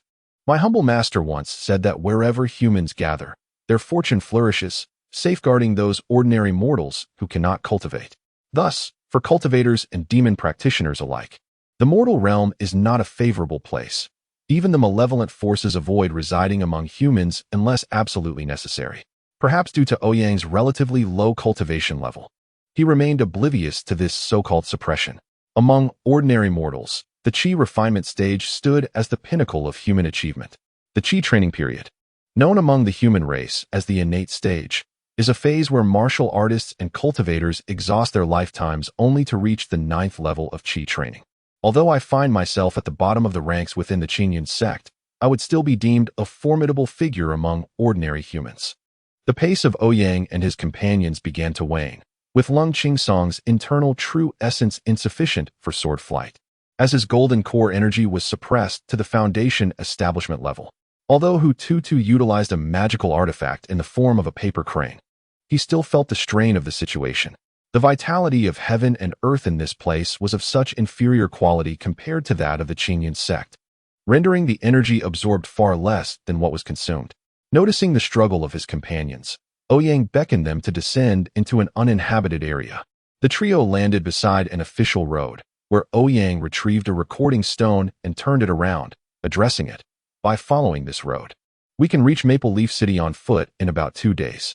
Brother, how about we walk by day and fly by night? Lung Qingsong inquired somewhat reluctantly. Feeling that 2 days was rather slow, Ouyang shook his head, suggesting, try to assess how long it takes to recover your true essence. Lung Qingsong sat cross-legged to meditate, soon opening his eyes with a sigh, lamenting the thinness of the heavenly and earthly energy in this place. Thus, he had no choice but to comply with Ouyang's plan. Thus, along the official road appeared 2 youthful swordsmen clad in fine garments, accompanied by an exceptionally adorable little girl, the trio moving with an ethereal grace. Chapter 56. In which direction lies the Imperial City? Though the 3 had forsaken sword flight, they discovered alternative methods. While flying consumed a considerable amount of true essence, merely enhancing their footing required negligible energy. Similar to the lightness of foot in the mortal realm, they leapt between the towering trees flanking the official road, covering considerable distances in the blink of an eye. Ouyang carried Hu Tutu on his back, while Lung Qingsong, initially unaccustomed to traversing on foot rather than flying, gradually adapted to follow closely behind Ouyang. As they navigated through the trees, a cacophony of battle cries suddenly erupted ahead. Ouyang furrowed his brow, disinterested in intervening. It had been previously established that, as cultivators, one should not easily meddle in the affairs of mortals, as it bears no benefit to one's cultivation. Before Ouyang could voice a word, however, Lung Qingsong had already dashed forward. Youthful impulsiveness led him to draw his sword at the first sign of injustice, heedless of the consequences. Before he could call out to halt Lung Qingsong, the latter had already plunged downward with his drawn sword. Ouyang adjusted Hu Tutu's position and followed suit. Perched on a branch, Ouyang gazed down to observe that the 2 opposing sides had been embroiled in combat for quite some time, with many fallen to the ground, their fates unknown. It was evident that one faction consisted of masked mountain bandits clad in coarse linen, while the other was composed of well-equipped guards dressed in standardized training attire. Although the guards were well-armed and skilled, they were outnumbered, with only 20 or so members, and were further burdened with the need to protect several horse-drawn carriages behind them. Reflecting upon the bandits, a ragtag assembly wielding rudimentary weapons such as hoes and sickles, yet their strength lay in their sheer numbers. A surging wave of bodies charging forth with battle cries that resonated through the air. Thus, the guards were swiftly encircled by the bandits, the noose of their confinement tightening inexorably, with casualties mounting continuously. It was only when Lung Qingsong descended from the tree, sword in hand, that the tide of battle began to turn. Although his cultivation was suppressed, with his swordsmanship aptitude soaring to 11 points, Lung Qingsong's prowess in combat bore no correlation to his cultivation level. Like a silver dragon weaving through the throngs of bandits, wherever he struck, chaos ensued. The bandits scarcely had time to comprehend their predicament before they found themselves sprawled on the ground, never to rise again. Each slain bandit bore a precise sword wound at their necks, without exception. Make way for the innate Grandmaster. A thunderous voice erupted from among the bandits, causing them to scatter. Standing resolutely in his black attire, Lung Qingsong's expression was as frigid as the depths of winter. From the ranks of the bandits emerged a towering man, wielding dual axes, who regarded Lung Qingsong with a sinister grin, taunting, "You young pup. Do you even know your own worth before attempting to play the hero?" Before he could finish his sentence, the axe-wielding brute collapsed, lifeless. Utterly unprepared for the swiftness of Lung Qingsong's blade, he perished before even disclosing his name. Talkative, Lung Qingsong flicked his sword, regarding the fallen giant with a furrowed brow. With the giant's demise, pandemonium erupted among the bandits. The chief has been slain. What the hell? The chief is gone just like that? You lack martial ethics. The chief didn't even finish speaking before you resorted to ambush.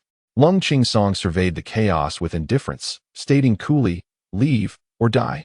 The bandits exchanged fearful glances, their eyes reflecting the terror that gripped them at the sight of this unexpected youth. The chief's skill had been unmatched even by the most formidable swordsman in Maple Leaf City, yet this sudden adversary had dispatched him without so much as a face-to-face encounter. What chance did they, a motley assemblage of miscreants, have against such a force? As hundreds of bandits faced Lung Qingsong, they felt an oppressive weight upon their chests, akin to confronting a vengeful specter. In an instant, they began to scatter in all directions, leaving behind a grim tableau of fallen bodies. With a single sword, Lung Qingsong had repelled hundreds of bandits. Just as he intended to depart, the guards surrounding the carriage approached him. A cautious middle-aged man, clad in armor, stepped forward with cupped hands, expressing, "Thank you, young hero, for your life-saving intervention. Might I inquire your name? The Xie family shall surely reward you handsomely." Lung Qingsong merely glanced at the middle-aged man and replied coolly, "Step aside." His act of saving was merely a fleeting whim. The promised reward held no allure for him, for worldly possessions bore no value in his eyes. The middle-aged man, feeling awkward, lowered his hands and stepped aside to grant Lung Qingsong passage. Just as Lung Qingsong prepared to leap into the trees, a youthful voice called from behind, "Is that you, Brother Lung?" Lung Qingsong paused and turned to see a young guard, sword in hand, uncertainly gazing in his direction from beside the carriage. Upon recognizing the figure of Lung Qingsong, the youthful guardian's face radiated with delight as he hurriedly approached, exclaiming, "It truly is little Brother Lung. It's me, Wang Ming." Lung Qingsong, observing the exuberant youth before him, was instantly flooded with memories of his own adolescence, and his expression softened considerably. "Little Brother Lung, where is Boss Ouyang? Why have you returned alone?" Wang Ming inquired enthusiastically. Suddenly, a small twig struck Wang Ming on the head, prompting him to cover his head and glance upward. Ouyang, cradling Hututu, chuckled as he looked at Wang Ming. "Wang Xiaoming, after a year, you've managed to make a living." The Wang Ming before him was one of the young followers he had taken under his wing during his time in Maple Leaf City. "Boss Ouyang." Upon spotting Ouyang, Wang Ming's excitement surged, and he burst into tears. Witnessing Wang Ming weep uncontrollably, Ouyang's smile faded as he leaped down from the tree, and, noticing Wang Ming's distress, his expression darkened. "What on earth is happening? Boss, why did you take so long to return?" Wang Ming knelt on the ground, sobbing profusely. Ouyang, finally grasping the situation, seized Wang Ming by the collar, lifting him up with an air of impatience. "Stop crying and tell me what happened." Through his tears, Wang Ming stammered, "Everyone. Everyone was captured by the officials, and I was the only one who escaped. Sister Xiener and the others were taken to the Imperial City." A sharp, menacing aura surged from Lung Qingsong, emanating a chilling intent to kill. The previously relaxed guardians instantly tensed, gripping their weapons anew, their gazes fixed on Lung Qingsong. Ouyang, typically carefree, now wore a somber expression. Glancing at the middle-aged man beside him, he tilted his head and inquired, "Which direction is the Imperial City?" "Young hero, the circumstances in Maple Leaf City are not as you perceive them." The middle-aged man hastily began to explain. Bang! The middle-aged man was abruptly sent flying, crashing into a large tree, rendering him unconscious. Ouyang turned to the guardians, who had once again tightened their grips on their weapons, and calmly stated, "Now, let someone else answer me." Chapter 57. Is our second young master a prince? Ouyang pondered the notion of karma, realizing that upon his arrival in the mortal realm, he had unwittingly become entangled in its complexities. However, while karma might be something to avoid provoking, there was no need to fear it either. At least Ouyang, who had reached the 9th level of Qi training, was unperturbed by its implications. Would it hinder his ascension? Quite the contrary, it was laughable, as it would have no effect whatsoever.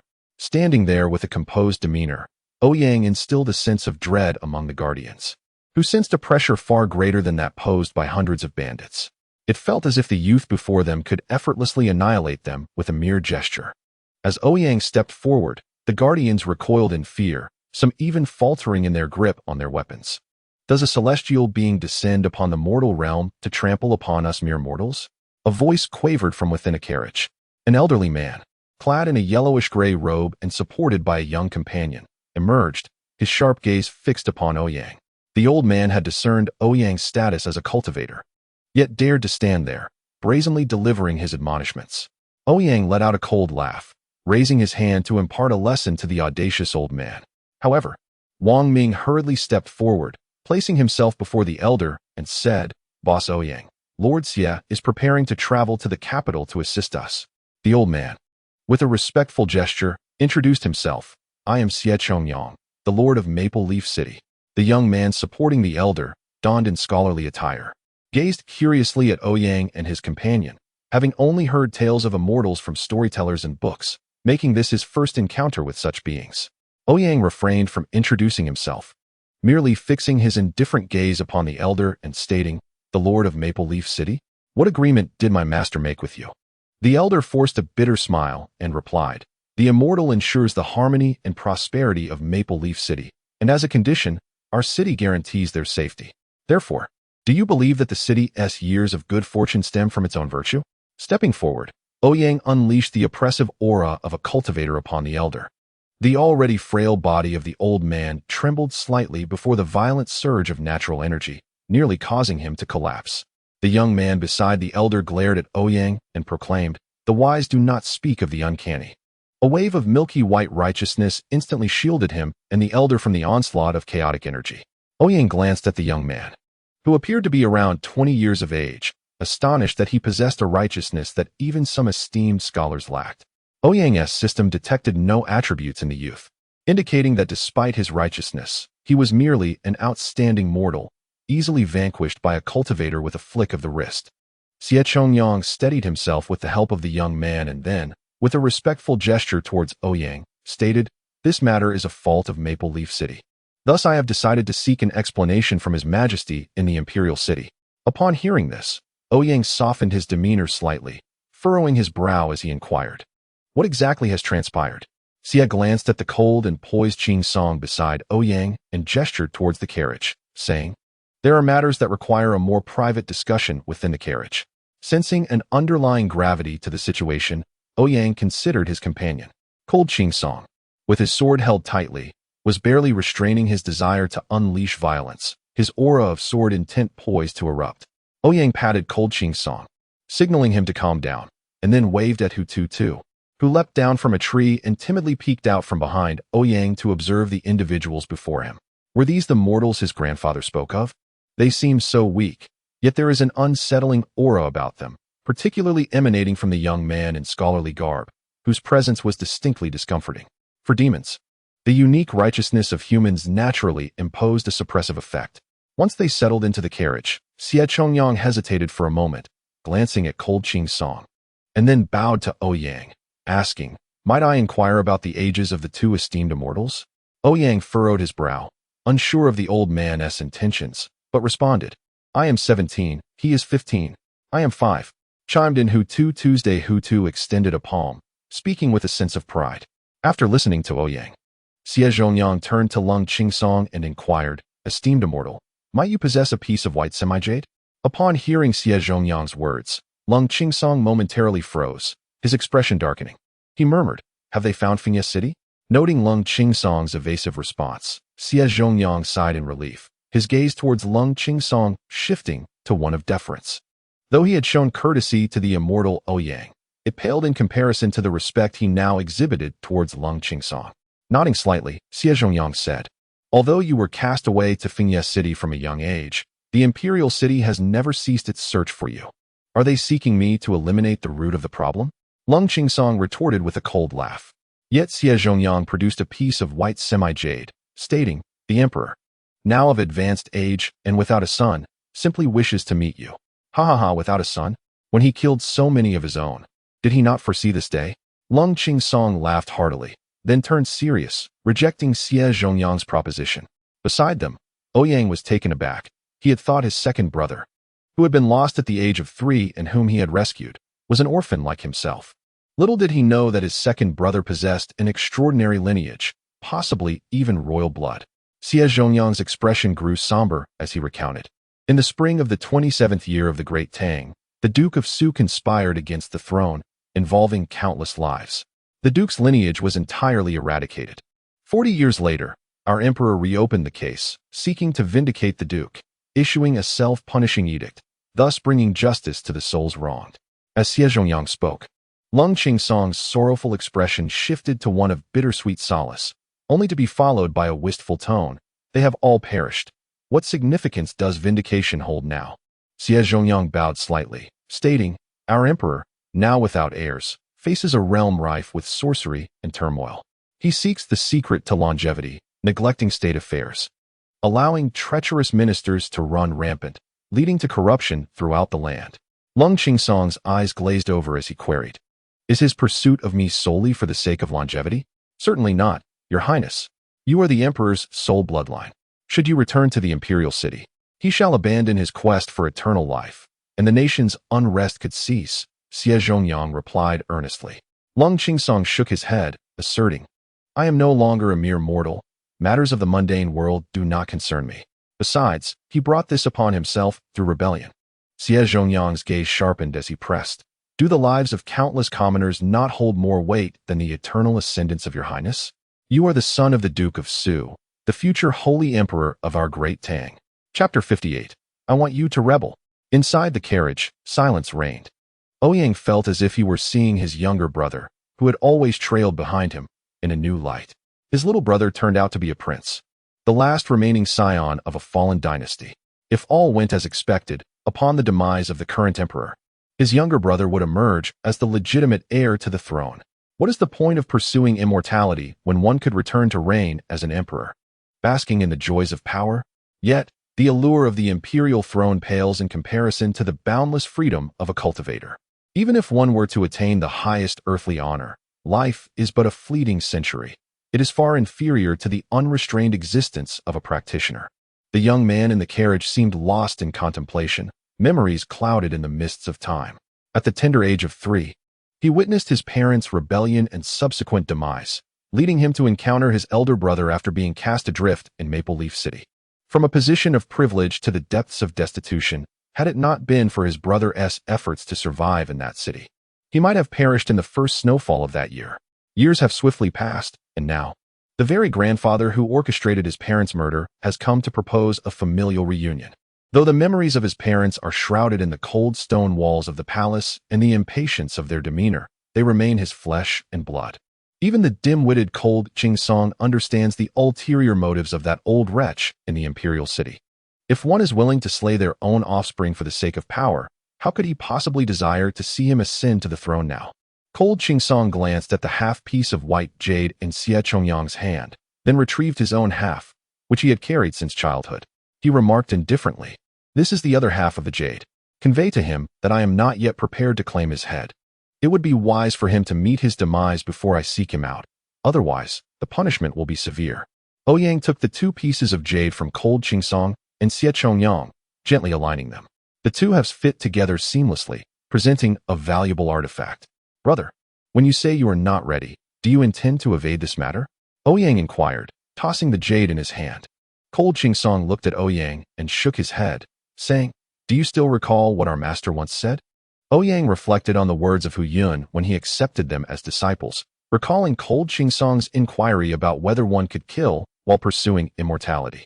Ouyang, gazing into Cold Qingsong's indifferent eyes, sighed and replied, The mortal realm offers no sanctuary for practitioners. The path of cultivation seeks non-interference and avoidance of karma. The more powerful one is in the world, the heavier their karmic burden. To provoke such individuals invites divine retribution, compelling even those in the tribulation phase to retreat. Ouyang scoffed, That old man only aims to intimidate you with such rhetoric. Let me ask you, do you aspire to be an emperor? Cold Qingsong shook his head, stating, I have no interest in that position.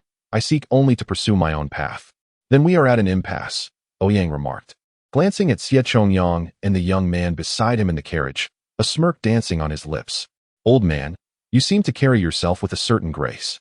I have a lucrative proposition. Would you be interested? Ouyang regarded Ouyang with caution. This young man had stirred considerable unrest in Maple Leaf City at the tender age of 5, having already garnered the loyalty of half the orphans there, commanding respect from those as young as 6 or 7. It is inconceivable that a mere 5-year-old child could achieve such feats, let alone Ouyang, who has ascended to the celestial realm and become an immortal. Ouyang spoke in a grave tone, inquiring about the Immortal's commands, urging him to express them freely. Ouyang tossed a piece of white jade in his hand, casting a smile that was both playful and enigmatic at the young man beside Xie Chongyang, remarking, "The Emperor's position rotates. This year it falls upon your family. I observe that your son possesses the aura of a sovereign. Might I inquire whether you harbor any aspirations regarding the throne?" Silence. To enjoy the bounty of the sovereign and remain loyal to the throne is a duty we, the Xie family of Maple Leaf City, would never betray. Before Xie Chongyang could respond, the young man kneeling beside him rebuked sharply. Initially, one might have expected a scholar capable of exuding righteous spirit to possess some merit, yet he turned out to be nothing more than a petty pedant. Ouyang sighed, gazing at the youth. "Enough. Cease your words." Xie Chongyang directed a peculiar glance at Ouyang, inadvertently glancing at Lung Qingsong as he spoke. "If the Immortal merely wishes to ascertain whether my Xie family is loyal, there is no need for such inquiry. For a century, we have resided in Maple Leaf City, steering clear of political affairs." Ouyang stretched languidly and gestured towards his second son, saying, "He is the last heir of this empire, and he has no desire to inherit the throne. Should the old relics in the imperial city inadvertently meet their end, this nation would plunge into greater turmoil. I wonder if, at that time, the Xie family could still maintain its solitude. Your Highness, as a member of the royal lineage, you naturally bear the responsibility of royalty. My Xie family shall ensure your safety," Xie Chongyang asserted. "With your ragtag bunch, do you truly believe you can protect us?" Ouyang retorted, calling out, "Wang Xiaoming, come in." Wang Ming poked his head into the carriage, smiling at Ouyang. "Big brother Ouyang, did you call for me? Do you wish to become a great general?" Ouyang inquired. Wang Ming scratched his head, responding, "I have no particular desire, but if big brother Ouyang wants me to, then I shall accept." Ouyang burst into laughter, retrieving a common spirit-gathering pill from his storage pouch, instructing Wang Ming, "Open your mouth." Wang Ming obediently complied, and the pill found its way into his mouth. Before he could voice any questions, Ouyang commanded, "Close your eyes and cultivate." Wang Ming immediately sat cross-legged, commencing his usual internal cultivation practice. Under the astonished gaze of Xie Chongyang, Wang Ming's aura began to grow profound, and in the blink of an eye, he broke through to the realm of a grandmaster of the innate stage. Ouyang brandished a vial of pills before Xie Chongyang, shaking it enticingly. "Here are 100 pills, corresponding to 100 of your so-called grandmasters of the innate stage. 100 grandmasters would be more than sufficient for the Xie family to ascend as the most formidable clan in the Tang Kingdom. Would you not agree?" As Xie Chongyang beheld the vial in Ouyang's hand, beads of sweat began to form on his brow. This single vial contained enough pills to yield 100 grandmasters of the innate stage. Is this the power of an immortal? There are scarcely 100 such masters in the entire Tang Kingdom. To acquire such formidable strength so effortlessly is truly astounding. Xie Zhongyang felt his mouth turn parched as he bitterly addressed Ouyang. "I fail to comprehend the meaning behind your words." Ouyang tossed the vial of elixir to Xie Zhongyang as carelessly as one discards refuse, speaking in a nonchalant manner. "With martial prowess, the illustrious Xie family, renowned for their poetic legacy, would possess the capability to seize imperial power. I urge you to rebel. Is that not a fair proposition?" Chapter 59. Treacherous ministers and traitors inside the carriage. Silence reigned, broken only by the sound of Xie Zhongyang's heavy breathing. He gazed at the white porcelain vial in his hand, trembling uncontrollably. While others might be oblivious to the vial's immense value, he was acutely aware that possessing 100 innate grandmasters would grant the entire Xie family the power to influence the fate of the nation. With such strength, swaying the imperial authority or even usurping it would be a trivial endeavor. Xie Zhongyang cast a complex glance at Ouyang, fully cognizant that this was Ouyang's cunning scheme, exploiting his innermost greed. Yet, could he truly refuse? The Xie family had resided in Maple Leaf City for centuries, merely content with their modest dominion, unable even to eradicate the bandits lurking beyond the city walls. Traditionally, the Xie family had prioritized scholarship over martial prowess. Although there had been aspirations to alter this course, the physical constitution of the Xie heirs was ill-suited for martial training, resulting in a history of submission to the neighboring lords. However, should they acquire these 100 innate grandmasters, would there be anything in the Tang Kingdom that the Xie family would dare not covet? To raise arms in rebellion? Such an act would be a grave sin, punishable by the annihilation of one's entire lineage. not to mention the wrath of the sovereign who regarded power as his second life, to accept or to decline. Within Xie Zhongyang's mind, a fierce struggle raged. On one side lay the greatest opportunity for his family's ascendance, and on the other, the heinous crime of treason. Gritting his teeth, he grasped the porcelain vial tightly and declared, "Does the Immortal seek to test the loyalty of the Xie family by speaking of rebellion before the throne? Rest assured, our family pledges fealty to your highness." Ouyang shook his head, replying, "The mundane power held by mortals is but a trifling matter to us.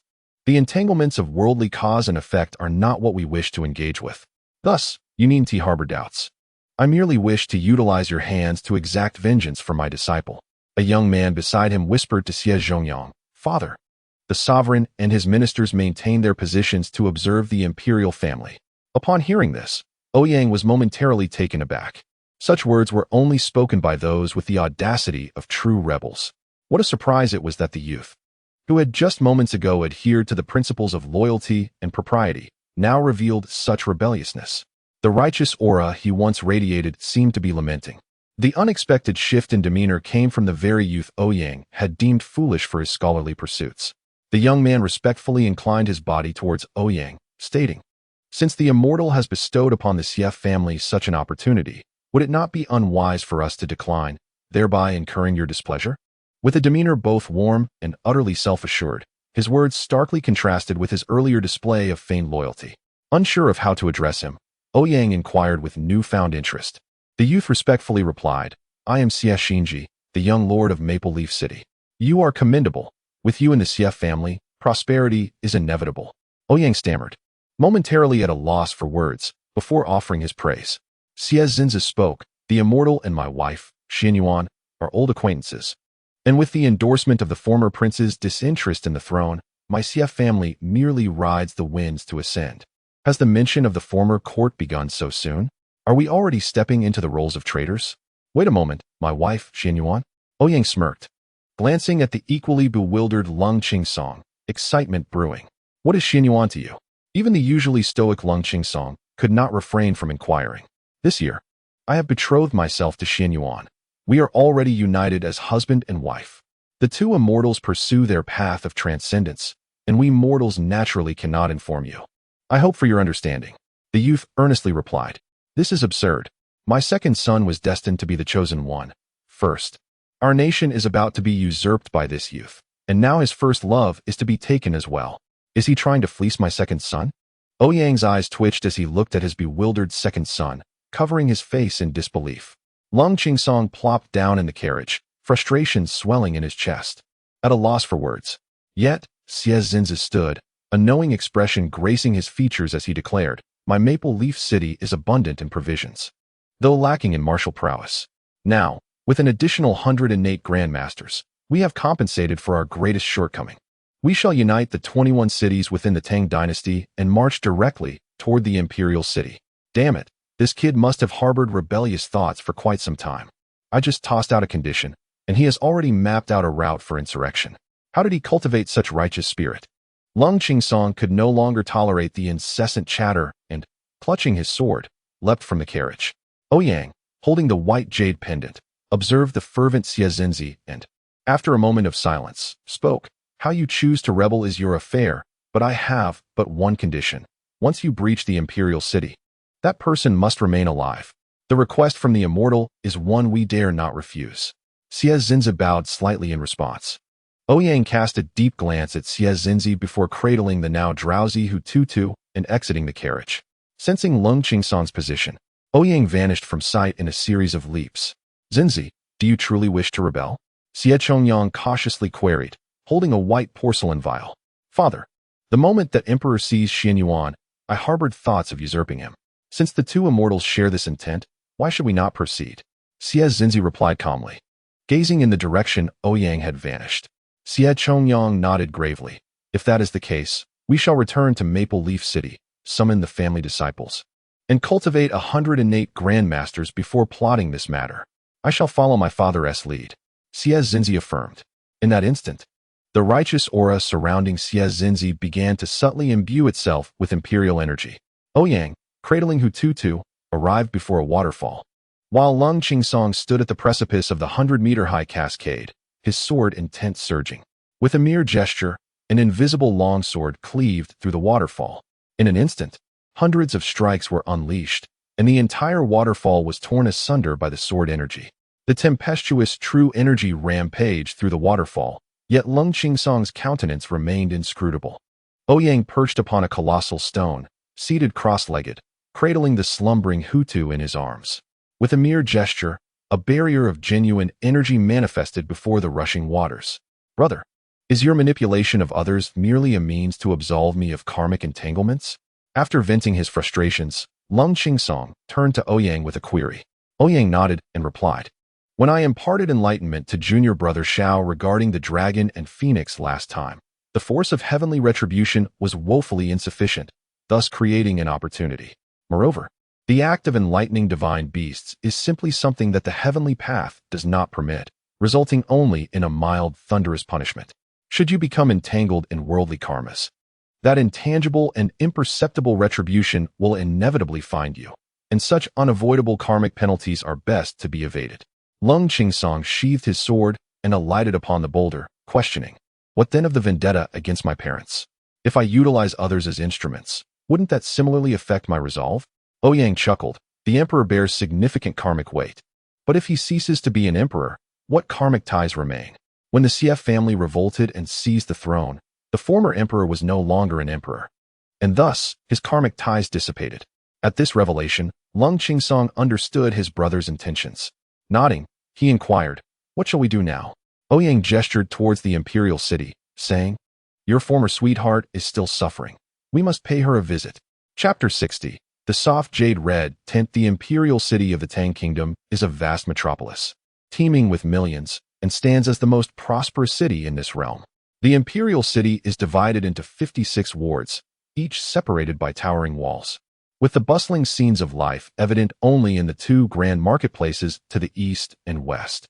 In the eastern marketplace, throngs of people bustle about, with vendors selling sugar figurines, performers showcasing their talents, and merchants hawking small toys amidst the cacophony of bargaining and calls for attention. The most delighted of all is Hutu, the young girl exuberantly plunging into the crowd, reveling in the vibrant atmosphere she has never before experienced. This immense city is a sight to behold, even for Ouyang, who, at the tender age of 5 in Maple Leaf City, was preoccupied with mere survival, leaving no room to appreciate the wonders of the world. Now, as he strolls leisurely through these streets, he is enveloped by a sensation of having traversed through ages. "Hee, brother, what is that?" Hutu exclaimed, one hand clutching a sugar figurine and the other an ice-candied hawthorn, perched upon Ouyang's shoulder as she gazed curiously at a grain store. "That is a shop selling grains." Ouyang replied after a glance. "What do they do there?" she inquired, her eyes wide with curiosity.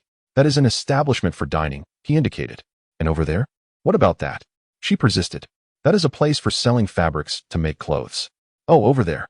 Those young ladies in splendid attire are waving at me." Hutu giggled, waving back at the women on the second floor, who were preening and posing. Ouyang glanced at the sign reading Yihong Courtyard and awkwardly remarked, "That is not a place for children." "Why not? I want to wear beautiful clothes too." Hutu pouted, eyeing the exposed attire of the women in the brothel. "Those are places for wayward girls. A sweet child like you, Hutu, must not venture there." Ouyang spoke with a weighty tone, turning his gaze expectantly towards the brothel. He lamented inwardly that, despite traversing through realms, he had yet to indulge in the pleasures of such establishments, a true misstep for a wayfarer like himself. "Brother, there are cultivators." Cold Qingsong suddenly interjected. "Cultivators?" Ouyang raised an eyebrow, scanning his surroundings. He failed to detect anything, for being merely at the Qi refinement stage. He lacked the ability to sense the presence of advanced practitioners. It seemed unfortunate that his mediocre talents rendered him incapable, possessing only the most rudimentary techniques of the 5 elements. His younger brother, endowed with exceptional gifts, disdainfully shunned any pursuits beyond swordsmanship. Thus, despite their arrival in the imperial city, they were unable to locate Xian'er and the others, who had been brought there by the old emperor. If only the third brother or Xiao Bai were present, the situation would have been far less troublesome, as they were both adept in various skills. Ouyang surveyed the vicinity, finding no immediate threats, and then inquired of Cold Qingsong, "Is their strength formidable?" "Very strong. Cold Ching Song replied candidly. Anyone whom he described as formidable must be at least a transcendent cultivator, a figure of considerable power residing within such an imperial city.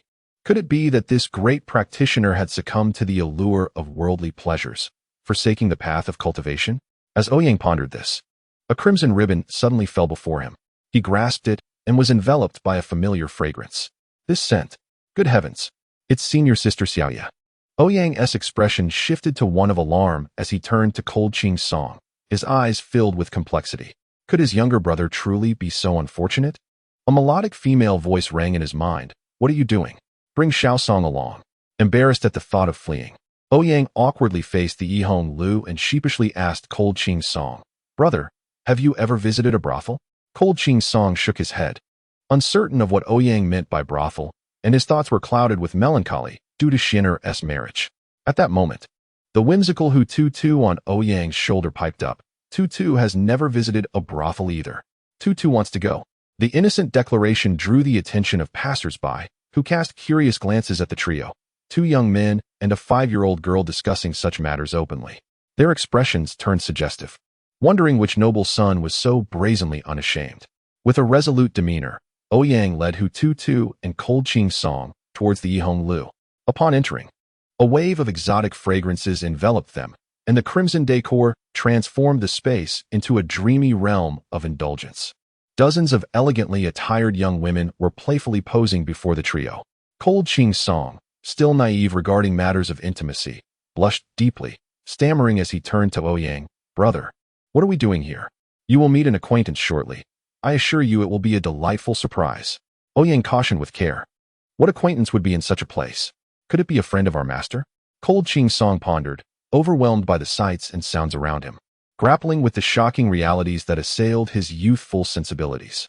Only one's own master would venture to such a place. If there were any elders present, they would undoubtedly be old friends of one's master. As the 3 entered, they attracted many curious gazes. After all, 2 young lads accompanied by a small child hardly appeared to be there for consumption. An elderly matron clad in a red satin dress swayed over, clutching her handkerchief, and inquired of Ouyang, Are you an acquaintance of Miss Xiaoya? At that moment, Lung Ching Song's eyes widened, and he urged Ouyang, We must leave. Just as Lung Ching Song intended to flee, the air around them turned thick and viscous, causing everything within the establishment to slow down to a visible crawl until it came to a complete standstill. Ouyang could even see the spittle suspended in midair from the matron's mouth. What is little Song Song attempting to do outside? A voice, alluring and beguiling, drifted down from the upper floor. Lung Ching Song, usually unflappable, felt his grip on the sword tremble slightly, his body rigid as he bowed toward the woman above, murmuring, Greetings. Senior sister. At the stairway on the 2nd floor stood a young woman in a resplendent red dress, holding a round fan that partially obscured her face. Her fox-like eyes, adorned with light makeup, radiated an enchanting allure. Her voluptuous figure swayed gracefully, reminiscent of a perfectly ripened peach. Yet, upon beholding this stunning beauty, both Ouyang and Lung Ching Song reacted as if they had seen a ghost. Ouyang discreetly stepped back, while Lung Ching Song began to quiver uncontrollably. What is the matter? After such a long separation, have we become strangers?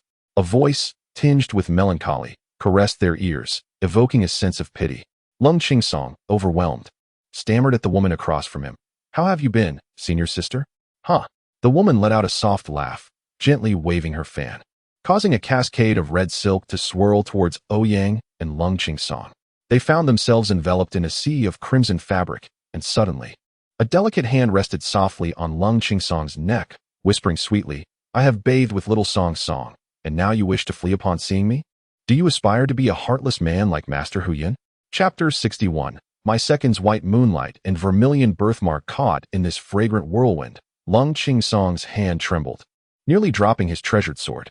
Fearless in all other respects, he hastily grasped Ouyang's sleeve, his eyes beseeching for help. Ouyang swiftly pulled away, clutching the bewildered Hu Tu in his arms, and rolled out of the Yihong building. May my foolish junior brother survive. Dear senior brother, take care. In the depths of despair, Lung Ching Song watched Ouyang flee, exclaiming in a stutter, Serpent demon, What? Do you wish for me to assist you in your cultivation? The woman wrapped her alabaster arms around Lung Ching Song's neck, her breath warm against his ear, whispering sweet nothings. Lung Qingsong felt his breath quicken. The alluring figure of his senior sister seemed poised to consume him whole. Within him, his golden core surged fiercely.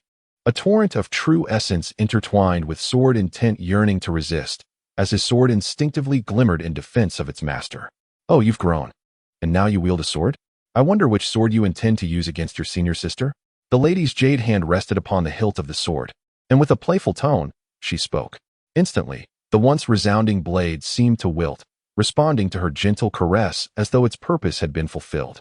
Who could withstand such a bewitching charm? Lung Qingsong felt as if all strength had been drained from his body, collapsing into the embrace of the lady, his eyes gradually closing beneath a veil of softness. The crimson draperies swirled anew, enveloping the two and whisking them away to the second floor. In the next moment, the previously hushed Ouyang Tower erupted once more into a cacophony of voices, as if nothing had transpired just moments ago. Lung Qingsong was laid upon the bed, the lady tenderly tracing the contours of his cold, stern visage, her eyes glimmering with infatuation.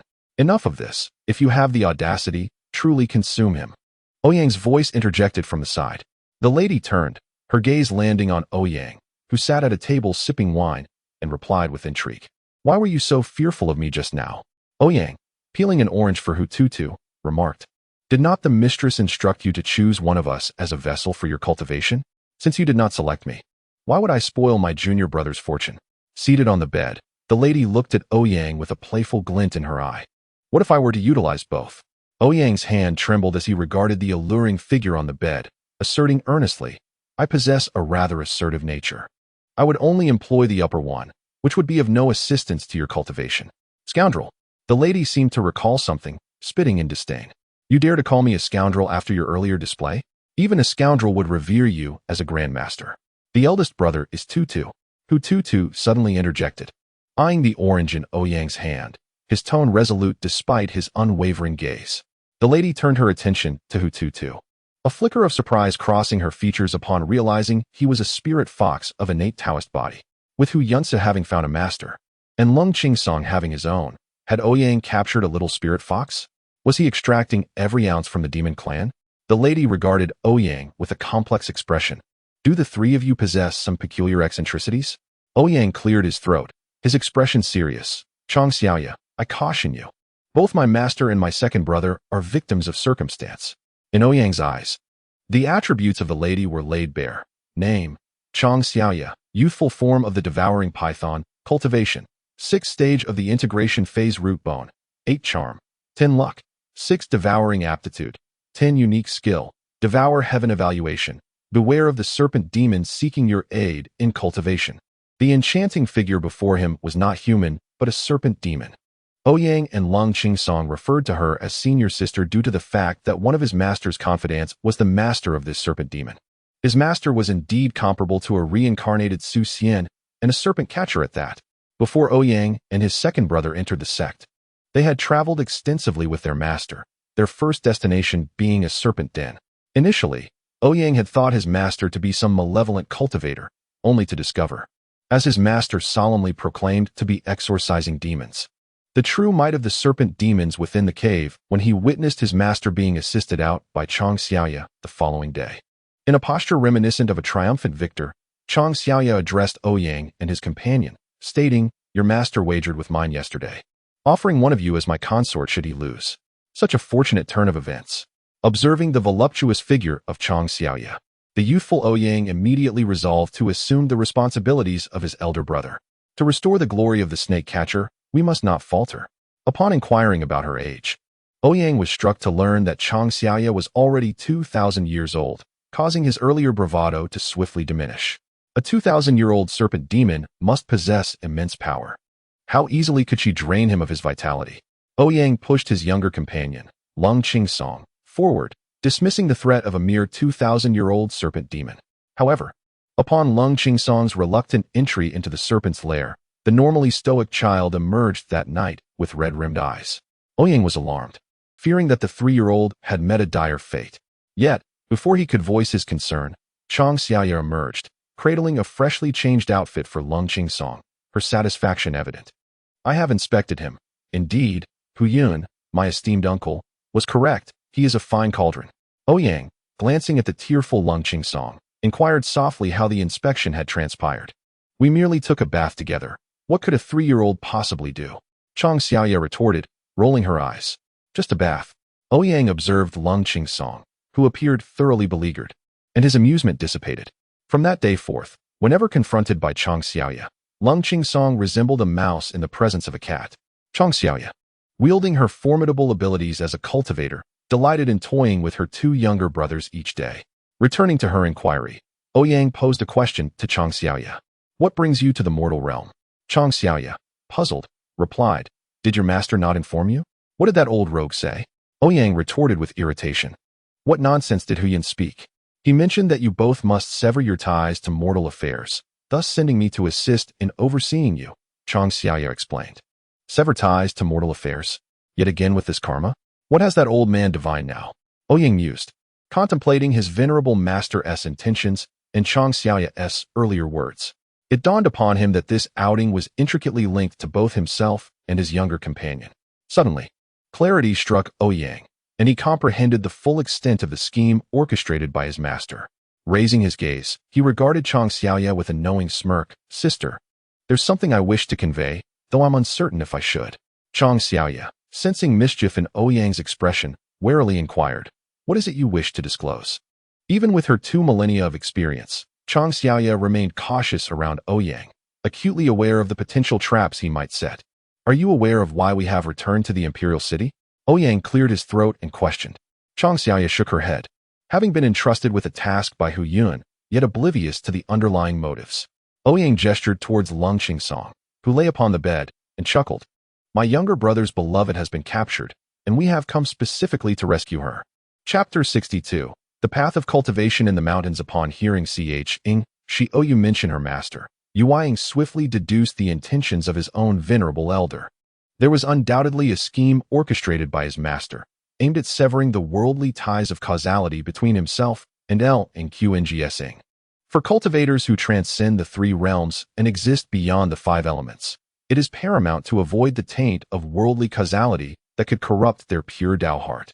Thus, his master had devised this method to assist the 2 in extricating themselves from the bonds of the mundane world. After all, having emerged from humanity, they should likewise depart from it. The severance of causality must be executed by their own hands to stabilize their Tao hearts. Yet, one wonders when his master began plotting this course of action.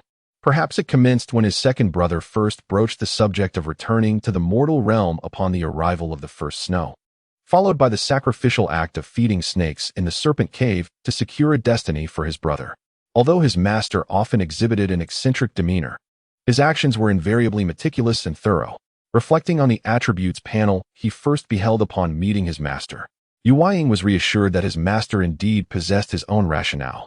With all the critical points now clear, Ouyang turned his gaze towards his second brother, who lay peacefully asleep upon the bed. It was evident that his second brother was a child of destiny. However, this very status rendered him particularly obstinate. After all, geniuses seldom acknowledge their faults, instead choosing to obsessively delve into a single point of fixation until they exhaust themselves, transforming from prodigies into mediocrity. In a world where every individual is crowned with the title of genius, those who fail to mature into true talents remain unworthy of attention. With an inexplicable connection formed with his master's line of thought, Ouyang suddenly understood what actions he ought to undertake. His master had spent an entire night purging evils to pave the way for his second brother to encounter a fated connection, perfectly aligning with the white moonlight of his brother's earthly existence. His task was to fan the flames, ensuring that the serpent demon would become thoroughly entwined with his disciple.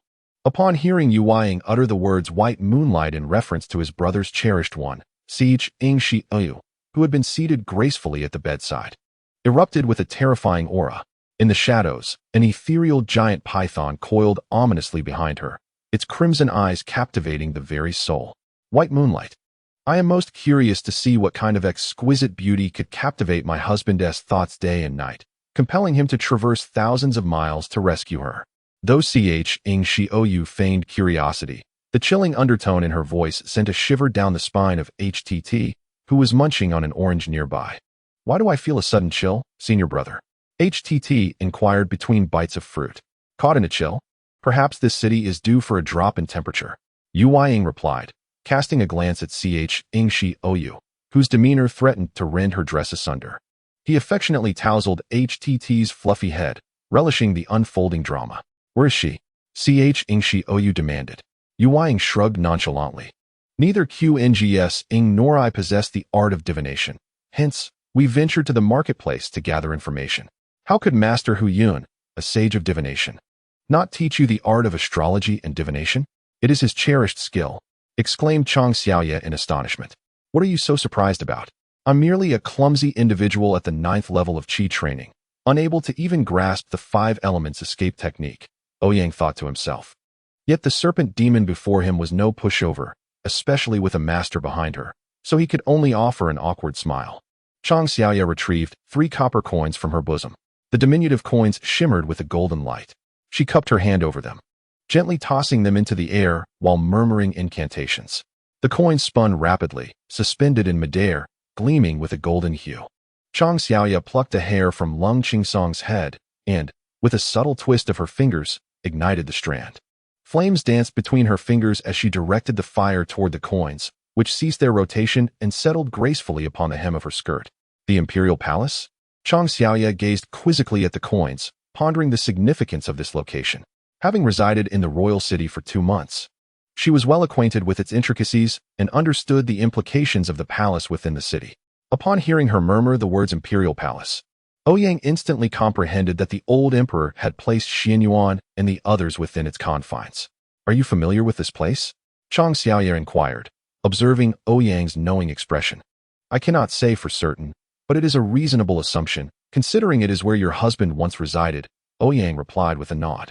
Chang Xiaoya, upon hearing this, turned to glance at the still sleeping Lung Qingsong, astonished to discover that her spouse was, in fact, a prince. Yet, hidden within the mundane confines of the royal residence. Could she truly believe she could not find him? Her expression shifted as she rose and moved toward the door. Hey, that is my second brother's first love. You wouldn't truly contemplate eliminating your rival, would you? She is but a mere mortal, Ouyang called out, halting Chang Xiaoya's departure. What? Do you wish to shield your junior disciple? She retorted coldly. Ouyang, hands clasped behind his head, lazily replied. The reason a first love is deemed such is merely the continuous embellishment of memories into a perfect form. If that first love were to perish, the impact would intensify from 30% to 200%. The demise of a first love is most devastating. Chang Xiaoya paused, turning to Ouyang and saying, I have an unsettling feeling that Master Ouyang has orchestrated something against me. Although I am unaware of the specifics, it seems you are in the know? Ouyang straightened, gazing at the serpent demon before him, and replied, Can this truly be called a scheme? Surely, you can fathom the feelings of my junior disciple. My master and I have diligently endeavored to unite you both for a harmonious future. What do you wish for me to do? Chang Xiaoya scrutinized Ouyang for a moment before speaking. As I mentioned earlier, the reason first loves are idealized is due to the continuous enhancement of memories. If there is a discrepancy between the first love and the memories, would not the first love cease to exist? Ouyang grinned, his words laced with profound meaning. You wish for me to summon a dozen strong men to make a slicing gesture towards Chang Xiaoya, causing Ouyang to hastily shake his head. A demon is indeed a demon, and its methods remain deceptively simple. Ouyang waved his hand, gesturing for Chang Xiaoya to lean in closer, whispering, She is the white moonlight of our junior brother, while you are his vermilion mole. If you embody both the vermilion mole and the white moonlight, would our junior brother not be entirely at your mercy? Ah, the arena of his second elder brother's romantic entanglements has truly arrived. Chang Xiaoya narrowed her eyes, urging Ouyang to continue. Ouyang laid bare his entire scheme, observing with delight as Chang Xiaoya exited the door. He then turned to glance at his younger brother lying on the bed. Was the elder's intention to sever worldly ties with a companion? Reflecting on his elder's words, Ouyang recalled a saying, to cultivate immortality, one must reside within the mountains. Chapter 63. The cross-dressing master turns out to be my junior brother in the present imperial city. Practitioners abound like stars in the night sky. His Majesty the Emperor has recently developed an interest in the pursuit of immortality, neglecting state affairs for more than a year or two, though the nation continues to function. The subtle shift has led the populace to voice discontent regarding the Emperor's constant engagement with immortal pursuits and the numerous privileges granted to Taoists and monks. Ouyang, lacking any skill in divination, felt an uncanny sense of decline merely by overlooking the city from the city gate. The sounds of chanting and fragrant mist enveloped the city, rendering it akin to a haven for devout followers of the Tao and Buddhism. Mortals cannot cultivate. Even the emperor, revered as the son of heaven, is not exempt. The essence of heaven and earth here has been diluted by the smoke of worldly affairs to the point of being imperceptible. Chang Xiaoya also reminded herself that despite being a formidable cultivator in the harmonization stage, her cultivation was suppressed to barely the foundation establishment level amidst the millions inhabiting this city. It is evident that for cultivators, the mortal realm is far from an ideal sanctuary. In fact, they tend to avoid such places at all costs. Ouyang glanced towards the grandest palace at the heart of the imperial city, the residence of the old emperor, which also served as the destination for the heart-searching scheme arranged for his younger brother by his master. The Tao that can be told is not the eternal Tao. A phrase often uttered by Dong Shuzi suddenly sprang to Ouyang's mind. These ancient beings, having lived for millennia, can effortlessly weave intricate plots spanning decades. Truly terrifying. With a sigh, Ouyang retrieved the tome titled Comprehensive Guide to the Fundamentals of the Five Elements Escape Technique, meticulously searching through its pages. After a few silent recitations, he closed the book, having forgotten much of the content, and resolved to peruse it once more.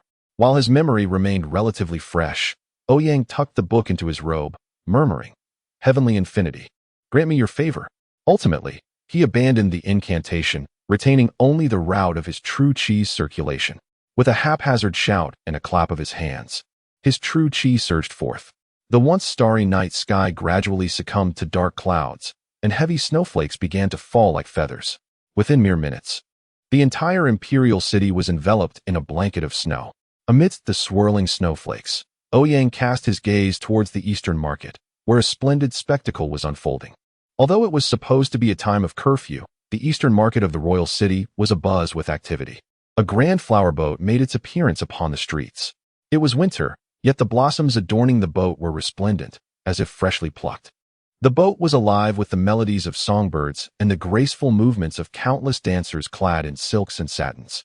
Their simple gestures ignited an overwhelming surge of male desire. Atop the flower boat, amidst a throng of enchanting beauties, sat a woman draped in a veil. Clad in a gown of white muslin, she exuded an understated elegance from the highest point of the vessel, her unadorned eyes sparkling with innocent clarity. Like a solitary lotus blooming amidst a sea of crimson flowers, she emanated a serene purity that felt almost sacred. The feathery snowflakes seemed reluctant to settle upon her, swirling gently around her form as if in reverence. She was a celestial being. Such beauty could only belong to a fairy. As all eyes fell upon the figure of the maiden in white, a collective gasp of astonishment erupted, followed by resounding cheers. The flower boat glided slowly down the street, intermittently tossing out sunflower seeds and peanuts, which incited a frenzy among the crowd. It was as if seizing these thrown morsels could somehow imbue them with the warmth of the delicate hands that had once held them. "I shall treasure this seed. Do not snatch it away. Spare my mouth." The cries of the crowd filled the air, eager for the bounty. "I will pay handsomely for sunflower seeds and peanuts, at a mere penny each." Amidst the chaos below, the maiden in white remained serene, her eyes reflecting a clarity unmarred by the tumult around her. "Xiaosong, when we reach the palace gates, conceal your murderous aura. To act in the mortal realm is akin to self-sabotage for a cultivator." The woman in red beside her, Chang Xiaoya, spoke with a hint of irritation. The maiden in white was none other than the cross-dressing Lung Qingsong, seated at the center of the flower boat, immobilized. His essence was sealed within him by Chang Xiaoya, rendering him utterly powerless. With wide eyes, Lung Qingsong managed to utter, "What do you intend to do?" "Enchantress, what do I intend? Do not forget, we are betrothed by arrangement. I am curious to see what kind of wretch dares to disturb my man." Chang Xiaoya retorted angrily. She was already married. There was a note of bitterness in Lung Qingsong's voice. At his tender age, he was still oblivious to the true nature of affection. This vague sentiment had yet to be fully realized, and thus, upon hearing of her marriage, he felt only a twinge of sorrow. Chang Xiaoya, observing the faint melancholy in Lung Qingsong's expression, felt a surge of frustration. Is it truly so difficult to deal with by Ouyang? Must you wear such a wounded look? Just as she was about to unleash her ire, she recalled Ouyang's earlier words. A girl under 20, leveraging her so-called celestial connections, manages to befriend the city lord and ensnare the young lord. What do you think she relies upon? Merely a high-end green tea. For over a decade, the old emperor had failed to locate Lung Qingsong, but this year he unexpectedly succeeded, gathering all the orphans known to him from Maple Leaf City. Who could possibly be the traitor among them? Aside from Ouyang, the self-proclaimed leader of the children in Maple Leaf City, these orphans had always looked up to Xian'er. Perhaps this entire scenario was merely a scheme crafted by an ordinary mortal. When Ouyang learned that Chang Xiaoya had deduced the presence of Xian'er and her companions within the palace, he was already convinced that Xian'er must have struck some sort of deal with the old emperor. Standing upon the city walls, Ouyang gazed at the distant flower boat, a smirk of disdain gracing his features. It was amusing to witness a mere mortal attempting such intricate machinations, perhaps even aspiring to ascend to greater heights. He recollected the first time he encountered Xian'er, noting how her discerning eyes had concealed their true value. Yet, as Ouyang, a traveler from another realm, he found that even the most cunning of children appeared somewhat clumsy in the eyes of adults. "Master brother, why do you smile so coldly?" Hututu asked, shrinking his head in confusion, unaware of the reason. Ouyang stood on the wall, exposed to the snow at such a late hour. Suddenly intrigued, Ouyang inquired, "Tutu, what do you think of the mortal world? It's bustling and intriguing, but I don't like it here. We can't ride paper cranes, and the air is foul." Hututu wrinkled his nose in distaste. Ouyang picked up Hututu, gently brushing the snow off the little fellow's clothes, and whispered, "Is the air truly foul? No. It is the hearts of men that are foul." Chapter 64. Within the imperial palace, the commotion surrounding the flower boat was immense. As it set sail from the eastern market, a throng of onlookers hurried to follow it, captivated by the enchanting vessel that seemed to belong to another realm. Soon, the street patrols, clad in armor, arrived to maintain order, parting the crowd with their blades. They had received orders not to obstruct the flower boat, which was rumored to be a tribute for His Majesty. The news spread through the imperial city like wildfire. Everyone was aware that the grandest brothel in the city, Yihong Lu, had constructed a magnificent flower boat to present to the current sovereign. Inside the depths of the palace, a series of coughs echoed through the grand hall. The eunuchs knelt on the ground, trembling, seemingly anxious about the well-being of the exalted figure lying on the couch in the center of the hall. Beside the couch, a young girl dressed in delicate green was anxiously watching the figure, her face etched with concern. She was of above-average beauty, yet exuded an innocence that suggested naivety. Her fair complexion radiated pure compassion. "Cough, cough, a flower boat. Can a flower boat grant me eternal life? Preposterous." The elderly man garbed in a five-clawed golden dragon robe sat up, coughing as he glanced at the girl with a faint smile. His aged visage, marked by age spots like a waning candle, bore a hurried breath, yet his features bore a striking resemblance to Lung Qingsong, with an air of imperial majesty etched upon his proud countenance. Upon witnessing the elderly man attempting to rise, the young maiden hastily approached to assist him. The old man grasped her hand and, with a hint of nostalgia in his voice, remarked, "Such a youthful body is truly remarkable. If I were to possess such vigor, the Tang dynasty would flourish under my reign, becoming an everlasting empire. Your Majesty, may you enjoy longevity and naturally witness the eternal prosperity of the Tang dynasty." The maiden consoled him softly while patting his back. "Longevity? Huh. How could one possibly live for 10,000 years? Only by finding an immortal and beseeching them for the supreme elixir could one hope to glimpse the marvels of eternal life." The old man sighed, his words laced with yearning. Suddenly, as if struck by a thought, he seized the maiden's hand and exclaimed, "Will that ungrateful child truly come? It has been a month. Why has there been no news?"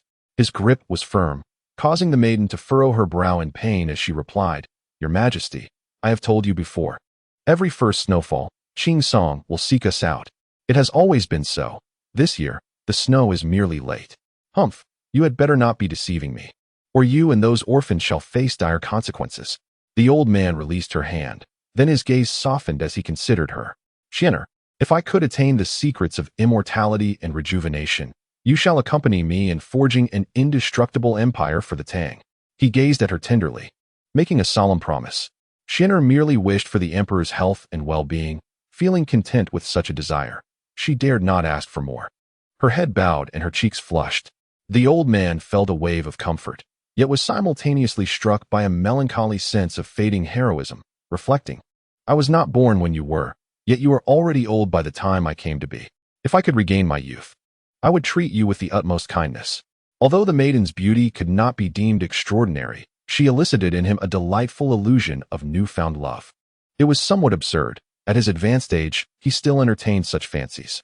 Yet, whenever this illusion surged within him, the stark reality of his declining years filled him with profound sorrow. The expression on his face grew grim. He was determined to acquire the secrets of eternal life. There must exist a means for him to live forever. In his quest for the throne, he had slain his own son, murdered the esteemed Empress, and taken countless lives, leaving him utterly alone in the end. He refused to perish in solitude. Now, having encountered Shinner, he felt a semblance of home once more, and he vowed to seize this opportunity fiercely. If only that wayward son of his, destined to become an immortal, could return. Even without the secrets of longevity, he could find a way to continue living. As long as he could come back. A fit of coughing interrupted his thoughts, and a peculiar flush appeared on his face. As though he were fatigued, he reclined once more upon the couch. Shinner gently laid him down, tucking him in, before quietly retreating. Upon closing the palace doors, Shinner, who had initially worn a face of anxiety and concern, transformed. Her countenance turned pale, and she struggled to suppress the urge to vomit as she hurriedly exited the palace. The elderly aura emanating from the old man caused her a sense of revulsion. When his aged hand grasped her own, she endured the discomfort and refrained from withdrawing it. For what reason? Perhaps it was the myriad legends she had heard about this venerable figure in Maple Leaf City that sparked her admiration. Or perhaps it was the awe she felt towards his supreme authority, capable of dictating the fates of millions with a mere presence. She, a mere orphan in Maple Leaf City, had no reliance or background to speak of, relying solely on the ethereal connections of two celestial beings to ascend to her current status. Each year, the celestial beings would come to meet with her. Yet what if one day they ceased to visit? The thought of losing everything she had was unbearable, and she would not permit such a calamity to unfold. She was determined to stand atop the highest echelons of this nation, gazing down upon those who had once disregarded her existence. Suppressing her nausea, Xianyuan suddenly felt a chill at the tip of her nose. It was snowing. Did this mean Ouyang and his companions were arriving? A sigh of relief washed over her as she gazed into the distance from the palace steps, spotting a magnificent flower boat. It was adorned beautifully, filled with youthful maidens. Had she not possessed any means to survive thus far, it was likely she too would have been among those enchanting figures on that splendid vessel. Yet now, she would be seated in the place of honor, watching those lovely women exert every effort to please her, having poisoned all her companions. Her true identity remained a secret within this imperial city. She awaited Ouyang's arrival, after which she would claim her position beneath one, yet above countless others. Xianyuan tightened her grip on the handkerchief, suddenly feeling a strong embrace envelop her. It's windy here. Do not catch a chill. The voice of the newcomer instantly eased her tension. Leaning against the broad shoulder, she whispered, "General, do you not fear the Emperor discovering this and having your head for it, holding me, now a favored concubine? I am the commander of the Imperial Guards. The palace's elite forces fall under my command. How would the Emperor ever know I am embracing you, the favored concubine?" replied the armored general, cradling Xianyuan closely. "Do not betray me," Xianyuan implored softly, like a timid creature appealing to the man behind her. The tender tone ignited a rush of blood to the general's head as he tightened his embrace, murmuring, "If you do not betray me, how could I ever betray you?" Chapter 65. Ridiculous. As the flower boat approached the palace gates, the guards were taken aback by such a grand vessel, filled with truly beautiful maidens. Yet, without the emperor's decree, they dared not allow the boat to enter the palace. Who could tell if it harbored a band of assassins ready to storm the palace? By the emperor's decree, permit the flower boat to enter the palace. A sharp command reverberated from within the depths of the palace, causing the gathered crowd to gasp in astonishment. The emperor had indeed consented to the flower boat's entrance. This was a tremendous honor, likely to enhance the reputation of the Ihong courtyard in the future. Who would not desire to share the same pleasure house as His Majesty the Emperor? The grand gates of the palace slowly creaked open, allowing the flower boat to glide effortlessly into the royal grounds. As the vessel entered, two lights flickered to life in the once quiet and dark palace, their glow intensifying rapidly, illuminating the path deeper into the palace. Seated atop the flower boat, Lung Qingsong gazed at this simultaneously familiar yet foreign place. The haunting memories had long been buried deep within his mind. In his youth, he had not grasped the full weight of the events that transpired.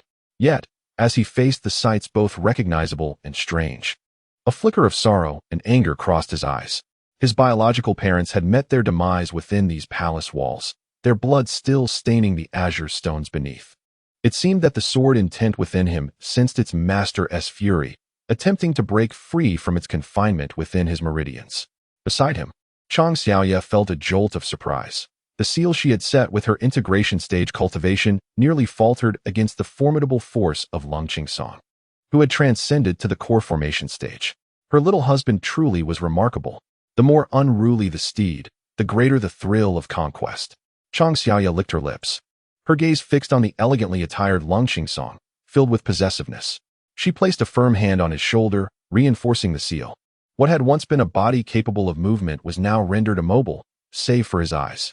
Filled with indignation, Lung Qingsong glared at Chang Xiaoya. The disparity in their realms was insurmountable. Even if he could challenge those of higher cultivation, facing someone of her caliber, a seasoned practitioner of the integration stage, left him utterly restrained. What are you looking at? Stare again, and I might just devour you. Chang Xiaoya leaned closer, whispering temptingly in his ear. Reluctantly, Lung Qingsong turned his gaze towards the main hall of the palace, eager to discern what schemes Chang Xiaoya had in store, while his elder brother remained elusive. Nowhere to be found. It was perhaps for the best. Given his current attire, he could only imagine the ridicule he would face if his brother were to see him. As Lung Qingsong consoled himself, Ouyang had stealthily set up several recording stones within the palace, capturing every moment of his little brother's day as a cross-dressing sensation. How rare it was to witness such a spectacle. He could not let this opportunity slip by. Ouyang gazed at the recording stone in his hand, a sinister grin spreading across his face. As the flower boat approached the grand hall, an eerie silence enveloped the surroundings. Countless palace guards lay hidden in the shadows, bows drawn taut, ready to aim at the vessel. At the slightest hint of disturbance, a barrage of arrows would rain down in an instant. Suddenly, the darkened hall illuminated, revealing a throng of palace maids and eunuchs emerging from either side, their lanterns casting a brilliant glow before the hall. The grand doors of the hall slowly creaked open, revealing a cadre of robust men, each bearing a magnificent couch as they emerged from within. The elderly emperor reclined upon the couch, squinting his eyes to gaze upon the ornate flower boat before him. Indeed, it was a breathtaking work of art, yet no figures could be discerned aboard the vessel. At that moment, the eyes of Lung Qingsong turned crimson as he beheld the aged emperor, his own grandfather, the very adversary who had orchestrated the demise of his parents, of whom he had scant memories. Do not fret, his time is fleeting. I perceive the flicker of life within him is on the verge of extinguishing. Chang Xiaoya, attuned to Lung Qingsong's turmoil, leaned closer, offering words of solace. It's nothing. Lung Qingsong responded with an unsettling calmness that perplexed Chang Xiaoya. She cast a concerned glance at the old emperor, whose advanced age and waning vitality were evident, yet the aura of human destiny surrounding him remained remarkably potent. As a demon cultivator in the harmonization stage, she felt averse to provoking such a figure, despite the ease with which she could vanquish him. Entangling herself in such karmic ties could lead to unforeseen calamity. While Lung Qingsong contemplated how to avenge himself upon his enemy, a vibrant green suddenly captured his attention. The familiar silhouette, one he beheld each year amidst the first snowfall, was unmistakable. Yet, the exquisitely adorned visage seemed foreign, adorned with lavish gold and silver ornaments, and clad in an opulent emerald gown that elevated her beauty to regal heights. Had a year truly wrought such a transformation? Lung Qingsong found himself struggling to recognize the girl before him as Xian'er, who often occupied his thoughts. Xian'er approached the emperor's couch, effortlessly leaning forward to engage him in playful banter, her laughter effulgent and youthful. This scene struck Lung Qingsong as jarring, as memories of the girl began to merge with the figure before him, inciting a wave of nausea. What troubles you? Is that not your beloved? Chang Xiaoya queried. Her curiosity piqued as she compared herself to the distant figure. In terms of physique and features, she deemed herself far superior to this ordinary maiden. Initially anticipating a breathtaking beauty, her relief washed over her. It was merely a trivial matter. Silence. Lung Qingsong bit his lip until it bled, casting a cold glare at Xian'er and the emperor, as if imprinting the scene into his memory. Xian'er, sensing the weight of his piercing gaze, momentarily faltered, though she soon regained her composure. The flower boat was indeed splendid, and the women aboard were undeniably more alluring than she. Yet, Such things were ultimately mere instruments of self-indulgence, and the discomfort they stirred within her was intolerable. Thus, she resolved to dismantle it. Whispering softly to the emperor, he furrowed his brows as he surveyed the flower boat and commanded, "Bring forth fire and incinerate this vessel." Lung Qingsong, previously bound by Chang Xiaoya's layered seals, rose slowly in the astonished gaze of Chang Xiaoya, his demeanor icy as he cast his eyes towards the hall, murmuring, "What absurdity." Chapter 66. The old emperor's counterattack. Just as Chang Xiaoya intended to stop the rising Lung Qingsong, she realized that his forceful attempt to break through her seal would inevitably lead to the destruction of his own body, which was only at the core formation stage. As he rose, an overwhelming pressure erupted from Lung Qingsong, and an unparalleled sword intent ascended from him. The seal that Chang Xiaoya had set was instantly shattered by this invincible sword intent, causing her to suffer a backlash from the seal. A sweet taste filled her throat, and droplets of blood stained her magnificent red gown. In astonishment, Chang Xiaoya gazed at Lung Qingsong, who now appeared to her as nothing less than a celestial sword capable of cleaving through the heavens. The immense pressure made even Chang Xiaoya, who was at the integration stage, feel a pang of trepidation. How could such sword might emanate from a mere core formation cultivator? She stood frozen in place, staring at Lung Qingsong. Meanwhile, Lung Qingsong stood firm, exuding a sword intent intertwined with a murderous aura that surged forth like a tidal wave, scattering everything in its path. The bluestone slabs around the flower boat were tossed aside, and the snow-laden sky was torn apart by this sword intent. Countless imperial guards, palace maids, and eunuchs in the grand hall were knocked unconscious under this tremendous pressure. Yet, a faint golden aura in the form of a dragon shielded the old emperor from this overwhelming sword might. The sharp sword light shot into the heavens, dispelling the heavy snow and illuminating the entire imperial city. Throughout the city, countless swords resonated in a harmonious hum, as if they were collectively anticipating something momentous. Lung Qingsong felt every bone in his body reverberate, as an explosive sound pierced his eardrums, rendering his vision a blur, with only the piercing sword light visible. Suddenly, a heartbeat echoed, startling Lung Qingsong. It was his own heartbeat. Yet, in the next moment, he realized that this heartbeat mirrored the pulse of the sword within his heart. What he pursued was the essence of the sword. He was the sword, and the sword was he. His heart was transforming into a blade. At that instant, Lung Qingsong felt as though he had become the sharpest sword in existence, capable of severing all, even time itself. Countless threads of dark yellow energy descended from the sky, and a thunderous roar reverberated, as the boundless sword intent emanating from Lung Qingsong seemed to be restrained by the heavenly laws. Such a powerful sword should not exist in this world. The heavens did not permit it. Yet, undeterred by the boundary he approached, Lung Qingsong felt as if he stood within a realm composed of golden light. Numerous profound truths of the heavenly way flashed before his eyes, each representing the pinnacle of the path. However, Lung Qingsong appeared oblivious, fixated instead on a colossal, closed door. He sensed that something beyond the door was calling to him. Yet the door loomed so large that he felt minuscule in its presence. Slowly, Lung Qingsong raised his hand, gently grasping the boundless golden light surrounding him. Flash! Like a true immortal, with a tranquil countenance, Lung Qingsong gazed at the imposing door and uttered a soft command. As he gracefully swung the sword forged from the infinite golden light, the supreme sword's might collided with the grand gate, causing it to resonate with a deep humming sound. In the next moment, the entire door was cleaved in two by Lung Qingsong, and amidst the countless fragments, his eyes were fixated solely on the unique path that belonged to him. The myriad energies of the universe were entirely absorbed by Lung Qingsong, who stood enraptured in a state of profound mystery. An aura of arcane energy enveloped him, as numerous runes of rhythm and meaning flowed around his form. The enlightenment of the Tao, a realm that practitioners yearn for throughout their lives, a state in which they can touch the essence of the Tao, was unexpectedly encountered by Lung Qingsong, who was merely at the core formation stage. Yet, what remained unseen by all was the faint strands of fortune belonging to the Tang kingdom gradually detaching from him. The karmic ties that belonged to Lung Qingsong were being severed by his own hand. All present were but ordinary folk.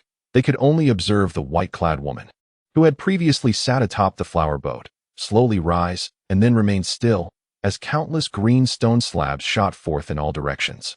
The aged emperor, reclining on his couch, gazed at the figure in white with an inexplicable sense of familiarity, a bond of blood that evoked a warm nostalgia within the solitary emperor after so many years. Beside the emperor, Xian'er trembled in fear at the sight of the familiar figure, her mind racing as she shouted inwardly, "Why? Why? It has only just begun to snow. Why have they already come?" He has seen everything. The expression of her face, nestled beside the emperor, had been witnessed by the now ascended Lung Qingsong. Xian'er's visage twisted into a grimace, her former grace shattered. Her thoughts whirled chaotically as she desperately sought a strategy. At Lung Qingsong's side, Chang Xiaoya was acutely aware of his current state.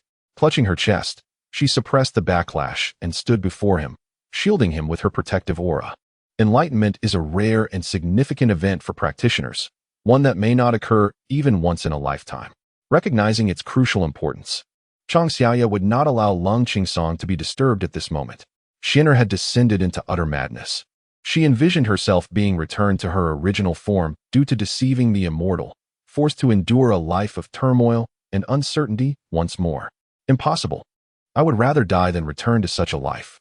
Gritting her teeth, Xian'er turned and shouted at the emperor, "Your Majesty, quickly kill them. They are assassins." The emperor regarded the seemingly deranged girl with a calm demeanor, as though the current Xian'er represented her true self, while the illusion of familial affection had been fabricated by the woman before him. Indeed, the base nature of a lowly person will inevitably reveal itself. The emperor's composed words momentarily stunned Xian'er. Then, in a frenzied state, she drew a dagger from her bosom and lunged into the emperor's embrace. "No one can force me back into that life, not even the emperor." Xian'er plunged the dagger into the emperor's chest, yet he remained eerily serene. With a touch of pity, the emperor grasped the girl's chin, speaking softly. "Do you truly believe I would trust you so easily? The only thing I believe in is your youthful form." Xian'er suddenly froze in place, her internal organs aching violently. She gazed in horror at the old emperor, whose countenance resembled murky waters, and hurriedly attempted to distance herself from him, only to be seized firmly by his grasp. "I am far too old now," the old emperor murmured softly in her ear. "I initially intended to seize the body of my celestial grandson, but time has run out. Therefore, I shall claim your body instead." Xian'er trembled at his words, her mouth opening in protest, yet the old emperor placed her hand upon a dagger, a smirk of derision gracing his lips as he spoke in a fragmented manner. "This palace is under my dominion. Nothing escapes my gaze. Do you truly believe I am oblivious to your petty affairs?" Despite the cunning nature of the young woman before him, in the eyes of the decades-old emperor, she appeared too naive. His enduring patience was merely a means to covet the celestial being behind her. Xian'er yearned to defend herself, but her mind grew increasingly heavy. Reluctantly, she turned her head towards Lung Qingsong, her mouth parting to speak, only to have the old emperor stifle her voice with the last vestiges of his strength. The young girl closed her eyes, but the next moment, they fluttered open again, revealing a fierce intensity that exuded an undeniable royal pressure from her being. Chapter 67. Transformation. As Xian'er reopened her eyes, they brimmed with the sharpness of authority and a hint of regal dominance, signifying that the identity of the body before her had transformed entirely. She beheld her youthful form and burst into laughter, reveling in her survival and the prospect of several decades to squander. Alas, she lamented the loss of the celestial body she had sought. The old emperor had successfully taken possession of Xian'er's body, while her original soul had long been devoured. As he absorbed the remnants of this body's memories, he felt the boundless vitality coursing through his youthful form. Concepts of home and love paled in comparison to the relentless passage of time. Only those on the brink of death comprehend that survival outweighs all else. As long as he drew breath, limitless possibilities awaited. With a hint of resentment, he cast a glance at Lung Qingsong, for in his grand design, he had aimed to seize the celestial body. Damn that wretched maid. How dare she lay hands upon me? After digesting all memories, the old emperor's expression shifted, once more adopting the guise of the sorrowful young girl. Casting a pitiful glance at Lung Qingsong, the descendant he had once intended to slay with his own hands. Even now, he felt no remorse for his actions. For within the imperial family, such fratricidal strife had long been a familiar ordeal. Familial bonds are fragile and easily shattered in the face of power. The old emperor gazed at Lung Qingsong, a flicker of hope igniting within his eyes. Eternal life would allow him to grasp power indefinitely. If this rebellious child, transformed into a celestial being, could bequeath unparalleled wisdom, he would embark upon the path of cultivation, achieving immortality and becoming the eternal sovereign of this empire. What do you see? Suddenly, a voice resonated beside the old emperor. He turned sharply to find Ouyang, clad in a flowing blue robe. Standing beside him with his hands tucked into his sleeves, his expression serene. Who are you? The emperor inquired. Ouyang. The old emperor rummaged through Xian'er's memories, and a look of youthful surprise blossomed on his face as he lunged into Ouyang's arms. Ouyang, however, did not glance at her. Instead, he effortlessly lifted the girl, akin to hoisting a rabbit, and gazed into her pitiful eyes, feeling a twinge of revulsion. After all, she appeared to be a 20-year-old maiden. Yet within her lay the soul of an aging relic. Unbeknownst to the emperor, Ouyang had been observing all his actions from the shadows, and now, adopting Xian'er's persona. She looked up at him with feigned sorrow. Ouyang, did you hurt me? She lamented, her tone reminiscent of a wronged young girl. Ouyang replied with a smirk. Hurt you? Would you like me to summon a dozen burly men to toss you about? The emperor was taken aback. In his memories, Ouyang had always treated this body kindly. What could have prompted such crude words? Was it due to this foolish woman's seduction that the immortal felt displeased? Immortal, it was the emperor who compelled me. As a mere fragile woman, what could I possibly do? The emperor's countenance morphed into one of desolation, akin to a white lotus incapable of steering its own fate. Ouyang, with a touch of pity, reached out to caress the maiden's cheek, leaning down to whisper in her ear, Are you performing some farce, you old scoundrel? The entire spectacle had been witnessed by Ouyang, who had been munching seeds in the flower boat's hold, thoroughly entertained by the drama unfolding before him. However, he soon sensed an incongruity regarding the emperor's method of possession. Why could he perceive the emperor's takeover? It was because, suddenly, Xian'er, who previously bore no attributes, now displayed a panel. Name, Xian'er, dual souls, root bone, 0 luck, 0 charm, 0 talent, 0 special skills, 0 evaluation, no comment. Speaking of which, why did it feel as if my system was becoming increasingly inadequate? How could an ordinary mortal achieve possession and rebirth? Surely, there were means of cultivation at play behind this. Thus, Ouyang revealed himself before the emperor, intent on uncovering the identity of the figure orchestrating events from behind the scenes. The maiden's astonishment lingered on her face as she stammered, What do you mean, immortal? Ouyang patted her cheek, expressing regret. I mean, who exactly assisted you in this possession? You old scoundrel. I do not comprehend your meaning. The emperor's heart raced in terror. How had Ouyang discerned his true identity? With a swift motion, Ouyang cast the maiden onto the couch and, under the emperor's horrified gaze, drew his sword, his expression unperturbed. Do you know how to write the word death? Would you like to learn? I can teach you. Just inscribe it upon your face. I am the emperor of the Great Tang. You dare to kill me? Are you not afraid of divine retribution? The emperor, seeing Ouyang wielding the sword, abandoned all pretense and shouted defiantly. Oh, so that soul truly belongs to you, does it? I merely wish to give you a makeover. I never suggested I would take your life, Ouyang remarked, tilting his head and curling his lip.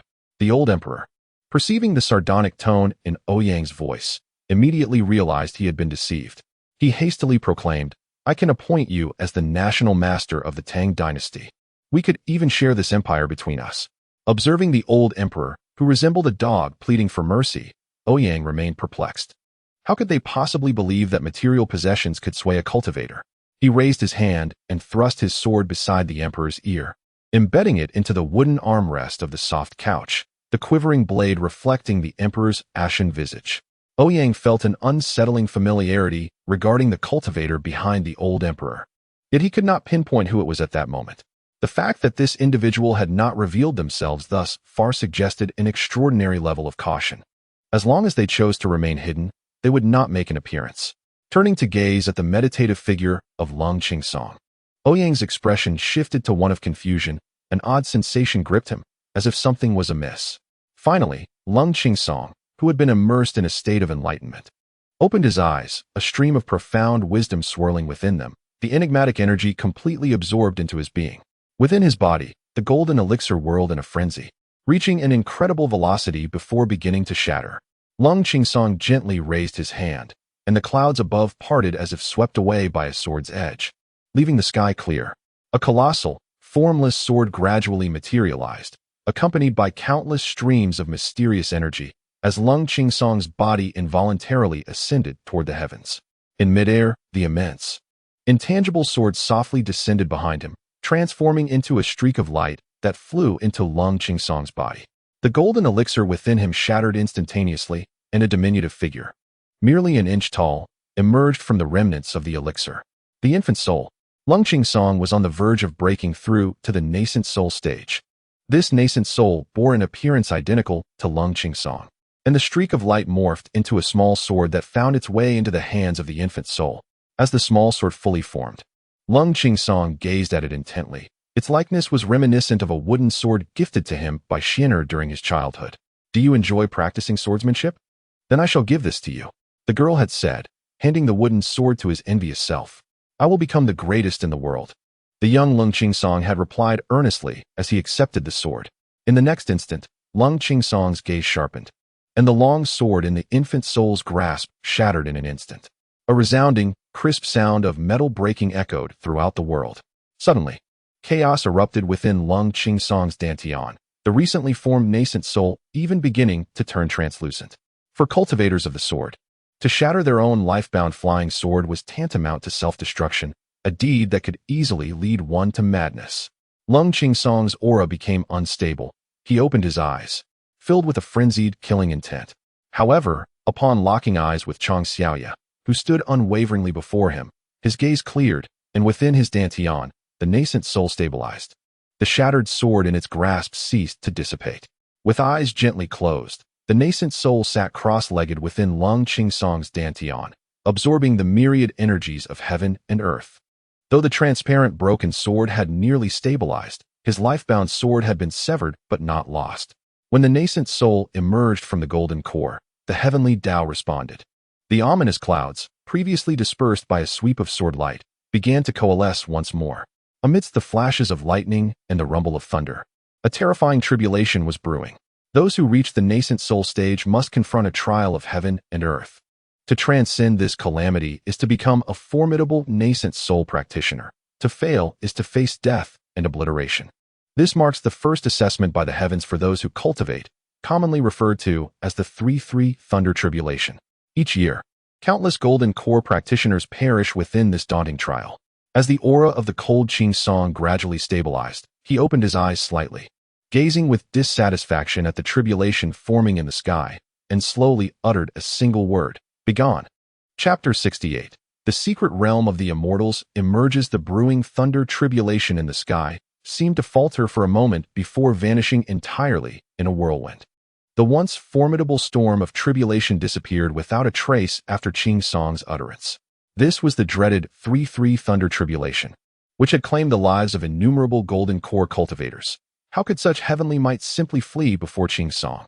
The very force that caused this retreat, Qingsong, descended from the sky, his body emanating a sharp sword intent, subtly flowing with the essence of the sword with each movement. This was a manifestation of his mastery of the sword Tao. Once his cultivation stabilized, he believed he could effortlessly dispatch even those in the out-of-body stage with a mere flick of his wrist. Alas, his destined sword remained unformed, necessitating the search for a new heart sword. Upon landing on the flower boat, Qingsong noticed Chang Xiaoya, whose lips were stained with blood. A fleeting look of regret crossed his eyes, yet Chang Xiaoya smiled at him without a hint of concern. Taking a deep breath, Qingsong turned his gaze to the soft couch, where a familiar visage lingered in his memory. She was undeniably more beautiful than before, yet she appeared strikingly unfamiliar. Had he not witnessed it with his own eyes, he would scarcely believe that this elegant maiden was Xian'er. What does he intend to do? The old emperor observed the figure in white on the opposing flower boat, realizing that this young woman was none other than his own grandson, Qingsong. It was likely a minor matter. Perhaps he merely sought to hone his Tao heart by borrowing your life, Ouyang casually remarked. Brother, could you move aside a bit? Qingsong softly requested, casting a glance at Ouyang. Ouyang nodded. Matters concerning Qingsong should indeed be resolved by Qingsong himself. Qingsong turned his attention back to the young woman. With his nascent soul cultivation, he discerned immediately that the girl before him had undergone a soul exchange. At the nascent soul stage, he had begun to touch upon the threshold of divine consciousness, making him particularly sensitive to the discrepancies within the girl's essence. Unfilial son, do you wish to kill me? I am your own grandfather. The old emperor glared fiercely at Qingsong, feeling for the first time the terror of being an ant. He was, after all, an emperor above myriad souls, commanding an army of 100,000 and holding the fates of millions in his hands. Why did he feel as insignificant as a mere dog before these immortals? When you killed my parents, did you ever consider that they were your own flesh and blood? Qing Song inquired, his expression devoid of emotion. The old emperor, momentarily at a loss for words, flushed with a mix of anger and despair, eventually uttered, "In the struggle for power, the victor takes all. Since you possess the ability to arrive here, then do as you wish." Lung Qingsong turned to Ouyang and inquired, "Is there an issue if I slay him now?" Ouyang rolled his eyes and replied, "If you wish to kill him, then do so. What could possibly be the problem? Just moments ago, you dismissed the thunderstorm." Yet, Lung Qingsong hesitated, stating, "I do not desire his death. My parents indeed rebelled, as he has just mentioned. It is merely the way of the world. The favor of the sword, which I owe to Xian'er, I shall return to her this time. However." Lung Qingsong pondered for a moment, then pointed his finger, transforming it into a sword that aimed directly at the old emperor. A beam of golden light struck the old emperor, who felt as if his body were being mercilessly torn apart, akin to someone ripping strips from squid. Yet, the torment was halted midway as Lung Qingsong ceased his attack. Enduring the excruciating pain, the old emperor managed to ask, "What have you done to me?" To his astonishment, as he spoke, he realized that his voice had morphed into a mixture of male and female tones, his own voice intertwined with that of this body's original owner. The discordant blend of voices was jarring, and he sensed that the insufferable woman was vying for control of his body. Ouyang, upon hearing the old emperor's voice, was startled but soon comprehended Lung Qingsong's intentions. Lung Qingsong had once again separated the souls of the old emperor and Xian'er, though not entirely. The green tea girl had also revived. Within Xian'er's body now resided two consciousnesses. One could only wonder if the woman now inhabiting this body could still ascend to the throne. Oh, and that green tea girl has an old paramour who might assist her in reclaiming the throne. It was somewhat amusing, even if it seemed a tad excessive for the old emperor to sacrifice a portion of his body for the sake of power. Soon, this green tea girl's fiancé would arrive with an army to rescue her, only to find his betrothed transformed into a queen, with the spirit of an old man residing within her. What a tale of 3 men and 1 woman. How riveting. Ouyang marveled at how the narrative he concocted was enough to shatter one's worldview, glancing at his second-in-command, surprised that this typically taciturn figure possessed such a dark cunning.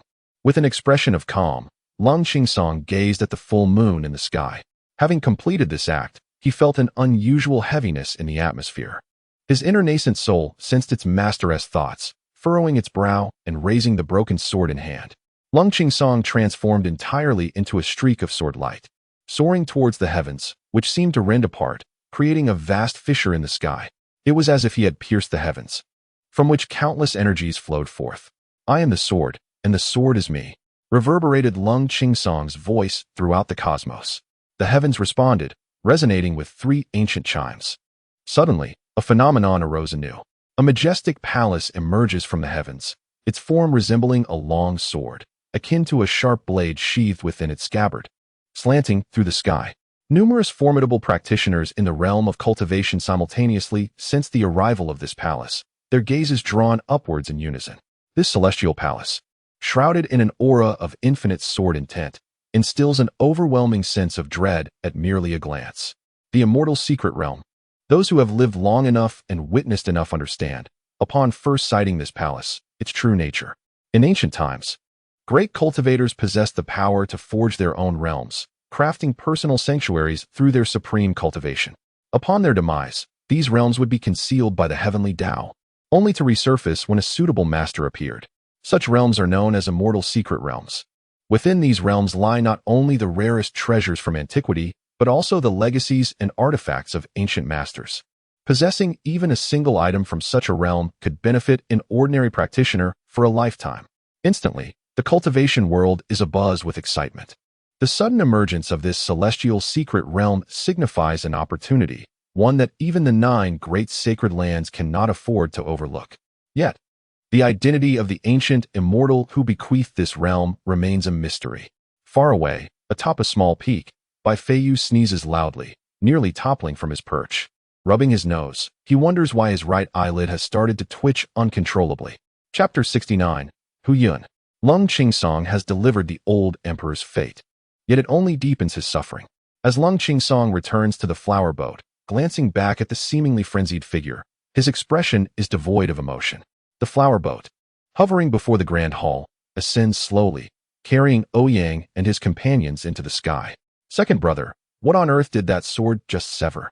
Ouyang lounges on the deck of the flower boat, gazing at a corner of the towering palace above, while Hututu, beside him, has already drifted into slumber. Ouyang finds the spectacle quite intriguing. He has never before witnessed a palace materialize so abruptly in the sky. Despite being so close, no matter how high they ascend, he cannot reach even a corner of the palace, a truly wondrous phenomenon. This is the immortal secret realm. The entire realm will only fully manifest when the secret is revealed. Even your Qingyun sect cannot afford to ignore such a realm, Chang Xiaoya remarks, casting a glance at the secret realm before turning to Ouyang. Why are you seeking me out instead of attending to your little husband? Ouyang inquires without turning his head, still fixated on the celestial immortal secret realm. Lung Qingsong, having recently broken through, finds his cultivation unstable and remains in his chamber to stabilize his realm. Chang Xiaoya sat on the deck, gazing absent-mindedly towards the direction of the secret realm. In my youth, I held great admiration for Master Huyun. For every word he uttered ultimately manifested into reality. Hence, I believed that Master Huyun could do no wrong. However, this time, I felt as though both Lung Qingsong and I were mere pawns in his game, a sensation that left me profoundly uncomfortable. Ouyang turned to glance at Chang Xiaoya, who, usually so bold and spirited, now quietly cradled her legs, staring vacantly at the sky, as if she had undergone a transformation. If you feel discomfort, then why not inquire? Ouyang remarked nonchalantly. A grand cultivator like Master Huyun must have his reasons for such actions. Though it is unsettling, I shall refrain from questioning his motives. I trust him, Chang Xiaoya murmured softly. That broad-shouldered middle-aged man had once shielded both his master and her from the world's tribulations, akin to a father figure during her childhood. In her heart, Chang Xiaoya had long regarded Huyun as a paternal presence. Thus, even though she felt used by him, she accepted it as a matter of course. Ouyang smirked, gently lifting the sleeping Hutu from his arms and placing him in Chang Xiaoya's embrace. He then retrieved a communication stone, channeling a surge of energy into it. Hello, who is this? A deep, gravelly voice emanated from the stone. It's me. The matter in the Tang Kingdom has concluded, Ouyang replied into the stone. Oh, it's Ouyang. I thought it was someone else. Come, let the music play on. The deep voice suddenly lightened, followed by the sounds of various instruments and the laughter of several women. Ouyang sighed in exasperation, addressing the stone, you old rascal. You'll eventually perish from the whims of women. Silence, fledgling. Old lecher. Oh, are you getting anxious? Do you wish for your harem to ignite? Ouyang cast a glance at the slumbering Hutu in Chang Xiaoya's arms and lowered his voice to threaten. My apologies, I was mistaken. What brings you to seek me? My esteemed disciple? Huyun's voice on the other end grew suddenly deferential. Why resort to such methods? Ouyang inquired. Huyun responded languidly. What alternative do you propose? Should I wait until that foolish lad has transcended his tribulations, his heart fortified, and then witness the scene you both just enacted? Can you fathom the chaos that would ensue?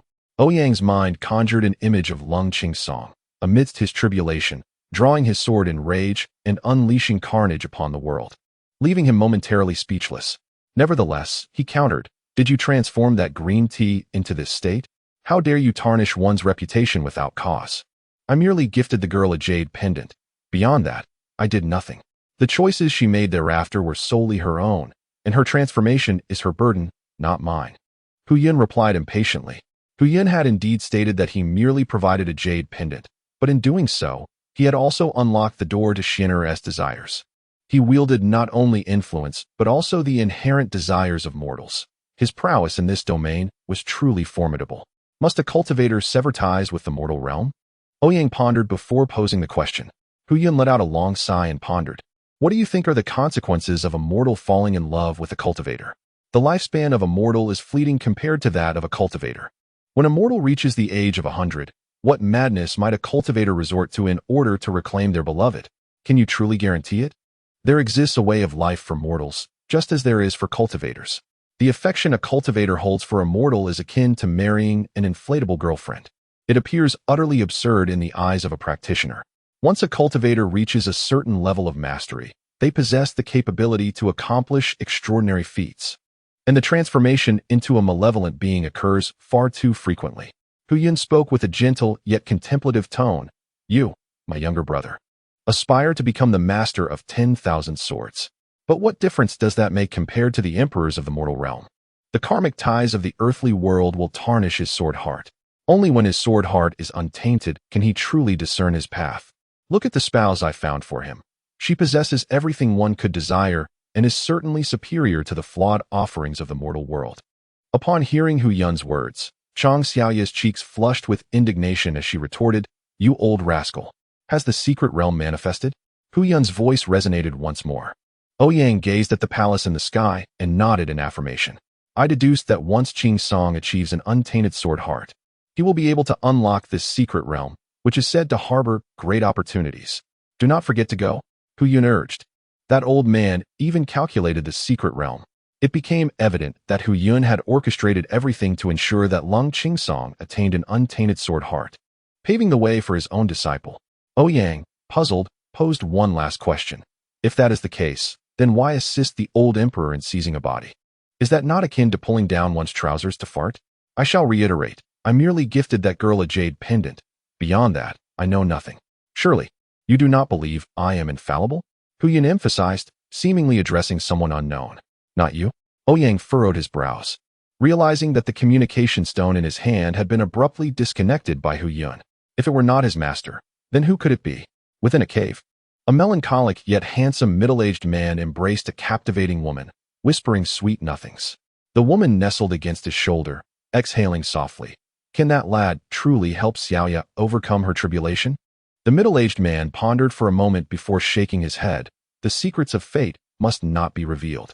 The divinations I have made over the past decade suggest uncertainty, especially since Ouyang mentioned body snatching, indicating that variables have emerged. Have I not lost a disciple in vain? The woman exclaimed, her eyes widening in disbelief. Ame, we both know that Xiaoya's fate was sealed. The emergence of variables is already a stroke of good fortune. The middle-aged man hastily reassured her. You are truly all show and no substance. The woman retorted vehemently. All show and no substance? The middle-aged man perceived her words as a challenge and promptly extinguished the lamp, preparing to vindicate himself. The old emperor lay on the ground like a defeated dog, his eyes bloodshot and gasping for breath. Such humiliation was unprecedented for one of his stature. Someone, protect the emperor, he bellowed, his voice a jarring mix of male and female tones. Yet, the grand hall lay empty, devoid of any presence. Congratulations, your majesty, on your rebirth. A dark figure emerged from the shadows, addressing the old emperor with a feigned tone. Master of the nation, save me. Upon seeing the shadowy figure, the old emperor grasped it like a lifeline, extending his hand. Hasn't your majesty already achieved the desired goal? The figure remarked. Though you may not possess the body of an immortal, this youthful form is still quite commendable. The dark figure revealed himself as Lin Feng, the demon clan's holy son who had crawled out of the grave. Lin Feng surveyed the androgynous old emperor before him, feeling a twinge of dissatisfaction. In his plans, the old emperor was meant to inhabit the body of Lung Qingsong. What a useless fool. Lin Feng scowled, flicking his fingers to drop a pill into the old emperor's mouth. What you must do now is solidify your throne within 7 days, and then commence the blood sacrifice for ascension, he urged, feigning disdain. Will sacrificing hundreds of thousands truly grant me immortality? The old emperor inquired, hope glimmering in his eyes. Lin Feng chuckled softly, the demonic patterns on his face becoming more pronounced as he seduced the old emperor with his gaze. Indeed, it can grant you eternal life, or even allow you to ascend to immortality. Chapter 70. I am finding a way for your demise. While Lin Feng manipulated the old emperor, he secretly scoffed. A mere mortal dares to dream of eternal life?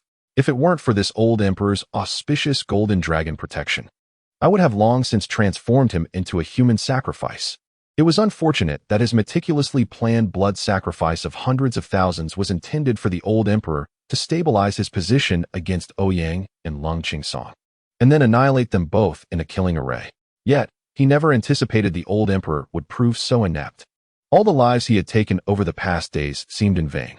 Before him stood Lin Feng, once the top disciple of the Qingyun sect, now perfectly acclimated to the body of the demon clan's holy son, Zhu Yuan. He reveled in the surge of power coursing through him. In just a few short weeks, He had vaulted from the 3rd to the 6th level of the nascent soul stage. With no barriers to his cultivation, he felt himself growing stronger with each passing moment. This sensation of empowerment was intoxicating. Compared to his original form, his current disciple's physique was truly that of a celestial prodigy. Yet it was still too slow. Despite feeling the daily increase in strength, Lin Feng's thirst for power grew insatiable. Slaying individuals seemed to be a tedious method for enhancement. His mind brimmed with various demonic secrets recorded during Zhu Yuan's time as the holy son of the demon clan. The blood sacrifice technique. The more being sacrificed, the greater the enhancement for the demon cultivator. Thus, Lin Feng's gaze turned toward the distant Tang kingdom, a mere mortal realm filled with millions of commoners squeezed into its minuscule cities. Upon his initial arrival, Lin Feng deemed this place as the site for his first blood sacrifice. Although his powers were restrained, with a few clever tricks, he effortlessly earned the old emperor's trust. To Lin Feng's astonishment, this place was indeed the ancestral home of Ouyang and Lung Qingsong. The elderly emperor before him was none other than the grandfather of Lung Qingsong, who had once single-handedly toppled the entire Wanjian Peak with a single sword strike.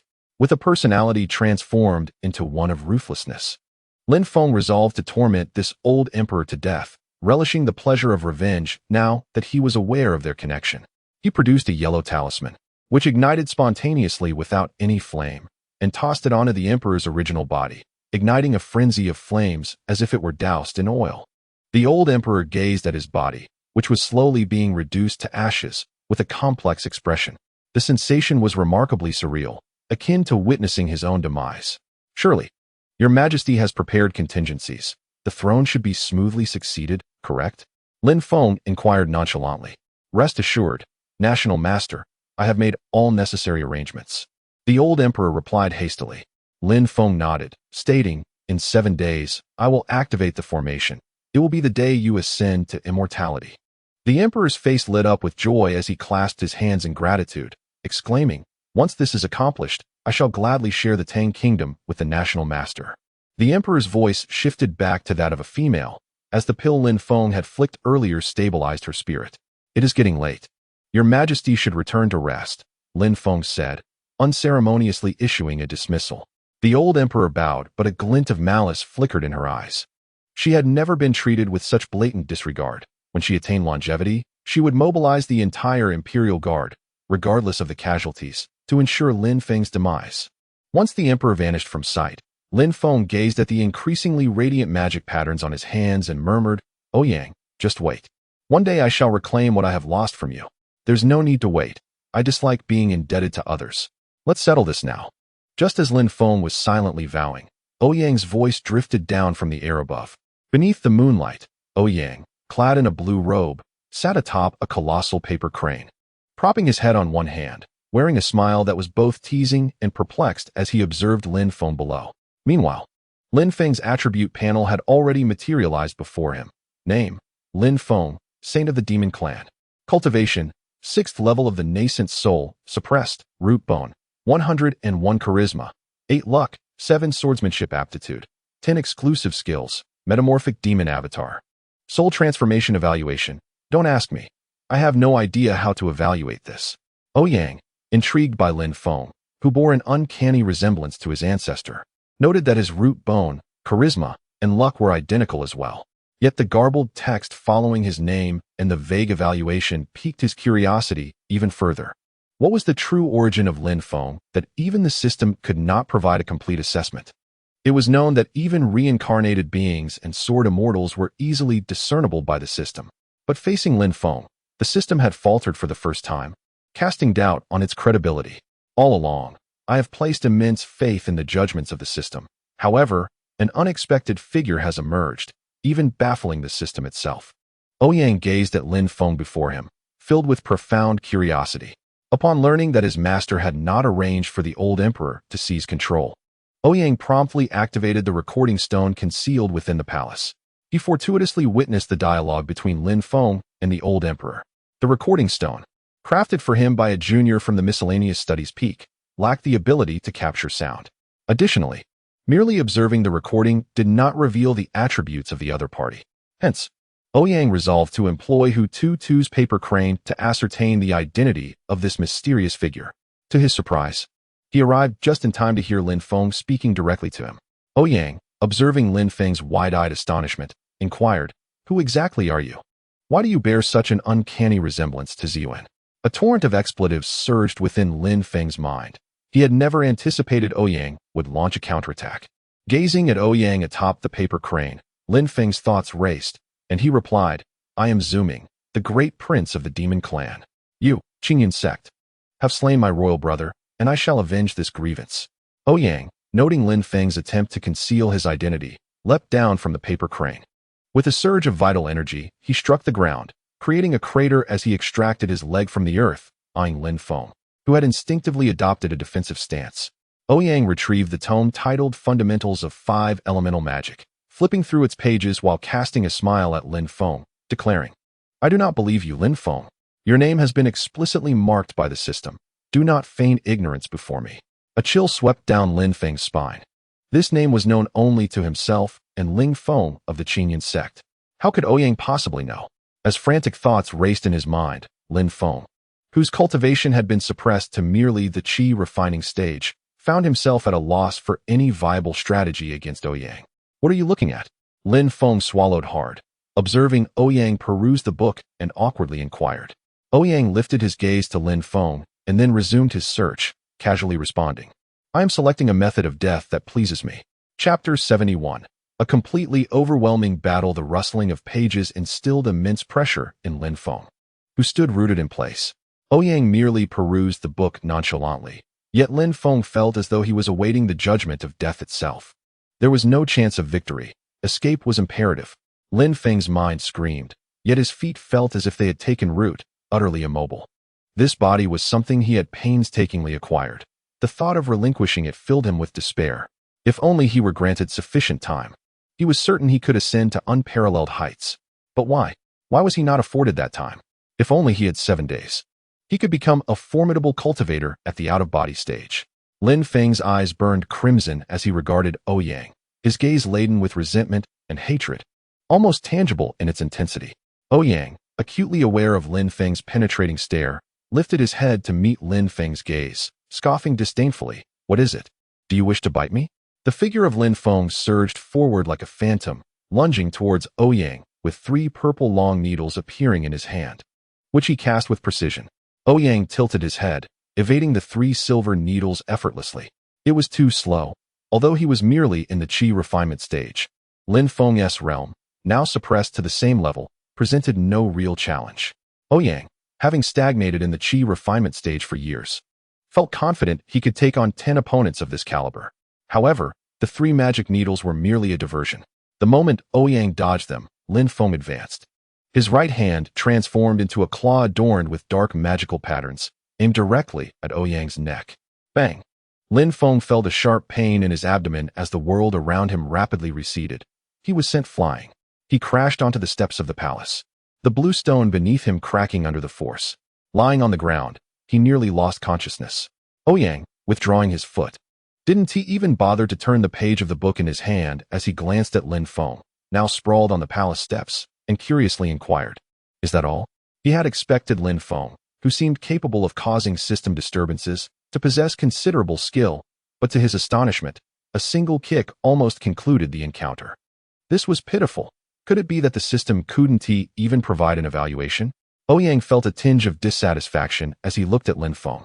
Initially, he merely sought to gauge Lin Feng's true capabilities, but he found him alarmingly fragile. As Ouyang flipped through his book, he approached Lin Feng, concerned that the spells within his tome, Comprehensive Guide to the 5 Elements Techniques, might inadvertently obliterate him. Upon seeing the name Lin Feng, Ouyang was reminded of Ling Feng, who had recently undergone a drastic personality shift. The discomfort he felt when witnessing the old emperor seize control of Xianyuan resurfaced. A similar feeling of unease struck him upon encountering the old Ling. It was as if the old Ling had been possessed, entirely transformed into another being. Now, facing someone who bore an uncanny resemblance to his ancestor, with a name nearly identical to that of the old Ling, Ouyang found himself questioning whether the Ling Feng who had accompanied Qin Changsheng to seek the Qingyan secret treasure was indeed the same person. If so, this could spell danger for his 3rd brother. Ouyang immediately grew anxious for Qin Changsheng, who was far away in the Qingyan sect, but his worry subsided somewhat. After all, while his third brother might lack certain skills, when it came to survival, no one in the Qingyun sect could rival him. Yet, should anything happen to the old Ling, Ouyang knew he would need to remain vigilant. Thus, it was imperative that he discern the true nature of this Lin Feng. Meanwhile, Lin Feng, sensing Ouyang advancing with determination, resolved to reveal his true self. In this realm, where his cultivation was suppressed to the qi refinement stage, he recognized that Ouyang was similarly constrained. No prodigy could possibly break through to the out-of-body stage at the tender age of 17 or 18. As such, any cultivator below the out-of-body stage in such a mundane world would not exceed the foundation establishment level. Thus, all are in the qi refinement stage. Why should my prowess in this realm be any lesser than yours? If I do not strive earnestly now, there may be no opportunity to do so in the future. With a resounding shout, Lin Feng felt the dark magical patterns enveloping his body, and the power that had been suppressed within him surged uncontrollably. Blood spewed from his mouth. Yet Lin Feng paid it no heed, his gaze solely fixated on Ouyang. Ascending through the levels of qi refinement, 6th, 7th, 9th, and reaching the pinnacle of the 9th. As Lin Feng forcibly elevated his realm, he sensed the tumultuous energy coursing through him. When he looked at Ouyang again, his eyes were filled with cruelty.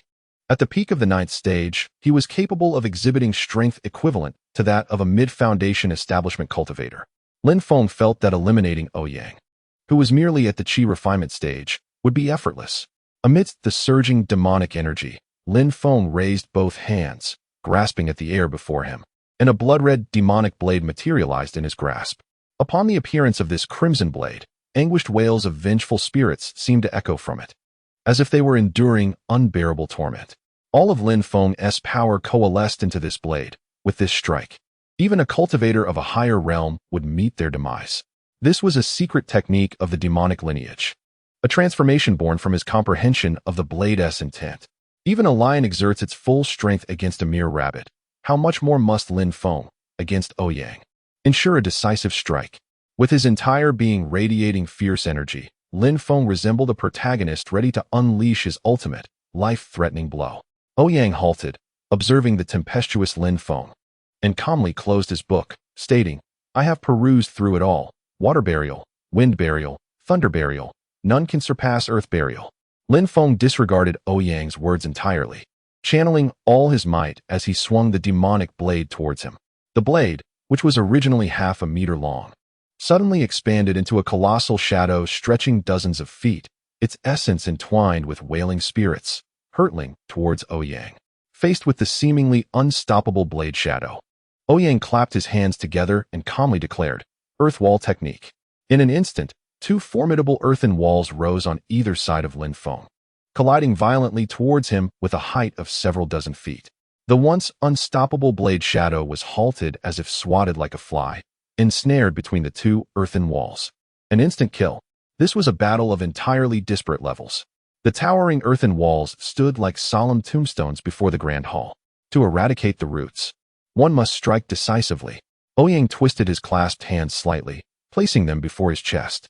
The earthen walls, resembling tombstones, twisted together like a corkscrew, ensnaring Lin Feng entirely. In the silence that followed, Lin Feng's presence faded within the walls. Chapter 72. These sons of destiny are like indestructible cockroaches. Having completed his display, Ouyang slapped his forehead and exclaimed, "Oh no, I may have struck too hard. Surely he hasn't perished, has he? In my eagerness to impress, I may have been overly forceful. This earth wall technique could easily reduce even a core formation cultivator to mere pulp. A Lin Feng, whose realm is suppressed to the qi refinement stage, surely cannot withstand such an onslaught." Ouyang struck the earthen wall with one hand, causing the already twisted structure to collapse, revealing the mangled body of Lin Feng, reduced to a mere pulp. He often struggled to control his strength. Who could fathom why the techniques of the qi refinement stage transformed so drastically in his hands? Despite intentionally holding back, he was astonished at how fragile Lin Feng proved to be. Gazing at the mosaic of flesh, Ouyang felt a swell of frustration. Before he could inquire further, Lin Feng was abruptly rendered lifeless by his own hand. Suddenly, Ouyang sensed something escaping from Lin Feng's pulverized form, vanishing in the blink of an eye. What could that possibly be? Was it a soul? A wave of unease washed over him as he realized that Lin Feng had not perished after all. Yet, as a mere practitioner at the 9th level of Qi refinement, he was utterly clueless about the nature of souls. Only those in the nascent soul stage could begin to unravel the mysteries of the soul. And the hallmark of the out-of-body stage was the ability to separate one's soul from the body. How could a nascent soul practitioner accomplish what only an out-of-body stage cultivator should be capable of? Were these chosen ones so unreasonable? How were ordinary folk like him supposed to contend with such matters? Damn, was he being bullied for his lower realm? Why was everything so advanced? Enraged, Ouyang cursed vehemently. If only he were not so ignorant about souls, he would never have allowed Lin Feng to escape. Despite possessing an astonishing amount of vital energy, his understanding of techniques relied solely on sheer brute force and on-the-spot learning. Anything slightly more advanced was beyond his comprehension, which left him utterly defenseless when Lin Feng's soul took flight. One must eradicate the root to prevent regrowth. Surely, Lin Feng would return. These chosen ones were like cockroaches, impossible to kill, while the honest villains fell at the slightest touch. It was utterly absurd. Why did the formidable antagonists in novels meticulously cultivate their strength only to be outsmarted and slain by these chosen ones? Ouyang now found himself embodying the role of the villain, unable to vanquish Lin Feng, merely waiting for someone else to gain the strength to take his head and kick it like a ball. Ling Feng, if you encounter any more issues, I shall have Lao San turn you into a puppet. Ouyang thought of Ling Feng from the Qinyan sect. Their names were strikingly similar, and Lin Feng bore an uncanny resemblance to Ling Feng's deceased demonic disciple, Zhu Yuan. He would never believe that there was no connection between them. Filled with impotent rage, Ouyang cast a cold smile towards the distant palace, sensing eyes observing everything from within. A seductive pill, once intended to be forced upon him by Su Ling'er, appeared in Ouyang's hand, and with a flick of his fingers, he sent it into the mouth of a comatose general. Enjoy the show? I'll ensure you witness it all from the best seat. The once great emperor of Thailand, now transformed into a formidable figure, witnessed the unfolding scene in its entirety. As the emperor's fiancée personally stripped away the auspicious golden dragon of fortune from him, it marked the moment of the emperor's demise. How much turmoil can an old dog, steeped in mundanity, truly stir? Enjoy your time, old man. Ouyang activated the communication stone, summoning the paper crane, remotely controlled by Hutu. Being merely at the Qi refining stage, he lacked the ability to manipulate magical artifacts himself, thus resorting to calling Hutu to have the crane carry him back. Meanwhile, within the grand hall, the emperor crouched by the crack of the door, observing the celestial beings engaged in combat, his heart heavy with sorrow. Could he genuinely discover the secret to immortality among these divine figures? He slumped onto the ground, devoid of vitality in his eyes. With the death of the national master, the blood ritual lost its orchestrator, severing his path to eternal life. Now, all that remained was his youthful body, with nothing else to show for it. Yet, time was once again within his grasp. The emperor rose anew, gazing at his delicate hands, a fierce determination igniting within his gaze. He was no longer a frail elder, but a vibrant young woman of 20, with ample time to seek the elixir of life. Before that, he must reclaim the throne and ascend as the Empress of this empire. The emperor turned his gaze to the plaque above the hall, behind which he had left a blank succession edict as a contingency plan. Time slipped away until the hall doors swung open, revealing a general clad in armor who beheld his beloved seated upon the dragon throne, grasping a scroll. Xianu? The general softly inquired, addressing the emperor. Startled, the emperor lifted his gaze to meet the eyes of the general, the leader of the imperial guards, who looked at him with affection. This stirred a wave of revulsion within the emperor, a sovereign of the realm. Yet, to stabilize the court, he suppressed his disgust, donning a facade of a charming smile as he addressed the unsuspecting fool before him. I have succeeded, General. Seeing his beloved's beaming smile, the general's anxious heart settled, and he hurried to the throne, embracing the emperor tightly while murmuring, "From this day forth, we shall never part." Initially taken aback by the embrace, the emperor soon donned a sweet smile, even as an inner voice screamed, "When I regain control, the first to perish shall be you, fool." What left the emperor astounded was the general's unexpected movements. Instantly, the emperor's face flushed crimson, nearly shattering his molars in response. The general, misinterpreting the emperor's blush as shyness, glanced around, thinking how thrilling it would be to indulge in such intimacy in the emperor's grand hall before the officials. With despair in his eyes, the emperor regarded the broad-shouldered general, whose gaze brimmed with desire. Swallowing hard, he inquired, "What do you intend to do?" "What do you mean?" "Let me observe," as the general let out a fierce cry and lunged towards the old emperor. "No, Jiegu," the old emperor shouted in panic, calling out the general's name. He playing this game? Show me."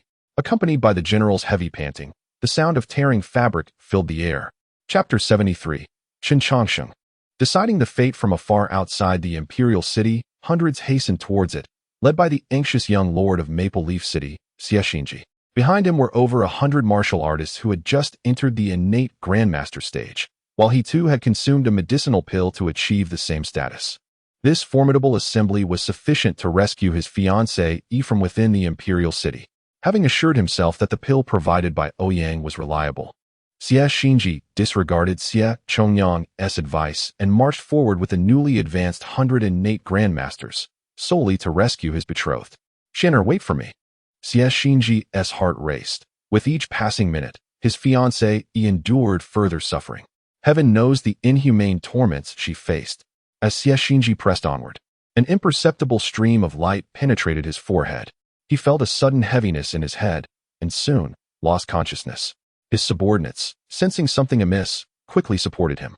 When Xiexinji regained awareness, he halted, raising his hand to stop the advancing martial artists. "Young master, what is it?" a bewildered subordinate inquired. "Return to Maple Leaf City." Xiexinji's tone had shifted, issuing an unexpected command. "But young master, we are almost at the imperial city," the confused subordinate protested. Xiexinji shook his head, letting out a sigh. "I have come to realize that I cannot sacrifice your lives for my selfish desires. We shall return to Maple Leaf City and raise an army." Upon hearing Xiexinji's words, his subordinates felt a sense of clarity in his moral stance on significant matters. With such a wise leader, how could the Xie family fail in their endeavors? As everyone turned back, Xiexinji cast a fierce glance towards the imperial city, his expression darkening. "Ouyang, wait for it.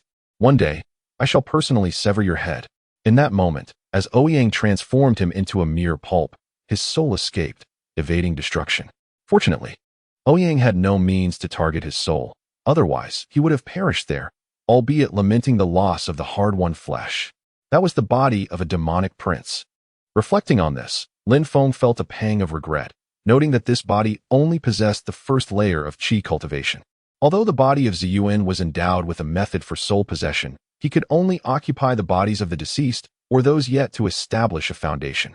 After laboring to reach the nascent soul stage, he found himself starting anew. All of this was due to Ouyang's machinations. All he desired was to grow stronger. Was that a fault? Why must he be targeted so? A flicker of resentment flashed in Xiexinji's eyes as he turned to follow the others, delving into the memories of this body within his mind. "Fortunately, I am merely immortal. Though I have cultivated my qi, yet have not embarked upon the path of true enlightenment. Otherwise, my spirit would not have been so easily usurped by this corporeal form. All must be meticulously re-strategized. This time, I cannot afford to err." Lin Feng recalled how Ouyang had effortlessly called out his name, and he instantly realized that Ouyang must possess the gift of foresight. Is it any wonder he is a disciple of the renowned diviner, Huyin? It seems I must exercise utmost caution this time. The previous vessel was not entirely in vain. At least I have garnered numerous benefits. As Lin Feng journeyed forth, he contemplated deeply. Xiexinji's visage fluctuated, momentarily transforming into that of Zhu Yuan, then into Ling Feng, before finally settling back into Xiexinji's countenance. Far away, within the forbidden grounds of Qingyun's sect, in a vast underground palace, Chinchangsheng and Ling Feng sat suspended in midair.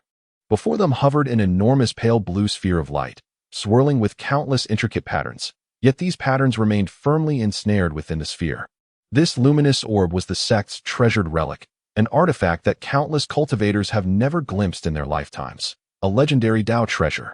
Suddenly, while meditating in contemplation, Ling Feng opened his eyes, a flicker of murderous intent gleaming within them. Ling Feng coldly scoffed inwardly. What a waste! Such a splendid corporeal form, truly a pity. Within the confines of Qingyun's sect's forbidden grounds, Ling Feng had already sensed that in this life, his spirit had once again fled, signifying the destruction of Lin Feng's body. How foolish could I possibly be? In just a few days, my hard-earned vessel has been obliterated. Were it not for the fact that Lin Feng is the embodiment of my existence in this life, I would have rushed before him and personally dispatched this worthless incarnation. Ling Feng promptly shut his eyes once more, redirecting his focus to the Dao treasure. More pressing than the loss of his corporeal form was the necessity of discerning his own Dao through the secret treasure of Qingyun. The reason this artifact is revered as a Dao treasure lies in its ability to autonomously evolve Dao patterns, enabling cultivators to connect with the profound truths of the universe and envision their unique path. For a cultivator, understanding one's own Dao is vital for future cultivation. Meanwhile, Chen Changsheng, suspended in contemplation beside Ling Feng, keenly sensed the flicker of murderous intent emanating from him. Within a hidden chamber deep inside a small peak, Chen Changsheng, clad in a violet Dao robe, slowly opened his eyes, puzzled as to why his senior brother Ling would suddenly exhibit such a sentiment. Should I consider self-detonation of my doppelganger? Yet, Ling is already a formidable cultivator at the out-of-body stage. Merely detonating my doppelganger would not suffice to extinguish his spirit.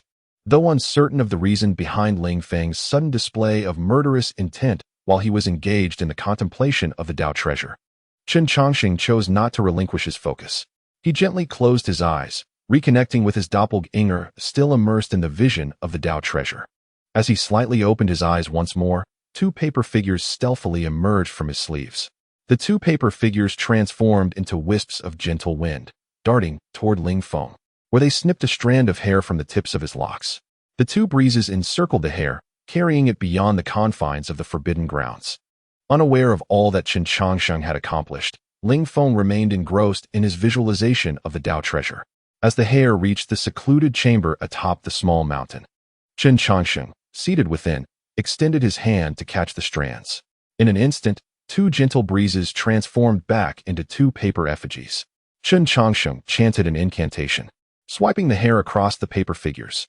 A golden light flickered momentarily upon them before vanishing. Subtly, Ling Feng's features began to materialize on the faces of the effigies. Was there truly nothing amiss? Yet, a sense of murderous intent lingered. Chen Changsheng rapped on the figures, prompting them to rise and soar towards a nearby cabinet filled with countless paper effigies.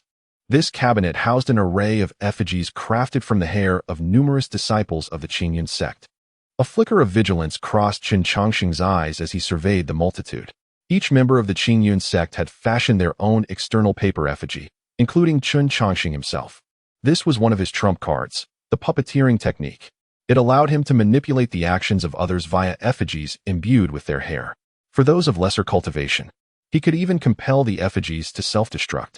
If he so desired, he could stealthily eliminate all disciples below the out-of-body stage within the Qingyun sect, leaving those beyond that threshold injured before a confrontation even commenced. He had taken precautions even against the brothers on the small mountain. Yet, conspicuously absent was Ouyang's effigy. Chapter 74. Farewells. Upon returning to the flower boat aboard a paper crane, Ouyang found Lung Qingsong lost in thought on the deck, gazing at the palace that had appeared in the sky. Regrettably, Lung Qingsong had changed out of his flowing white dress, for otherwise, he would have resembled a serene figure of grace, gazing upon the moon. Ouyang felt a pang of disappointment. His younger brother's scandalous tales had sold remarkably well within the Qingyun sect. Leaping from the paper crane, Lung Qingsong softly inquired, "Brother, I wish to give our master a beating. Indeed, when he returns, I shall bind him in a sack, and you may strike." Ouyang nodded in agreement. That old rascal had meticulously orchestrated a scheme for over a decade for their benefit, but he deserved a sound thrashing for his audacity in deceiving them. Gazing at a corner of the celestial palace, Lung Qingsong muttered, "It feels as though something within that palace is calling out to me." Ouyang squinted at the majestic structure above. Although only a fragment was visible, its grandeur and solemnity were palpable. Yet, the palace's design, with its lofty circular dome, bore an uncanny resemblance to a tomb. Could it be that his younger brother had summoned the burial site of some ancient immortal? Turning to Lung Qingsong, Ouyang remarked, "This is a gift from the old man. Whatever lies within will undoubtedly aid you greatly in your path. Upon our return to the sect, we shall see what the headmaster has to say." As for Ling Feng's situation, Ouyang chose to remain silent, for it was merely his conjecture, and he could not ascertain what role old Ling truly played. If casually divulging information to his younger sibling, Ouyang could easily deduce that upon returning to the sect, Lung Qingsong would undoubtedly seize his sword and confront Ling Feng. An out-of-body cultivator was hardly a concern for Ouyang. At worst, He would annihilate the physical form and have his third brother extinguish the soul, ensuring not a trace of him remained.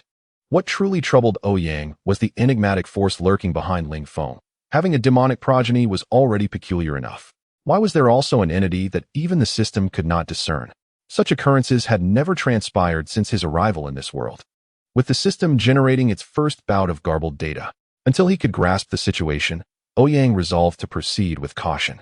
Moreover, upon returning to the sect, he must urgently bolster his understanding of souls. Otherwise, when facing cultivators beyond the out-of-body stage, he would be left with no recourse but to flail helplessly. "Brother, what are you pondering?" Lung Qingsong inquired. Ouyang regained his focus, smiled, and replied, "I was contemplating how your grandfather is faring. Honestly, is it truly acceptable not to eliminate him?" Their visit to the mortal realm was primarily to sever the earthly ties of his second brother. Would sparing the old emperor affect Lung Qingsong's state of mind? Lung Qingsong shook his head, stating, "My heart is untainted by worldly concerns. The matters of the mundane realm no longer pertain to me. Upon returning to my small mountain peak, I intend to seclude myself for a few days to solidify my cultivation." Ouyang scratched his face, amused at how increasingly loquacious his younger brother had become. Had he truly emerged from the shadow of social anxiety? Driven by curiosity, Ouyang accessed his younger brother's attribute panel. Name: Lung Qingsong, child of the dimension, cultivation, first stage of nascent soul root bone, 101 luck, 10 charm, 10 swordsmanship aptitude, 101 exclusive skill, I am the sword. Evaluation: a child of the dimension with mild social anxiety, destined protagonist. All attributes remained unchanged, yet the evaluation shifted from a bit of social anxiety to a hint, leaving Ouyang perplexed as to whether it indicated improvement or decline. Observing the nearly static attribute panel, Ouyang shook his head. He no longer fully trusted the system's generated data. Instead, he regarded it as a means to glean specific insights. After all, if garbled data could manifest, it seemed this world was indeed beyond the system's comprehension. Ouyang and Lung Qingsong retired to their respective quarters, tossing paper cranes onto the deck, awaiting the return of Hututu upon waking the next day. The flower boat sped toward Qingyun's sect, traversing the skies with haste. While resting in bed, Ouyang was abruptly awakened by Hututu's boisterous laughter. Rubbing his eyes, he struggled to comprehend the situation when Lung Qingsong entered, announcing, "Senior brother, Xiaoya is leaving." "Oh, Xiaoya is involved? You wouldn't dare sneak into her window at midnight, would you?" Ouyang grinned mischievously at Lung Qingsong's words. Lung Qingsong's face flushed crimson as he stammered, "I did not." "Then it must have been her who sneaked into your window," Ouyang declared with certainty upon seeing Lung Qingsong's expression. "Brother, please cease your prattle," Lung Qingsong said, silently extending his hand to the hilt of his sword. When it comes to verbal sparring, even 100 of his own kind would not surpass Ouyang. "I was merely jesting." Ouyang quickly interjected upon noticing his junior disciple's hand hovering over the sword's hilt, realizing the seriousness of the matter. Lung Qingsong shot a glare at Ouyang and turned to leave the latter's chamber. Dressed and emerging from his room, Ouyang caught a distant glimpse of Qingyun Peak at Qingyun Sect. Home at last, he mused. Although he had only been away for a few days, it felt as though an eternity had passed. Hutu, riding a paper crane, soared around a flower boat, her laughter echoing in the air. The child had been stifled in her cultivation for days, and it had taken its toll. Dressed in a flowing crimson gown, Chang Xiaoya strode over, casting a tender glance at Lung Qingsong. He appeared startled, scratching his head in awkwardness. Chang Xiaoya inwardly scolded him for being a simpleton, then turned to Ouyang, saying, "Junior brother, from this point onward, you tread on the territory of Qingyun Sect. My presence here is rather inconvenient, so I shall accompany you only to this point." Ouyang nodded, then recalled something, retrieving 2 white porcelain vials from his storage bag and offering them to Chang Xiaoya. "This is my latest concoction, the fragrance of 100 flowers, one for you and one for Master's wife." Chang Xiaoya accepted the vials and glanced once more at the still Lung Qingsong, letting out a sigh before smiling at Ouyang. "Indeed, junior brother, Master was right. You bear the closest resemblance to Uncle Hu Yun. That old man pales in comparison." Ouyang scoffed, "As if that old lecher could compare to me. His cheesy lines are clearly borrowed from my repertoire." Chang Xiaoya nodded in agreement. "This is precisely why Master advised me against choosing you. Much like Uncle Hu Yun, you are gentle and considerate, creating an impression of meticulous care, yet you are, in truth, the most indifferent of souls." How could you speak of me in such a manner? This is slander. I don't even have a girlfriend. Ouyang retorted indignantly, feeling unjustly labeled, as if he were some sort of cad, when in reality, he was still a virgin. Chang Xiaoya cast a knowing glance at Lung Qingsong, upon whom she had staked her life, and with a light laugh, remarked, "Thus, I trust Master S' wisdom. It is indeed better to choose a partner who is more earnest." Chapter 75. Return to the sect. We have returned. Everything is as it should be. Ouyang gazed toward the direction of Qingyun's sect, feeling a flutter of emotions after a brief absence. The closer they approached Qingyun's sect, the more palpable the aura of the heavens and earth became. Ouyang inhaled deeply, his expression relaxing into one of contentment. Indeed, it feels just like home. Beside him, Lung Qingsong bore a smile. Having spent over a decade in Qingyun's sect, he had long come to regard it as home. Meanwhile, Hu Tu, guiding the paper crane, merely wished to hasten back to the small peak for the chicken prepared by third senior brother. Despite the world's bustle, she found little joy in it. As the trio reached the boundary of the sect, two figures riding swords intercepted them. One youthful figure respectfully bowed and inquired, "This is the territory of Qingyun's sect. May I ask if you are Ouyang?" Ouyang glanced over and recognized a familiar face at the gate today. It was Ma Xingye, who had aided him in achieving victory during the external competition. What a small world it is. However, Ma Xingye is quite impressive. After enduring numerous hardships, he has finally managed to secure a position at the gate of the Qingyun sect's inner sanctum. As the saying goes, after 10 years of hard study, one gains a secure position. Indeed, he has achieved success and bypassed 3 decades of struggle. Although Ma Xingye's methods may be somewhat unscrupulous, Ouyang chose not to dwell on that and displayed his identification badge to him.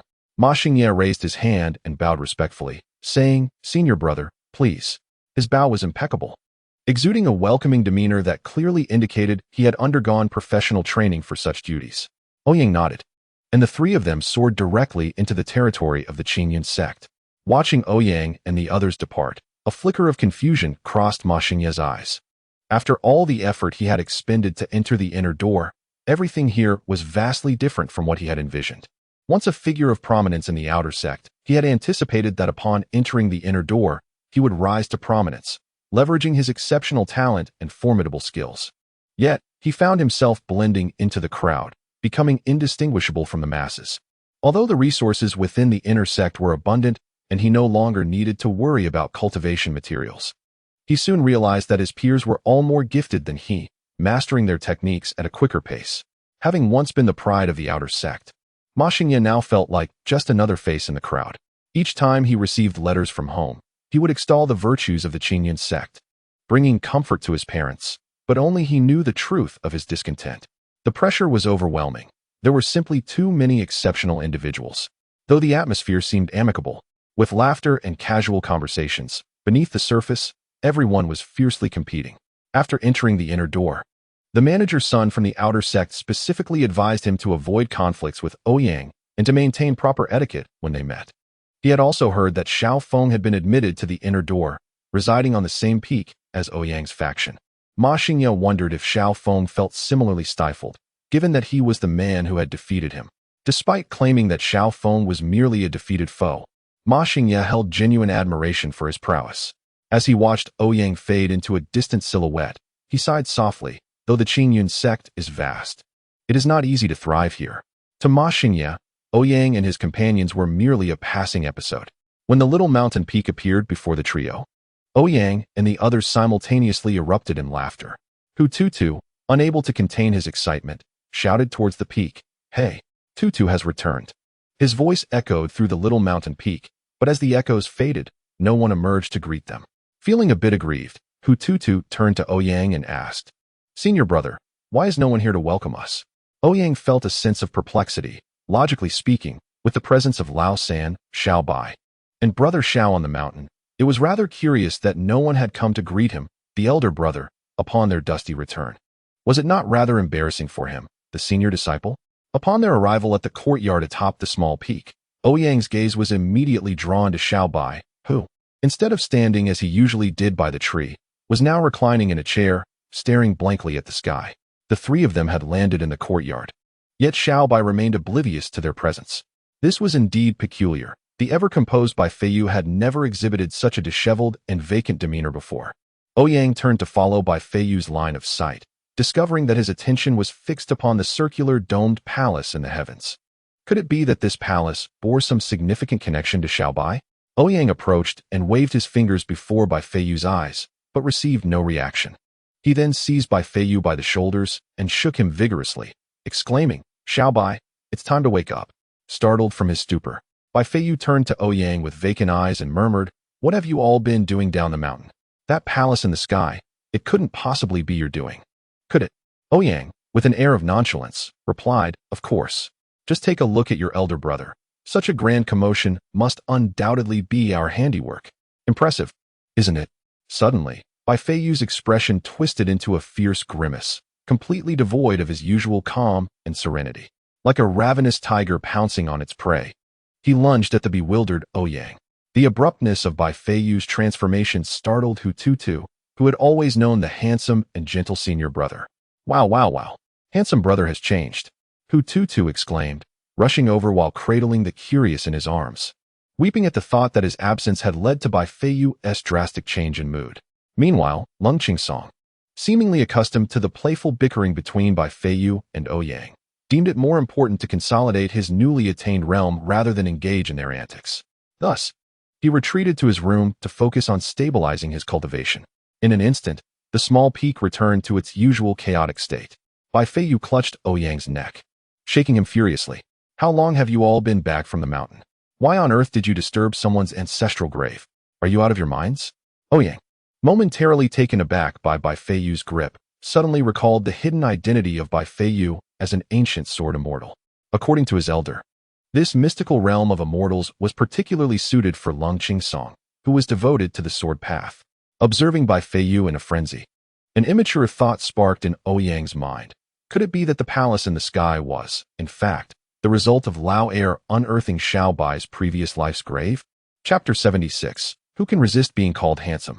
Gazing at Bai Feiyu, whose eyes were now ablaze with emotion, Ouyang was about to shift the blame onto Lao Air, only to realize that Lao Air had already retreated to his room to stabilize his realm.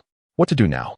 It seemed that his younger brother had inadvertently disturbed the grave of their fourth brother's past life.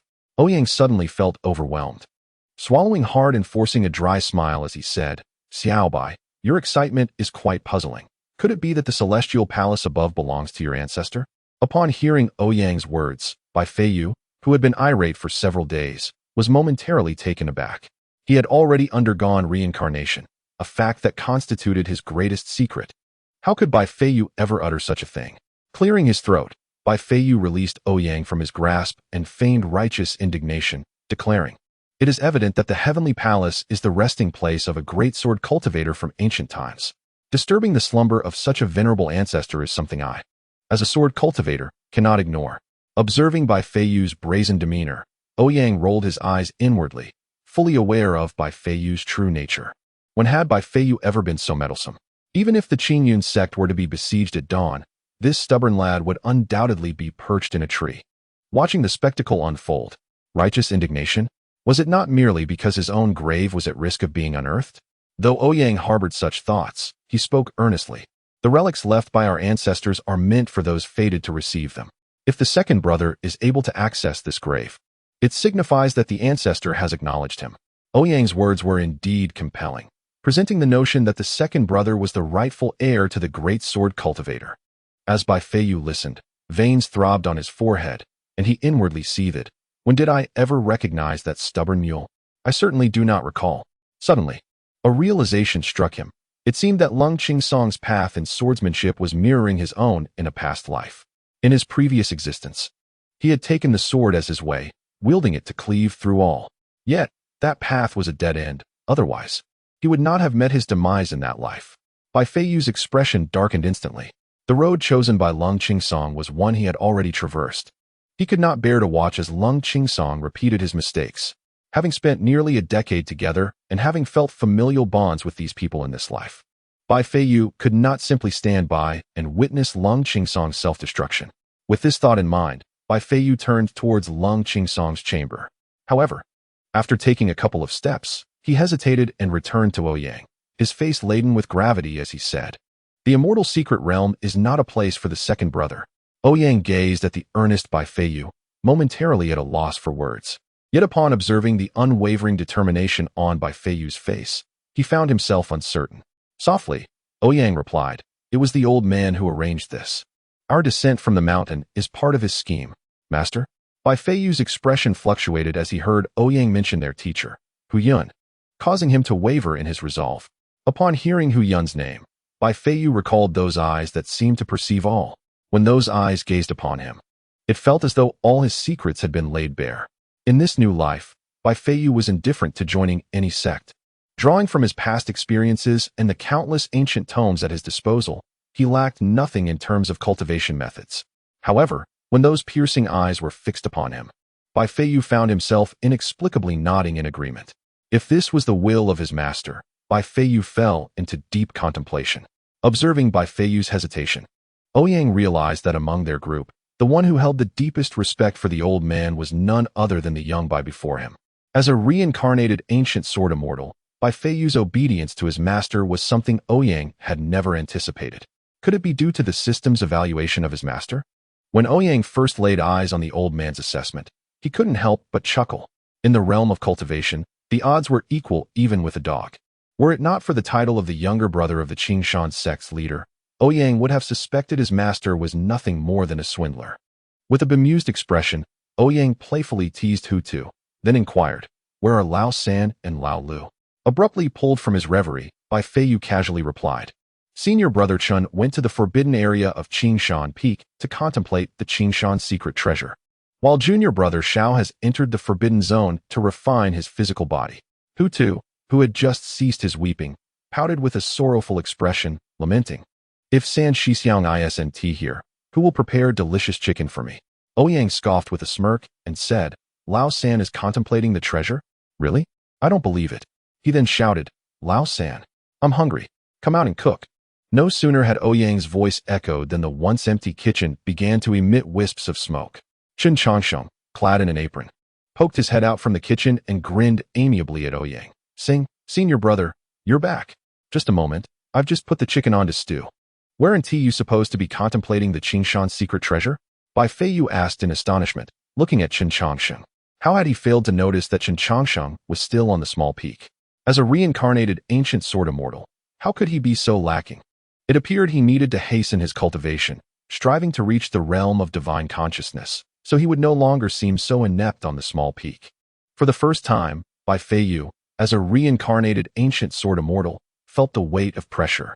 With complete memories from his previous life, how could his current cultivation level render him the weakest among all on the small peak? This instilled in Bai Feiyu a sense of urgency, even a certain anxiety. With this thought, Bai Feiyu snorted coldly and turned back to his room. Competing? In his past life as a sword immortal, he had outperformed the entire cultivation world. Meanwhile, Ouyang and Hutu made their way into the kitchen. Upon seeing the stewing chicken, Hutu's eyes sparkled with delight. Though the earthly delicacies were plentiful, their flavors paled in comparison. Could the ingredients nurtured by the essence of heaven and earth possibly rival the taste of spirit beasts and spirit herbs? Hutu inhaled deeply, the aroma wafting from the iron pot, making his mouth water uncontrollably, droplets of saliva trickling down from his lips, drenching the fur atop his pet fox's head. The fox spirit had initially intended to observe whether this clan member had made any progress upon returning from the human realm. From the moment he laid eyes on Hutu, right until the fur on his head became soaked with drool, the fox spirit realized that this clan member had made no advancements whatsoever.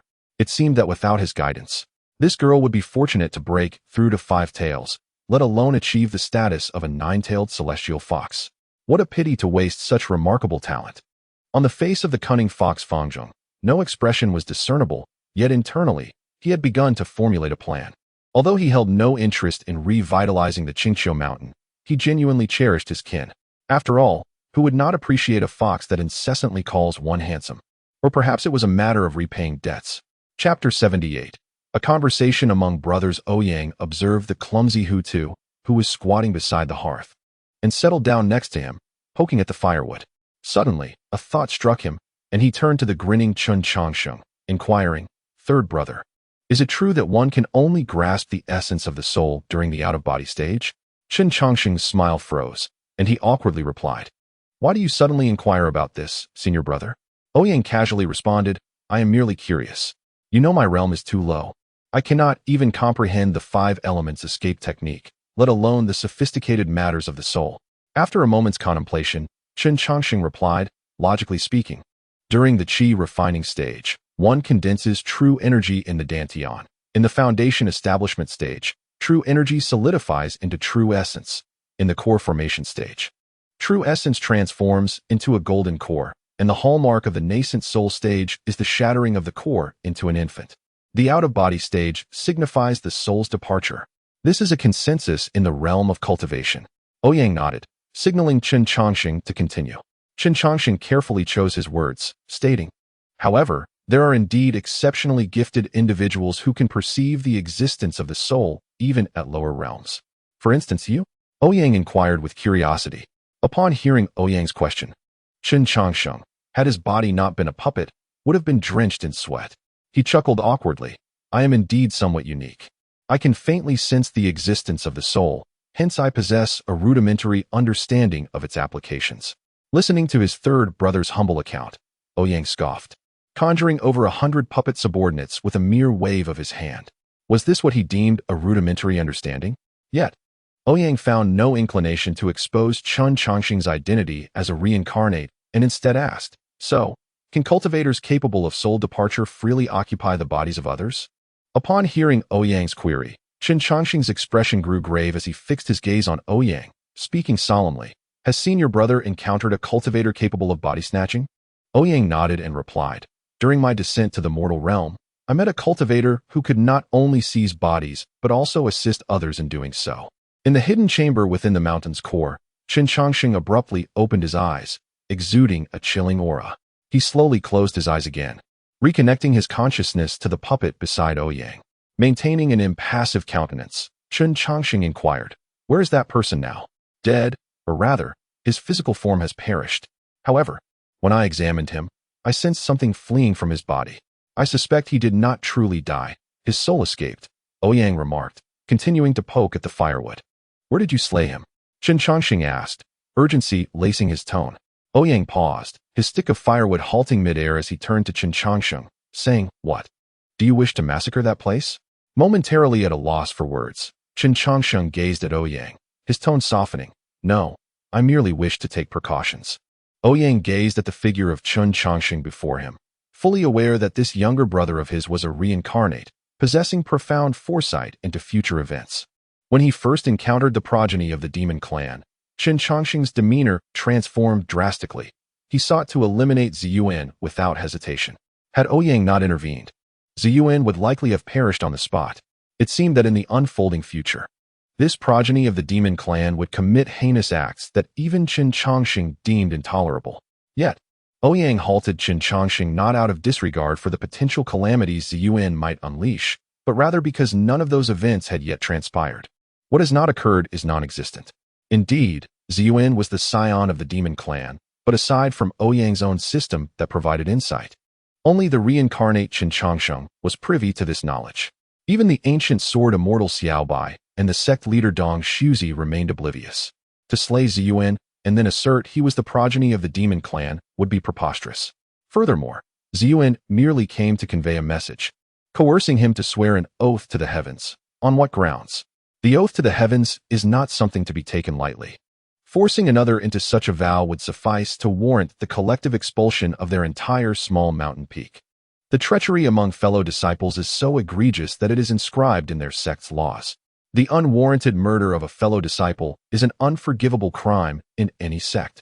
Qin Changxing, Ouyang himself, and indeed the entire small mountain would face immediate annihilation at the hands of the Qinyan sect. Ouyang was powerful enough to contend with the tribulation stage Dong Shuzi, confident in his ability to subdue his physical form through sheer technique. However, the Qingyun sect encompassed numerous affiliated sects and harbored concealed elders within its forbidden grounds. Even if the disciples of the small mountain were formidable, not a single one had yet ascended to the out-of-body stage.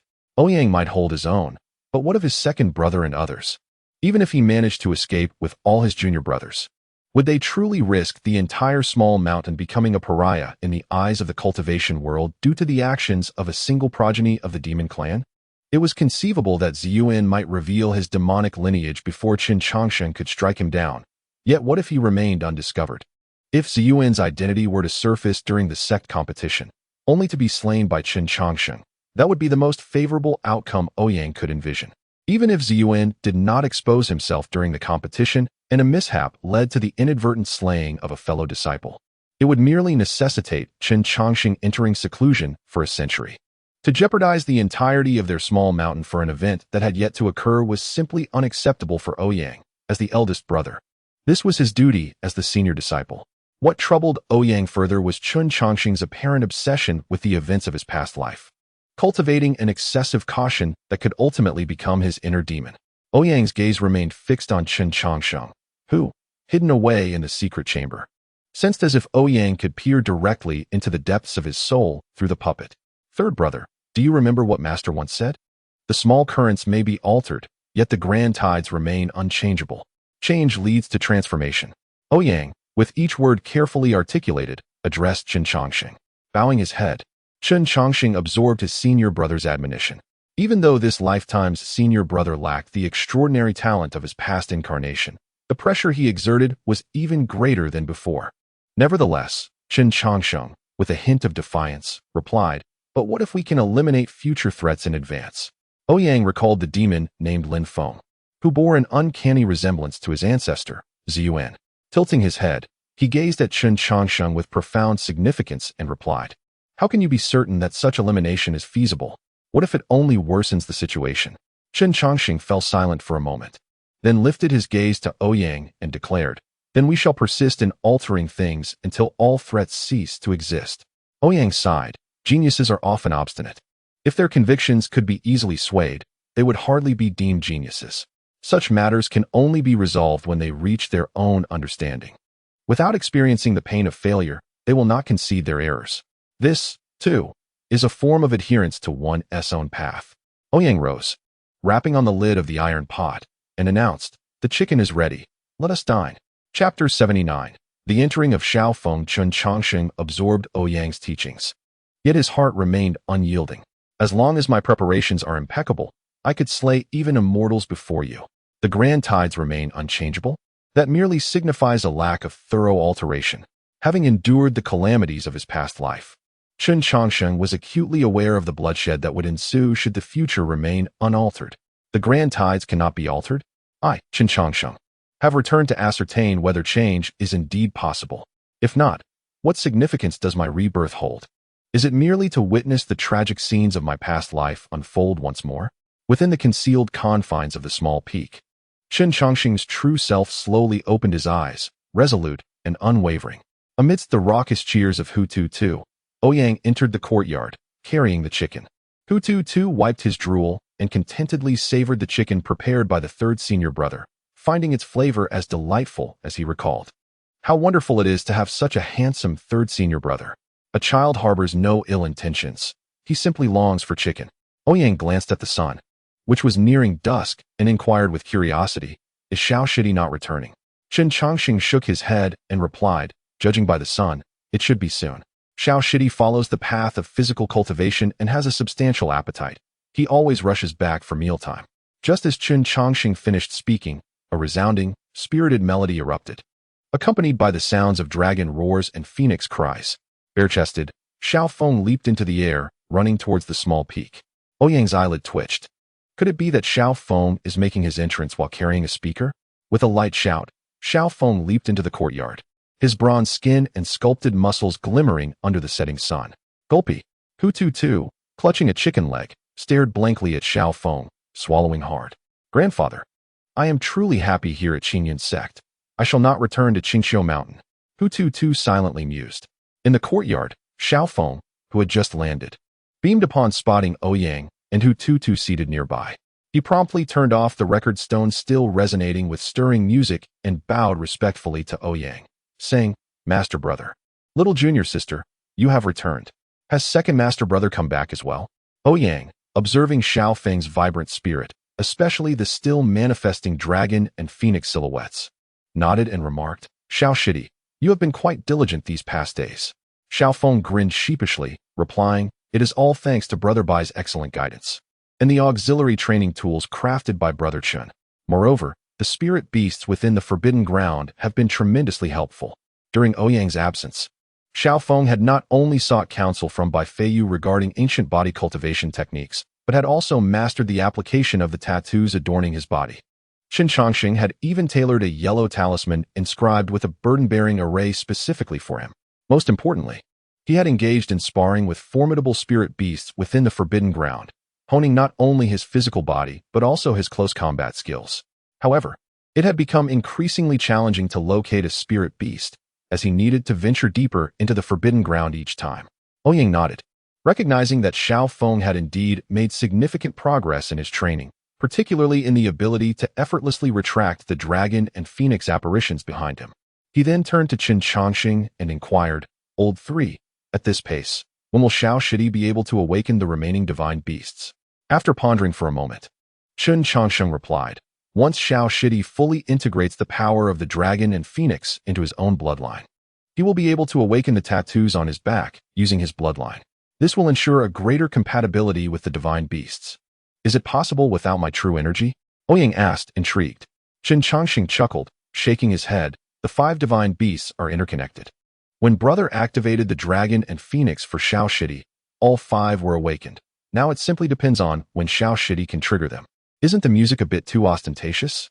Ouyang remarked awkwardly, pointing to the record stone at Xiao Feng's waist. Qin Changxing explained. The tattoos on Xiao Shidi's back require a medium for stimulation. The melody not only summons the divine beasts, but also serves to inspire him in battle. Xiao Feng chimed in, Brother Chun is absolutely right. Whenever I play the music, I genuinely feel my strength becoming more intuitive. Ouyang envisioned the future battles of Xiao Feng, picturing him playing music before engaging opponents, making them feel both awkward and humiliated in defeat. Is this truly the combat style of the future human emperor? How delightful. Are the humans collectively engaging in such frivolities? Ouyang chuckled lightly, affirming, very well, keep up the good work.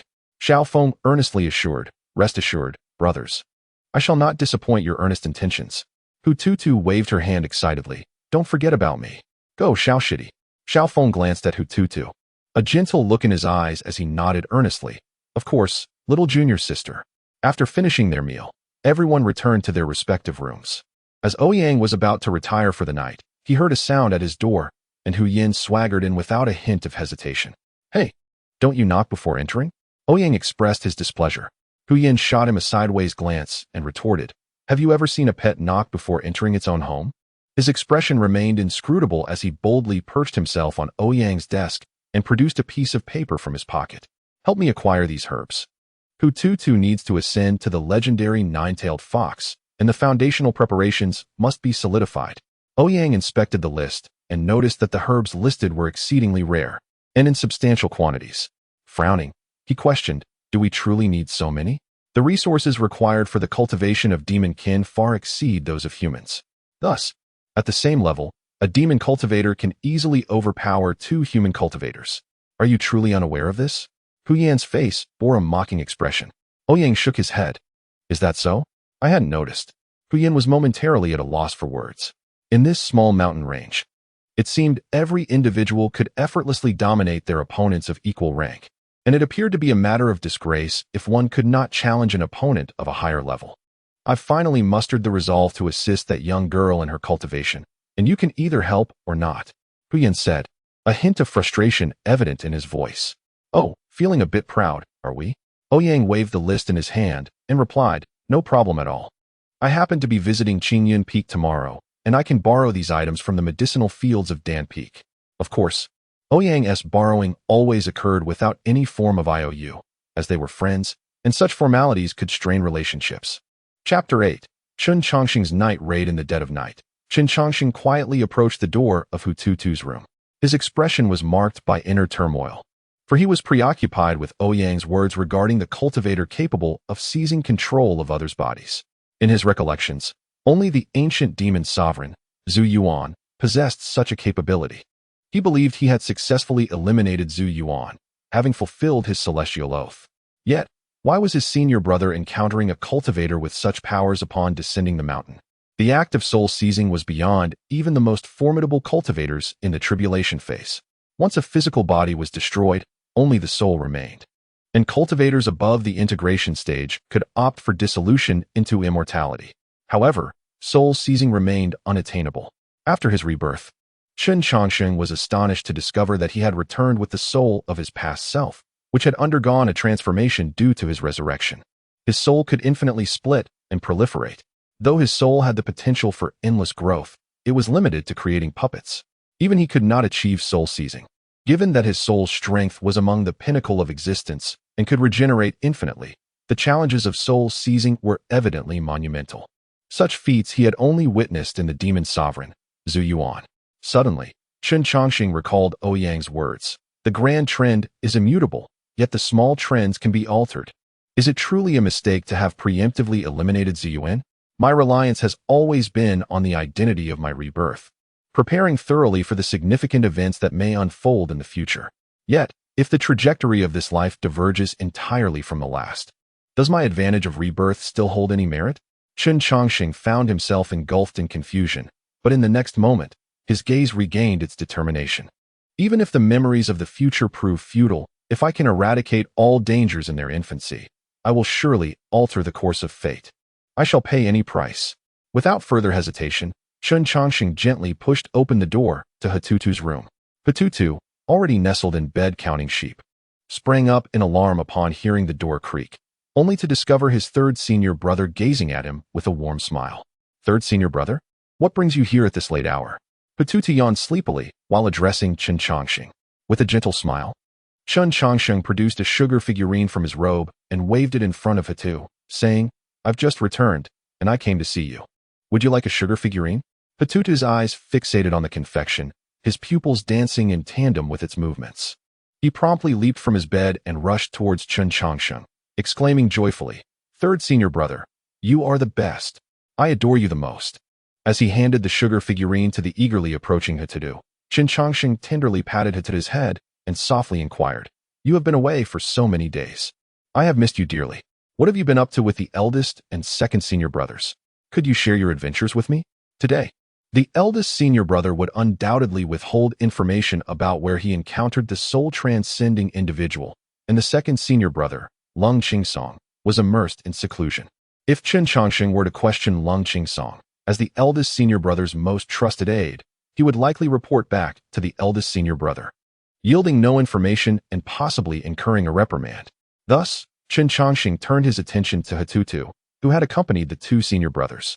While chewing on the sugar figurine, Hututu tilted his head in contemplation before stating, Hututu went to the mortal realm with the eldest and second senior brothers. We indulged in countless delicacies and witnessed many wonders. Brother, the mortal realm is delightful, but Hututu does not like it. It is rather stinky. Did you encounter any interesting individuals? Chen Chongqing prompted. Hututu pondered for a moment, then excitedly replied, Oh yes, we met many people, all quite stinky, except for one fragrant sister. Hee, brother, let me tell you. That beautiful sister is actually the second senior brother's wife. Observing the gossip-laden expression on Hututu's cherubic face, Chen Chongqing sighed, yet nodded in agreement. Did you encounter any unfortunate events during your travels? Hututu tilted his head, reflecting for a moment before shaking it vigorously. No, we did not encounter any misfortunes. The eldest and second senior brothers are so formidable. What could possibly trouble them? In Hututu's eyes, with the might of the greatest and second greatest brothers by his side, there was no room for adversity. As Chen Chongqing gazed at the earnestness radiating from Hututu, he realized that merely questioning would likely yield insufficient revelations.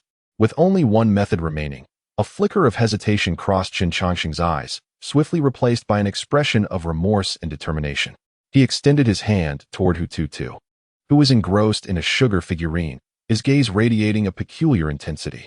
Suddenly, Hututu, who had been wrestling with the confection, felt an overwhelming wave of drowsiness wash over her.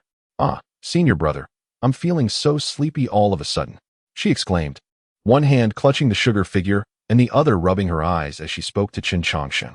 Is that so? If you're tired, then let us have you sleep, he replied gently, enveloping Hututu in his embrace, his voice low and imbued with an unusual charm. The sugar figurine slipped from Hututu's grasp and fell to the ground as she tilted her head and fell into a deep slumber. The weight of regret in Qin Changxing's eyes intensified as he silently murmured an apology to himself, then summoned his spiritual power, preparing to employ a divine soul technique on Hututu to extract information about the cultivator capable of seizing bodies from her memories. At the instant Qin Changxing's spiritual fluctuations emerged, a tremendous pressure akin to a roaring tsunami enveloped the room. Startled, he instinctively shielded Hututu behind him, his sleeve flicking to reveal a handful of yellow talismans. Release her. A colossal fox apparition snarled at Qin Changxing, its overwhelming demonic energy propelling him backward. Who are you? Qin Changxing demanded, clutching Hututu as he swiftly unleashed a dozen yellow talismans to shield himself. Yet, merely a second later, they were shattered to smithereens by the surging demonic force. It was evident that he was facing a demon of at least the fusion stage.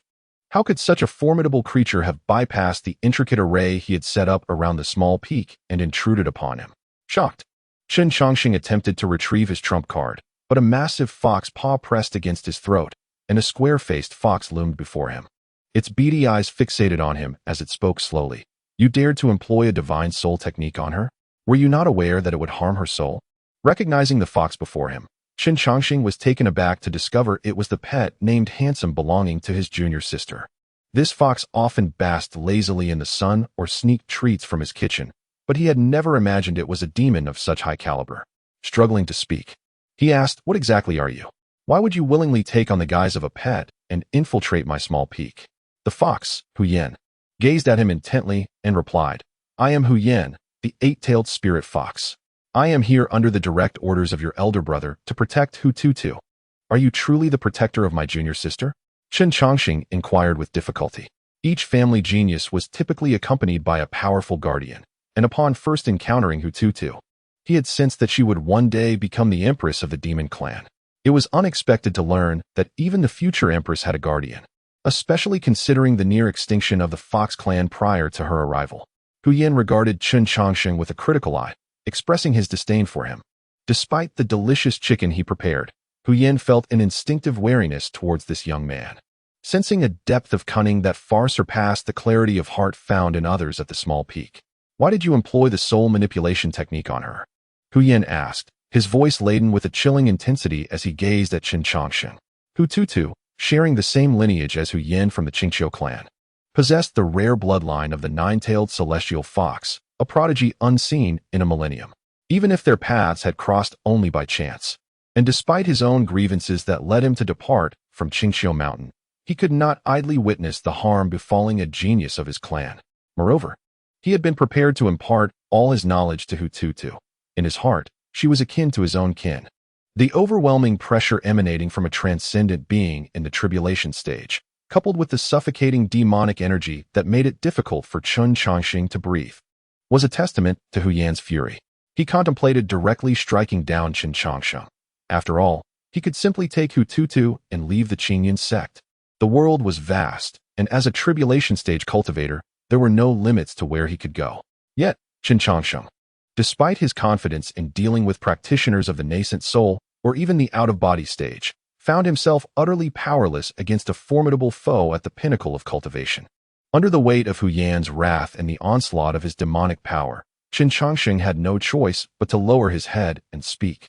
"I meant no harm to my junior sister. I merely sought to obtain some information from her." "Then why not simply ask?" Ouyang retorted sharply. "My junior sister seems to possess no memory of what I wish to know, which is why I resorted to the soul manipulation technique to delve into her memories." Qin Changxing confessed, a tinge of guilt in his voice. "Are you willing to harm your own sect members?" Ouyang's voice was icy. Upon hearing Ouyang's inquiry, Qin Changxing felt an intense wave of shame wash over him, and he silently bowed his head in tacit acknowledgement. "Begone. I shall seek an explanation from Ouyang. If the Qingyun sect is no longer a sanctuary for me, I will take Hututu and depart." With a dismissive gesture, Ouyang flung Qin Changxing out the door, which promptly slammed shut behind him. Sitting on the ground outside, Qin Changxing stared blankly at the starry sky, momentarily lost in thought. Ouyang's question had pierced his heart, forcing him to confront the painful truth. In his quest to alter the course of fate, had he truly resorted to such desperate measures, even harming his own sect brethren? How could he claim to protect what he held dear when he had inflicted pain upon his own kind? Gazing at his trembling hands, Chen Changsheng was engulfed in turmoil. The looming threat of the future lay before him. Yet should he reveal to his senior brother that he had returned from a future life? The notion that suddenly flickered in his mind stirred something within him, but he quickly shook his head. He sensed that disclosing his identity as a reborn individual would lead to insurmountable troubles. What was he to do? Chen Changsheng cradled his head in his hands, ensnared in the greatest confusion he had ever faced since his rebirth. As winter's chill began to settle upon him, frost formed on his clothes, soaking them through. It was not until dawn broke that he stood, dazed and disheartened, and made his way to the kitchen to prepare breakfast. Ouyang, surprisingly, had risen early that day, yawning as he stepped out of his room. As Chen Changsheng beheld Ouyang Qi rising early, he was momentarily taken aback, instinctively averting his gaze from Ouyang. He emerged from the kitchen, bearing dishes to place upon the stone table in the courtyard, and softly greeted Ouyang. "Good morning, senior brother." "Ah, good morning, little three." "Oh, we're having steamed buns today," Ouyang replied, sitting on a stool and eagerly devouring a bun, relishing each bite. Observing Ouyang's enjoyment, Chen Changsheng hesitated. His words caught in his throat, ultimately swallowing them down. Once Ouyang finished a bun and wiped his mouth, satisfied with a hearty belch, he beckoned to Chen Changsheng, saying, "Little three, come here for a moment. I need to discuss something with you." Chen Changsheng lowered his head, approaching Ouyang like a child awaiting reprimand. Suddenly, a sharp slap resonated against Chen Changsheng's cheek. Though the force was not substantial, the sound was remarkably crisp. Ouyang retracted his hand and, fixing his gaze upon the steaming buns, spoke in a calm tone. "Do you understand why I struck you?" Chen Changsheng, with a respectful demeanor, murmured, "I understand." "Did you not heed a single word I uttered yesterday?" Ouyang's voice grew increasingly serene, causing Chen Changsheng to feel a mounting anxiety. In a flustered attempt at contrition, Chen Changsheng stammered, "Senior brother, I was wrong. I shouldn't have." Abruptly, a chill ran down Chen Changsheng's neck as Ouyang, seated, grasped him by the throat, pulling him close. Gazing into Chen Changsheng's tear-filled eyes, Ouyang spoke with tranquility. "No matter the circumstances, inflicting harm upon fellow disciples is always wrong." "I know," Chen Changsheng replied, his voice wavering, laden with grievances, feeling as though no one comprehended his plight. He had pondered throughout the night, unable to discern the right course of action. Witnessing Chen Changsheng, usually so composed, now appear like a frightened fawn, Ouyang suddenly laughed, looking at him and stating, "I believe in you, Changsheng. Although I am unaware of the burdens you carry, I still have faith in you. However, that does not justify your actions against a fellow disciple. Do you understand? Once one loses their moral compass, they risk becoming a monster." Hearing Ouyang's words, and gazing into his face so close, Chen Changsheng felt as if he glimpsed a foreboding future, envisioning Ouyang, wounded and turned away, bravely wielding a sword to shield him from all peril, yet still smiling, saying, "Changsheng, I believe in you. After all, you are my junior brother." Overwhelmed by pent-up grievances, Chen Changsheng's eyes brimmed with tears, and he hastily concealed them with his sleeve. "Go apologize to Tu, and prepare a gift of contrition," Ouyang gently instructed Chen Changsheng. Chen Changsheng responded with a hasty acknowledgement and spun around, striving to prevent the tears from spilling. Just as he was about to depart, Ouyang's voice resonated from behind. "Little three, I am your senior brother. Do not shoulder everything alone, even if the heavens were to fall. Remember that I will always stand at the forefront for you." Upon hearing those words, Chen Changsheng, with his back to Ouyang, could no longer restrain his tears, suppressing a heavy sigh as he turned and made his way toward the kitchen. In that instant, it seemed as though Chen Changsheng had cast off an immense burden, his steps becoming considerably lighter. Chapter 82. The Changed Ouyang. "None of you ever let me have a moment's peace," Ouyang muttered as he observed Chen Changsheng entering the kitchen. Stretching his limbs lazily, he had intended to attend a sermon today, and he certainly could not afford to be late. When was the last time he was tardy for a sermon? 7 years ago? Or was it 8? As he pondered the timeline, Ouyang found himself at a loss to recall the specifics. "Third brother, I want to be back for lunch. I'm off to attend the sermon," Ouyang called out as he walked toward the front door. Crash. Upon hearing Ouyang mention his intention to attend a sermon, Chen Changsheng nearly dropped the plate he was holding, the dish shattering on the floor. He questioned the reliability of his own hearing. His senior brother was going to attend a sermon? If memory served correctly, It had been 9 years, 2 months, and 13 days since his last attendance. Was something significant about to unfold within the sect? Concern etched on his face. Chun Chongqing reached the door, retrieving a paper effigy from his sleeve and gently blowing upon it. The effigy transformed into a wisp of wind, drifting out of the kitchen. With a loud whoosh, the steadfast cold Qingsong broke through the roof, sword in hand, casting a worried glance in the direction Ouyang had departed.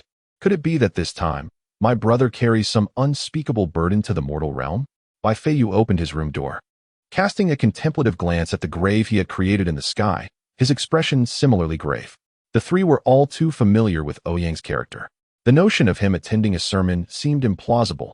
He was undoubtedly off to play the hero for some covert matter. Xiaofeng peered cautiously into the courtyard, bewildered by the tense demeanor of the three seniors. Moments ago, the eldest brother had slapped the third brother, suggesting that he was not the only one who had witnessed the incident. Bai and Cold must have also been eavesdropping inside. How else could they have all emerged from their rooms upon hearing the eldest brother's declaration of attending a sermon? Were they truly apprehensive because of the mere mention of a sermon? Their expressions suggested that the eldest brother was about to embark on a quest to vanquish demons rather than simply attending a sermon. Bai Feiyu exchanged a knowing glance with Cold Qingsong, both nodding in silent agreement as they prepared to take flight. However, Chun Chongqing spoke up, "Second brother, fourth junior. Let us all go together. The senior brother surely wishes to keep something from us. I can use a concealment technique to mask our presence." "Wait, senior brother. I want to go too," Xiaofeng exclaimed as he flung open his door, his voice ringing out. Since arriving at the small peak, he had benefited from the assistance of his seniors. Now that his elder brother faced difficulties, he felt compelled to lend support, despite his own meager strength. "Once the junior sister awakens, you shall be responsible for keeping her steady. The three of us will handle the rest," Chun Chongqing retorted at Xiaofeng, his tone slightly exasperated. As he turned, he couldn't help but feel a twinge of embarrassment. Having just been struck, he suspected the three had been peeking from the doorway. How could it be so consistent, especially now that this point has emerged? Chun Chongqing extracted a yellow talisman from his sleeve, reciting incantations as he raised his hand to cast it forth. The talisman unfurled in the wind, its hue gradually transforming into a translucent shade, morphing into a colossal invisible cloak enveloping the three individuals. The moment the cloak descended upon them, their presences vanished from Xiaofeng's sight. Subsequently, their figures faded slowly before him. Xiaofeng clenched his fists, silently resenting his own modest capabilities, feeling powerless to assist. It appeared that today he would need to practice diligently within the forbidden grounds. Meanwhile, the spirit beasts previously struck by Xiaofeng experienced an unsettling sensation, and chaos erupted around the periphery of the forbidden zone. Under the blazing sun, flowers smiled at me, and the birds chirped, questioning why I carried a nuclear bomb on my back. Ouyang hummed a nursery rhyme as he made his way toward Qingyun Peak. This journey to the mortal realm had profoundly illuminated his shortcomings. He realized that he could easily overpower cultivators below the out-of-body stage, yet for those above it, capable of separating their spirit from their body, he found himself at a loss. Even if he could destroy their physical forms, he remained powerless against their souls. Initially, he had intended to consult the third disciple for advice, but before he could utter more than a few words, the third disciple nearly committed an indiscretion against the junior sister. It seemed wiser to seek counsel from the headmaster, who possessed the extensive prowess of a master, and surely had methods to annihilate the souls of out-of-body cultivators. Having rediscovered the significance of learning, Ouyang brimmed with confidence. Convinced of his potential to become a pillar of Qingyun's sect, perhaps even achieving foundational success if fortune smiled upon him. The thought of a bright future spurred him to retrieve the tome, Fundamentals of the Five Elements Arts, seeking the wind control technique to enhance his speed. Observing Ouyang sprinting toward Qingyun Peak, the expressions of the three followers behind him turned grave. Their senior brother was employing techniques to hasten his journey, indicating an urgent matter at hand. What could be so pressing that he did not wish them to know? The trio exchanged glances, resolutely trailing behind Ouyang. Ouyang recalled correctly. Today was indeed the day the headmaster, Dong Shuzi, would impart teachings. The foot of Qingyun Peak was already teeming with inner disciples eager to listen. After inquiring at the imposing stone lions, he ascended the jade staircase step by step. Despite hastening with the wind control technique, Ouyang arrived a moment too late, finding the stone lions already dozing on their pedestals. As he approached the mountain gate, the stone lion on the right, noticeably larger than its counterpart on the left, lazily remarked, "The time for entry has passed. Who dares to trespass?" A sharp slap echoed across the stone lion's face, startling it awake. Just as it prepared to deal a lesson to the audacious intruder, it beheld Ouyang scaling the gate's railing. Instantly, it leaped from its perch, adjusting its size to accommodate Ouyang, and with an ingratiating demeanor, said, "My master, please take care as you climb. Do not fall. Hurry and carry me to listen to the teachings. If I am late, I shall twist your head off." Ouyang scolded, standing atop the stone lion, berating the fool beneath his feet. "Can you not see my arrival? Why have you not opened the gate? Those made of stone possess little intellect." The stone lion promptly bore Ouyang over the barrier, glancing back at the other stone lion, who feigned blindness and dared not speak, inwardly scoffing. "How unfortunate that you do not even show deference to your master. It is no wonder you are destined to guard the entrance forever." The stone lion leapt directly to the summit of Qingyun Peak, with the trio swiftly following in pursuit. Who dares force their way through the mountain gate? Another stone lion, sensing Ouyang's figure vanish, exhaled deeply, also perceiving three silhouettes attempting to breach the gate under the concealment technique. As a spirit formed from stone, it was exceptionally sensitive to fluctuations in energy. The stone lion chuckled coldly, its form expanding as it positioned itself before the trio. Cold Qingsong and his companions ceased their pretense. Cold Qingsong charged toward Qingyun Peak first, followed closely by Feiyu, while Qin Chongqing slightly lagged behind the two. Before the stone lion could react, the irritable trio struck the foolish guardian blocking their path. Ouch! The stone lion recognized the three newcomers. Having stood guard on the small peak for months, after receiving 3 slaps, it could only grunt and protest, ultimately sulking atop a stone pillar. Chapter 83. Listening to the teachings, is it not sufficient to possess ears? Today marks the day when the master of Qingyun Peak imparts teachings. On this day, all inner disciples below the nascent soul stage gather at Qingyun Peak to listen. The summit square was already densely populated with numerous tables, each accompanied by a meditative cultivator. From foundation establishment to nascent soul, nearly hundreds awaited the appearance of the figure upon the dais. When the master imparts wisdom, even the nascent soul inner disciples occasionally attend. For each time they listen, they glean new insights. To the ordinary observer, Master Dongshu's cultivation is unfathomable, and his comprehension of the Tao is nothing short of divine, far beyond what these lower-ranked disciples could ever aspire to comprehend. To hear Master Dongshu's teachings signifies not merely attending a high-quality lecture, but also an honor in itself. Master Dongshu is not only the head of Qingyun's sect, he is hailed as the foremost figure in the current cultivation world. There are even rumors that Master Dongshu has brushed against the threshold of immortality. Invincible beneath the celestial realm, he is said to exchange blows with those above. To attend a lecture delivered by such a formidable cultivator is a privilege that all inner disciples cherish dearly. Listening to the teachings of the master equates to receiving his true transmission. In essence, I am a disciple of the master. All who came to hear the teachings flocked eagerly. It was a challenge to find a seat in the square. The sound of 3 bronze bells echoed, and a gentle breeze swept through the entire square as a figure gradually materialized upon the high platform. At the moment of his appearance, the air was filled with the sound of thunder, fragrant aromas wafted, and ethereal music resonated faintly. With an air of celestial elegance, adorned in a dark robe, his hair secured with a wooden hairpin, and wielding a whisk, he radiated an aura of profound dignity. With a graceful gesture, the Taoist essence flowed seamlessly, and the true energy reverberated, presenting an ethereal figure of celestial elegance. Dong Shuzi raised his hand, sweeping the dust away, activating the grand gathering array at the summit of Qingyun Peak. Instantly, the mountaintop was enveloped in a dense aura of heaven and earth's vital energy. This rich energy coalesced into mist, surrounding the peak in an enchanting haze, invigorating all who breathed it in. All present rose and bowed deeply to Dong Shuzi, exclaiming in unison, "We pay our respects to the master." Dong Shuzi nodded appreciatively, casting a glance at the inner disciples below, recognizing them as the future hope of Qingyun's sect. In a calm voice, he instructed, "Please take your seats. The discourse shall commence." Though his voice was soft, it resonated clearly in the ears of every disciple.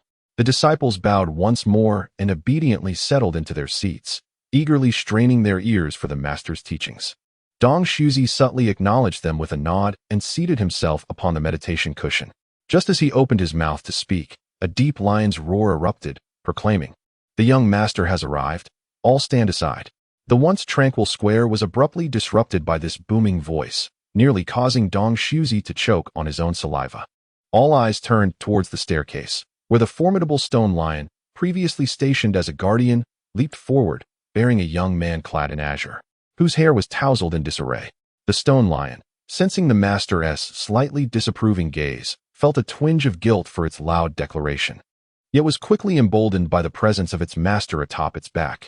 To earn favor in front of the master could mean a reward of true energy. Thus, the lion thought itself fortunate. The prideful creature dismissed any concern regarding the master's displeasure, feeling elevated by its master's potential praise. The lion's tail wagged with increased fervor, eagerly awaiting commendation. Ouyang, caught in a web of embarrassment from the foolish exclamation, glanced around at the bewildered stares directed at him.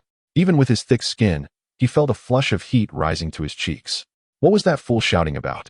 Such a disgraceful declaration. Did he wish to lead himself to social ruin? Jumping off the lion's back, Ouyang gave it a swift kick and channeled a surge of true energy into it. The stone lion, sensing the influx of its original vital energy, joyfully rolled about, seeking to curry favor. "Roll away," Ouyang chided, unimpressed. The lion, obedient to its master's command, stood tall and cast a regal glance at the inner disciples, reminiscent of its earlier fierce demeanor as a mountain guardian, before bounding down the mountain. Surveying the square, Ouyang noted the crowd was quite full, with no empty seats in sight. Suddenly, from the eastern side of the square, a group of muscular figures stood and waved fervently toward him, shouting, "Senior brother! Senior brother! Over here!" Ouyang glanced over and realized it was a disciple of the, with whom he was quite familiar.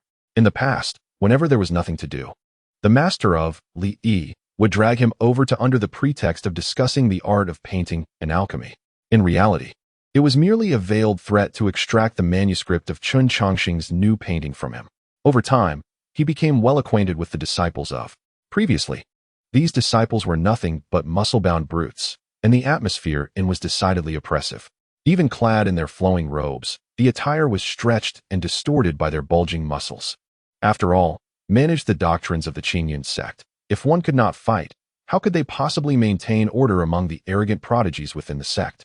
Among the Qingyun sect, aside from the ostentatious Jinxiu of the Wanjian Peak, who incessantly boasted of their superiority, the most formidable fighters were undoubtedly the muscular brethren of. Ouyang strode over, greeted warmly by the brawny disciples. "Hey, you there, stand up and make room for your senior brother. Senior brother, you look even more handsome after a few days. Let's discuss sword techniques together one evening." Ouyang waved his hands around, effortlessly bantering and jesting amidst the throng of muscle-bound men, even managing to render a few of them bashfully flustered. The disciples were well aware of Ouyang's close relationship with their master. There was a time when, after a few too many drinks, they nearly performed a ritual of brotherhood with him. The previously silent square, where one could hear a pin drop, suddenly erupted into a cacophony akin to a bustling market. On the high platform, Dong Zuzi cleared his throat and proclaimed, "Silence." At the command of the master, the disciples of immediately subdued their excitement and took their seats obediently. Dong Zuzi gazed in astonishment at Ouyang, who was lounging among the muscular men, hands resting on the table behind him, head tilted back, nonchalantly observing him. Has this lad really not attended my teachings for nearly a decade? Is the sun rising in the west today? Has he come to hear my lecture? Surely, there can't be any ulterior motives at play. Unobtrusively, Dong Zuzi glanced at the celestial secret realm still hovering above and coughed again, saying, "Today's lecture will focus on the arts, the methods, the path, practitioners, the beginning of cultivation, the initial stages of qi training." The rhythm of his voice resonated throughout the square. Leaning against the table with his legs crossed, Ouyang listened intently to Dong Zuzi's lecture. As he observed Dong Zuzi's mouth moving, it began to resemble a fish gasping for air, opening and closing in a comical manner. The sound of Dong Zuzi's voice flowed into Ouyang's left ear and exited through the right, akin to a lullaby, gradually weighing down his eyelids. Just as he resolved to stay awake, the next moment, Ouyang tilted his head back and fell into a deep slumber, mouth agape. Before Dong Zuzi had uttered even 10 sentences, a resounding snore erupted from Ouyang. Chapter 84. Only through learning can one feel fulfilled. Gurgle, gurgle. Ouyang, with his mouth wide open in slumber, gathered a pool of drool. The snoring, interspersed with the gurgling of saliva, created a surprisingly rhythmic sound. A nearby disciple of, mustering his courage, nudged Ouyang. But he was as unresponsive as a dead pig, impervious to any attempts to rouse him. He was truly enjoying his sleep, drool pooling outwards. The snoring grew increasingly louder, even overshadowing the voice of the Taoist Master Dong Su as he lectured. More and more people turned their heads towards Ouyang, who was sound asleep, wondering how anyone could dare to slumber so peacefully during such a significant discourse. Who was this fool from some distant mountain, bringing disgrace upon themselves? The disciples who had joined within the past decade were filled with indignation, angered that Ouyang's slumber disrupted their listening. Only the older brothers, who had entered the sect 10 years prior, gazed at the sleeping Ouyang as if awakened by memories of the past. After casting a glance at Ouyang, they focused their attention on the high platform where Taoist Master Dong Su stood, seemingly waiting for something. The square divided into two factions. One group glared angrily at Ouyang, while the other eagerly watched Taoist Master Dong Su, their eyes brimming with anticipation. Dong Su, feeling a twitch in his face, cast a stern look at the sleeping Ouyang. Had he spoken 10 sentences? How could this brat fall asleep so quickly? Dong Su sensed the trio lurking stealthily outside the square, his heart racing with alarm. Could these rascals be plotting against him today? No, he was the Taoist master. His authority could not be undermined by a few insolent youths. Dong Su's expression turned grave as he continued his teachings, his words becoming increasingly profound. The disciples, who had initially been enraptured, now found themselves bewildered. The Taoist principles suddenly felt insurmountably difficult, akin to transitioning from learning phonetics in kindergarten to grappling with advanced calculus. The intertwining sounds of Dong Su's teachings and Ouyang's snoring enveloped the bewildered disciples' ears in the square. Gradually, Dong Su felt his eyelids growing heavier, succumbing to an overwhelming drowsiness, and his voice diminished in volume. It began. The older brothers, who had entered the sect a decade ago, eagerly retrieved their recording stones, filled with delight at the prospect of capturing this moment. Dong Su's voice became ethereal and increasingly faint. Finally, unable to resist the tidal wave of sleepiness, he lowered his head and drifted into a deep slumber, snoring sweetly, even joining in the chorus of snores. The alternating sounds of Dong Su and Ouyang echoed throughout the square, resonating in harmony. It had happened. Whenever this fellow was present, the Taoist master inevitably fell asleep. Who would have thought that after 10 years, one could witness this scene again? Nostalgia flooded the hearts of the older brothers, tears brimming in their eyes as they recorded this moment, rising to surround Ouyang with cheers. This spectacle had once caused a tremendous stir, drawing countless spectators who believed Ouyang to be the nemesis of the Taoist master. The master's nemesis. How majestic! The older brothers cheered for Ouyang, leaving the younger disciples in a state of bewilderment. What did this mean? Wasn't the Taoist master delivering a lecture? What was happening now? Why had he fallen asleep? What were the senior brothers celebrating? Who am I? Where am I? What am I doing? The square was in disarray, resembling a bustling marketplace. The trio, hiding beneath the steps of the plaza, fell into a contemplative silence. I surmised that the senior brother might have merely wished to listen to the teachings and reminisce about his childhood. Chen Chongxing dryly remarked to Bai Feiyu and Lung Qingsong. Bai Feiyu concealed his face, wearied by a sense of defeat, utterly bemused by his senior brother's peculiar behavior. Today, he had come to make a spectacle of himself. Lung Qingsong, with unwavering focus, scrutinized the disciples of Xingfeng surrounding Ouyang, his expression frosty and his mind riddled with confusion. Why were these disciples so intimately familiar with his brother, even more so than he himself? It seemed necessary to visit Xingfeng soon and inquire about the sharpness of the swords wielded by its disciples. A glint of cold light flickered in Lung Qingsong's eyes as he affixed a metaphorical label of death upon the muscular figures before him. Since Ouyang's presence here was solely for the purpose of listening to the doctrine, the significance of the trio's stay was diminished. As Bai Feiyu prepared to depart, he suddenly halted, sensing something amiss, and gazed skyward. What is it, junior brother Bai? Chen Chongxing inquired. Bai Feiyu, puzzled, shook his head as he observed the heavens. It is nothing, merely a curious feeling. Why did I sense the resonance of my past life as Tao approaching Qingyun's sect? What could this mean? Bai Feiyu spoke to Lung Qingsong and Chen Chongxing. I shall not return just yet. I will wait for the conclusion of the discourse to return with senior brother.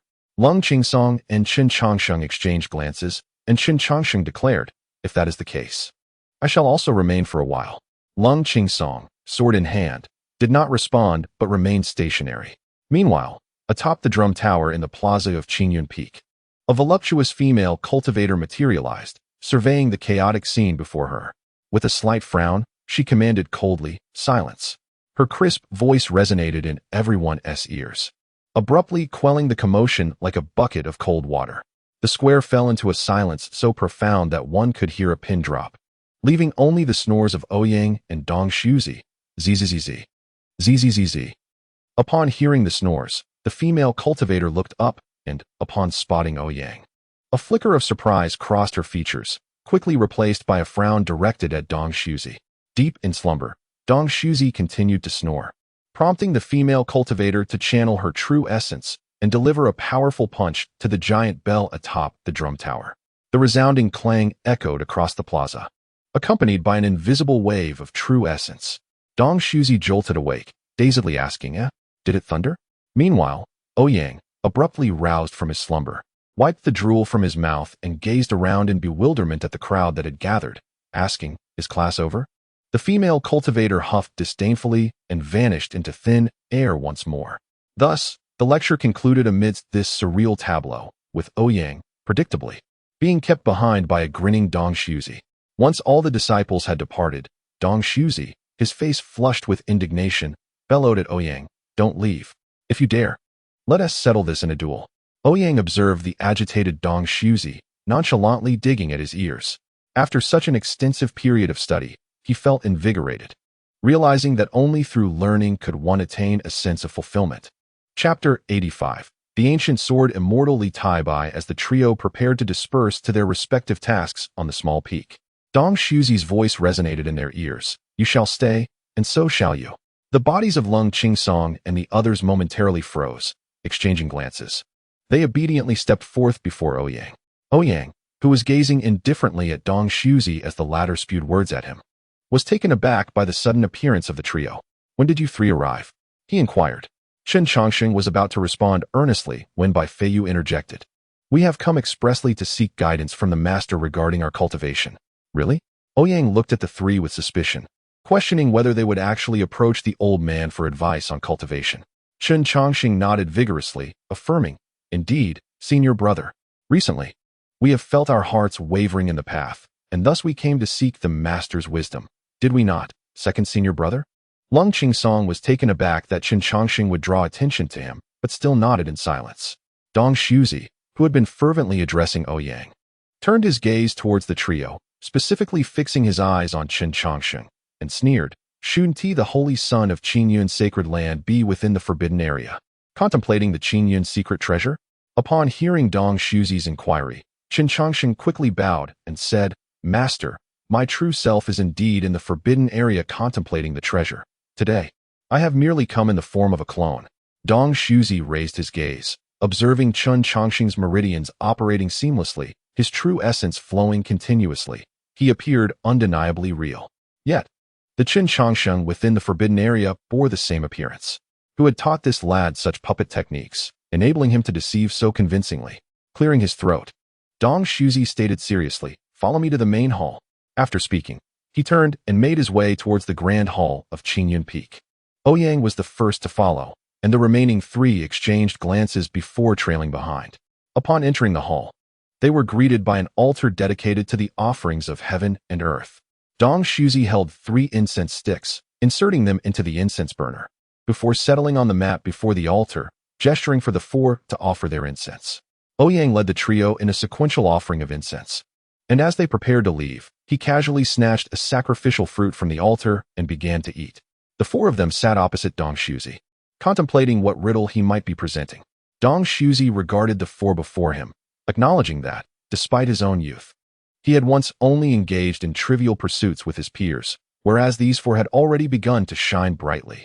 Indeed, the disparities among individuals can be quite disheartening. With a long sigh, Dong Shuzi addressed the 4 young individuals. "A few days ago, your master transmitted a message over the vast distance, instructing me to convey certain matters to you, master." The 4 of them looked up in unison at the mention of Ouyang. Their master rarely returned throughout the year. Why had he suddenly tasked the sect leader with conveying matters to them? Chen Changsheng was perplexed, while Bai Feiyu appeared contemplative. Ouyang and Lung Qingsong exchanged knowing glances. It was evident that their elder must be preoccupied with the matters surrounding the celestial realm of the Immortal. Dong Shuzi then spoke. The Immortal realm that manifested a few days ago still hangs in the sky. You are all aware of this, I presume? Before anyone could respond, he continued. Your master has instructed me to share some ancient secrets concerning the Immortal realm left by a legendary sword Immortal, which holds immense benefits for you. After all, this endeavor was painstakingly orchestrated by your master. Do not let his efforts go to waste. Ouyang and Chen Changxing displayed indifference, for they had no interest in the treasures housed within the Immortal realm, given their lack of affinity for the sword path. However, Lung Qingsong listened intently, aware that his own elder had schemed for a considerable time for the sake of this realm, leaving him curious about what he might discover within. Bai Feiyu's expression twitched. He was taken aback to realize that his previous life's grave had been orchestrated by his own master. Upon the emergence of this realm, Bai Feiyu had sensed its presence, feeling an uncanny familiarity. This realm was none other than the small world he had personally opened in his past life. How could he not be familiar with it?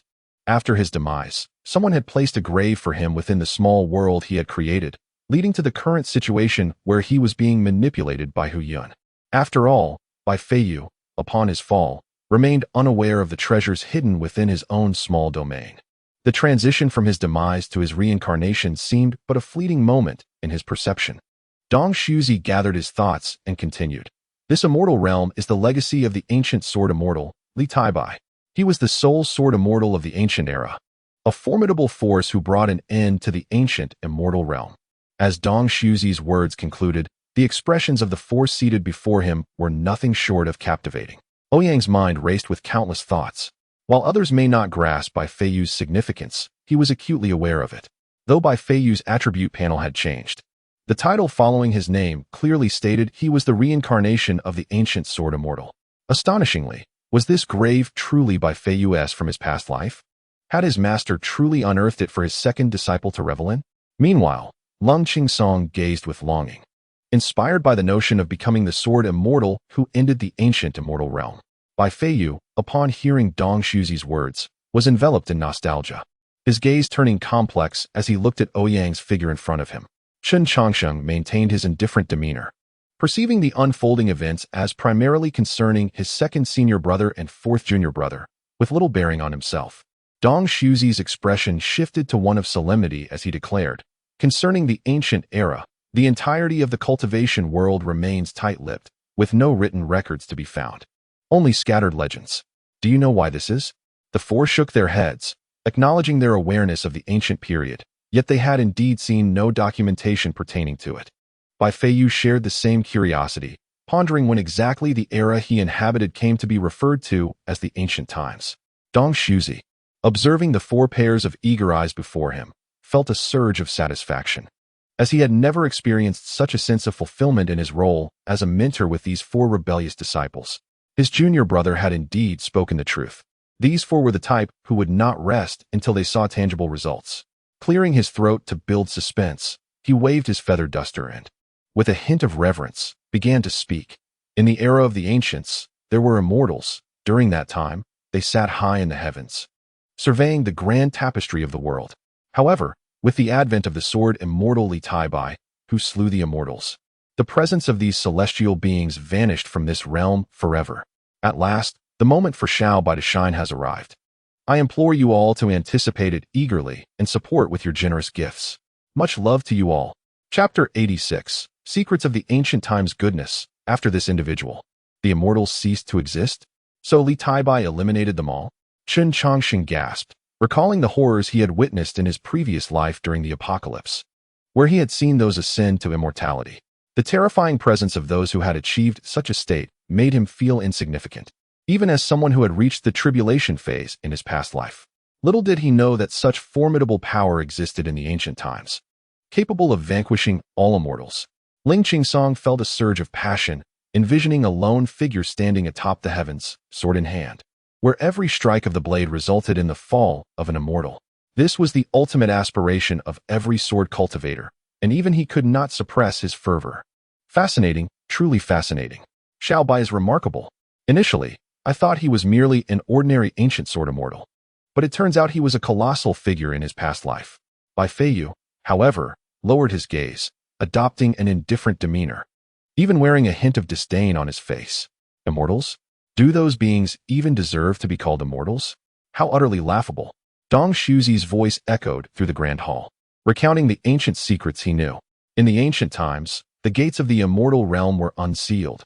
Beyond the tribulation phase existed the presence of immortals. In that era, these celestial beings ruled the world. Behind every significant event of the time, one could find the shadows of immortals, until a sword immortal wielding a celestial sword emerged. Li Taibai, who ascended the immortal gates thrice without entering, stood outside the gates, slaying immortals and destroying the immortal realm, rendering their existence mere legend. Thus, the age of ancient immortals came to an end, ushering in the current era. What do you think of the sword immortal Li Taibai? Dong Shuzi's ethereal voice interrupted the youths who were lost in visions of the unparalleled sword immortal. Chen Changsheng, in a daze, remarked, "The title of sword immortal is truly well-deserved. Such is the way of the sword immortal."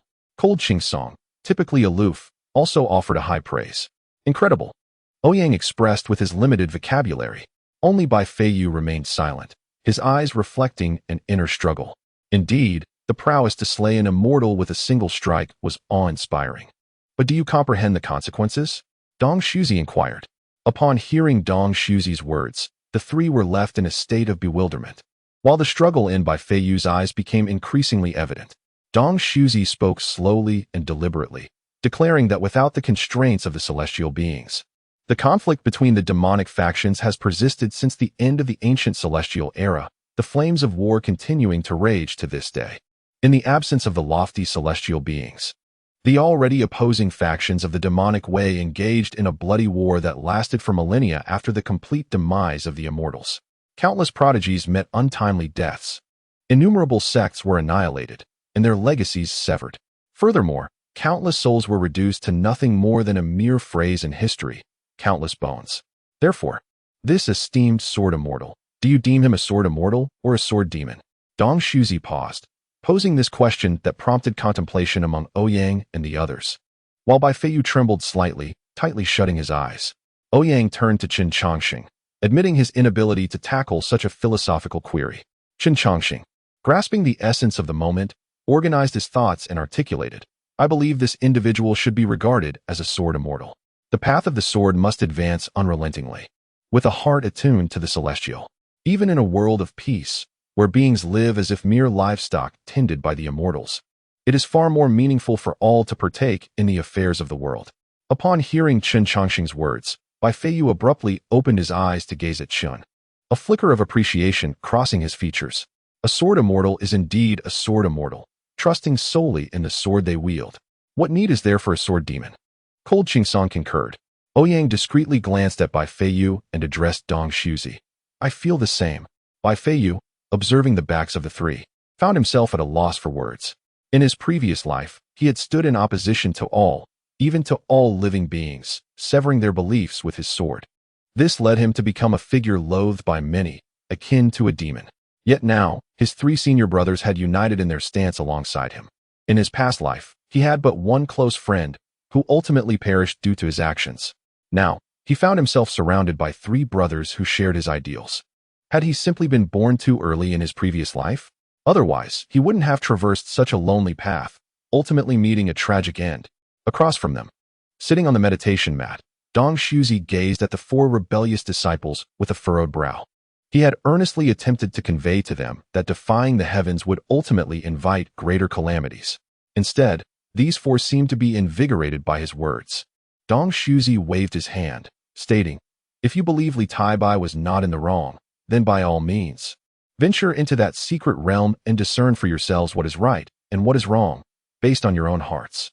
Ouyang, with an air of indifference, replied, "I shall not go. I wouldn't comprehend it anyway. Let them handle it. Master, I do not practice the sword path. I shall not go either." Chen Changxing shook his head, mentioning the multitude of tasks awaiting him, particularly since he had been pressed against the wall by Hu Yin yesterday. Chen Changxing felt a lack of security within the Qingyun sect, He resolved to place a curse on every living entity, even the flowers and grasses, excluding only those within the sect. A seemingly square-shaped fox unexpectedly turns out to be a formidable figure in the tribulation phase. Who knows if a celestial stone monkey might spring forth from the stone at the foot of the small mountain peak. All must descend into the depths of the unknown.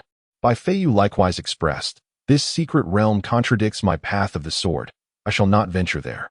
The three of them unanimously declared their intent to refrain from going, all to avoid disturbing Lung Qingsong as he seeks enlightenment in the secret realm concerning the sword.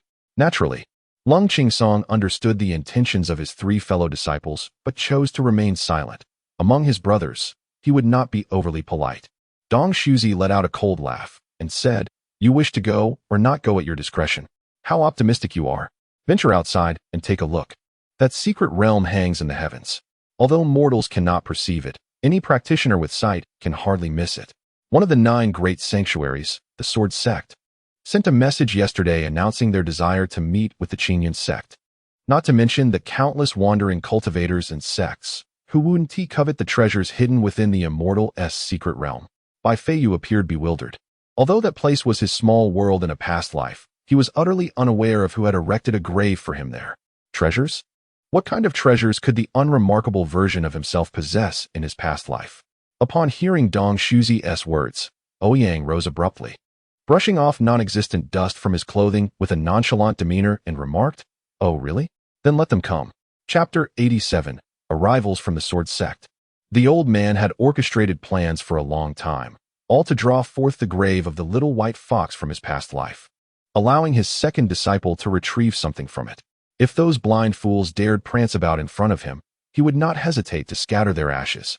This time, he would certainly bring his third disciple along, and after scattering the ashes, he would ensure the soul was also annulled. Dong Shuzi observed Ouyang's indifferent expression and understood what this rebellious child was contemplating.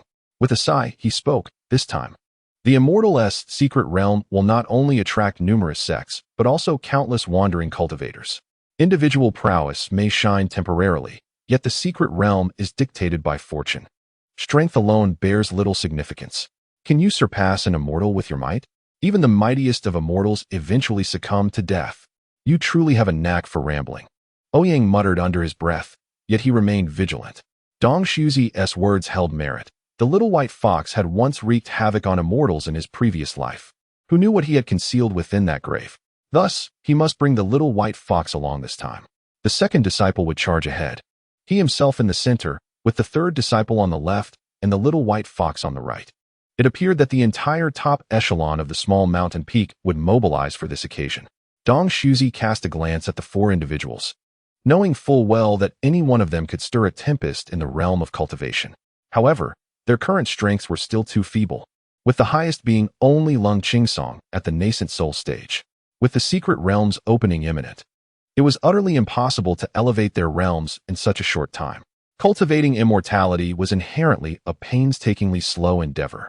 Even the most extraordinary talents could hardly leap several levels at once. Chen Changsheng and Bai Feiyu are both at the core formation stage. In fact, Bai Feiyu has only recently entered this realm. Despite their innate understanding, their strength is somewhat insufficient within the mystical realm. This celestial secret domain has garnered widespread attention, with countless formidable cultivators keenly observing its developments. Those reclusive old-timers and prestigious sects are all eager to seize a share of this opportunity. No matter how talented one may be, they remain inconsequential in the face of overwhelming power. A genius who has yet to mature bears no distinction from an ordinary cultivator in the eyes of great practitioners. Unfortunately, the key to opening this celestial secret domain lies with the disciple of their own junior brother. That insufferable brat Ouyang, instead of returning to assist with sect affairs, has chosen to create trouble from afar, thrusting the Qingyun sect into the limelight of the entire cultivation community once again. Dong Shuzi let out a heavy sigh, tapping his head in frustration. Ouyang, similarly lost in thought, shared Dong Shuzi's concerns, for the celestial secret domain is under the scrutiny of the entire cultivation world. Even with dozens of tribulation stage practitioners present, he would still be overwhelmed. Although the second brother is the initiator of this secret domain, and the third brother possesses countless hidden cards, they are all too young. Thus, the only glimmer of hope rests upon the shoulders of little Bai. After all, it is his own territory. Little Bai should be quite familiar with it, right? Old man, this time the four of us will go. Rest assured, I will keep a close watch on them. Ouyang declared earnestly. I won't go? Bai Feiyu's voice suddenly rang out. The abruptness of his refusal caught Ouyang off guard, leaving him momentarily stunned as he gazed at Bai Feiyu in surprise. Bai Feiyu, however, remained resolute, looking directly at Ouyang and stating emphatically, I don't want to go. Not at all. The atmosphere in the hall grew tense, and both Lung Qingsong and Qin Changxing turned their curious gazes toward Bai Feiyu. Although this fourth junior brother had always spoken harshly to the eldest brother, he had never before outright rejected Ouyang's arrangements. This was Bai Feiyu's first instance of openly contradicting Ouyang. Observing Bai Feiyu's unwavering stance, Ouyang suddenly burst into laughter, saying, All right, if you don't want to go, then you won tea. Little Bai will sit this one out. It will just be the second, third brothers, and myself. Lung Qingsong and Qin Changxing bore no resentment toward Bai Feiyu. They regarded each other as brothers, embracing open communication as the hallmark of brotherhood. Lung Qingsong even preferred not to trouble Ouyang and Qin Changxing with his own matters, as he despised imposing his concerns on others. Qin Changxing was indifferent. Since he would not be attending in person, it merely meant he would need to prepare a few more backup plans. As Bai Feiyu looked at Ouyang, who was smiling at him, a figure suddenly materialized in his mind. Clad in a green robe, standing beside him with an unrestrained smile, the figure said, If Little Bai wishes to go, then go. I will accompany you. The face was not Ouyang's, yet the present Ouyang bore a striking resemblance to that person. Bai Feiyu's lips moved slightly as he bitterly murmured, Brother, I have my reasons. Ouyang patted Bai Feiyu's shoulder and said, We are brothers. There is no need for such formalities. Bai Feiyu lowered his head, fully aware that his presence would serve little purpose and might even complicate matters further. After his fall, he retained no memories of the events that transpired thereafter. Who could possibly know who erected his grave? Now, he had completely forsaken the path of his former life, having embarked on a journey that was entirely contrary to it. Bai Feiyu wished to avoid nostalgia and had no desire to entangle himself with his past self. Dong Shuzi looked down at the four individuals with a hint of exasperation. The secret realm had yet to commence, yet this group of unruly disciples was already causing trouble. Hu Yun, you impudent lad, always boasting about being a book turner. If you mishandle the pages, it could ignite disaster. Just as Dong Shuzi was deep in thought, a resounding, boisterous laughter echoed from afar. Ha! Where's that old rascal Dong Shuzi? Come forth and meet your demise. Startled, Dong Shuzi quickly recognized the voice's owner, his expression reflecting defeat as he stood and addressed the four, saying, I have an old acquaintance visiting. You may take your leave for now. No sooner had Dong Shuzi spoken than the grand hall's doors were violently thrust open by a formidable sword intent, shattering the massive redwood door into splinters. Ouyang and the others turned to see a middle-aged man clad in a white swordsmanship robe leaning against the doorframe, a broad smile gracing his face as he exclaimed, Ha! You old rascal Dong Shuzi, here you are? Old swordmaster, do you not know how to knock? Must you always smash my hall's doors? Is there something amiss with the minds of sword cultivators? Can't you enter through the door like a civilized person? Dong Shuzi scolded the middle-aged man. Beside him, Lung Qingsong shuddered, feeling somewhat offended. The middle-aged man paid no heed, taking a hearty swig from a gourd at his waist. His gaze suddenly lighting up upon noticing Ouyang and his companions in the hall, particularly when he laid eyes on Lung Qingsong. With enthusiasm, the middle-aged man raised his gourd and inquired, 3 young sirs, would you care to join me at the sword sect? I would gladly accept you as my personal disciples. This month's manuscript is already completed and scheduled for release, so you may take your time to read it. I am preparing to enter seclusion to draft next month's manuscript. Isn't it reassuring to have an author like me? Thank you once again for your support. I cherish you all. Kisses. Chapter 88. The Sword Sect Master Tai, 3 young sirs. Longsheng is now the holy son of the Qingyun sacred land. So it seems he is referring to us 3. This old fellow has a keen eye, recognizing my extraordinary talent at a glance. Ouyang's fondness for the middle-aged man surged instantaneously. However, considering that his own father was still alive, he could only clasp his fists in regret and say, Thank you for your kind offer, esteemed senior, but we currently have no intentions of changing sections. The middle-aged man gave Ouyang a perplexed look and replied, I didn't ask you. Why are you answering? Surely you possess some awareness of your own qualifications? Dong Shuzi could no longer contain his laughter, though he quickly composed himself. Ouyang stared in disbelief at the middle-aged man, thinking that perhaps this old fellow had a peculiar way of seeing things. The sheer brilliance of my genius remains unrecognized, and were it not for the impressive attributes displayed by the middle-aged man before me, I would have unleashed a flurry of lightning-fast strikes upon him. Name: Tai, Master of the Sword Sect. Cultivation level: 9th layer of the Tribulation stage. Bone structure: 10 charisma, 9 luck, 9 swordsmanship talent, 10 exclusive skill, flying immortal with a sword evaluation. With my sword, I can slay immortals.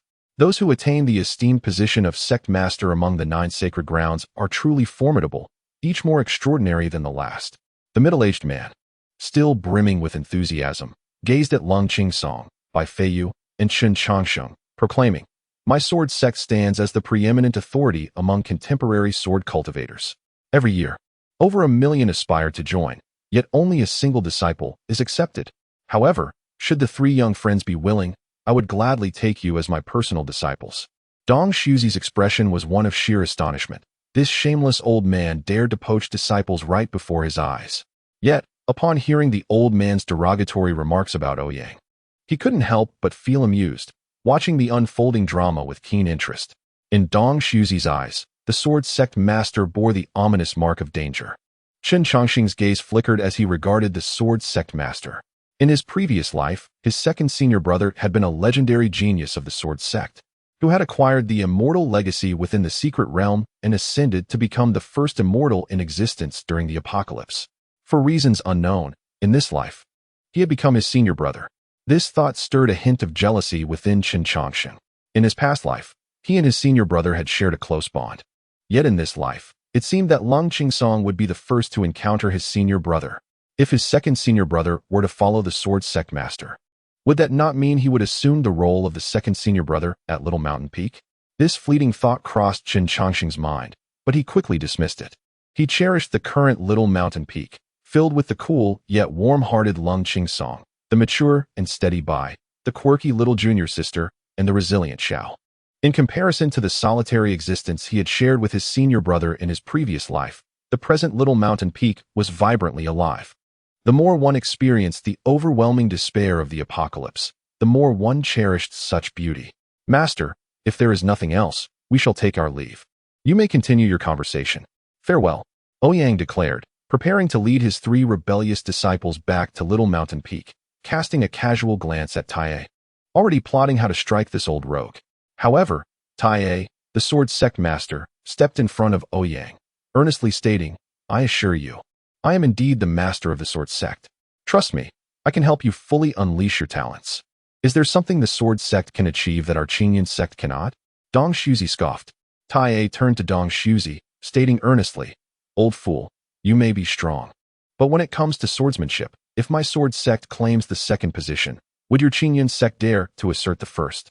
Dong Shuzi found himself at a loss for words, silenced by Tai's statement. Though he felt a 6-part certainty that he could overpower the old scoundrel before him, he had to concede that when it came to the way of the sword sect undoubtedly reigned supreme across the realm. The strength of the sword sect did not rely on any single sword cultivator. Rather, it emerged from countless great sword cultivators who had departed from the sect over the centuries, leaving behind legendary tales before ultimately returning to the sword sect. The sword pool within the sect's forbidden grounds held the essence of countless sword cultivators, their sword intent and Tao rhythm entwined within those flying swords. Observing Dong Shuzi's silence, Tai triumphantly addressed the 4 individuals behind Ouyang, proclaiming, "You all have witnessed the Immortal's secret realm. Do you not realize? This very secret realm is the domain of my ancestor." At the back, Bai Feiyu's ears perked up, and he looked up in astonishment at the sword sect's leader. When had he become the ancestor of the sword sect? Although he had once been a sword immortal in his previous life, he had always been solitary until his demise, leaving no bloodline behind. Do you doubt my words? Behold this. Tai, having invested considerable effort, produced a piece of paper from his bosom and waved it before the assembly. The document captured the attention of everyone in the grand hall, even drawing Dong Shuzi's gaze. With a sense of pride, Tai brandished the paper, declaring, "This paper is none other than the notes of an immortal, the diary of the legendary ancient sword immortal, Li Tai Bai." Upon hearing Tai's words, Bai Feiyu, standing at the back, felt his face flush crimson, quickly igniting a mix of shame and fury within him. Watching Tae flaunt the paper, he found himself yearning more than ever to eliminate this individual. I am the Immortal, and the Immortal is me. I am the world's foremost Immortal, the strongest in existence. Tae recited, shaking the paper in his hand. Listening to Tae recite the contents of the paper, Bai Feiyu nearly ground his teeth in frustration. How absurd. His previous self had been dead for countless years, and now he was being dragged out for public ridicule. The usually composed Bai Feiyu was utterly thrown off balance. Ouyang wore a peculiar expression, internally stifling laughter as he realized that the seemingly earnest Bai Feiyu had been not only eccentric, but also fond of writing poetry in his past life. How amusing. What a delightful revelation about my ancestor. After Tae's passionate recitation, he couldn't help but exclaim in admiration, believing that his ancestors' writings were laden with profound meaning. However, apart from Tae, the expressions of everyone else in the grand hall reflected a blend of amusement and reluctance to mock the ancestor in front of him. Tae, raising the paper in a provocative manner towards Dong Shuzi, declared, though this immortal secret realm was summoned by your Qingyun sect, without any relics of the immortal, this realm could never have been opened. Thus, the advantage lies with our sword sect. Ouyang glanced at Tae, who held the paper aloft as if it were a treasured artifact. The individuals in the hall turned their attention to the paper in Tae's grasp. For even Dong Shuzi had never encountered an immortal's notes before. Who wouldn't wish to see the handwriting of an immortal? As everyone cast their gaze upon the paper, a shared thought arose in their minds. The handwriting of this sword immortal is indeed atrocious. Chapter 89. The open sabotage by the sect master of the sword sect. The scrawled characters meandered across the page like worms. Even if each stroke was imbued with the essence of the sword, possessing unparalleled might akin to a sword manual, one would expect a semblance of neatness. To claim that such dismal writing originates from an ancient sword immortal seems rather demeaning to that esteemed figure. The individuals within the grand hall exchanged peculiar glances at the self-satisfied Tae, silently mourning for the ancient sword immortal. If that venerable being were still alive, discovering that his descendants paraded his literary works would likely prompt an overnight change of the sword sect's leadership, casting this fool into the depths of the Eastern Sea. The usually composed Bai Feiyu now breathed heavily, glaring at the sword sect's master who reveled in his previous misdeeds. Were he capable? This imbecile would have been reduced to mere fragments long ago. The grandeur of the scene was undeniable. Dong Shuzi found himself at a loss for words to adequately describe the handwriting on the paper, resorting to meager flattery. Meanwhile, Ouyang struggled to suppress his laughter. What could be more delightful than witnessing the public humiliation of a pretentious fool perched atop a tree? Dong Shuzi cleared his throat and remarked, "The matter of the immortal's secret realm is of great significance. Not only does it concern our sect, but I am certain other sacred places will also intervene. Why have you come solely to my domain?" Tae cautiously tucked away his precious possession, languidly responding, "Other sects?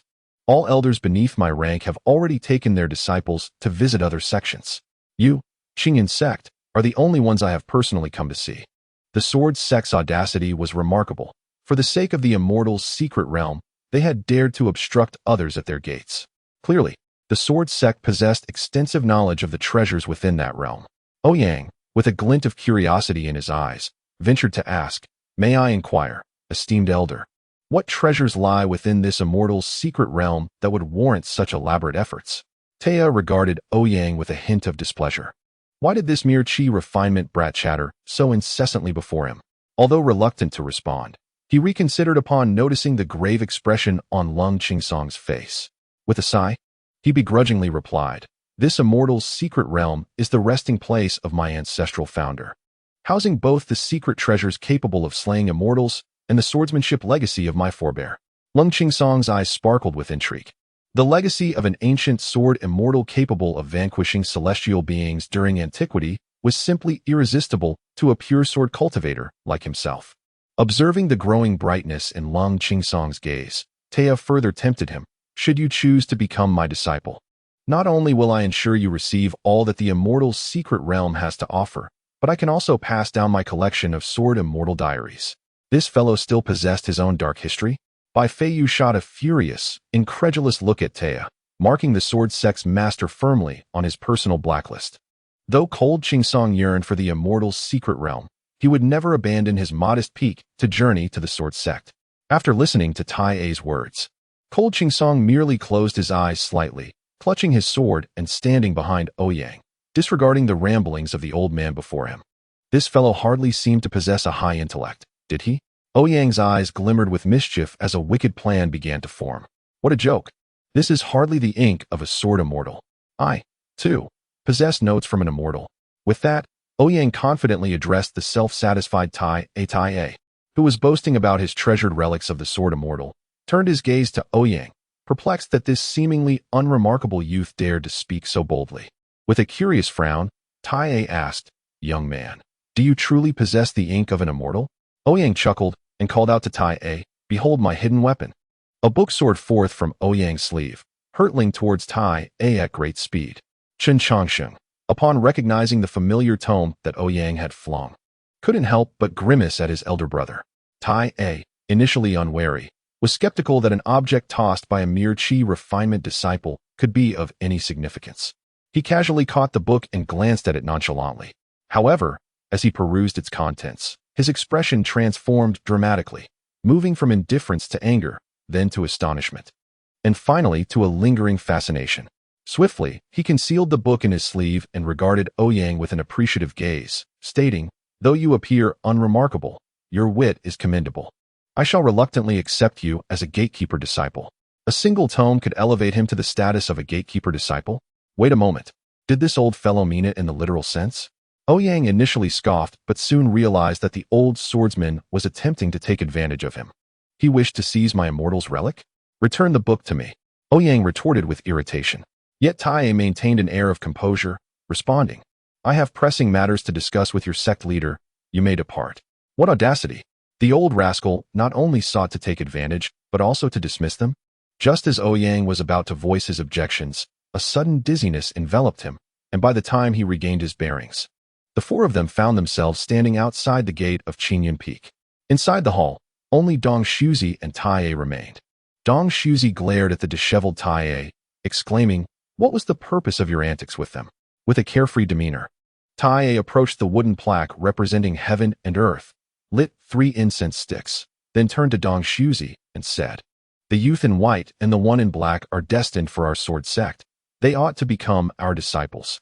The youth described by Tai, clad in white, was by Feiyu, while the one in black was Cold Qingsong. Dong Shuzi scoffed, "I believe your sword sect's questioning sword pool is more closely tied to my Qingyun sect. It should belong to us." Tai looked at Dong Shuzi in surprise. "Is that so? Then it is settled. When you relocate the questioning sword pool, I shall take those 2 youths with me." Dong Shuzi coughed a few times, incredulous as he regarded Tai. "Is the questioning sword pool of the sword sect truly less significant than those 2 youths?" Tai nonchalantly remarked, "The sword pool is ultimately an inanimate object. As sword cultivators, we ought to strive for self-improvement. What significance is there in adhering to the paths forged by our predecessors?" Dong Shuzi found himself at a loss for words, recognizing that Tai realm exceeded his own. However, Qingsong and Bai Feiyu were not his disciples, and Dong Shuzi would not trade his own disciples for anything, even if that something were the treasured artifact of the sword sect, one of the 9 great sacred lands. Looking at Tai, Dong Shuzi stated, "Those young individuals are disciples of Ouyang. If you truly desire them, you should approach him." "Blast it! How does that old fool have such good fortune?" Tai exclaimed incredulously. He then expressed his frustration, "Never mind then. I could still best you in a few matches. But competing against that old fool is utterly nauseating. The sword sect has always been meticulous in accepting disciples. Is that child truly so vital?" Dong Shuzi asked Tai, uncertainty lacing his voice. Tai sighed, offering a wry smile as he replied, "They say our sword cultivators of the sword sect are the best in the world. Yet it has been ages since we have seen a true heir emerge. Even I am not." Chapter 90. Pill Peak Brother, shall we head back now? Qingsong inquired, casting a glance at Ouyang. The midday meal at Qingyun sect was utterly dreadful. The third brother's puppet should be preparing the meal at home. Let us return and eat.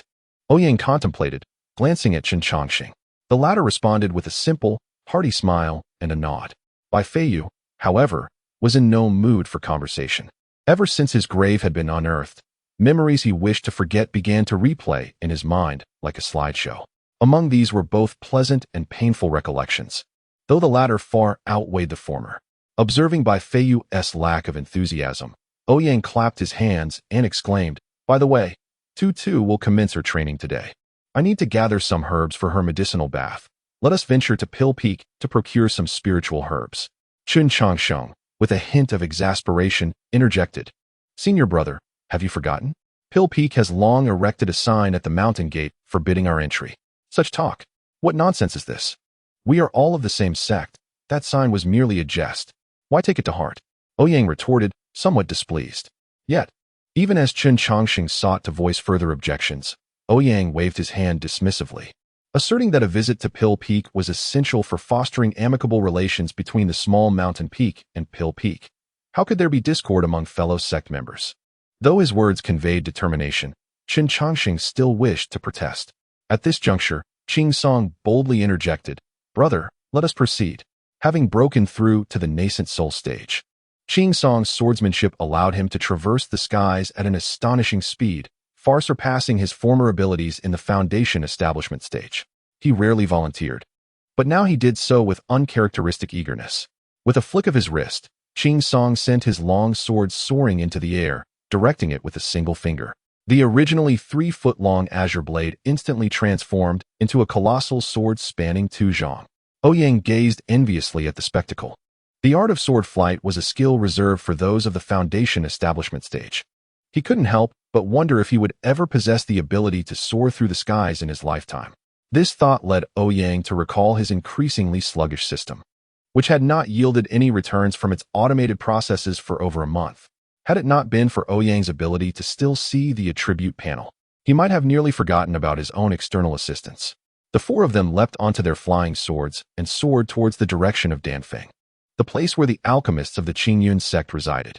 For practitioners, the use of elixirs is exceedingly vast, ranging from the minor, such as the fasting elixir that negates the need for food, to the significant, like the breakthrough elixir essential for transcending realms. These precious concoctions all originate from Danfeng, making it a place of paramount importance for the Qingyun sect. Even the mediocre gathering elixirs produced by Danfeng would astound wandering cultivators who had never encountered quality items before. After all, as one of the 9 sacred lands, the Qingyun sect, despite not specializing in alchemy, surpasses many so-called first-rate alchemical sections. Upon arriving at the entrance of Danfeng, the 4 found themselves before a towering peak resembling a cauldron standing between heaven and earth, and before they could approach, the rich aroma of medicinal herbs filled the air. Before they could dismount from their flying swords, they spotted a massive wooden sign standing at the entrance. "Ouyang and dogs are forbidden entry. Seek death."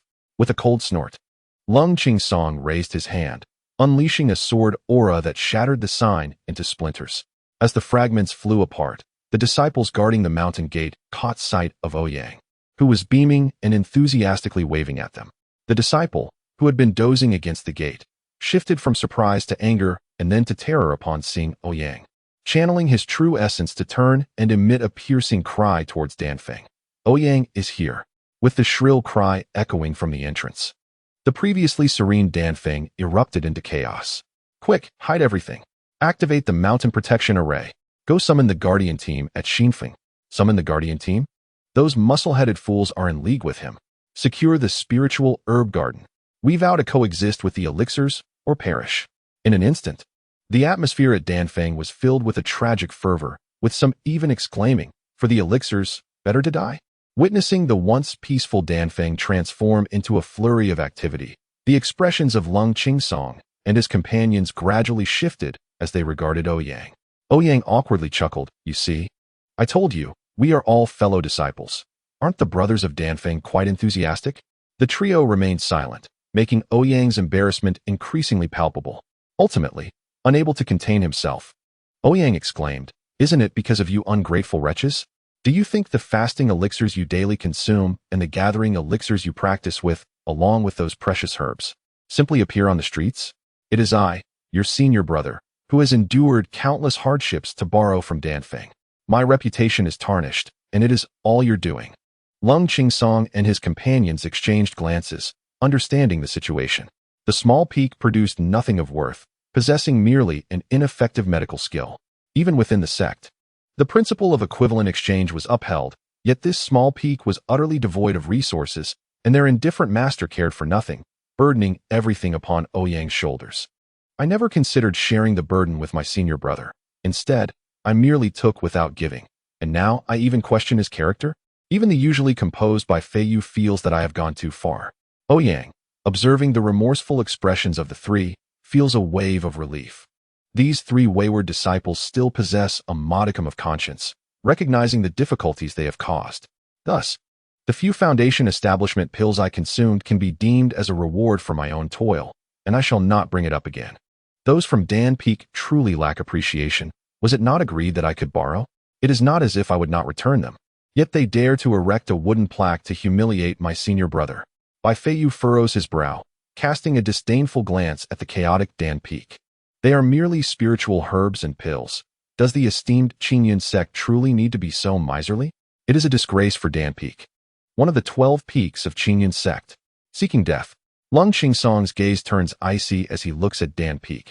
To insult his brother is to insult himself, and he feels compelled to confront Jian Dan Peak today.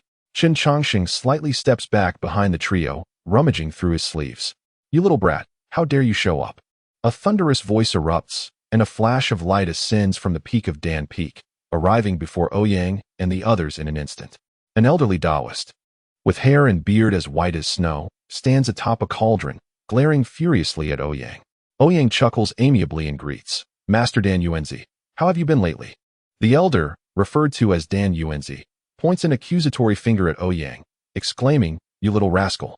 If you do not return the 100,000 foundation establishment pills you pilfered today, I shall sever your head from your shoulders. Astonishment grips the trio, including Lung Qingsong, at the staggering figure of 100,000 foundation establishment pills. Are foundation establishment pills considered top-tier elixirs? Not at all. They are merely entry-level pills intended to aid qi refining disciples in their breakthrough to the foundation establishment stage. Inner disciples hardly regard foundation establishment pills with any esteem. Who among them isn't a genius capable of entering the inner sect? To require foundation establishment pills for a breakthrough would be looked down upon. Typically, these pills are provided by the sect as resources for outer disciples. While not precious, the sheer quantity is indeed astonishing. 100,000.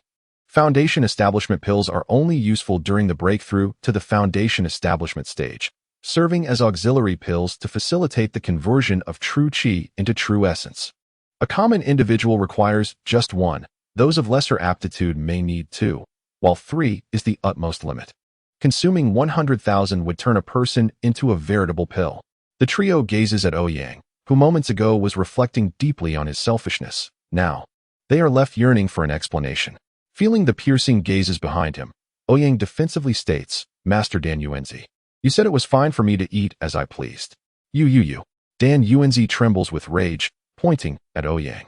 Those are 100,000 foundation establishment pills. This little rascal has consumed the entire inventory of foundation establishment pills from Dan Peak. Who could have known he could eat so voraciously? Initially, I believe this young lad merely sought a few foundation establishment pills, which are hardly precious items. In light of his occasional gifts of art albums, I generously handed him the keys to the storeroom. Little did I know that I was inviting a wolf into my home. In merely one night, he consumed the entire stock of foundation establishment pills. Within the inner sect of the Qingyun sect, who would bother to refine such pills? They are typically prepared for disciples to practice with before being distributed to outer sect members to assist in their cultivation. 100,000 foundation establishment pills constituted the accumulated inventory of the entire pill peak for over a decade. This young man obliterated the outer sect's reserve, which had been painstakingly built over many years, in a single night. What was originally a practice tool instantly transformed into the most sought-after elixir within the outer sect. The entire pill peak became a hive of activity, with everyone from the peak master to the entry-level disciples glued to their alchemical furnaces, enduring sleepless nights for over a dozen consecutive evenings just to replenish the stock. Here I am, the esteemed master of the pill peak, a great cultivator in the Mahayana stage, tirelessly monitoring the alchemical process.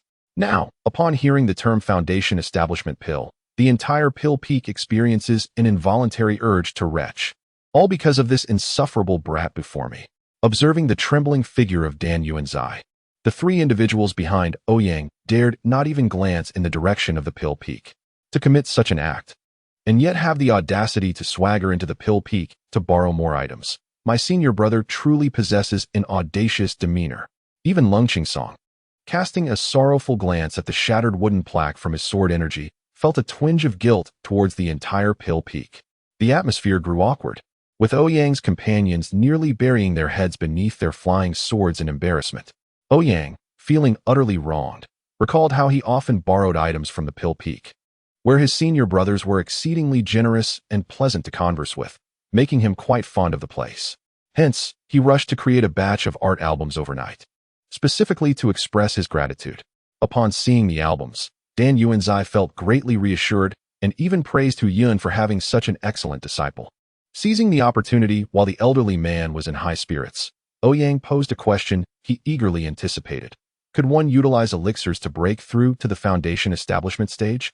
Upon hearing this, Dan Yuanzai waved his hand dismissively and tossed Ouyang a key, indicating that such trivial matters should not trouble him and that he was free to consume the foundation establishment pills within the storeroom. He then became utterly engrossed in the exquisite artistry of his third disciple. That evening, the entire Pill Peak was enveloped in a fervor for learning, with everyone diligently studying, some unable to restrain their enthusiasm and cheering aloud. Thus, when Ouyang arrived at the storeroom for foundation establishment pills, he found himself largely unobserved. To the Pill Peak, foundation establishment pills were merely trivial items that could be easily refined. Faced with the vast quantities within the storeroom, Ouyang felt an overwhelming sense of safety, akin to returning home. With such an abundance of elixirs, what concern could he have about achieving foundation establishment? The notion was delightful, yet reality proved harsh. From dusk until dawn the following morning, the only sound accompanying him was the incessant notification of True Chi 1, which was utterly futile. By the end, Ouyang's teeth ached. Yet he found himself no closer to any meaningful result. What a ridiculous situation. These so-called foundation establishment pills provided nothing beyond True Chi 1. The alchemists atop Dan Peak surely cannot be peddling counterfeit elixirs, can they? Yet, gazing upon the disarray of the storeroom, Ouyang felt it was time to make his escape. If he lingered any longer, he feared he might not be able to flee at all. Fortunately, as Ouyang departed from Dan Peak, he could still faintly hear the sound of pages turning, and he couldn't help but marvel at the diligence of these alchemists, who were tirelessly immersed in their studies. It seemed his own small mountain's medical skills would likely never see the light of day. Suddenly, the furious Dan Yuanzai appeared before Ouyang, seizing his wrist and exclaiming vehemently, "Come with me to meet the sectmaster. Even if I were to perish at the gates of Qingyun Peak, I demand an explanation." Ouyang's heart raced at the old man's seriousness, and he quickly turned to his three junior brothers for assistance. In times of conflict, familial bonds and camaraderie should shine through. However, Lung Qingsong and the others kept their heads down, pretending nothing was amiss. Are you truly going to disregard your elder brother like this? Ouyang thought, feeling a surge of indignation. Upon spotting Chen Changsheng, a glimmer of hope illuminated his expression. He hastily addressed Dan Yuanzai. "Uncle, please do not be hasty. Allow me to explain. I have my reasons." "Reasons? What justification could you possibly have for consuming 100,000 foundation establishment pills?" Dan Yuanzai scoffed. Pointing to Chen Changsheng behind him, Ouyang inquired, "Uncle, do you not recall the saint son of Qingyun, Chen Changsheng, who vanquished demons on behalf of our sect during the grand competition?" At the sound of his name, Chen Changsheng's head snapped up in alarm. "Oh no, my elder brother intends to sell me out. I must leave." Just as he attempted to escape, two hands firmly pressed down on his shoulders, rendering him immobile. A soft voice, almost ethereal, reached Chen Changsheng's ears. "Do not flee. You are needed to clean up this mess.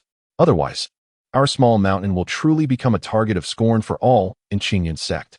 Though Lung Qingsong said nothing, the pressure on Chen Changsheng's shoulders only intensified.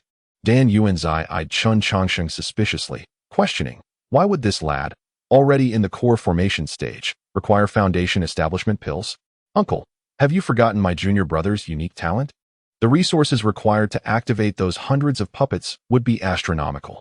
Ouyang quickly strategized in his mind while maintaining a resolute demeanor. "Even so, that amounts to 100,000 foundation establishment pills from my Dan Peak." Dan Yuanzai interjected immediately. "Uncle, not so fast," Ouyang exclaimed, breaking free from Dan Yuanzai's grasp. He triumphantly raised his fists towards the heavens, declaring, "Uncle, do you not recall? The sect master once stated that encountering the Saint's Son is akin to meeting the sect master himself. Therefore, what the Saint's Son requires should be covered by the sect master." Meanwhile, Dong Shuzi, who remained in the grand hall conversing with Tai, suddenly sneezed loudly. Achoo. Chapter 92. Chun Chongqing sold at a good price. Ouyang wore a smug expression, as if he were the Saint's Son of Qingyun himself. The number of disciples from Dan Peak gathering at the mountain gates to witness the spectacle increased, all united in their disdainful gazes upon Ouyang, while cultivators from other peaks, hearing of the commotion at Dan Peak, hastened to arrive on their flying swords. After all, indulging in gossip is an innate tendency of sentient beings. As a formidable practitioner of the great ascension stage, Dan Yuanzi was naturally skeptical of Ouyang's nonsensical claims. However, with the Holy Sun standing before him, Dan Yuanzi cast a dubious glance towards Chun Chongqing and inquired, "Holy Sun, can this little rascal's words be taken to heart?" Sweat poured down Chun Chongqing's brow, and with the pressure of the two hands gripping the puppet on his shoulders threatening to shatter it, he managed to smile and replied, "Uncle Master, you may not be aware, but the remnants of the demon clan are insidious and cunning. The more people who know, the greater the chance of arousing his suspicion. Hence, we resorted to this means, asking senior brother to procure some assistance. It must be noted that this time, the eradication of the demon remnants is primarily attributed to Dan Peak." Upon hearing Chun Chongqing's words, Dan Yuanzi's face broke into a broad smile, and he laughed heartily. Although Dan Peak held a prestigious position within the Qingyun sect, to put it bluntly, it primarily served logistical support. The acknowledgement that their efforts contributed to the extermination of the demon clan filled Dan Yuanzi with pride, and even the disciples of Dan Peak felt a sense of honor. So it turns out that the Holy Sun's victory over the demon clan is partly due to our Dan Peak's contributions. Let it be known that Dan Peak shall take the lead in credit for the Holy Sun's triumph over the demon clan. As the news spread, it was proclaimed that the Holy Sun belonged to Dan Peak. What? Does this mean that the Qingyun sect will henceforth be ours? I always said that the elder brother who eagerly presented the painting album couldn't possibly be a bad person. Hey, weren't you just saying you wanted to devour his flesh? Stop it. What are you talking about? A middle-aged man, blushing, playfully punched the disciple beside him. A palpable sense of pride surged amongst the disciples of Dan Peak. Although their combat prowess ranked among the lowest in the 12 peaks of Qingyun sect, this time the eradication of the demon remnants was executed by none other than the future Holy Sun of Dan Peak.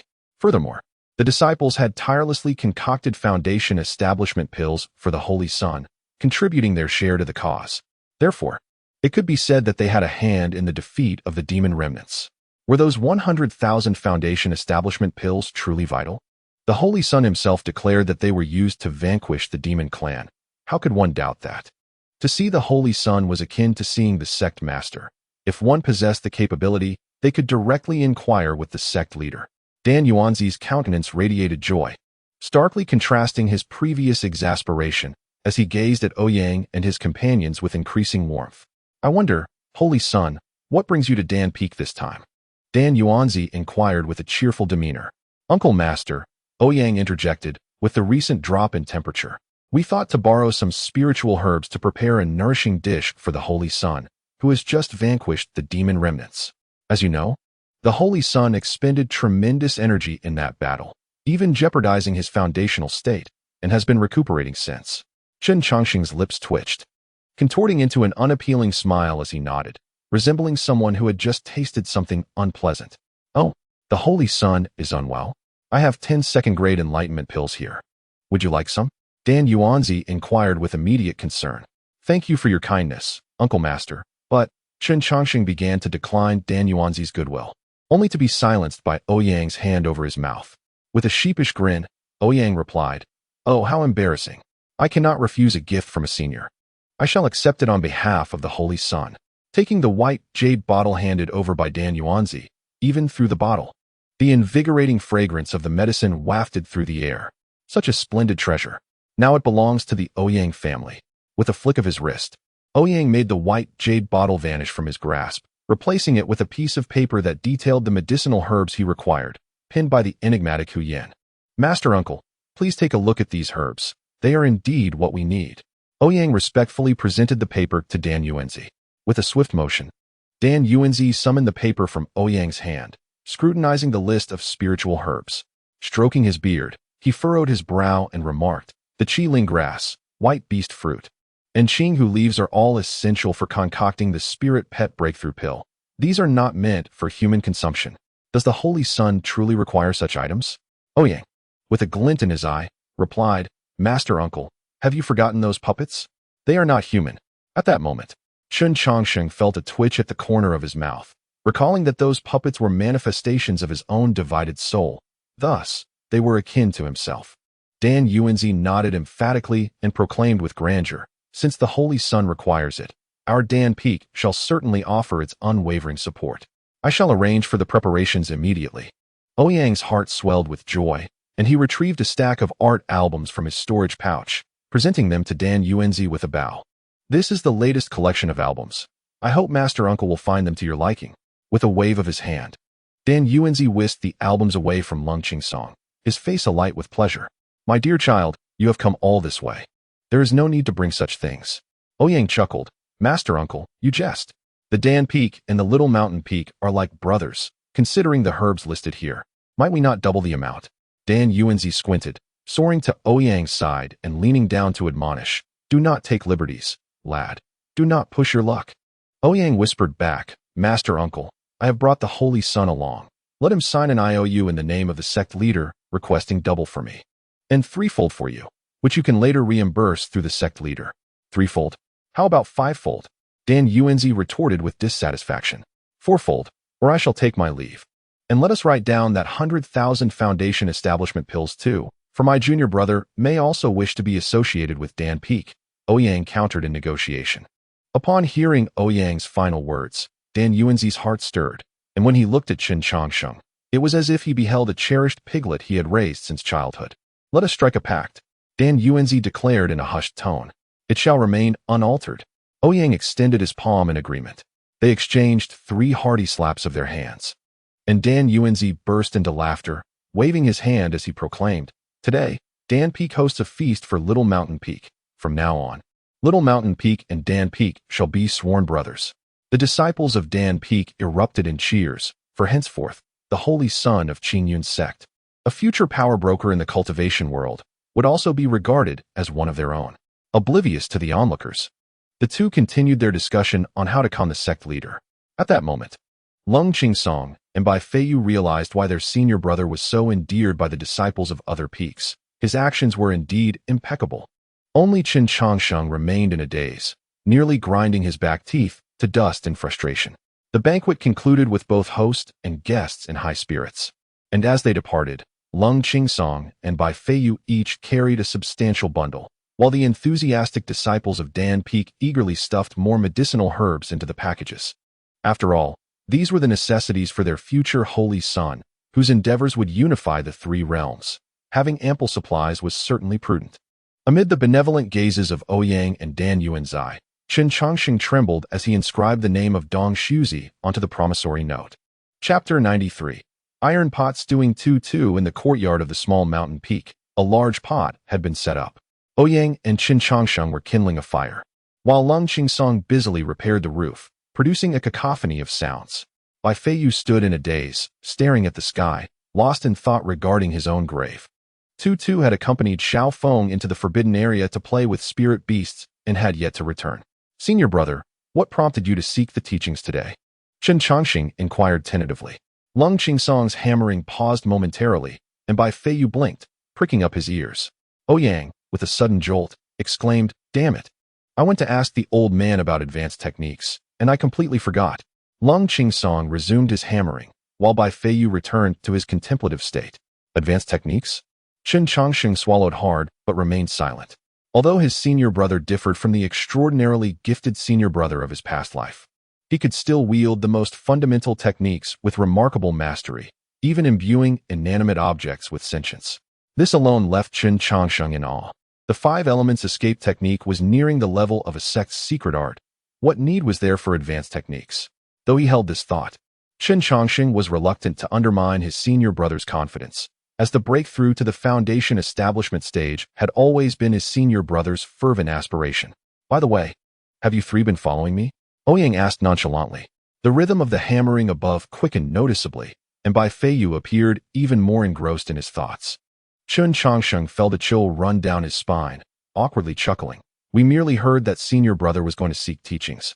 So we came to see how you would embarrass the sect master. Are you all that idle? Ouyang glanced at Lung Qingsong and Bai Feiyu on the roof. Then at the perspiring Chen Changsheng, choosing not to press the matter further. Senior brother, where did you find the recipe that can assist junior sister in her cultivation? Chen Changsheng inquired with curiosity. Do you not know where it came from? Ouyang replied, casting a pointed glance at Chen Changsheng. In an instant, Chen Changsheng understood. Turning his gaze toward the lounging Zhang Hu Yin in the courtyard, rising to approach him. Senior, may I have a word? Chen Changsheng bowed slightly and whispered to Zhang Hu. Hu Yin glanced at Chen Changsheng, lazily rising to his feet and shaking off the dust from his fur, then ambled toward the courtyard's exit. Once Hu Yin stepped outside, Chen Changsheng gathered a few strands of fur from where Hu Yin had lain and followed him out. What are you up to, kid? Hu Yin asked, reclining on the steps, eyeing Chen Changsheng with curiosity. With sincerity, Chen Changsheng bowed deeply, stating, Senior, I was bewitched yesterday, and today senior brother has chastised me. I have wronged junior sister, and I hope you can forgive me. Hu Yin waved his hand, saying, I saw it. Ouyang's slap was quite resounding, and I am very satisfied. Subsequently, the elderly Hu Yin spoke to Chen Changsheng with an air of authority. Young man, you have countless years ahead to seek your own path. Do not be hasty in your pursuits, for such impatience may cause harm to many. In the end, you will realize that apart from yourself, nothing will remain.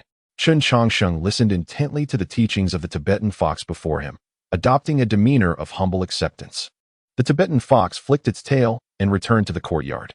In the long sleeves of his robe, Chen Changsheng had firmly grasped a tuft of fur from the Tibetan fox. Are you reporting my actions to the senior brother? Is the tribulation phase truly formidable? Haven't we all experienced the tribulation phase? Chen Changsheng observed Hu Yin strutting about, his expression remaining unchanged. As the water in the pot began to boil, Ouyang directed Chen Changsheng to add the spiritual herbs according to the prescription. It must be said that the quality of the herbs from Danfeng was superb. He had confirmed with Hu Yin that the herbs brought were sufficient for Hu Tutu's needs for several months. Once they were exhausted, he would send Changsheng to Danfeng to write an IOU, for it was under the name of Dong Shuzi, bearing no relation to my humble mountain peak. After the various spiritual herbs were added to the pot, a rich medicinal fragrance wafted forth. Hu Yan's gaze sharpened. With a flick of his claw, a drop of essence blood flew from his claw and fell into the pot. The already potent medicinal brew instantly acquired an intoxicating aroma, reminiscent of the annual specialties of Yunnan. Ouyang covered the pot, adjusting the fire beneath from a raging blaze to a gentle simmer. He straightened his back, but before he could stretch, the cheerful laughter of Hu Tutu reached his ears, accompanied by the exuberant sounds of music and the calls of birds. Hu Tutu and Xiao Feng had returned. The spirited music quickened, and Xiao Feng leaped gracefully, landing in the courtyard with Hu Tutu on his back. As they entered, Hu Tutu caught a whiff of the rich medicinal aroma. Senior brother, what delicious dish are you preparing? Hu Tutu inquired curiously. Ouyang chuckled, guess. Hu Tutu sniffed the air, brimming with anticipation. Is it medicinal cuisine? The dishes made by third senior brother are fragrant and delectable. Ouyang let out a playful cry, addressing Chen Changsheng. Third, hold Tutu down and toss her into the pot. Before Hu Tutu could react, her body had already soared into the air, plunging into the iron pot, clothes and all. Has my identity as a spirit fox been exposed? What should I do? Will my brothers devour me? Grandfather was right. I must not reveal my identity. Panic surged within Hu Tutu. Beside her, Chen Changsheng, noticing her distress, quickly reassured, little junior sister, this is a medicinal bath to strengthen your body. From this day forth, you shall begin your training.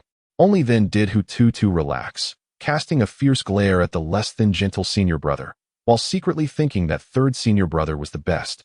As he had treated her to candy the previous night, leaning over the edge of the iron pot, Hu Tutu blinked her eyes, gazing intently at Chen Changsheng.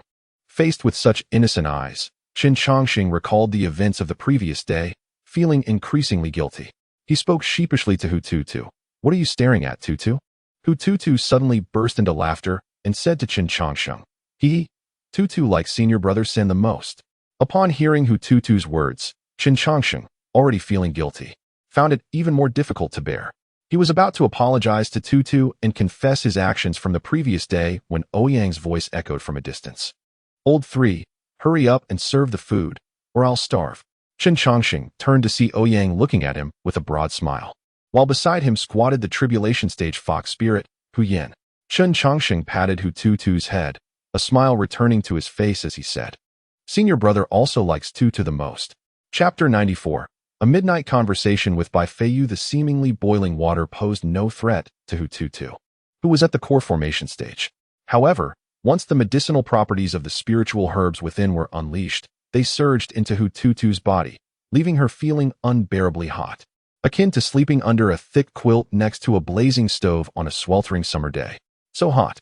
Woo, senior brother San, I don't want to soak anymore. Hu Tutu complained, her small face flushed and contorted in discomfort as she leaned against the pot's edge with a towel atop her head, gazing at Qin Changsheng, who was monitoring the heat.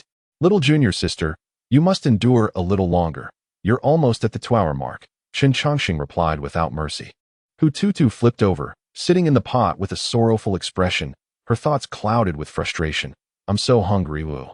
Though she no longer needed to eat as a core formation practitioner. The habit of regular meals cultivated on the small mountain peak had conditioned her to feel her stomach grumbling. No, grandfather said I must at least die full. Hu Tutu glanced at the fragrant herbal bath, licking her lips. It smelled delightful. Surely, it would taste good too? She scooped up a handful of the medicinal liquid and took a sip, the unique aroma of the herbs alongside an indescribable sense of satisfaction instantly invigorating her. Slurp, woo-woo. Grandfather, I'm going to be cooked alive, she exclaimed. Senior brother, does it really have to take so long? Xiao Feng, who was tending to the fire beneath the cauldron, looked at Hu Tutu, who was crying and drinking the herbal concoction, and compassionately turned to Qin Changsheng. Qin Changsheng, with a smile, looked at Hu Tutu and said, Tutu possesses exceptional talent, but she is rather lethargic. Despite being at the core formation stage, she still doesn't know how to wield a sword, which is not beneficial for her. My urging is ultimately for her own good. Xiao Feng observed Hu Tutu, who lay contentedly in the pot after drinking her fill, smacking her lips in satisfaction. With a tender smile, he said, Little junior sister doesn't need to try so hard. With us here, no one can harm her. Qin Changsheng shot an odd glance at Xiao Feng and replied, We may be able to protect her for the moment, but what about for a lifetime? She must eventually forge her own path. Xiao Feng nodded obediently, adding wood to the fire. Qin Changsheng regarded Xiao Feng with increasing perplexity, wondering if this junior brother had yet to realize that Tutu was, in fact, a fox spirit. Could it be that the future emperor of humanity could not even discern the true form of a spiritual fox? Qin Changsheng shook his head, keeping a close watch on the timing. After 2 hours of simmering, he retrieved Hu Tu from the iron pot. Hu Tu was already deeply asleep. Qin Changsheng formed a hand seal, casting a cleansing spell upon Hu Tu. Gradually, Hu Tu's clothes dried, and the remnants of medicinal dregs vanished. I will carry Hu Tu back to the room to rest. You should drink the potion left in the pot, Qin Changsheng said to Xiao Feng while cradling Hu Tu. I should drink this? Xiao Feng asked, bewildered, pointing to himself. Indeed, it would be a shame to waste this potion, and it will nourish the 5 divine beasts behind you. Drinking it will be beneficial, Qin Changsheng replied as he walked. Xiao Feng pondered over the pot of medicine before him. Just moments ago, his junior sister had soaked in it for 2 hours. And now he was to drink the bathwater? Bathwater from his junior sister? Well, perhaps it wasn't he entirely out of the question. His face flushed crimson, and shaking his head to dispel his lewd thoughts, he flexed his muscles, lifted the iron pot brimming with potion, and gulped it all down in one go. In the deep of night, tranquility enveloped the small peak. Under the moonlight, Bai Feiyu pushed open his door and headed towards Lung Qingsong's room. Upon reaching the door, Bai Feiyu knocked and called out, Second senior brother, I have something to discuss with you. Come in, came Lung Qingsong's voice from within. Bai Feiyu entered the room, closing the door behind him, and was momentarily taken aback by the room's arrangement. The space was cluttered with wooden planks, tiles, and an array of repair tools, hammers, shovels, saws, and planes, everything one might need. It hardly resembled the quarters of a sword cultivator. One might even liken it to a carpenter's workshop. Lung Qingsong sat cross-legged on his bed, looking at Bai Feiyu with curiosity. What is it? He inquired. Bai Feiyu glanced around, found a stool, and sat opposite Lung Qingsong, gazing earnestly at him. Second senior brother, I have my own reasons for not going to the Immortal's secret realm. Lung Qingsong nodded in understanding. I comprehend. Bai Feiyu recognized that beneath Lung Qingsong's stern exterior lay a warm heart. Being brothers who spent every day together, even without explanation, Lung Qingsong understood him well. Brother, since your return from the mortal realm, has your sword heart remained untainted? Bai Feiyu asked. Yes, Lung Qingsong affirmed with a nod. As Bai Feiyu suspected, the path Lung Qingsong was set upon was the very one he had traversed in his past life. However, it was precisely because he had walked this road that Bai Feiyu resolved to visit tonight, wishing to prevent Lung Qingsong from repeating his own mistakes. That path ultimately leads to a dead end. Bai Feiyu looked at Lung Qingsong and asked, Second senior brother, have you ever considered that one day your sword might break? Lung Qingsong cast a puzzled glance at Bai Feiyu and introspected his own Dantian. How could his junior brother, merely at the core formation stage, know that he had broken his own life-bound flying sword? Lung Qingsong spoke up. I have thought about it. Huh, thought about it. Bai Feiyu was stunned by Lung Qingsong's response, momentarily at a loss for words. Sword cultivators are inherently arrogant, and those aspiring to become the master of 10,000 swords are even more so. How could they ever contemplate the possibility of their sword shattering? They only forge ahead, determined to sever all that stands in their path. Those who tread this path possess an unwavering belief that their sword can cleave through all that exists in the world.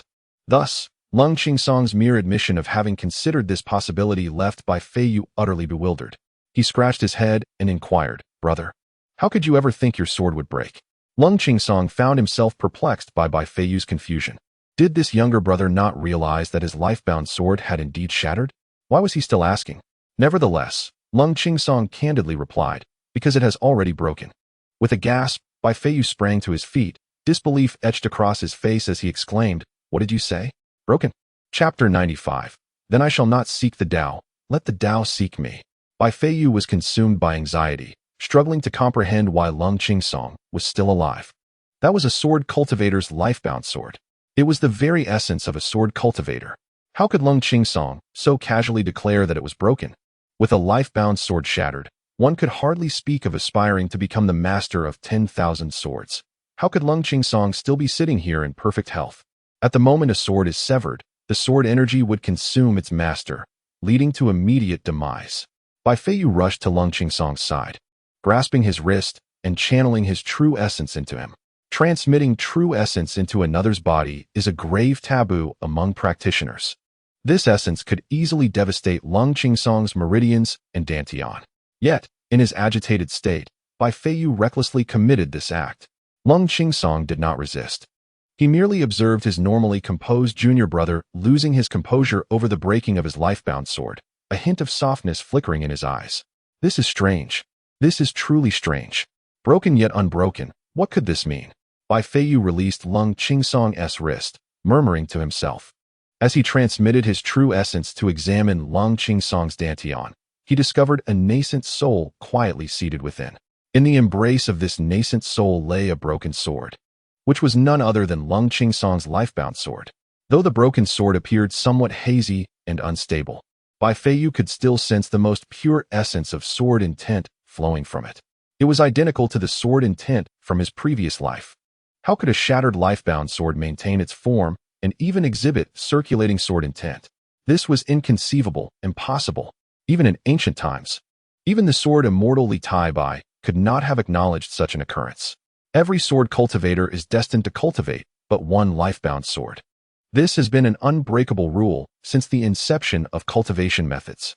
Yet now, a sword cultivator's life-bound sword lay shattered into two pieces, yet it remained intact, as if nothing had transpired. With a complex expression, Bai Feiyu gazed at Lung Qingsong and asked, Brother, are you aware of the consequences of a life-bound sword's fracture? Indeed. Lung Qingsong nodded, seemingly cognizant of the repercussions that such a fracture could entail. Who did this? Bai Feiyu inquired.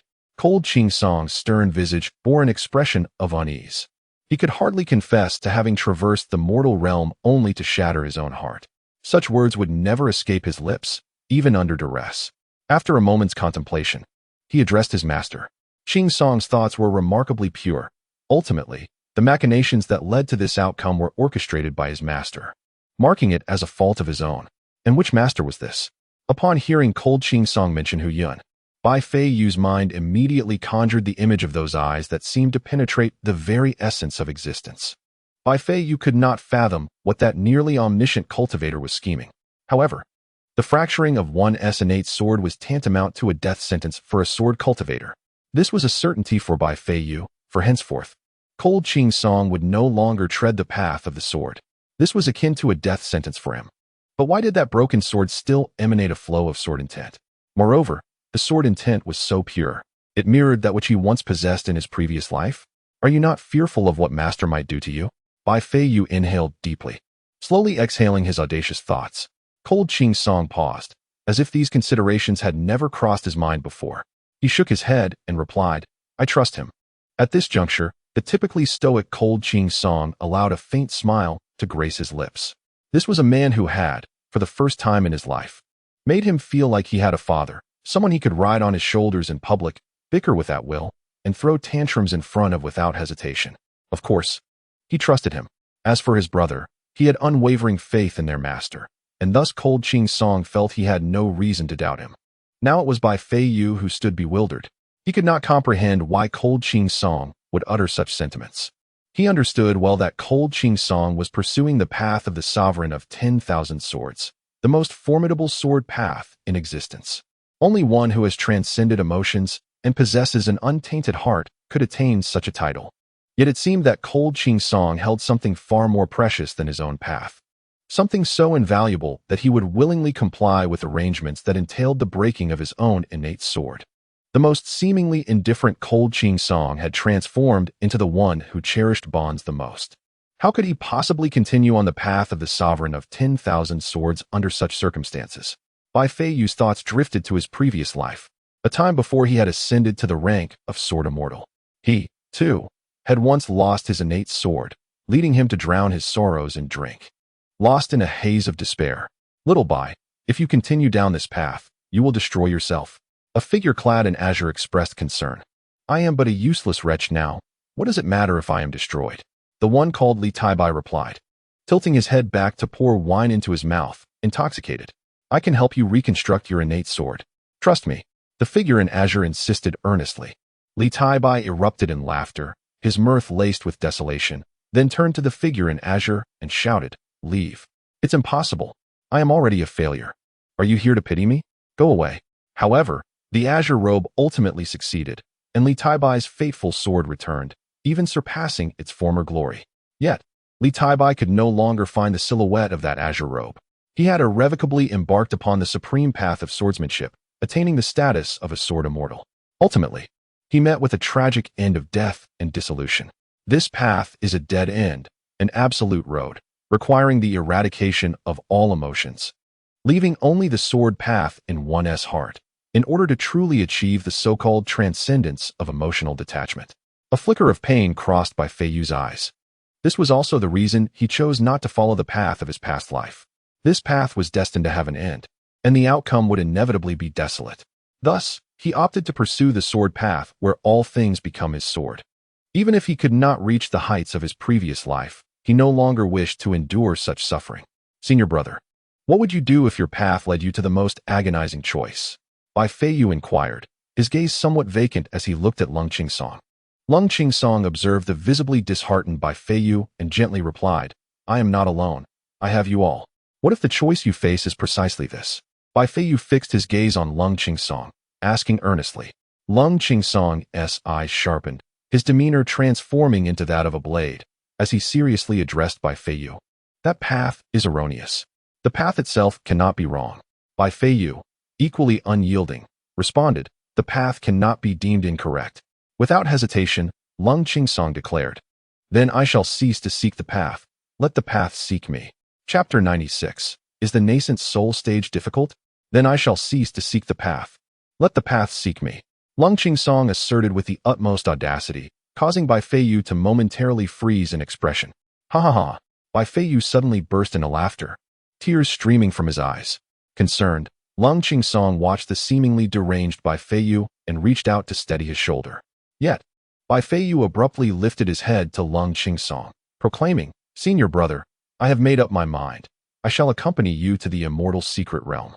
I wish to witness how the path seeks you." Lung Qingsong regarded Bai Feiyu, who wore an expectant expression, and shook his head, saying, "No need."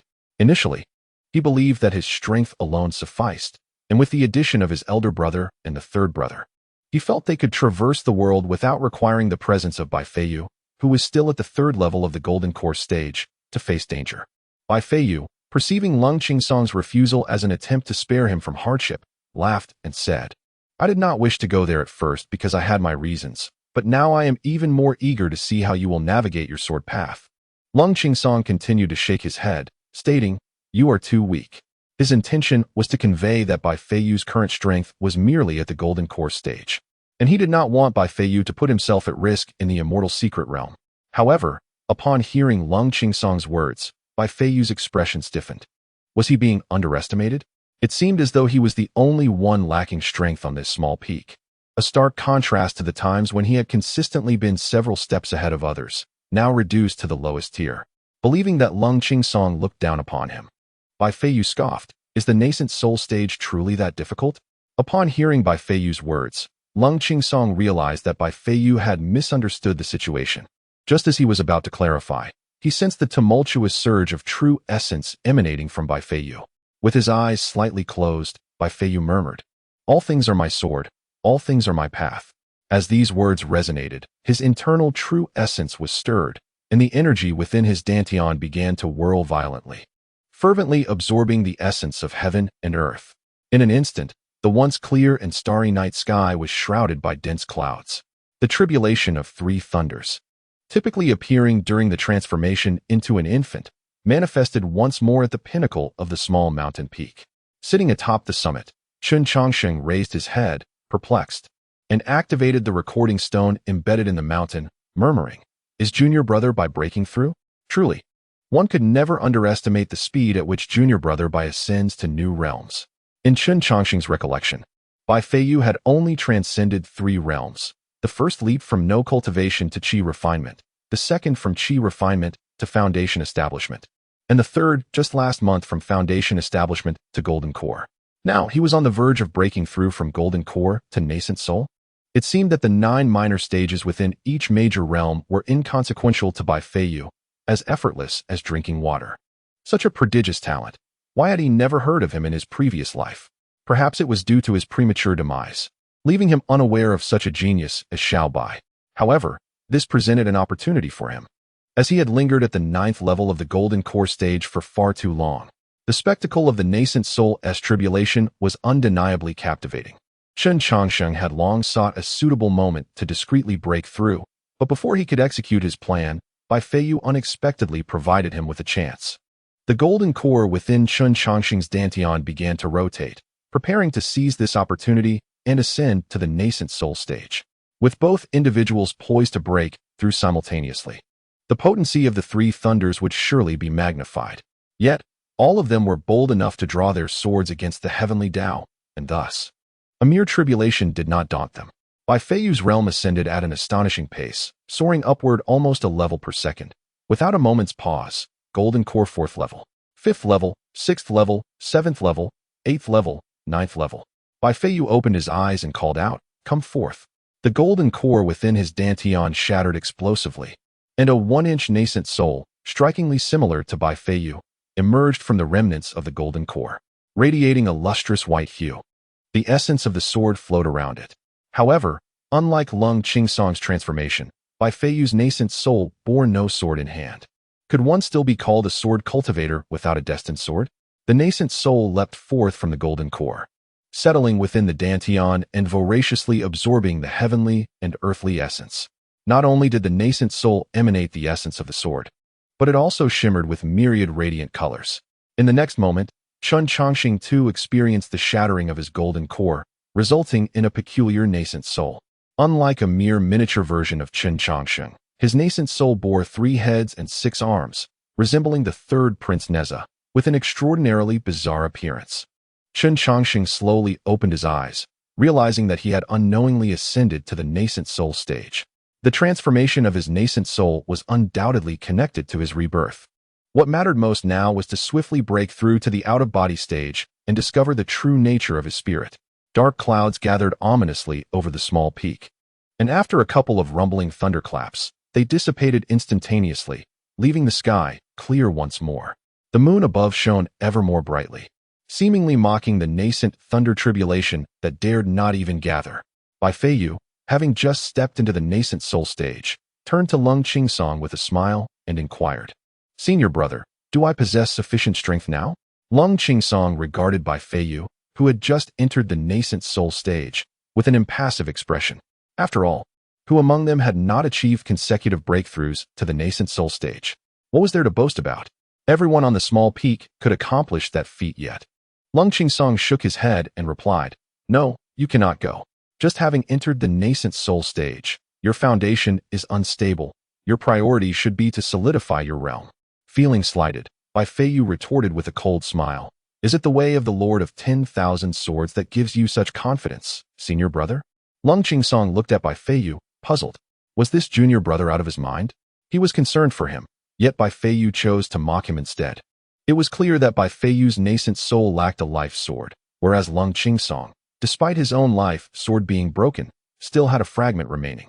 Bai Feiyu had none at all. It would be far wiser for him to focus on forging his life sword on the small peak and solidifying his realm rather than venturing into the secret realms of immortals. This lengthy exchange could be succinctly summarized in 5 words. "You cannot defeat me." Boom. The newly constructed roof of Lung Qingsong was instantly blown away by the surge of true essence unleashed by Bai Feiyu. With a stern expression, Bai Feiyu addressed Lung Qingsong. "Today, I would like to seek your guidance, senior brother." Rising to his feet, Lung Qingsong seethed with irritation. This audacious brat had just wrecked his freshly repaired roof, and tomorrow his elder brother would undoubtedly scold him. With a frown, Lung Qingsong declared, "I shall not hold back." Bai Feiyu smirked, "I welcome it." Chapter 97. The sunlight today is exceptionally glaring. Hututu awoke from a splendid sleep, one so deep that he hadn't even dreamt, drifting into slumber until dawn as if cradled in his mother's embrace. Upon waking, he felt invigorated, brimming with energy, clearly. The medicinal bath he had taken the previous day had proven remarkably beneficial. Today he resolved to indulge in another round of baths with even greater fervor. As he motivated himself, Hututu pushed open the door to his room. Upon opening the door, he found his senior brother vigorously wielding a paper fan to chastise the second and fourth senior brothers. Xiaofeng sat obediently on a small stool, eating, too afraid to raise his head, lest he attract the ire of the situation. Ouyang Chi's tongue was a flurry, berating Lung Qingsong and Bai Feiyu, who were seated on cushions in the courtyard, pointing fingers and scolding them. While scolding, the paper fan occasionally thwacked against the heads of Lung Qingsong and Bai Feiyu, who bowed their heads, obediently enduring Ouyang's reprimands. The two individuals exchanged a glance, simultaneously snorting in disdain before turning away from one another. Humph, humph, slap, slap. Yet again, they were met with 2 swift slaps from Ouyang. "Eldest senior brother, breakfast is ready." Chun Changsheng emerged from the kitchen, holding a tray of breakfast, the recording stone in his hand discreetly capturing the moments of embarrassment of Lung Qingsong and Bai Feiyu. "Is flipping houses a mandatory course for sword cultivators? Huh. All you do is fight and brawl. Is cultivation merely about violence? Cultivation is about understanding human relationships." Ouyang scolded the 2 rebellious disciples with a mix of disappointment and anger. Upon hearing this, Lung Qingsong and Bai Feiyu instinctively raised their heads. It seemed rather hypocritical for the eldest senior brother, who had pilfered 100,000 Foundation establishment pills from the Dan Peak, to lecture them on human relationships. "What? You dare to defy?" Ouyang observed their defiance and raised his hand once more, delivering 2 more slaps to their heads. Lowering their heads, Lung Qingsong and Bai Feiyu resignedly listened to their eldest senior brother's reprimands. Ouyang's throat grew parched from scolding. When would these 2 rebellious disciples make things easier for him? They had been causing a ruckus in the courtyard all night, and if they hadn't nearly torn off his roof, he might have slept through it. Who knows, they might have even uprooted the entire small peak. Chun Changxing approached Ouyang with a cup of tea in hand, offering it to him. "Eldest senior brother, have some tea." Second senior brother and Xiao Bai were merely sparring. They momentarily lost control of their strength. "Let them repair the roof later. The food is getting cold, so let them eat first. Lung Qingsong and Bai Feiyu looked gratefully at Chen Chongsheng, appreciating their third senior brother's thoughtfulness and understanding. However, they failed to notice that the tiny recording stone in Chen Chongsheng's hand was capturing their every moment. Ouyang took the tea offered by Chen Chongsheng and gulped it down. Grumbling, "You two are not allowed to eat until you finish repairing the roof. Get to it." The two felt as if they had been granted a reprieve. Rather than endure Ouyang's nagging, they would prefer to engage in a duel with others, and as they stood up, they inadvertently exchanged glances once more. Humph, humph. Ouyang settled onto a stool to eat his breakfast while Lung Qingsong and Bai Feiyu busily hammered nails on the roof. "Eldest senior brother, I've finished eating. I'm taking junior sister to the forbidden area to cultivate." After Hu Tutu finished his meal, he cautiously spoke up. "Junior brother, you go ahead. I want eldest senior brother to play with me." Hu Tutu wiped his mouth and addressed Xiaofeng. Xiaofeng felt as if he had been struck by an arrow, his entire body trembling. Hadn't he junior sister declared just yesterday that she loved playing with him? Heartbroken, Xiaofeng trudged down the mountain, knowing that today calamity awaited the spiritual beasts in the forbidden area. What is wrong with this foolish lad? Ouyang observed Xiaofeng's despondent retreat down the mountain with curiosity. Suddenly, a voice echoed within him. "Kid, today I'll send you a message. You shall teach Tutu the cultivation methods of the spirit fox." Ouyang turned to Hu Tutu, who was basking in the sun, and nodded at him, saying, "Tutu, starting today, you will begin your cultivation training." Do I really have to learn?" Moments ago, the cheerful Hu Tutu's expression transformed into one of discontent as her distaste for cultivation resurfaced. During her time on Qingqiu Mountain, she had never enjoyed the arduous practice. Had she known, she would have joined her junior brother in exploring the forbidden grounds. "Elder brother, I shall check if junior brother has departed," Hu Tutu said, retreating while offering a smile to Ouyang. As a student who struggled academically, Ouyang was well aware of Hu Tutu's intentions. He swiftly seized her, lifting her by the collar. With a distressed face, Hu Tutu kicked her feet in desperation, calling out to Chen Chongsheng, "Third brother, Tutu cherishes you the most. Please save me." Chen Chongsheng beamed at the playful exchange between Ouyang and Hu Tutu, while two others worked on the roof above, and the scene before him radiated sheer bliss. Ouyang firmly pressed Hu Tutu onto a bench, where she squirmed as if pricked by 1,000 needles. With a stern expression, Ouyang admonished her, "If you do not apply yourself, there will be no lunch for you today." Upon hearing Ouyang's reprimand, Hu Tutu complied, sitting obediently on the bench while muttering, "I dislike elder brother the most." Once Hu Tutu settled down, the voice of Tsanghu Huyin echoed, instructing, "First, explain to her the distinction between spirit foxes and demon foxes." The innate Tao body of a spirit fox requires a cultivation approach akin to that of the human race. Ouyang recited Tsanghu's words verbatim, albeit with Hu Tutu referred to as a human. She understood that her cultivation must adhere to human methods. Curious, she interjected, "Elder brother, why do the fox demon clans employ a different cultivation method from ours?" A flutter of anxiety surged within her. She had nearly revealed her true identity as a fox. Caught off guard, she pondered how she could possibly know the cultivation methods of the demon race. Ouyang scratched his head, then, upon spotting Tsanghu Huyin, brightened and approached him. As Tsanghu prepared to communicate an explanation telepathically, he sensed Ouyang's approach and an ominous thought crept into his mind. Ouyang seized Tsanghu Huyin, lifting him up and whispering, "You wouldn't want your identity as a fox demon to be exposed, would you?" Tsanghu, taken aback by anger and indignation, held his tongue to safeguard his secret. More importantly, Ouyang's profound energy was overwhelmingly suppressive, even against Tsanghu, who was in the tribulation stage. What manner of creature was he? Amidst Hu Tutu's exclamations, Ouyang bound Tsanghu to a tree and brandished a twig, cheerfully declaring, "Look, we have mistaken this handsome fellow for a demon clan member. Allow me to elucidate further." Tsanghu Huyin, his eyes vacant, found himself restrained against the tree, two precious lychees hidden beneath a cloth. As Hu Tutu gazed at him with a mix of astonishment and delight, it felt as though the vibrancy of his fox life had dulled. At this moment, he could not afford to reveal his true identity as an 8-tailed demon fox. He looked up at the morning sun, reflecting, "The sunlight today is particularly blinding." Chapter 98. The shaking of Qingyun Peak. Though he had lost all dignity as a transcendent cultivator in the tribulation stage, the individual opposite him, Hu Tutu, possessed a bright future. After all, He was now merely a pet fox named Handsome, so what did it matter if he was seen? As he engaged in self-hypnosis, Ouyang began to relay to Ouyang the distinctions between human and demon cultivation. Ouyang stammered, reciting from memory. Human cultivation corresponds 5 hearts to the 5 elements, harmonizing yin and yang, practicing qi. Yet, after only a few sentences, he began to yawn. Ouyang felt his eyelids growing heavier, and the stick in his hand repeatedly poked at nearly causing it to fly into a frenzy several times. With a great yawn, he leaned against the tree and succumbed to slumber, leaving Hututu staring in bewilderment at the sleeping Ouyang, who had inadvertently put himself to sleep while lecturing. Why has the senior brother fallen asleep? Wasn't he supposed to teach me about cultivation methods? Hututu gazed at Ouyang, now peacefully dreaming, unwilling to disturb his rest. The morning sun warmed their bodies, and the sound of Ouyang's snoring was like a lullaby, lulling Hututu into a heavy slumber as his head tilted and he too fell asleep. Bound to the tree, Ouyang's heart bled. What on earth were these 2 fools doing?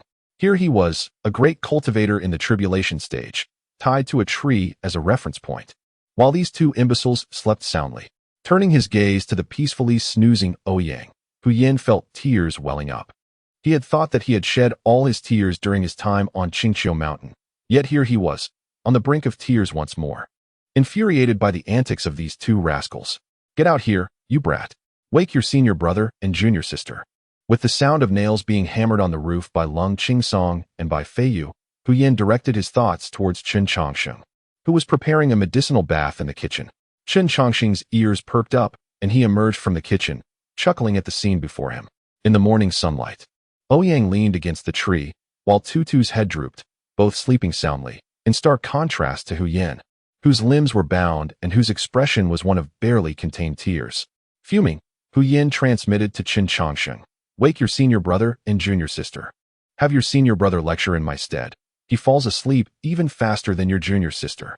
Chen Chongsheng replied, "I forgot to mention to you, senior. Our senior brother cannot comprehend or deliver lectures. Even the sect leader would be at a loss. You little rascal, why didn't you say so earlier?" Ouyang retorted angrily at Chen Chongsheng.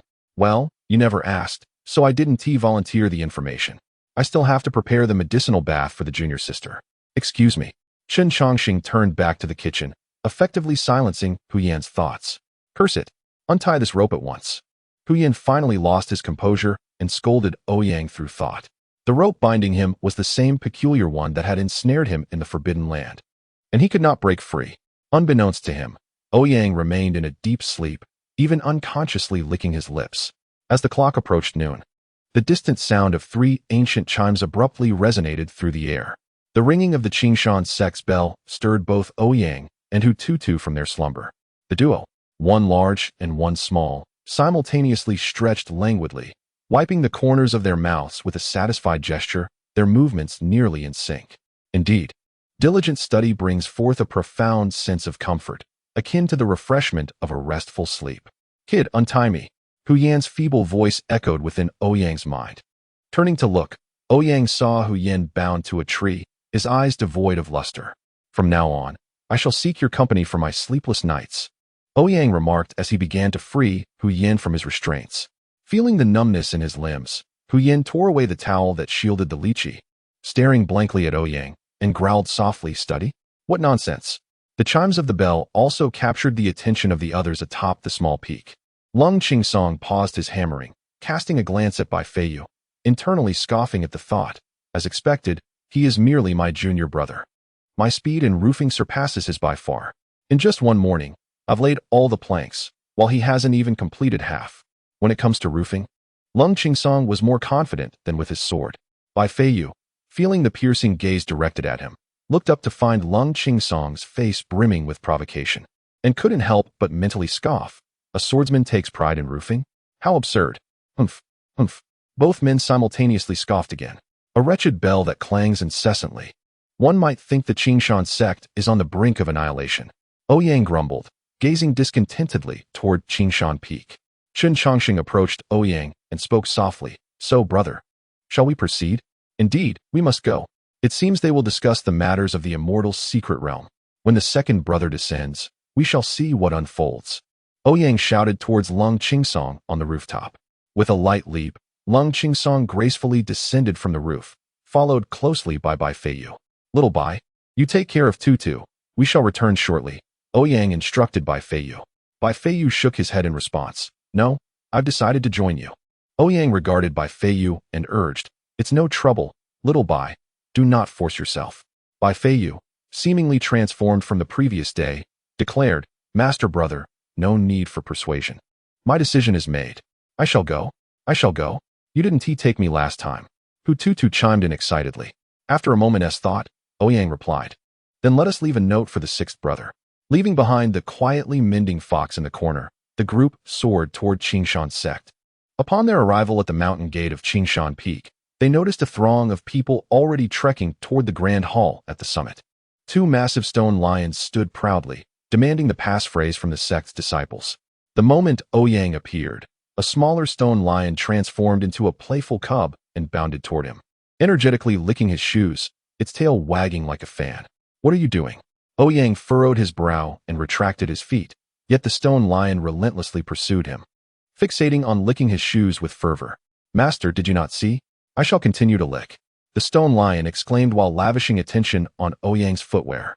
Irritated, Ouyang delivered a kick to the stone lion, commanding, get lost. Don't disgust me. Meanwhile, the imposing stone lion at the mountain gate disdainfully observed its diligent counterpart, sneering internally. By licking the master like this, you shall remain a mere gatekeeper for all your days. Chapter 99. The sword in the hands of the sword cultivator is the way. After delivering several kicks to the stone lion, Ouyang still sent a stream of genuine energy its way. After all, it was his devoted companion. Although he chastised it, he was not one to withhold treats. The stone lion, rolling on the ground from the kicks, felt an influx of genuine energy coursing through its body, warming its limbs and bones. Yes, this is the sensation. Bring me more, it exclaimed in delight. Thus, the onlookers beheld the peculiar sight, Ouyang kicking the once proud stone lion until it tumbled, while the lion expressed sheer enjoyment. Did this stone lion truly relish such treatment? Curiosity sparked among the crowd, and they resolved to try it themselves next time, recognizing it as an excellent opportunity to curry favor with the guardian beast of Qingshan Peak. Declining the invitation of another stone lion that wished to guide a few individuals to the summit, Ouyang led the group toward the mountaintop. With thousands of inner disciples in the Qingshan sect, the path up Qingshan Peak was extraordinarily lengthy and prohibited aerial travel, resulting in a surprisingly uncrowded trek. Instead, the breathtaking scenery atop Qingshan Peak was enough to make one forget the weariness of the journey, captivating all with its beauty. A flock of celestial cranes soared around the mountain, while exotic flowers vied for attention. Ethereal mist formed by the essence of heaven and earth enveloped the area, occasionally revealing